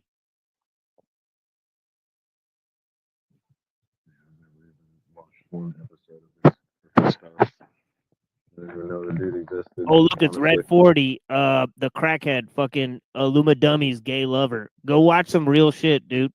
All right. Fucking total retard. We're gonna make 40 accounts called Red 40 that are gonna be gay for Tarek. I think he's actually Come up, buddy. I thought Red missed you. like, hey, you guys need to know what Red 40 is. He's like promoting it. He likes it. I think he's actually like he actually takes like a teaspoon every day. Come up, Red 40. Show us your face. Look at. Yeah, show us See your how I face. show dude. my face. See how I show my face. Here, Red 40. Click the link, dude. Don't be afraid, man. Come on. We won't hurt you. Don't worry. Hank was full on opposing Jack for the right reasons, even though I'd laugh at his Hank fails. He used to stand against Jack with that autistic logic of what is your value? What is the methods that all of us would live by in this world? That was when Hank had value. $5. That was $5 of probably $100 Hank spent in his life to go against Jack. And now Jack went out with Hank cucking and supporting his channel for that same shit. And now Hank doesn't have the chance to undo it because Jack's not around. Let that be a lesson. If Paul's going to be around checking porta potties, it's your last chances to go up on that panel and let somebody see you tell that dude to his face he ain't shit, never was shit. He's scared, man. Like He won't me. come up. Every He's just From going the to type in all beginning. caps in the chat. Now, Slow Shane, care to correct your buddy Jack? Concept. The difference between a confused mind and one that receives an answer. Can you imagine the difference? Sir, Come I on. don't even Okay. know what the hell you're talking about, to be honest. No, It's so you're not silly. trying. She doesn't know what he's talking about. So why did she came up there like how long has she been watching him and why did she come out of nowhere with this question? She's never been in his chat before, has she? Like she just shows up on panel one day, has this direct fucking go at Jack Talcott out of nowhere after never being around. And then disappears after she gets her fucking ass handed to her for being out of line. Fucking fantastic. You know the Rachel lady? Oh, yeah. Yeah. There's a lot of weird stuff that goes on over here, man. Not too much. Silly. Come No. on. So you want to solve the world? She doesn't talk to her kids the way Jack talks to her. Instead of just like Rachel is. Hey, Jack, relax for a just second. solved the problem. Right? I've No, seen this, don't and I'm kick still her. Come on. triggered. Rachel is a good lady. Yeah, you keep kicking her. Like I think I'm not it- understanding. That's just she's. Are you familiar with her at all? Do you know her? Do you know her at all? She hasn't done anything rude. I mean, she is trying to get at a point, but she hasn't been rude to you. Yeah, that's what I She mean. hasn't. Like She No, hasn't been it's rude just to me. She's Jack, been decisive, but Jack, not rude. you've said many times tonight when I asked you like what's a way to solving the government's issues. You even said truth then, right? She's simply asking you, how do we get to the objective truth? Because when you said the Holy Spirit leads us to the truth, that means like if the Holy Spirit, her husband's got a pretty good platform. She's willing to talk to you. Hold up. If somebody was talking shit about Scott, and then seriously, how long was she watching Jack Talcott to go up there with his perspective? Because she knows not to. He's a strange one. Oh yeah, he disappeared for a long time and just came back recently again, like full force for a couple of days when Talcott was streaming often. But he's kind of maybe he's over the flow states too. Yeah, he's a strange duck. He's got a red star on his avatar. He's also just interesting in a lot of ways. He claimed today that he knows like connections and ways to reach Trump for Talcott and all this stuff. And he also came up renewed, and I think he was in some kind of lawsuit with the Supreme Court. Is this what he claimed? Is this true? I don't know about that part. When? On Talcott's? I don't know. I thought like somebody said he was connected to Two Live Crew or something like that. Right. Yeah. I don't know what the specific. He's got some music record claim. But yeah, he's definitely an interesting, like, strange duck on these panels. He's got like some, background connections, and he claims as such. So it's just very fascinating that he keeps showing up on specific panels, specifically Jack Talcott, Paul Enslaved, and Flow State. So these are the three places he seems to, and he's not had a very good time in either of those places. So it's pretty interesting. And OTWs sometimes over the years, but not in a while. Yeah, but he's generally despised for some reason I can't really ascertain. Because he's always going at people. He's always a little bit of a dick. He's always going at people. He's a little condescending, but I really don't see why everybody's so mean to him. I mean, personally, but yeah. Scott to be. Oh yeah. No, he's just the easy target. That's all. He seems fun to me. Yeah. People disrespect the elders a lot on the panels, from what I've been able to tell. Like in my life, and even on the panels, I would not treat my elders that way. You know what I mean? You're supposed to learn from them. That's the whole point. Even if you don't agree with everything they say, just like listen, because you'll probably learn some life experience that you haven't fucking learned yet, since they're older than you and they've lived longer than you. You know what I mean? So it's kind of the point. But everybody's got to be a know-it-all.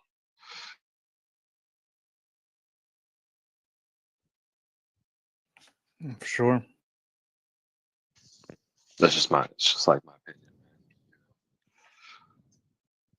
I mean, we all go through levels of it too. Like that's the thing is like now all of a sudden everything we say is public, whereas like before it's like you used to just have conversations with people. So it takes time for people to. I still do that. Well, of course. I got cool people that live all around here. But I mean, there's a difference between that and this too, in some ways, but not. Depends. Yeah, right. I get what you're saying. To adapt to whatever the fuck that is. That language change. Because it's a different way of communicating that we're adapting to. I agree. Scott 2B, it's never got to be Scott 2B. He's insufferable. And he's been back and forth on backing Jack's mod gaudiness versus going against it. He's a boomer. Scott 2B is just a fucking boomer. So file him with RT in your brain. If you're going to cult under me, what did I tell you not to do? If you want to file Scott 2B, Damn, dude, we shut down Red quick. That dude, he didn't even type in caps again. You're just like, but did you one hear? thing, and then he was out. Illumitami literally just said the exact opposite of what you guys were saying about respecting your elders. He's like, he's a boomer. Don't respect him at all. His opinion means nothing. That's literally what he said. Yeah, it shows. Like they were talking. Somebody was talking crap on Sasquatch today in the chat, on OTWs. And it's like Sasquatch is cool, man. Sasquatch is cool as shit. And on top of that, he's got some sage wisdom. But like, have you never hung out with older people, bro? They tell long ass stories. That's what they do. They were like, oh, it takes an hour and a half to land his plane. It's like, duh. That's what older people do, man. They have some stories to tell. If you listen, learn some shit. But instead, you just want to hear people fight for 3 hours, argue about nonsense. Like, what value does that have? Listen to the damn story that he's telling you. There's probably a point to it, even if it takes freaking 20 minutes to tell. You know what I'm saying? His stories are fairly entertaining, man. They're not. He's talking about how like a dude killed his wife. That's what, stuff like that. That's what's so interesting is that back in the day, like you're looking at like in the medieval times, like a lady like Christian like a lady like in a Christian society like Rachel Wilson would never be able to talk down to somebody like Jack Talcott. You know what I mean? Who's like much older and like they would have common respect. So I mean, even just going off of this one scenario, it's pretty obvious that it's not like very Christian or very traditional style behavior. That you just barge into a place, unannounced. You're a female, right? And you're giving orders to an older man, to an older male, that you don't know. That it's in not his home, place. in his home, right? In his church. So you wouldn't do that at a church. Yeah, it'd be another thing if he like sought you for advice and you'd say, well, I could put you in touch with like a church official or somebody like who can really explain these things to you. But you're over here preaching to him about your religion on him and critiquing his understanding of it. And to him, you're just some random lady. So, I mean, it's just very odd situation. She's got authority because she's Andrew Wilson's wife, who I don't even know who the fuck that is, but yeah. Rightfully so, she has no authority there. Like it just rightfully so. To earlier that, the fuck. Yeah, like it doesn't matter what authority the church has. You don't represent any of that authority, lady.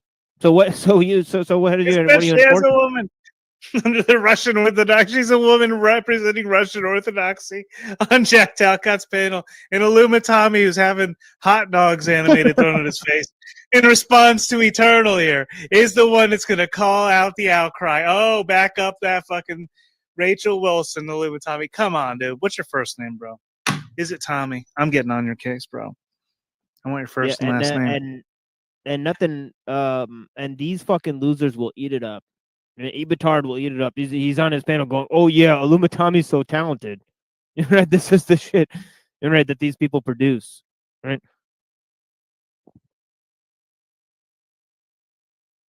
Sucking off Jim Bob and the Crucible. Right?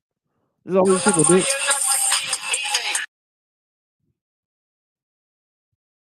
Yeah, don't click on the video, folks. It's a waste of time. Total trash. We've reviewed enough of that for y'all here today. Whoa, sexism released. Oh, yeah. How about I take that fucking... No, there shouldn't be any female wrenches in there, should there? Yeah, I got a few minutes of something for you guys. Sam, earlier I told G she couldn't ask a question because she's a woman. Where were you then? Played 2 minutes of this here. Uh-oh. And you guys let's find out what type of shows these are. Uh-oh. I love women's. That's the best. You guys need that clip for when that happens.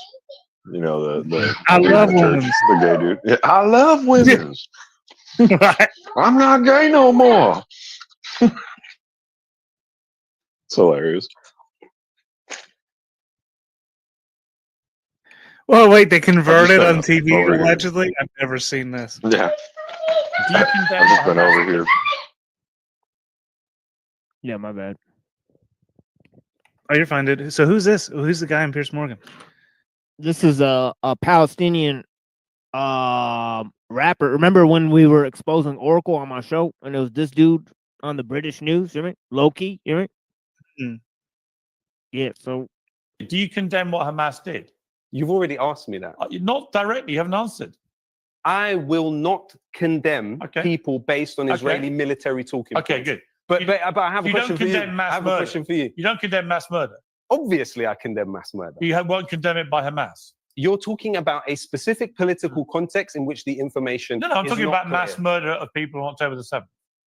by the Israeli military. You see, it's just absurd. That Should credibility.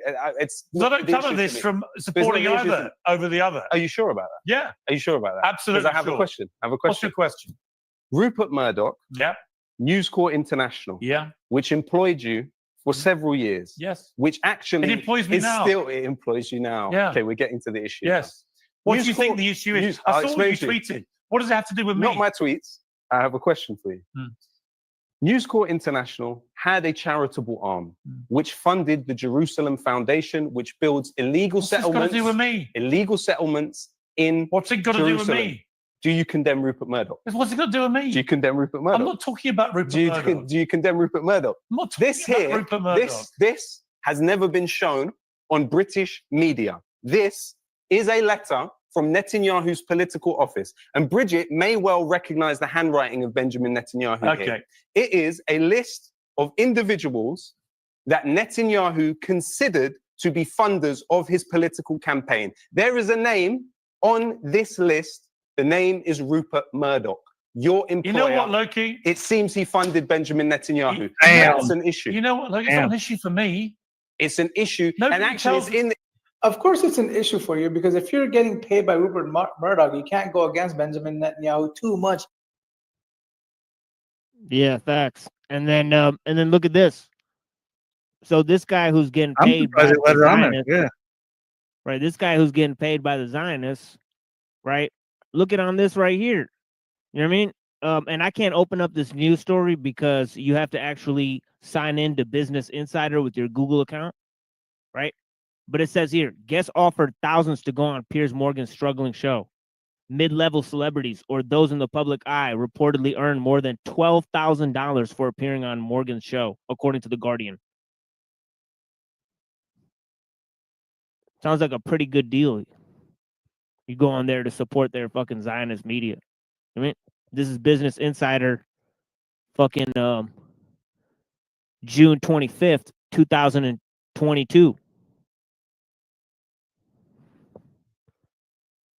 You know, and Piers Morgan, one of the highest paid performers that delivers news, scripted news coverage.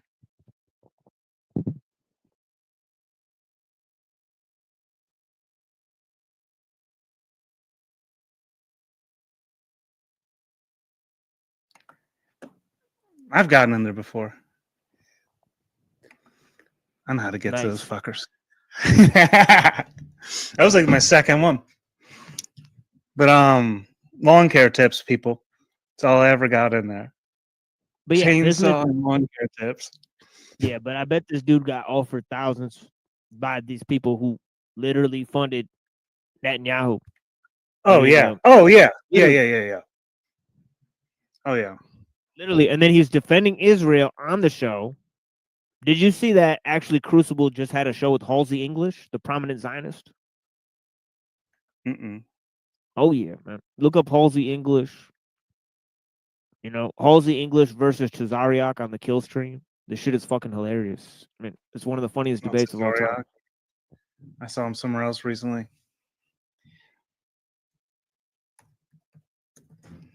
Tazariak. Where did I see Tazariak? I just saw him, the other day. Let me see.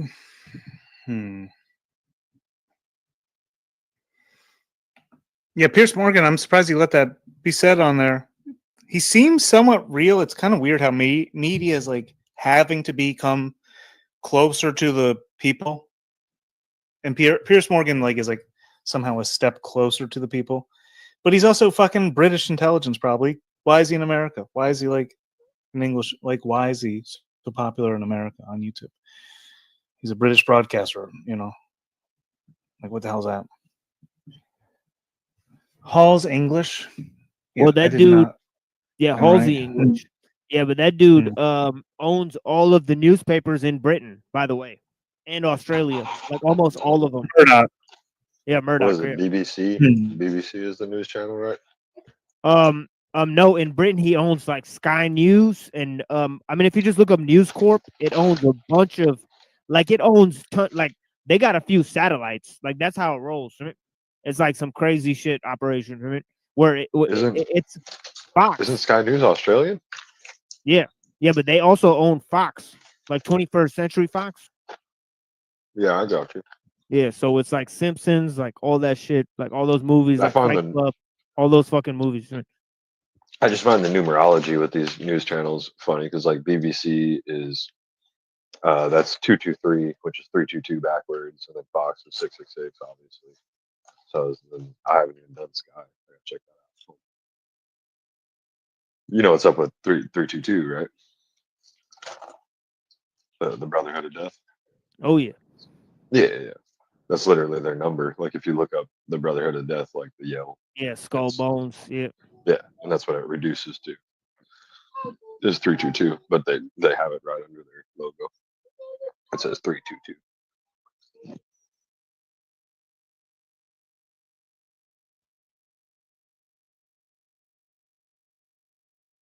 All these dudes out doing numerology, nobody even knows it.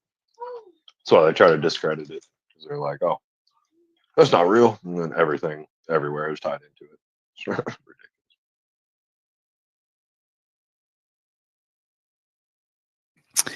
Pierce Morgan was on The Apprentice. I didn't know this.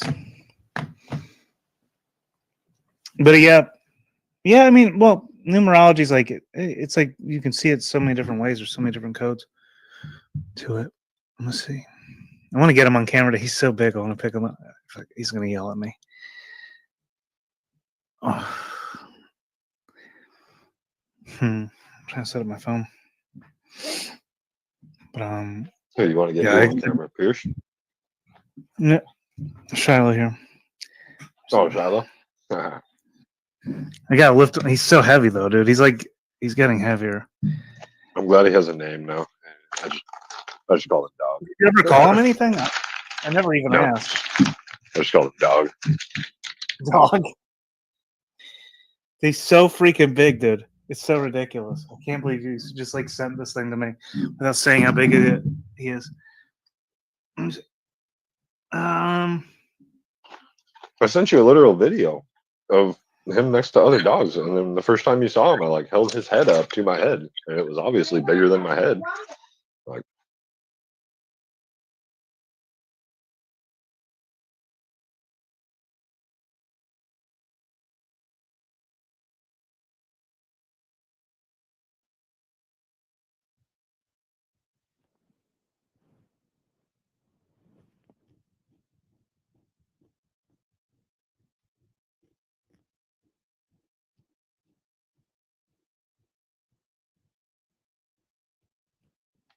big boy.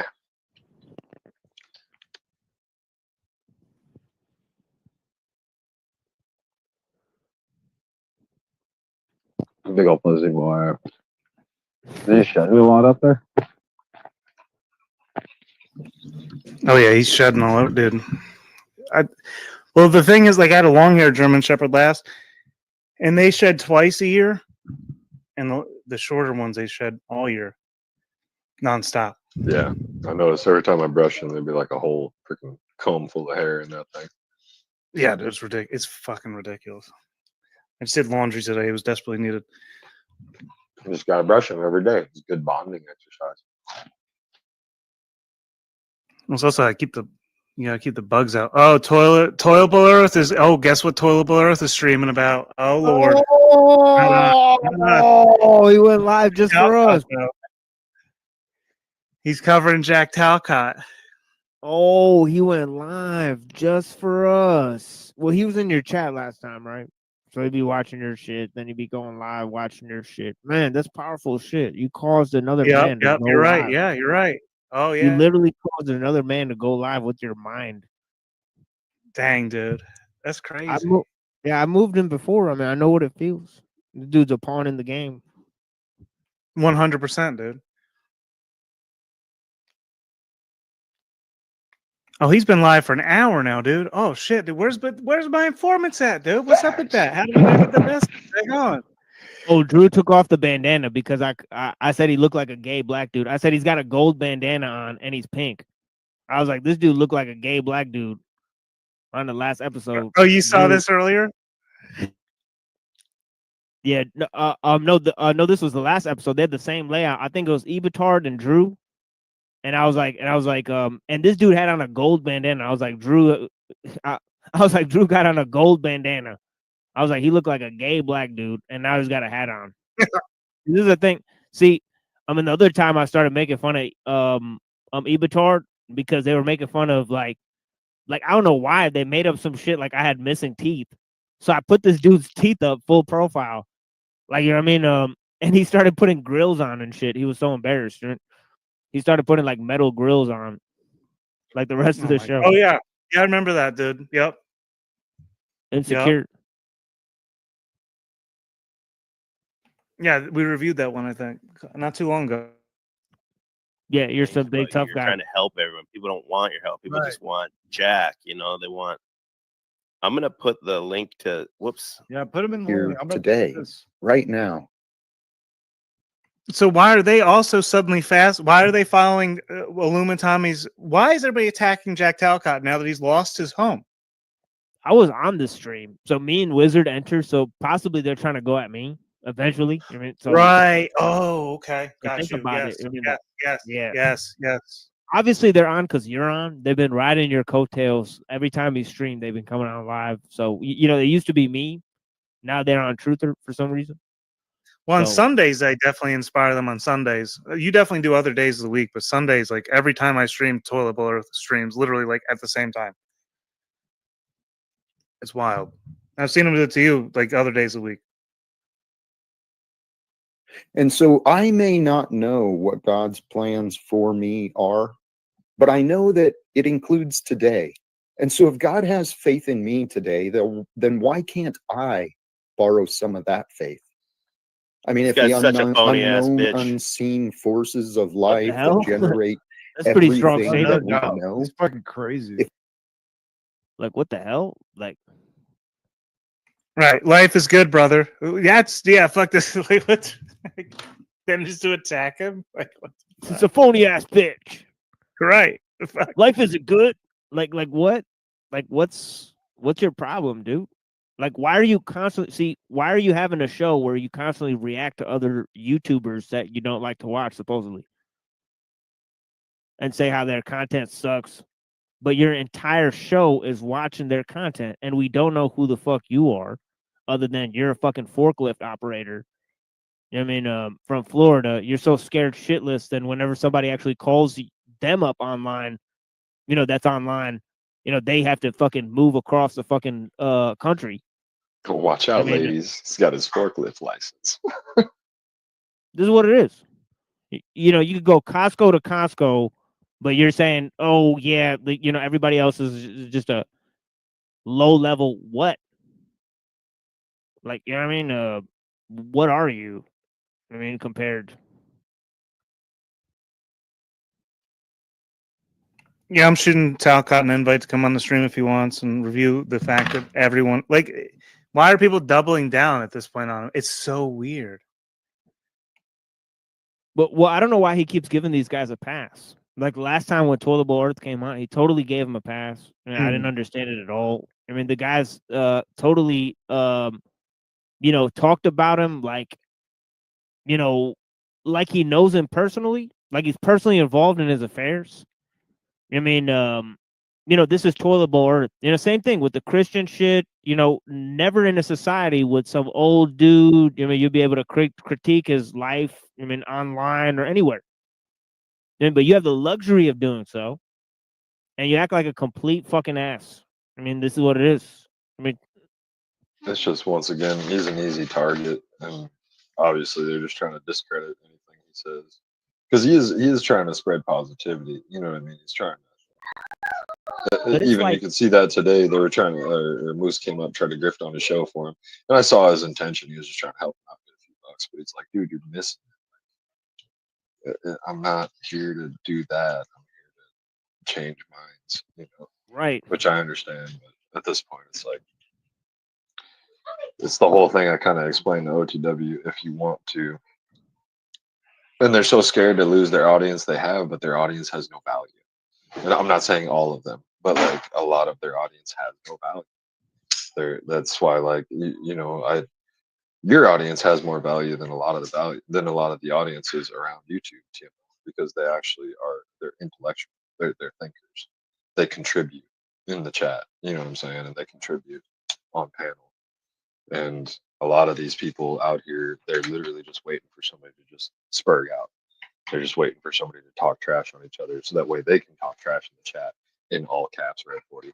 Just kidding, but yeah, just so they can act out. You know what I mean? I don't know, or their agents, but I just think they're just a bunch of children that don't really have anything better to do with their time than jump from panel to panel, YouTube channel to YouTube channel a day, and then judge everybody else around them, just like these guys. But that's where they get their audience. So that's the type of people that they're attracting. And you know, like I was saying, to rid those people, you're gonna have to go through a kind of purging where you're gonna see your people drop down, but you change the subject to more structured things, more positive things, and change the people who you let on panel, and then eventually it will be more successful people and more positive people come around. Just like Jack's, it's been back and forth with Jack, but it's like when you let the shitheads up, you're gonna attract more shitheads. When you let positive people up and people who have something to actually contribute and value, like the 5/5 guy, I really like him. He's cool. You know, there's a bunch of cool people that can come up, but I notice they won't come up when you have certain people up because they know it's just going to be nonsense. It's just going to be ridiculous. Oh yeah, they don't let new thing like again Drew and Toilable Earth. Like we've talked about this on when we were reviewing their content a couple. Last time I saw TB was over when we were reviewing it on TMLs, and these people wouldn't meet each other in real life. We don't know Toilable Earth's first name. Like I've been around, yeah. I've been around these people for a couple years. 7 or 8 years. I see the same couple hundred fucking people cycling throughout.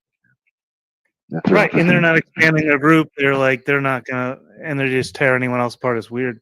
If it's there for me, no, yeah, they don't. It has faith in me continuing. Do you want to pause it? What's that? I was just gonna say I can share my screen too if you want to go there.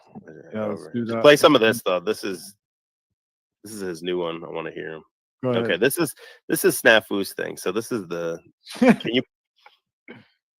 That's the name of the channel. They've been all promoting this shit, right? And they've had them on their panels. You know, so you know what I mean. So they're actively promoting this character. You know what I mean, who's been, you know, pretty adamant about,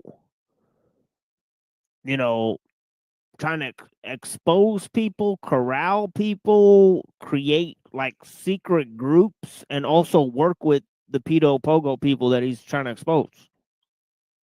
I mean, so yeah, I mean the Gray Storm thing, and like yeah, I mean so what are they promoting this guy for? Other than he's doing the exact same thing that they're doing, and this exact same thing that that Illuma Dummy's doing.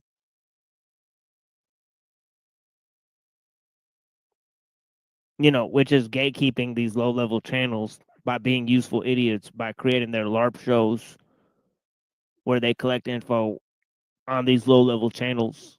Right. Why low-level channels? The lower level, the better. They get monetized. They get monetized, and they collude with these people like Jim Bob and all these other people. They won't come near our channels, right? So I just think it's pretty obvious. You know what I mean? You know, the jig is up. You know, it's improv crew. You know, people who are very careful about not exposing who they are online. I mean, that are trying to find information on other people. So make of that what you will. And 2 months in, they were calling Neurojack a Fed. So I asked them, I said, what are you, some type of counterintelligence operation? How do you know who's a Fed and who's not a Fed? And what the fuck are you talking about? And why do you have clear Feds and LARPers in your Discord, and Yeah, they straight Neuro, up just who has 2 people in his fucking chat. He's a fan. right. Right, and then they Of kicked your me out of talk. their fucking Discord for asking them a couple questions about Slow Boy Whiteboard and about all these other fake ass Christians in their chat and how they have all these ortho bros in their Discord, but they don't want to talk to me. And by the way, those people get to harass me and Neuro all they want, but anytime you ask them a couple questions, oh, they'll try to ban you and kick you out and say, you're a Fed. Pretty weird. Strange behavior, to say the very least. So this What is did one of the panels that he was referred, and he hearted this video recommendation as a small channel to go I attack. thought that was my wife for a second. I was like, what do you got videos of my wife for, bro?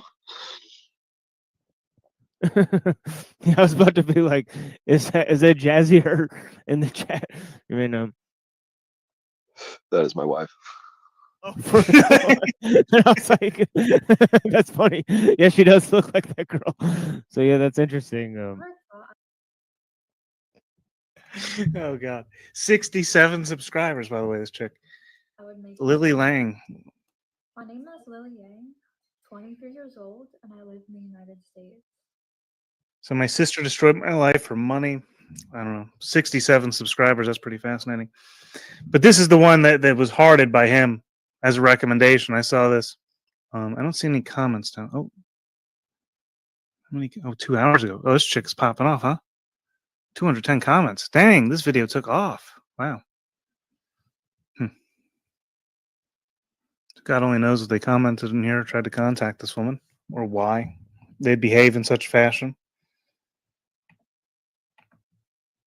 You know, looking for the smaller attention, looking for any channel for the names, looking for channel names of legit schizo gang stalking, targeted individual victims, street theater perps, and all typical TIBS. The smaller the channel, the better. And first of all, what the fuck is a street theater perp? I don't know. What the like fuck a drama, is that? Is that drama terms or something? Is that like a carny? Like, like picturing like somebody who juggles on the side of the road, like with a clown suit, like street. What? I don't know, bro. With that one, she got like he got recommended this channel, this small. Oh, let's go fucking laugh at her. And I said, what was this? He said, oh, we just want people to laugh at, schizos to laugh at. He said, you know, and then I catch fucking flashback about this, you know, fucking people think, goodness gracious. I'm targeted. What is it? Yeah. Why would you look for that? Yeah, they tried to sell this idea to all these people. Like they tried to sell the idea to Jim Bob that I was one of these people in my chat one day. So right, just to make you like to make you like a conspiracy nut or something. Yeah, weird. Huh. So, you know, and I don't really want to. You know, it's obvious we had a bunch of streams. We have 420 conspiracy stream. I mean, we had Hexen 2.0 stream.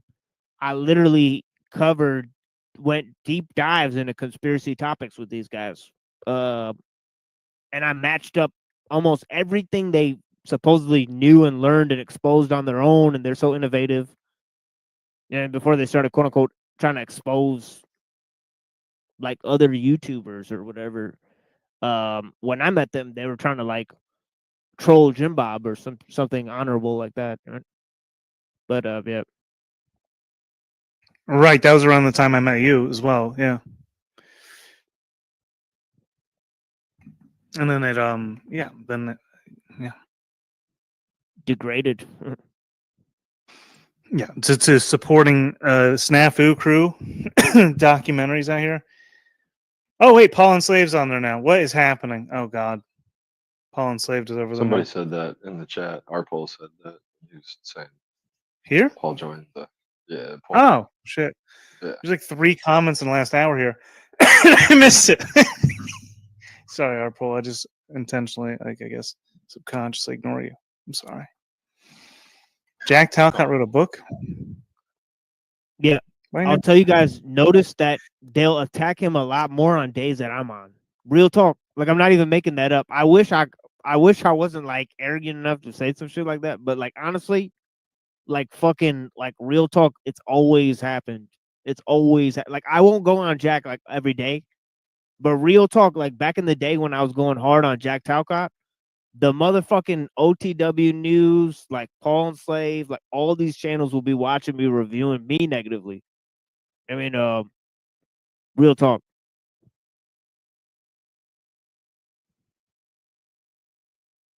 Yeah, I remember some. Yeah, I remember. Yeah, the sweater. And motherfuckers act like they never had problems putting on a sweater. Come on, man. Well, I explained the sweater debacle, so Gives it's such a small thing to like.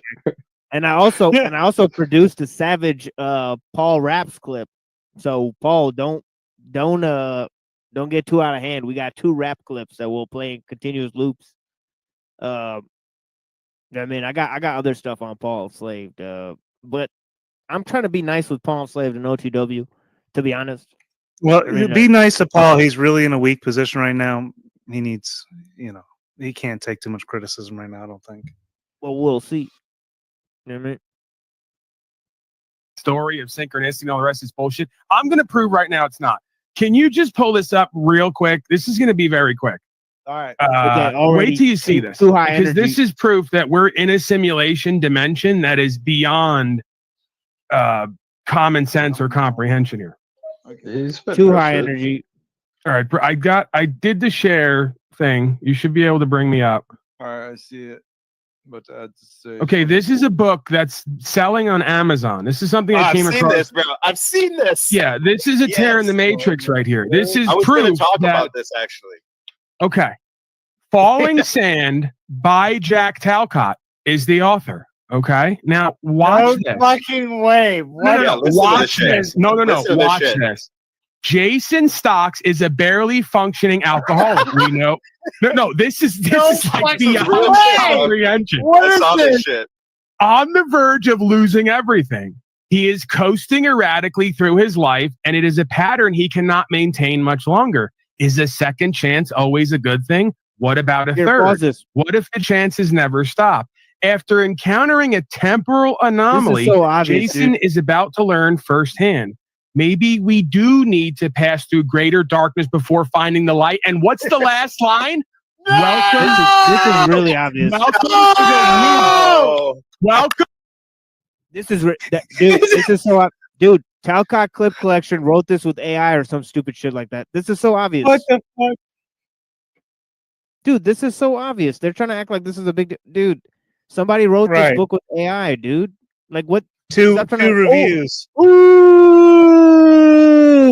with 2 reviews. Come on, bro. They wrote the reviews themselves, dude.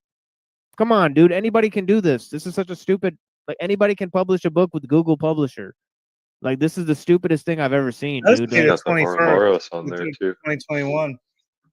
The only matrix they broke is their own fucking forehead. I mean, when they were barely reasoned what the possibilities could be when they fucking looked this thing up. What's so fucking surprising about this?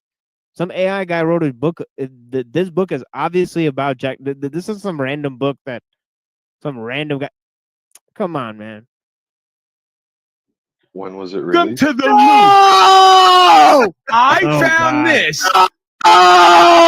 Yeah, exactly.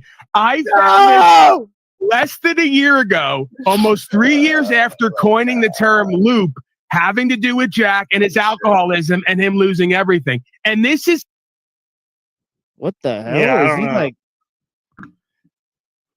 Some weird shit, dude. Some fucking dude. This is some weird shit.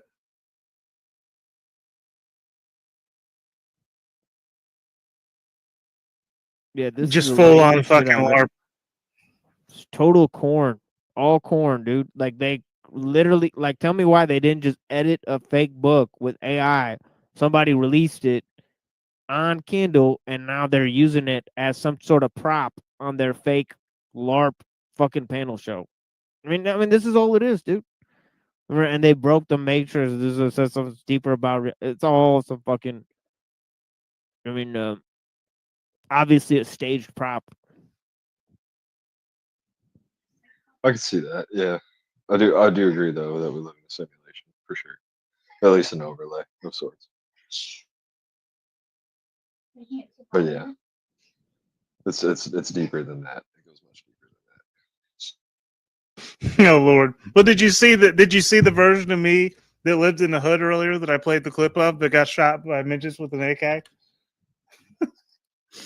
Yeah, I was watching from the beginning. See emojis? I'll play it if you didn't see his shit. Oh my god! I mean, the fact that they're finding this stream, I don't know, man. Look at the Jack Talcott about the author. See, listen to the description. It's a description Jack of Talcott lives in New York, near the water. But look what at he's got isn't? other 6 novels. Look at that. It says, but what isn't? See, this is a LARP description of an author with no picture of the author. You know, watching sci-fi movies with his dog, road trips and cooking. Yes, 6 novels available. Falling Sand, Dark Rain, 1 book, Dark Rain trilogy. I mean, can we look up any of these other books? I've heard of Falling Sand. I don't know. Let me see. Dark Rain old they are. Yeah, let me see. Dark Rain trilogy. Dark Rain trilogy. Pulled into my apartment complex, and as I was going through the fence, I noticed a few males all wearing black shirts, and I realized that I haven't seen them in that particular jurisdiction before because I was born and raised there. This is how I used to talk before, like the whole thing that happened with, Michael Jackson happened to me. But anyhow, when the midget with the AK struck. TML is doing deep research right now. Uh-oh. Yeah, I'm looking up Dark Rain trilogy. I feel like I have heard of that actually in the past. In the Falling Sand. Dead Sun Sky. Black Hole Sun. Dead Sun Sky. And here's the 2 reviews. They did pull it up right here.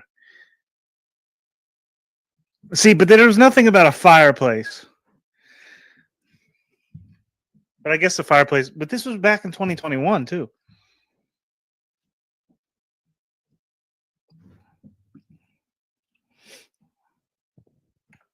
Dude, we've crystallized the nonsense. It's like the last comment in the last freaking. It's been almost 10 minutes since a comment. We've crystallized the formation.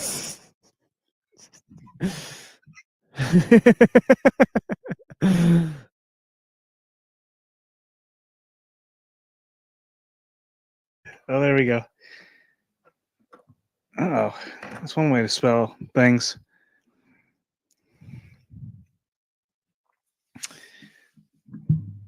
All right, let me see. Are you pulling up a clip? Let me know when you got that clip pulled up. I'm gonna pull this. The whole time I read it. It is a great story that will keep you guessing while you fall in love with the characters. When you finally think you understand what happened, you don't, and your mind will be blown. I highly recommend this book. And then Margot is the next one. Oh my God! Look at that! Oh my God! I didn't even know. I didn't even see. It just keeps happening. What? So Margot is. So Margot wrote her. Wait, what was the first one here? Oh my God! See what I mean, though? Right. That confirms more of it.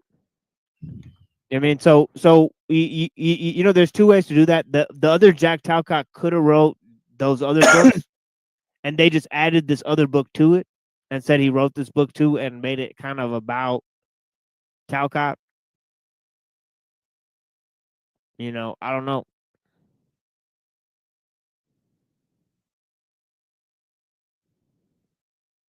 In my mind the whole time I read it. It is a great story that will keep you guessing while you fall in love with the characters. When you finally think you understand what happened, you don't, and your mind will be blown. I highly recommend this book. Dirtbag, low-life Grace Thorpe, who makes plans and it doesn't stick to them. Wait a second. Wait, you call my people dirtbags? Wait, what? I'm trying to give you something here. I'm trying to liven up the. Wait, all of a sudden, Grace is dirtbag? No, she's not on my streams all the time. She's like the Tommy.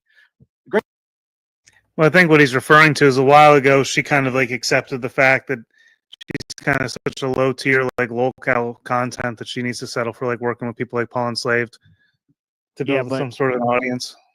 But is that true? And That he's upset that she didn't follow through. But she is on his stream all the time. He just lied straight up. By the way, Yeah, oh yeah, all the time. Yeah, most of the she's time literally on his last stream. Yeah, she's been on there more than most streams. Yeah. Yeah, we could prove it if he didn't take all of his videos down where he literally says shit that where he wouldn't have a channel. So it's just total, like his whole entire channel is a LARP. You know, he literally says shit that he wouldn't even say on his own fucking channel in videos. I mean, these are the facts, and we've recorded him doing that shit. Pressed him when he shows up, and the motherfucker starts saying some other random shit.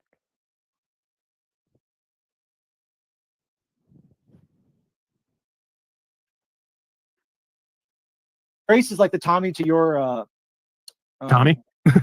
your Tom, yeah, pretty much. No, she goes, oh, give me your number. I want to do a stream with you. And then she Hold on. messages me again and That goes, was give me the your number. I worst. want to do stream. I go, I already messaged you, and she's never gets Like back. what? Didn't she get thrown off another broadcast for doing shit like that? What is that? Grace What do is I to make of that? him what Tommy She's on is to TikTok. Paul and She's Slave. like- Is that what I just heard? Now, this is the stupidest analogy I've ever fucking heard in my life. How's this analogy? Make this make sense. So Grace is to you what Illuma Tommy is to Paul, and what is Illuma Tommy to Paul and Slave? Like, does one simp for the other? Like, I don't understand. I mean, I'll rewind it back. I'll have to listen. Dirtbag, lowlife Grace Thorpe, who makes plans and it doesn't stick to them. Wait a second. What do you call my people dirtbags? That's crazy. Trying to give you something here. Trying to line my up the- people. She'll show up. I'm sure. He just She's said on my LTV people, soon. and then he said she's not even No, around she's here. she's not on my streams all the time. See, look at this shit, she's like, bro. You just she's said my people, though. Oh boy. Where's that dirtbag, lowlife Grace Thorpe, who makes plans and it doesn't stick to them? Wait a second. What do you call my people dirtbags? That's crazy. Damn. So that's low-key a compliment because he still wants to work with her. So he's like, Oh, that yeah. dirtbag that I want to work with makes promises to me that doesn't keep up with them about working on the content. So, you know what I mean? And we have the tape there, so. Trying to give you something here. Trying to liven up the. She'll show up. I'm sure. Very She's on LTV yeah. soon. No, she's not on my streams all the time. She's like the Tommy. Grace is like the Tommy to your Tommy. your Tom, yeah. Pretty much. What? No, she goes, oh, give me your number. I want to do a stream with you. And then she messages me again and goes, give me your number. I want to do stream. I go, I already messaged you, and she just never gets back to me. Didn't she get thrown off that other broadcast for doing shit like that? What is that? What do I make of that? She's on Kick now, so she's like doing something. What is that? Some kind of new drug the kids are all doing? She's on the Kick. Where did he get that information from? Why did he just say that? I'm the only one I've ever heard say that, and I'm the only one that he was watching. Or because like I don't like she doesn't talk about it. I just saw a clip of her. Oh wait, you know what it is? Yeah, but why would he make that as a claim? Why would he even care? Why does TB care about Kick? Unless you heard me say it, he doesn't know what Kick is. If I had to guess, other than the fact you heard me say it. Some serious Jew burger optics over here, man. Oh yeah, it's like the new streamer drug where they pay you for how long you're like online and streaming and shit. Nobody's watching that, please. Yeah, I mean that's Star Fox was like basically breaking down, Kick and IP2 and all this earlier for like an hour, right? And now all of a sudden he's like an expert on this. Please. Imagine having to stream to make money. That would suck, dude. That's a prison in itself. I'd rather have a fucking slave job. Jesus. Oh my god, speaking of which, I gotta get off here. Freaking almost at 3.5 hours. No, I eat my dinner and get to sleep. I also need to get these children to sleep and get myself to sleep. Low key it's actually late as fuck for real. All right then, gentlemen. Thank you. It was good chilling with you. Yeah, dude. Thank you, both of you. Anytime you're gonna be on, just let me know. Shoot me a text or whatever. And both of you got my contacts. So yeah, definitely, bro. time, brothers. was Yeah, good chatting with you once again. Much love. Yeah, of course. Yeah. Oh, brother. Have a good evening. You too.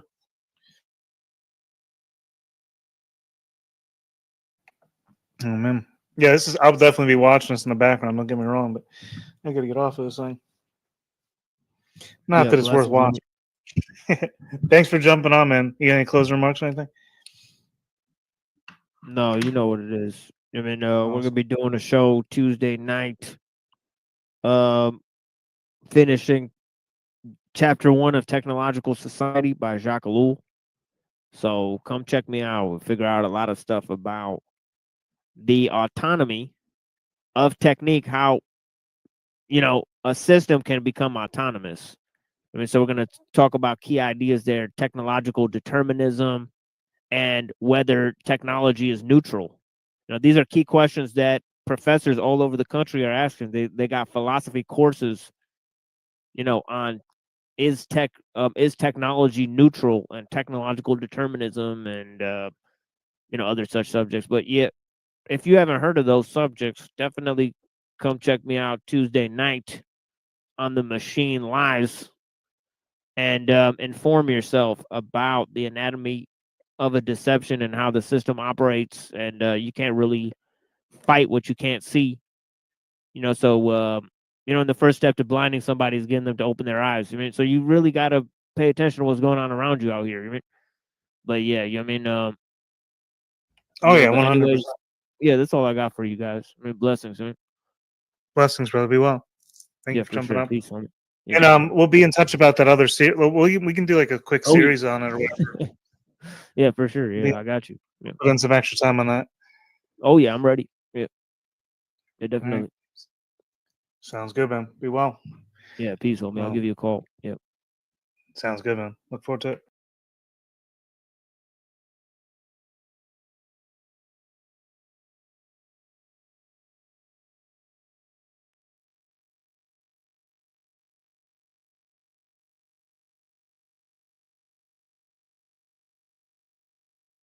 Want to deal with her after because they think that she might be tainted and no good anymore.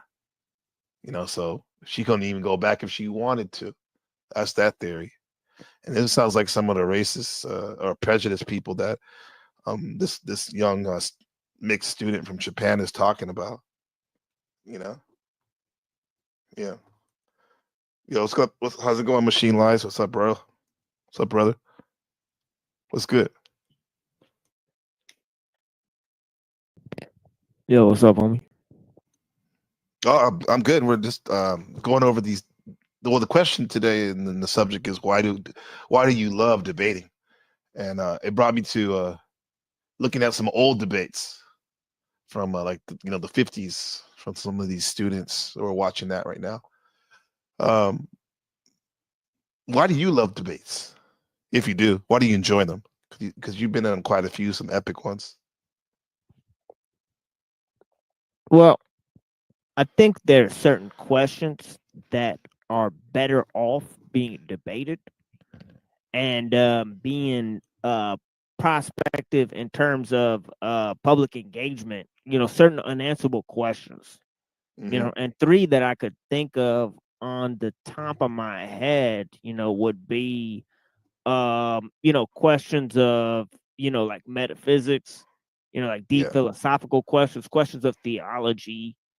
There's like lots of debates on those, and there's questions on I guess, however you want to put it, white versus black, man versus woman, I mean, past versus future.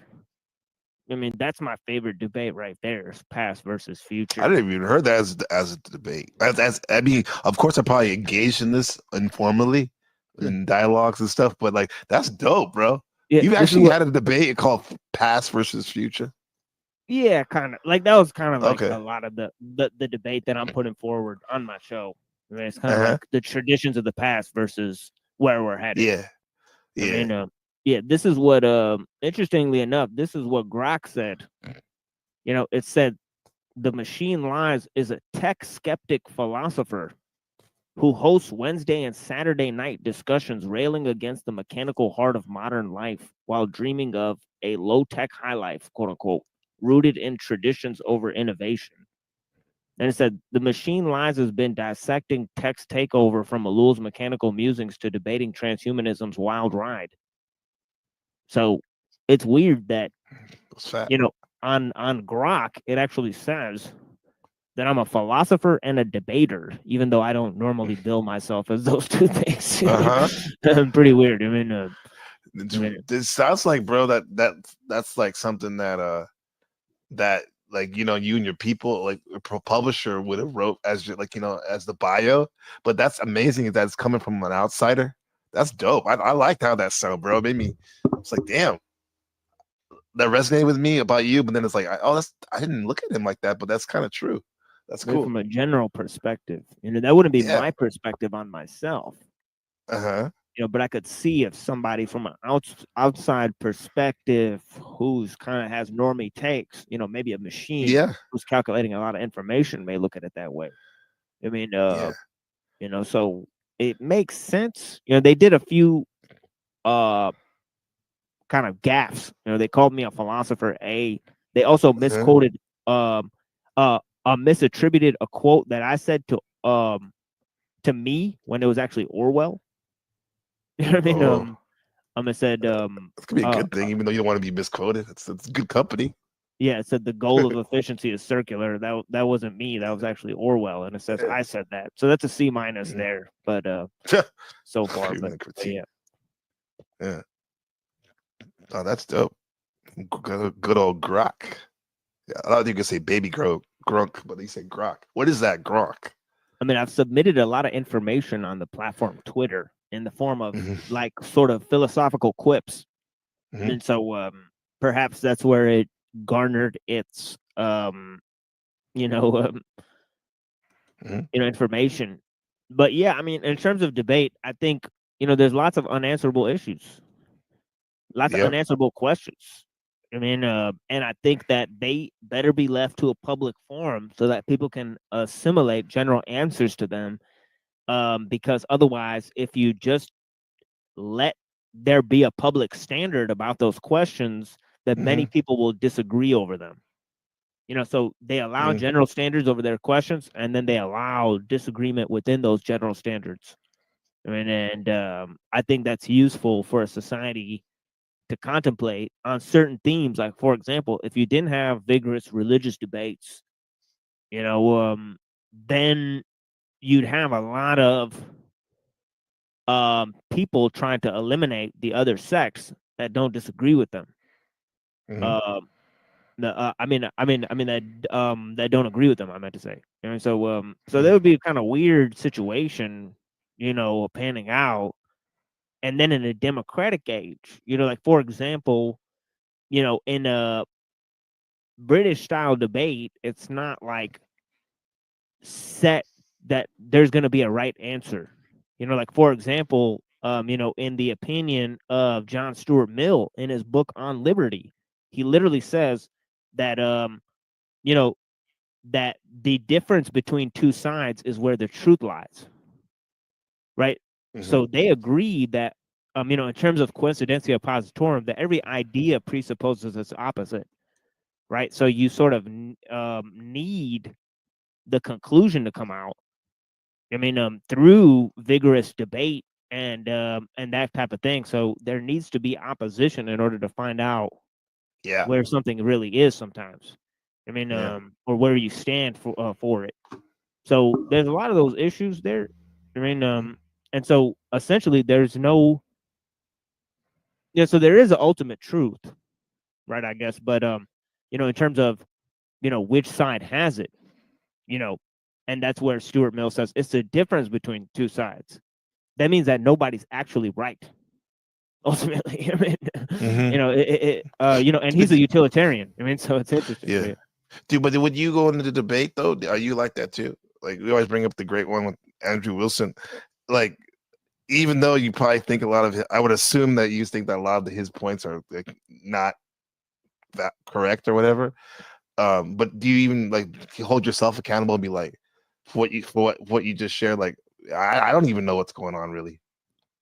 In Well, some respects, how's that work? Well, I mean, I refuse to debate positions that I don't hold. So in a type of exchange with Andrew Wilson, my objective was to show him that he doesn't actually hold the positions he holds, that his positions are actually closer to mine. I mean, so I was attempting to show him that. Now he doubled down on his positions to where he even dismissed some very important ideas. Which going down the road, it won't serve him well to dismiss, right? Because now, in random philosophical courses around this universities, they're having discussions on technological determinism and is technology neutral, or does it poison the well, in terms of human influence and engagement. This can't be dismissed anymore. It's even coming in like general studies classes. Yeah, exactly. So going down the line, so it won't age well. Right? His positions, right? Because as technology takes hold, people will find that my positions are a lot more tenable. And as they're being discussed in the academic setting. So that's the thing, is that my objective is just to show the position I have clearly. And that's the thing, is that usually you don't want to explain yourself too much in a debate. You want the other person to be on the defensive. Right? So that's a tactic. But in my debate, that worked well for me because people don't understand the position. So I had to really explain the position, and then I could show that the opponent is strawmanning me, A, and B, that this is going to have extreme relevance down the line. Right? So yeah, that's when you put it like that, I can see where there's some that there's value to debating. Yeah, it's not to win. It's just to sow the narrative. Right. So yeah. But I'm like this to sow the narrative. You're right. And so, sow it down. So we planted the seeds already, right? And we'll see what happens. The audience will take what they will from it. Hopefully something positive. This is Godheart Guardian. I can resonate with this. This is he says, or they say, I can't stand debates. It's all circular. Yeah. And that's the thing, is that the people who understand that and still go into it. Okay. Yeah.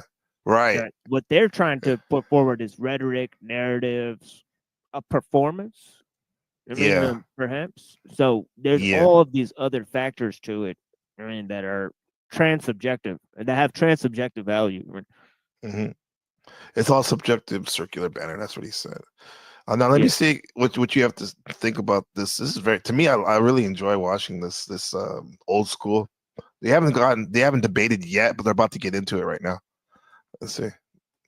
This is from 1956, and this is some high school students from all around the world. They're asking about prejudice. They're going to debate on it. I think this one's mixed right here. She was just talking about being a hybrid and stuff. Customs, and they consider with a different way. You still have a strong, may I say, prejudice in Japan against marrying people from other countries, don't you? Well, yes. Eureka. The way she said it though is like, we don't know if she personally does, but she could be just describing what she witnesses. Could you tell us something about the status of women in Japan? We hear the strangest things. Anne Rand's You've daughter. been telling me the strangest things. Could you tell us more about it? Before the war? Yes, and now. Well, up to about 60 years ago, Japanese people thought that the white people are horrible because they are almost red hairs, and everything is so big and about the bodies. And what? Okay. That's like. It's like some type of creature from Lord of the Rings or something. Yeah, everything's so big out there by Christian. Out the Mordor, right? A few people still think so. And in Japan, we think that something to be beautiful must be small and delicate. You can hardly apply the word delicate to some of the big soldiers we send to Japan. This is a teenager. She's big. She's like one of those swimming ladies. She was talking about, like, she goes in the Atlantic and swims. one of those strong teenage swimmers. Could you? But I never knew that you looked down on us because we were big. That's very interesting. We're always proud of if the Western men are tall and Shima handsome. Alexander. Consider that yes. We're proud. Good to see you. It says I like debates, but I think the stuff you see on the panel verse isn't really technically Yeah, actually, yeah. This was not on the panel verse. This was a one-on-one debate live on the Crucible. So, and I had lots of negative reviews. Like I'm talking about, like I got hate mail from Andrew's little butt buddies. I mean, like I'm talking about hundreds of them. I mean, so yeah, I debated live a very unpopular position. You know, that was the Unabomber right? So that was oh shit. Yeah, so that was an uphill battle to begin with. Obviously, a loss to begin with. I mean, but you know, but again, my objective was not to, you know, win publicly, but to make my positions clear because I know they can't be defended going forward into the future.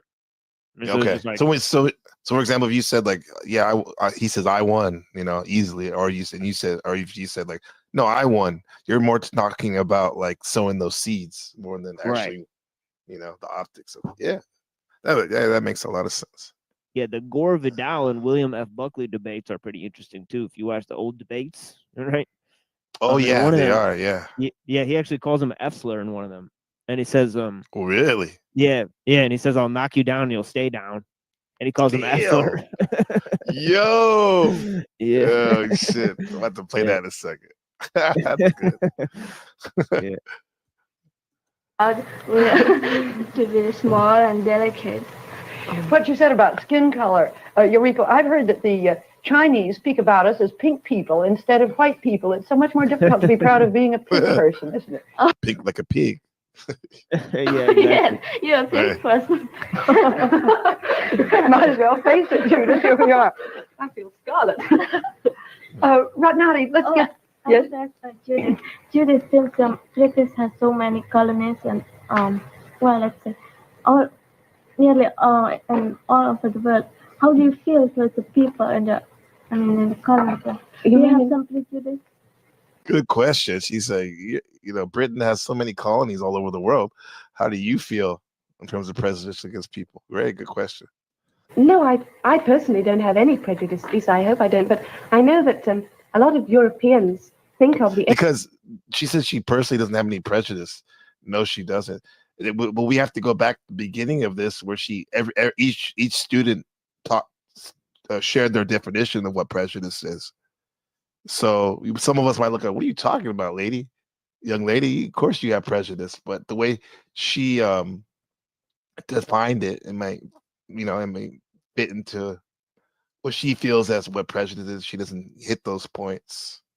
You know, definitions, the power to define is big too, huh, Machine, on these debates and whatnot, huh? Yeah, definitely. Defining things. Yeah. Yeah. Asians, for example, as rather lazy. I don't mean to be rude, but that used to be the impression we had. You know, when we started our colonization, we thought we were doing good to you. I know that you disliked, for example, in Indonesia, you disliked the Dutch there, but they probably thought they were helping you. They were not helping us. See, you mentioned that we're lazy. We're not exactly lazy, but they didn't give us a chance, and we didn't get experiments to build our country. Well, what you said, they didn't give us a chance. Are we talking about they didn't give us a chance to assimilate to their ways? Because a lot of times someone will say they're lazy or dumb, and they're not looking. They're looking from their version of their standards. You know what I mean? Because they could have completely different centered these two cultures, you know, what they value, you know. Yeah, and another thing is that you know, the advancement in those countries is assumed because of the way you know, essentially technological progress takes hold in a society. You know, whereas if you try to impose it on a society that's not really advanced, it will Yeah. cause social disruptions. So it's Right. like, so like they're not really getting. See, one side thinks the problem is colonialism, and the other side thinks that the problem is lack of advancement in those countries. But neither of those things are the problem. You know what I mean? Cook. Let's cook. Keep going. Like, Keep going, like bro. neither of those are the source of their social disruptions. For Yeah. example.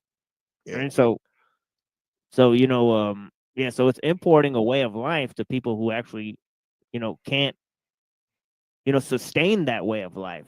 Right. By giving them things that they're not culturally assimilated to. Obviously, white people know how to be assimilated to technological society. So yeah. this is just a fact. They suppose that it'll make everybody's life better. Yeah. But that's just a preconceived notion. Prejudge. Prejudge. You know what I mean, right? When you also say that, you were really white people before the technology. Yeah. You know what I mean? So, we're going to talk about this big time because we're talking about a work by ellul, and I actually started saying big time now because of these cats out here. I mean, and I say it because of you. I've adopted the phrase. I mean, but yeah, I'm actually going to be talking about that because of a work called Betrayal of the West by Jacques Ellul. So we actually reclaimed an interview on French television that has him talking about this book. And that's going to be the main topic is, how spicy. The title is very provocative. Because, obviously technological society developed in the West, and most of the people that are part of Western society have critiques of technological society. The people outside of the West take it for granted, and but the people in the West are confused about why they're a part of this system. I mean, so it's all just,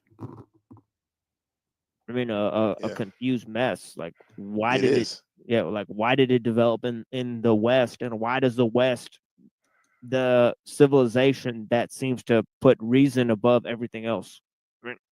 Right, reason. That's the passion of the Western mind. Reason. Ishima with the comment: hated manifest destiny, crap in history, outsourcing culture. Yeah. And then Godhard Guarding with the comment: that's an interesting point, TML. I assumed the design and people partaking in them were to make the facts clear, but it sounds like there are some participants aware that it's just a performance. Or going back to debating, right? Knowing that I can be less critical if I presume the sole purpose was to sincerely make the facts clear, and that there was a higher standard of how to do that. Yeah. Yeah, that's a form showing a form of intelligence is trying to make things simpler instead of making it more confusing. Yeah, that's why I went in knowing, like, before the debate, I made certain, things. Like I said, all right, I'm gonna give a opening statement. I'm gonna define technology. You know what I mean? I'm not gonna insult my opponent until they insult me. Then I'm gonna insult freely. I mean, so gloves off. Yeah, so I made all these sort of objectives. I mean, yeah, but yeah, because there's it's on many levels. It's not just the topic, but there's a lot of things to in this sector, or just presenting yourself, that you have to take into account, huh? It's a lot of things, undertones and whatnot. Yeah, like see. I'm I don't mostly think. quiet. Yeah, I noticed that. Really speak on what you don't know. That's a good trick. I mean, right. It says a lot, right? Like when you said that you don't know, whereas that sounds a lot more classier and a lot more intelligent than saying, like, I play dumb, like I know a lot, but I'm just playing dumb. Come on, bro. Like I like when you say I just don't know. Wise man. Are lazy. No, please, you're misunderstanding me. I said that was a general opinion. Maybe not now. I hope certainly not. Good to see you, my friend Eddie Luck. Happy to have you. Opinion, but well, when it's not, it's well, sort of wrong to say that they're lazy. Let's just say that they've got the very flat feet that they can't lift them up. Because you've got to consider, for example, that Yeah, you hear that? I'm like, what she was saying was wild, especially nowadays because people are such a guarded. They don't want to get canceled. She just straight called like a whole race of people lazy. Yeah, because she's going with the equality based ethos, and he hit her with that. He said, "No, people might just be different. You stupid motherfucker." Like TML's translation. He's about to go in. climate in most of the regions in Asia. Oh, he said the climate and the let's feet. just say that they've got the very flat feet that they can't lift them up. Because you've got to consider, for example, the climate in most of the regions in Asia. Well, it's just but natural. You can't just work with all the warm climate around you. I mean, that's true. I mean, certainly not all day. It's like, look here, you stupid bitch. Is that like Darte when he was young? Was his name the president? He sounds like I don't know. He sounds like Elijah Muhammad or something. Oh shit! I heard that the Honorable Elijah Muhammad, he was based on Yoda. His cadence. It is because of the white man that we have struggled. I told you today the reason black folk don't work is because it's too damn hot in the sun. Oh shit. Of course, you'd always feel like fanning yourself or going to an air-conditioned theater or something else where it's cold. Mm-hmm. Is there Not only this difference of climate that explains a difference in tempo, but is there a difference in philosophy too that perhaps we in the West haven't appreciated? I wonder. Well, as far as I know it, and well, I think you've mentioned it in this program, that Indians think that they should never soil their hands.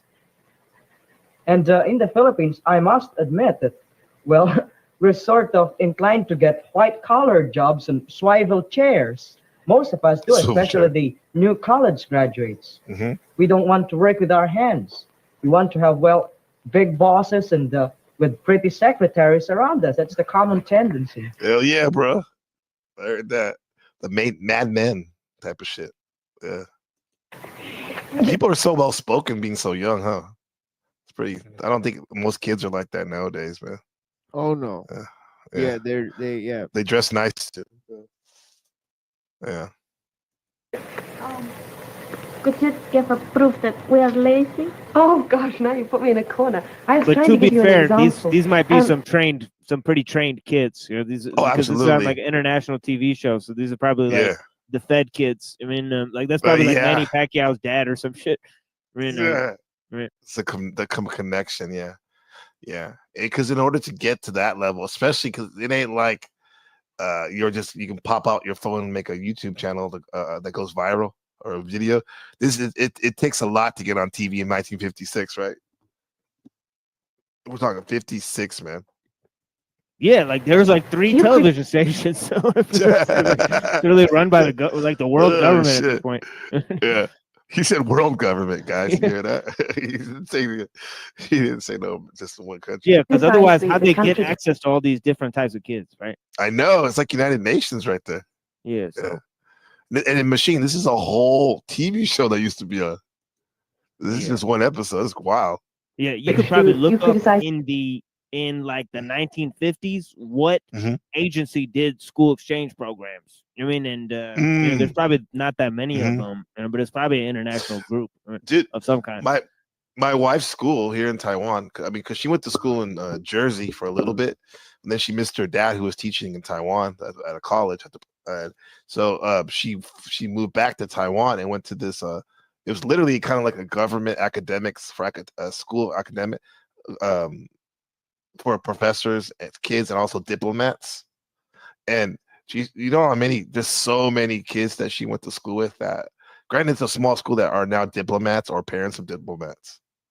You know, so they definitely have these hubs, right? Right. And these students were definitely most likely were part of that. The Dutch, for example. But I know the British, when they started doing their colonization, they tried to help the countries. they were in. But you think that we were butting in and taking away your opportunities? Well, yes, I think so. She's totally brainwashed. Did you see the look? The look too. But she's Yeah, like dead ass. Yeah, like she does not like. Here's a look of somebody who's totally been brainwashed about the history of British colonialism. What the fuck? Like we how were helping dare you everyone. think that, like? How dare you think about that, you brown person? Yeah, it's like what? Like we gave you a leg up, like you know, like They gave you a leg up, and we step on your neck on the other one. You think that we were butting in and taking away your opportunities? Putting it. Well, yes, I think so. Live I'll free. give an example about the Dutch that we didn't get a chance to be educated, for example. That was when the Dutch were there. Yeah. And do you think if the people in the colony get She plays on the Dutch. That's your cousin, girl. Right? Come on. yeah, but she's taking credit for him. So she's like, we helped you. So that's some wild shit. Yeah, You know that what is I mean? weird. Yeah, That's so- weird wording right there. We helped you, bro. Wow. She didn't even say so- my country. She said And she's we. like, by the way, you guys believe in universal education, but you don't even educate your slaves. And then so what's that about? I didn't give it to him. Tell you too much. I will say that. They said that's like the people that they go like they're like a Golden State Warrior NBA team fan. They go, we just lost like 10 games. Like this guy like just goes to the game and watches it on TV. You know, we're not, what the hell's wrong with us? You're not on the team, man. to get free, you will get them. Do you think? Oh, now we're going right off the subject. Yeah. See, my friend from Malaya is very glad that Malaya will get the independence next year. She's very proud, and she tells everybody that Malaya is going to be independent next year. Do you think that if you do that to the other places, then you will Yes, we will make them satisfied? Well, we hope it will make them satisfied. Every country wants to be independent. That's only natural. But there comes a point somebody to decide whether they're ready to receive their independence. But Oh, somebody has to decide. Who's that somebody? China? Great Britain? What the hell? I like it. So somebody. You can't decide for yourself as a people. we could go off on another long argument about that. Maybe we can have what I see their independence. But I know we could go off on another long argument about that. You see how she just put a book into that? So, I don't want to go there. We can have another argument. That's her way of saying I don't want to talk about this because I don't think I could. Oh man. To decide whether they're ready to receive their independence. But I know we could go off on another long argument about that. Maybe we can have what I'm sorry, Ralph. I was about to ask them, what do they think are the most common or basic causes of our prejudices? Is it mainly skin color? Well, maybe. Do you mean for example, taking the American trouble in the South? I guess taking the American side of it, it's just that the white people don't want to mix themselves up with the colored ones. But what about the colored people? Perhaps they don't want to mix with the white people either. Well, what about, since you brought up the American race problem? They just laughed at her. They're like, yeah, sure. Oh man. Yeah, sure. It's the black people's fault. Yeah, it's them. It's them. Granted, there are some people that can't stand in some white folk, for sure. But there's, the majority of people nowadays are down for the swirl, regardless if they're black and white, or Asian or Indian. You know what I mean? It's like, well, people. I mean, it's interesting. It's like they brought all these people here that they don't want to live with. It's like, well, they didn't want to live with you, and they were where the fuck they were at. So yeah, so it would have worked out fine. But yeah. Since we're on that subject, what is your take, Machine Lives, about this movement in the last, I want to say, like 10, 12 years, about a lot of African Americans thinking that there were, when they bring up Native American people in America, those were actually melanated black people. Yeah, I think there's definitely some evidence with that, especially with the Olmecs and all those types of people way back. Olmecs and Toltecs. I mean, they were definitely black. Because if you look at their statues, they're their literally noses are black wide people. too. Yeah, they're literally black people. And then I think what happened was that like Siberian people came in. So crazy, mama. You know what I mean? From the So north. They had ancient black civilizations there in Africa and in America, and then I guess you know, like Asian people came in from like Russia. Yeah, from the Bering Strait up there, the Arctic and that's Circle. why, They come down. that's why like Aztecs and all those people kind of look like they're Asian. You know what I mean? They do. Like Native Americans. I go to Mexico and I see somebody that looks Filipino. Yeah, so I think that's really what happened is like all these like Slavic people came in, so they're literally like black Slavic people. I mean, or whatever. Right? Yeah. Yeah, because we did like the first like episode I did on this live like Christmas time a year ago. Was about Siberian shaman and mushrooms and Santa, and like the thumbnail, the lady looks straight Asian, bruh, with those eyes, those little crescent slanted eyes, and yeah, there has to be a connection right there. Yeah. I'd like to ask you, is it as bad as you thought it was going to be before you came, or is it better or worse? Well, I think it's what I've seen here and what I've heard while I am here and what I have read in the newspapers. What's up? It's just worse than I expected. Don't you agree, Judith? No, I don't agree. In England, we don't hear too much about the American problem, except, of course, when a certain case came up and the Supreme Court decision, we heard a lot about it then, but not too much. And when I came here, I had imagined from the Tiller case that things would be really terrible in the South.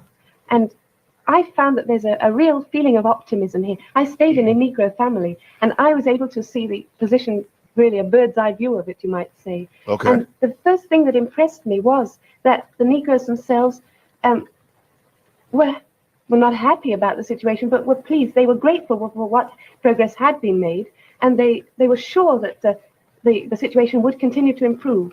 They Is said that the 2 weeks you were in New Jersey that yes, you stayed in the right, Negro when I family? was in the Negro family. I know that was in the northern part, and conditions are better there.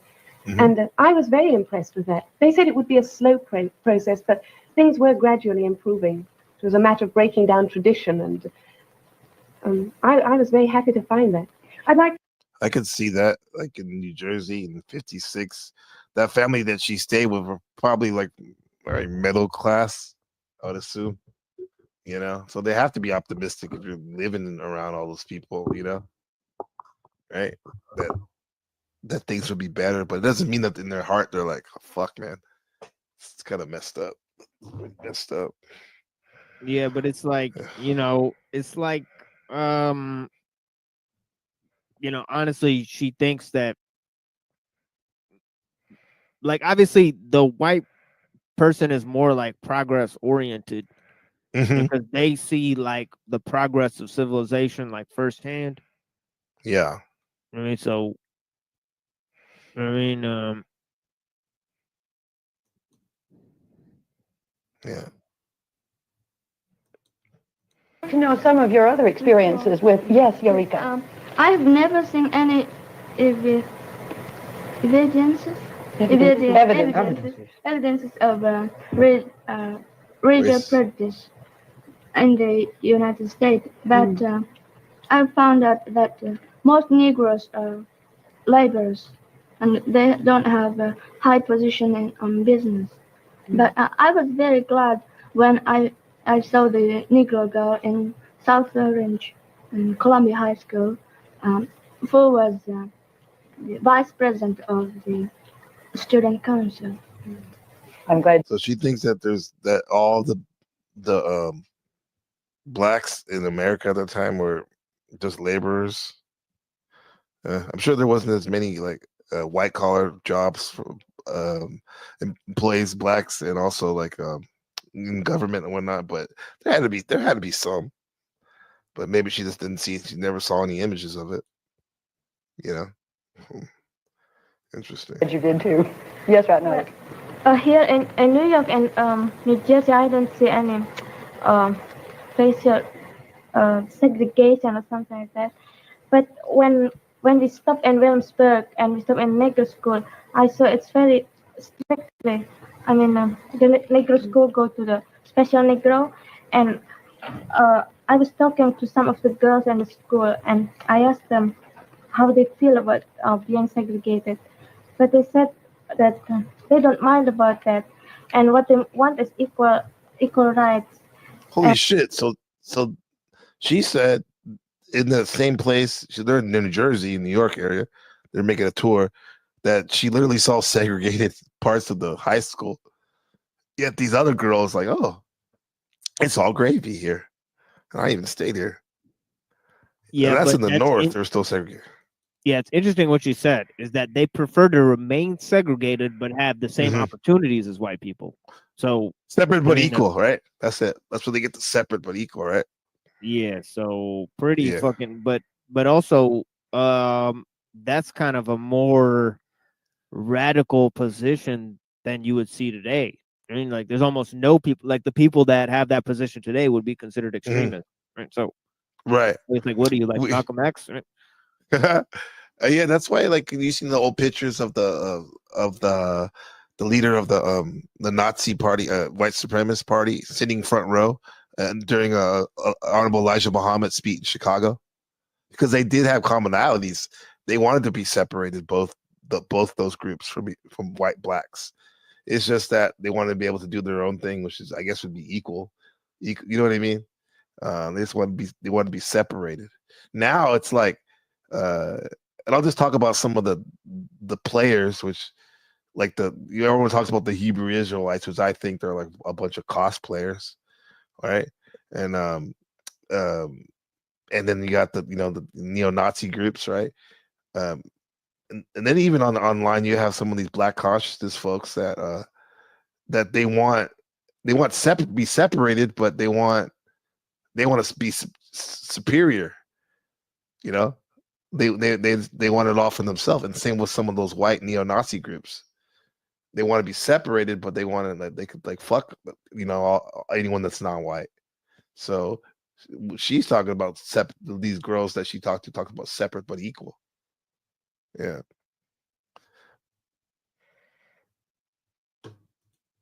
And there are some places that they can go, such as restaurant or some clubs. And I think that since all Americans claim and emphasize that America. It's interesting, man. Let me check in with the chat, because there's a couple people in here like Godhog Guardian and whatnot.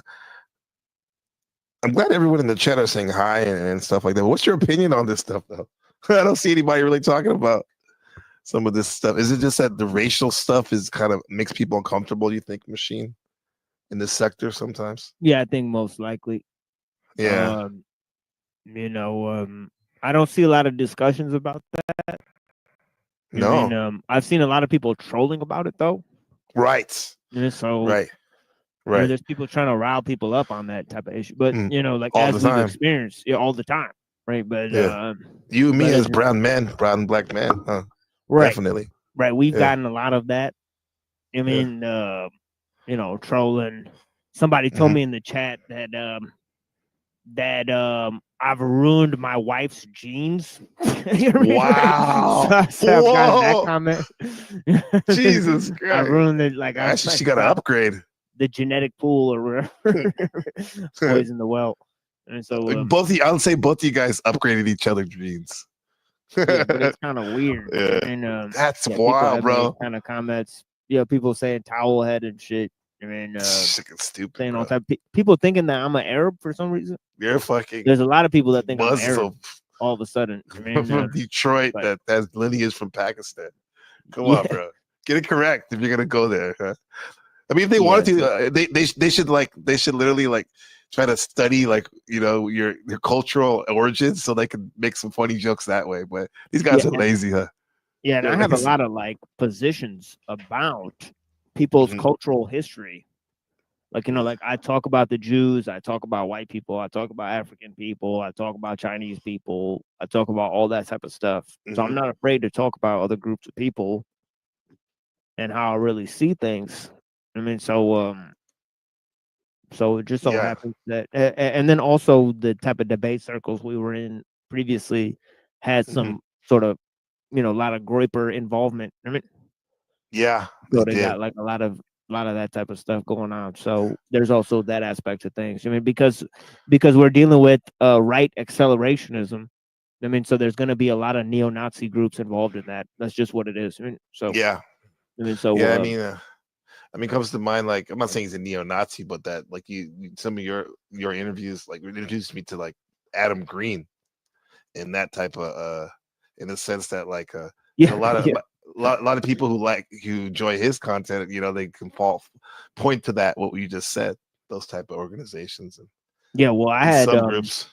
I had done an interview in England, right, with the England guy, and he literally, before he started the interview, he literally goes, you know, I don't really like Muslims, right? What? He literally said that. Yeah. Yeah, and it's recorded on my channel, Yep, but yeah, you're it's like lying, right before the interview starts. He's like, "Yeah, you know, I don't really like Muslims."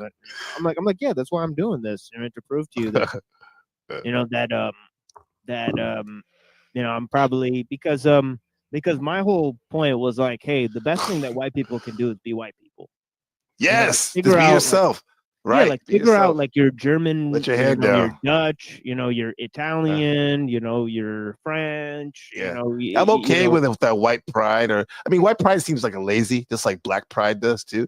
No, let's talk about nationhood. What's your ethnicity and nationality? Yeah. Yeah. You know, I'm happy very to be defensive for white people because I'm obviously married to a Polish lady, so I like for sure sort of defensive about the Slavic, you know, sort of Yeah. heritage, and all that type of stuff. It is what it is. You know, so Yeah, I I'm feel 30% Spanish, and I'm not talking just Mexican. I mean, Yeah. we have Mexican in it for sure, but that's European, bro. But I feel you even feel like, you know, even if you're not like Taiwanese, you probably feel a certain sort of like pride for the Taiwanese. You know, what I mean? You're probably like, No, you're right. There's that, but I literally said that this week. I'm on Rebecca. I feel like I'm Taiwanese, kind of trying to get her approval. She's like, yeah, I can see that. Yeah, for sure. You're yeah, invested. you know what I'm saying? Yeah, So, yeah, for sure. You know what I'm saying? Like I have that about America. You know, like I'm like, you know, Mhm. I'm like, no, fuck that. I'm an American citizen. You know, I'm like quoting Yeah. like Patrick Henry and shit. You know what I mean?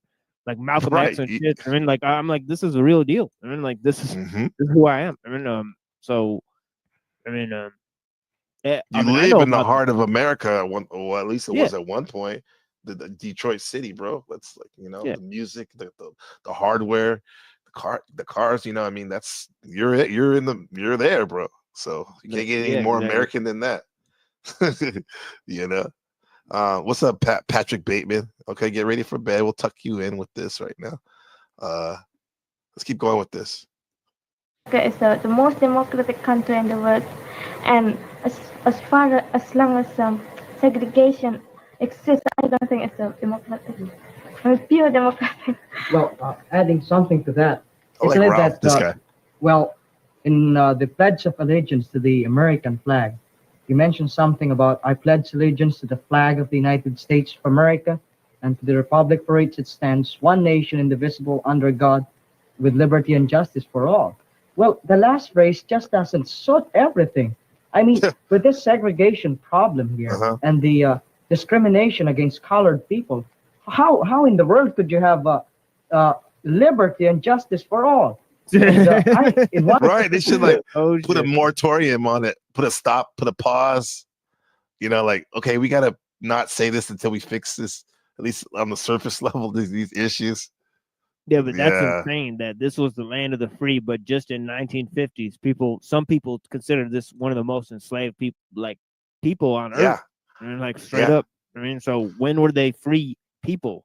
Like when they Mhm. started having 60s and then 70s when you had all the hippie psyops, That's and then wild. 80s, you know, when you had the fucking That's- computers and they started enslaving everybody with the fucking computers. Like when Yeah. was it free?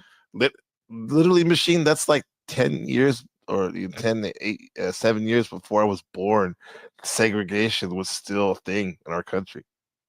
I was born in 77, man, and they still have those sundown towns where if you're black, it's known that you should not be around, or non-white when the sun goes down. Like this is a real thing, man. We don't ruminate on it because we realize that you gotta do for self, right? But to ignore it though is some lame shit too. You know, act like shit don't happen still. You know.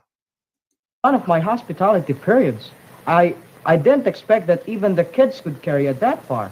I had the privilege, I should say, of attending one of the dances sponsored by one of the civic groups. And I just noticed that, well, it was a big dance floor, and all the white kids were assembled on the left side, and the most, well, shall we say, not strategic part of the ballroom, well, all the colored boys and girls were in there. And I never saw a white boy asking a white I gotta say colored this girl right for a now. dance. 6th grade dance. I was literally the only fucking brown kid in my class, and literally my dance partner was literally Aisha, and she was literally the only black girl in the whole school. So literally 6th grade dance, I went to school dance with Aisha, the only black girl, and we were literally the only quote unquote colored people in the school. I mean, so, and this was in motherfucking like, what, 2000 still? Yeah, this is like 1999 or some shit, right? Oh my So, god, that's wild, man. Yeah, so yeah, damn. Yeah, and I remember like I tried to like I really liked white girls. Like I really like blonde girls, especially. So I must have asked like every blonde girl. They all said no. Yeah, but the black girl, like the black girl, asked me because she's like, this is the whitest guy that I could get a date with right now. You know? So literally, I mean, so it was hilarious. That's wild. I'm glad you shared that. I can see that, man. I've had that feeling too before, because my junior high elementary school was this small Catholic school, and yeah, a lot of times I was the only brother there, right?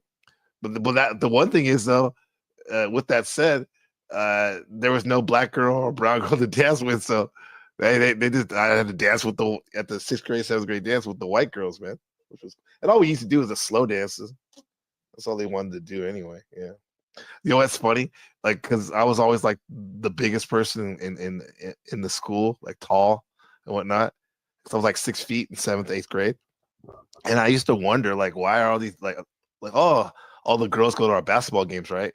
And this is like in 1992 and stuff like that, where they still wore the John Stockton shorts, when it wasn't cool to wear short shorts, right?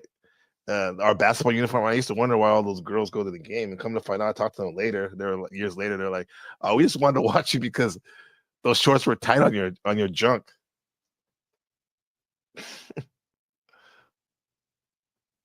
Hello? Can I get a whatever, man? Anyway, I thought that was funny when they told me that, man. But yeah, that was the only black kid in the school for a minute, right? Yeah. So let's go. Yeah, it's just Nor did I funny. see My bad. I was a like colored boy asking white girl for a dance. Oh, it's okay. That's okay. Yeah. Yeah. It was wild though, man. Going to schools like that, and that's why when I was talking about that organization I was in earlier in high school, the BSU, Black Student Union, that was cool because we got to link up. I mean, I could be friends with anybody. I'm sure you can too, and you are doing it right now. We're doing it now, both of us. But it is nice. It was nice finally to be in the school where there were other people that quote unquote look like me, that were from my ethnicity, and there was like a common, like a, I don't know, like some type of bonding, being like similar and being a quote unquote minority, together. Yeah. Yeah. I remember in middle school I went to Muslim school. I remember you Private saying that. school. Yeah. Totally different experience. Yeah, for sure. I mean, totally. Can you say different that experience. the owner was like a black dude? He was actually a black Jewish dude. He was half Holy black shit. and half Jewish. He was half black, half white, and half Jewish. I mean, damn. So Sopranos, he was literally Noah Tannenbaum. yeah, and then he converted to Islam. So That's he's dope. an interesting cat. I actually know his son today. I mean, but yeah, Is his son a trip? Oh yeah, he's a very Yeah. intelligent dude. Yeah. He's actually married to a Pakistani. So Interesting. So their kids are black, Jewish, white Pakistanis. I mean, Basically so every it is what it is. continent almost. Yeah.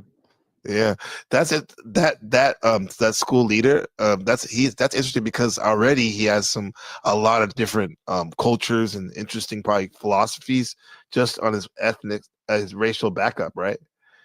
Mixing, and then on top of that, he converted later on to Islam, because a lot of people I noticed that convert to religions later on, they're very You know, they're into it. They go all And in. they're more into it than the people that are Yeah. born in those religions, Mm-hmm. for sure. Yeah. Like I when you talk about your school, I thought you make it sound interesting. I probably would have liked to go to school like that. I had a nasty experience too. When I first arrived here, and I happened to mention to a group of young people that I was going to stay with the Negro family. One of the boys got up and walked out of the room, and I felt awful. I thought, oh shit, that's hardcore, bro. Damn, hater. well, we're in the north now, not in the south. And then when we did go into the south, I really came against it pretty hard. We went into this big store, and I was in the ladies' cloakroom, and I was washing my hands, and I was with a group of the Eastern delegates, That's funny. the rather darker-skinned ones, like. What you say? The coat room? Just got up and walked out. He's like, you Negro lover. He just walked out. Stupid bitch. He just walks out. Man. Yeah, it's like, come on, relax, Jim Bob. You're just gonna stay with them a couple of weeks. Yeah, like what the hell? Yeah.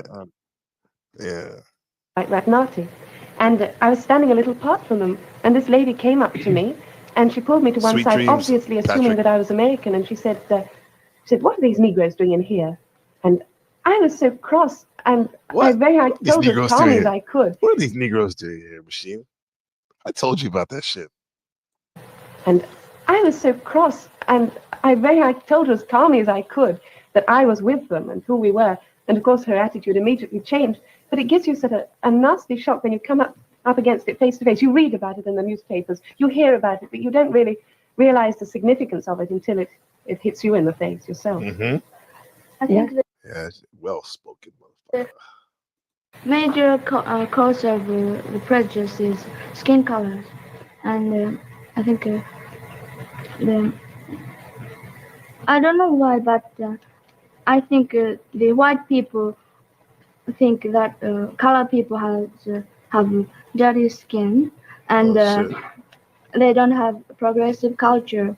So the white people are the most great and wonderful person in the world. I think so. I think they're superior. That's what she's saying. But here's the thing. Here's the caveat. She said like white people think that the black people have dirty skin. That sounds something like a little kid would say. And I'll say this. I'm sure there's white people that have said that over the years, but literally especially in the South, they live with them. They may not be friends with them, the blacks, but they live with them. They maybe even work with them or some capacity. So they know their skin's not literally dirty. And so to me, what she's doing is she's putting on top of what actually some of those Japanese people she's been around have said. Because I can see Asian people saying that, something stupid like that. Ignorant people, like, oh, they have dirty skin, you know. So, yeah, because they have an interesting thing in Asia about how, even with no contact with melanated people, really, they prefer lighter skin. You know, they prefer lighter skin, right? Because it means like you don't work. You don't work, them. right? Yeah. So, and I've seen that with Arabs too. Oh yeah, yeah, yeah, yeah, yeah, yeah, yeah. And a lot of those Arab countries, I've seen very European-looking people too. Yeah, as well as like melanated, very dark people too. Yeah, but what's funny is it doesn't work among other colored people. So brown people don't like, black people more. Mexicans don't like Indians more. Just so they all prefer white people too. So it works across the fucking board. It's pretty weird. But again, it's not because they're white. It's because of their advancement. So yes, we need to the technology. Put it on the real cause. Right? Like what? Why is that? Why are they more? Why are they more trustworthy? Is because they have more comprehensive systems. Right? Yeah. And then some of those bigots will use that too. They'll be like, yeah, man, you would still be in the Stone Age if it wasn't for us, right? You'd be throwing spears if it wasn't for us, Right. Yeah. Right. The guy who hasn't read any books, drinking the Natty Light and And you Mountain know, Dew living is in a kid. fucking yeah, exactly. You know, these are the type of people that make that comment. Yeah. They haven't And walked they outside did. their house or talked to people. Nah. And you saying that the sector, you were saying that and some of the, you know, the fuck the system type shit is what a lot of these some of these white neo-Nazi group. I'm saying that, those are my words. I've come from, but also in the sector that I've used to peruse sometimes, like, you know, like the red pill, black pill sector back in the day. And some of the black pill sector has that too, machine, in terms of when they're talking about looks maxing and in genetics and stuff, where like, oh, you know, whites are superior because of, you know, their facial structure and the way they hold muscle on certain parts of their body. And yeah, there's one guy who was saying that looks maximus, he was like, white slave cunny is one of the most valuable things in the world, he would say. It's like some wild shit, man. Like, so, but the technology is what people are really probably trying to talk about, but because of all this, it's been muddled, right? And we haven't had debates or conversations about it. They think it's a skin color thing, huh? Right. Yeah, or just you know, more so also there's a whole idea to attribute it to Christianity. But that could be a double-edged sword, right? Because Christianity wants to take credit for Western civilization, but it doesn't want to take credit necessarily for like liberalism. Yeah. And the scientific enterprise and all those things that have actually muddled theology and all these games. And so there's another whole trip there. Now, because most of the world either follows Christianity or one of the other three Western religions, right? They say, well, it's either white people or Jewish people that have basically influenced the world, and then the Jews are basically white. So add that to the That's what I entire think. thing. I mean, so yeah. Because the Jews can, a Jew will pretend that he's A, Western, B, white, C, Jewish, D, non-Western, and E, Catholic? well, all these things, crypto, so and so, we say, right? Or some people say. Well, I was gonna say Judeo-Christian. It's like a little moniker that they made up, so Judeo-Christian, yeah. Which kind of excludes Islam, because if you'll notice about Islam, most of the Muslim world is like African, Arab, or Indian. And, or subcontinent. Or like that little girl from Indonesia. She doesn't look white at all. No, yeah. Or any little pockets in Europe, in Eastern Europe, right? And those are known as like the rebels of Europe, right? Like the Chechens and whatnot. And they're the ones that don't like the Russian Empire. And so and so the Muslims are really opposed by modern civilization. Yeah. Facts, man. On this matter of skin color, if you were here in the summer, you'd see lots of Americans on all the beaches trying to get brown. It's significant. I wonder what that really means. I think we white women have an inferiority complex. The Eastern women and the Negro women have a sort of reputation for being so beautiful. We're a little jealous of them. I guess you just envy us colored people. I guess so. Well, He's trying to flex on her. That's what she just said. Well, she's saying that in terms of looks, yeah, but he's saying in general. Yeah. she gave a weird compliment kind of right there, and it was vulnerable, saying that they do actually, they're not, they do, there's times where they feel less than. It's significant. I was in the world. On this matter of skin color, if you were here in the summer, you'd see lots of Americans on all the beaches trying to get brown. It's significant. I wonder what that really means. I think we white women have an inferiority complex. The Eastern women and the Negro women have a sort of reputation for being so beautiful. We're a little jealous of them. I guess you just envy us colored people. Poor girl. Well, is there anything corresponding to that? Well, I think so. You said poor girl. Yeah, she's kind of homely herself, but she is. Yeah. I mean, in terms of like, So I get where she's coming from. So I kind of feel bad, but yeah, I mean, it's just interesting in general what she's saying about the inferiority complex. It comes more also from being like having shit that you could make on your own and relying on, family traditions and stuff, whereas they love, you'll see that, white people love to do that when you'll go and buy something. It'll say like from the family traditions of so and so. Yeah, it's like a story. Yukalaka hupu. You mean it's like it'll be like some fucking stupid shit where they'll try This to sell coffee it. bean. Yeah, it's a Yukalaka hupu, coffee bean. Like so white people always try to sell some sort of unique culture. So that's that's where the inferiority complex comes in, is that they think that they don't have OG shit because all they have is like Mickey Mouse and McDonald's. So they're like, like where's our culture? Because if you think like what's white culture, you don't really come up because you don't know. It's not like that's why we say white bread. Yeah, the term white bread means like it's bland. Yeah, the English are known for some of the blandest food. Yeah, but that again, that's not their fault. That's because they've been technicized. Right? So they haven't necessarily, tried to get rid of their own traditions, and you can tell by all the trad groups now.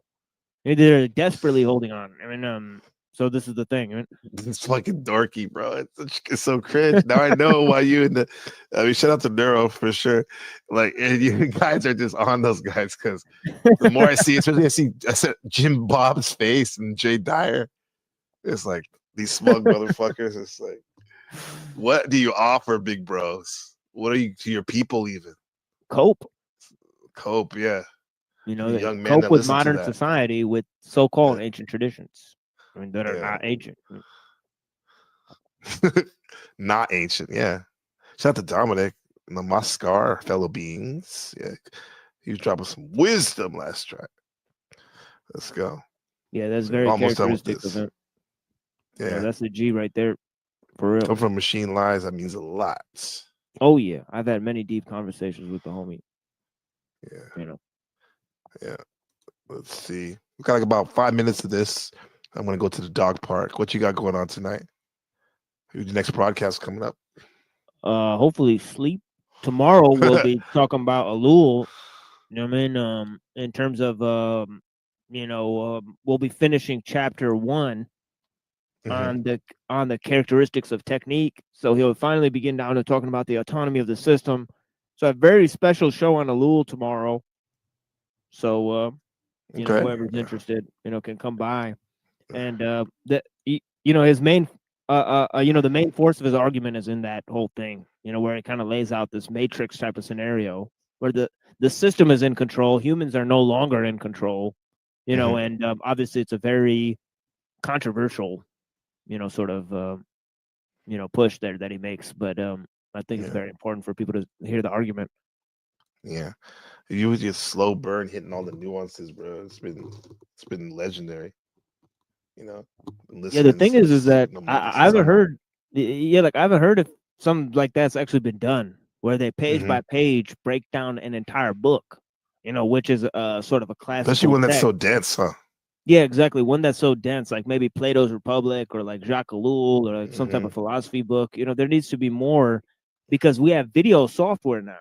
So you could literally page by page break down you not only read it, but engage with people and break down the concepts in that book. So I don't know if that's ever been done before, where it's an entire book breakdown, or at least I haven't heard of it. So this may be the first one. But it's an innovative type of show, so we do our thing. Yeah, absolutely, and you want to be part of it, guys. Yeah, hit Brother Machine up. I'm gonna get your link. You can always drop your links to Machine. Yeah, feel free. It's You're not a mod. for everybody, but come by into deep ideas. Right? Yeah, I think we have some cross listeners, supporters for sure. Yeah, maybe. Yeah. Let me see. Let me get back to this. I just split everything up. There you go. Mrs. Waller, because in the Philippines it's just funny. There's a common tendency among women. Well, those who have a a dark complexion, I should say, or just a tanned one, or just a brown complexion.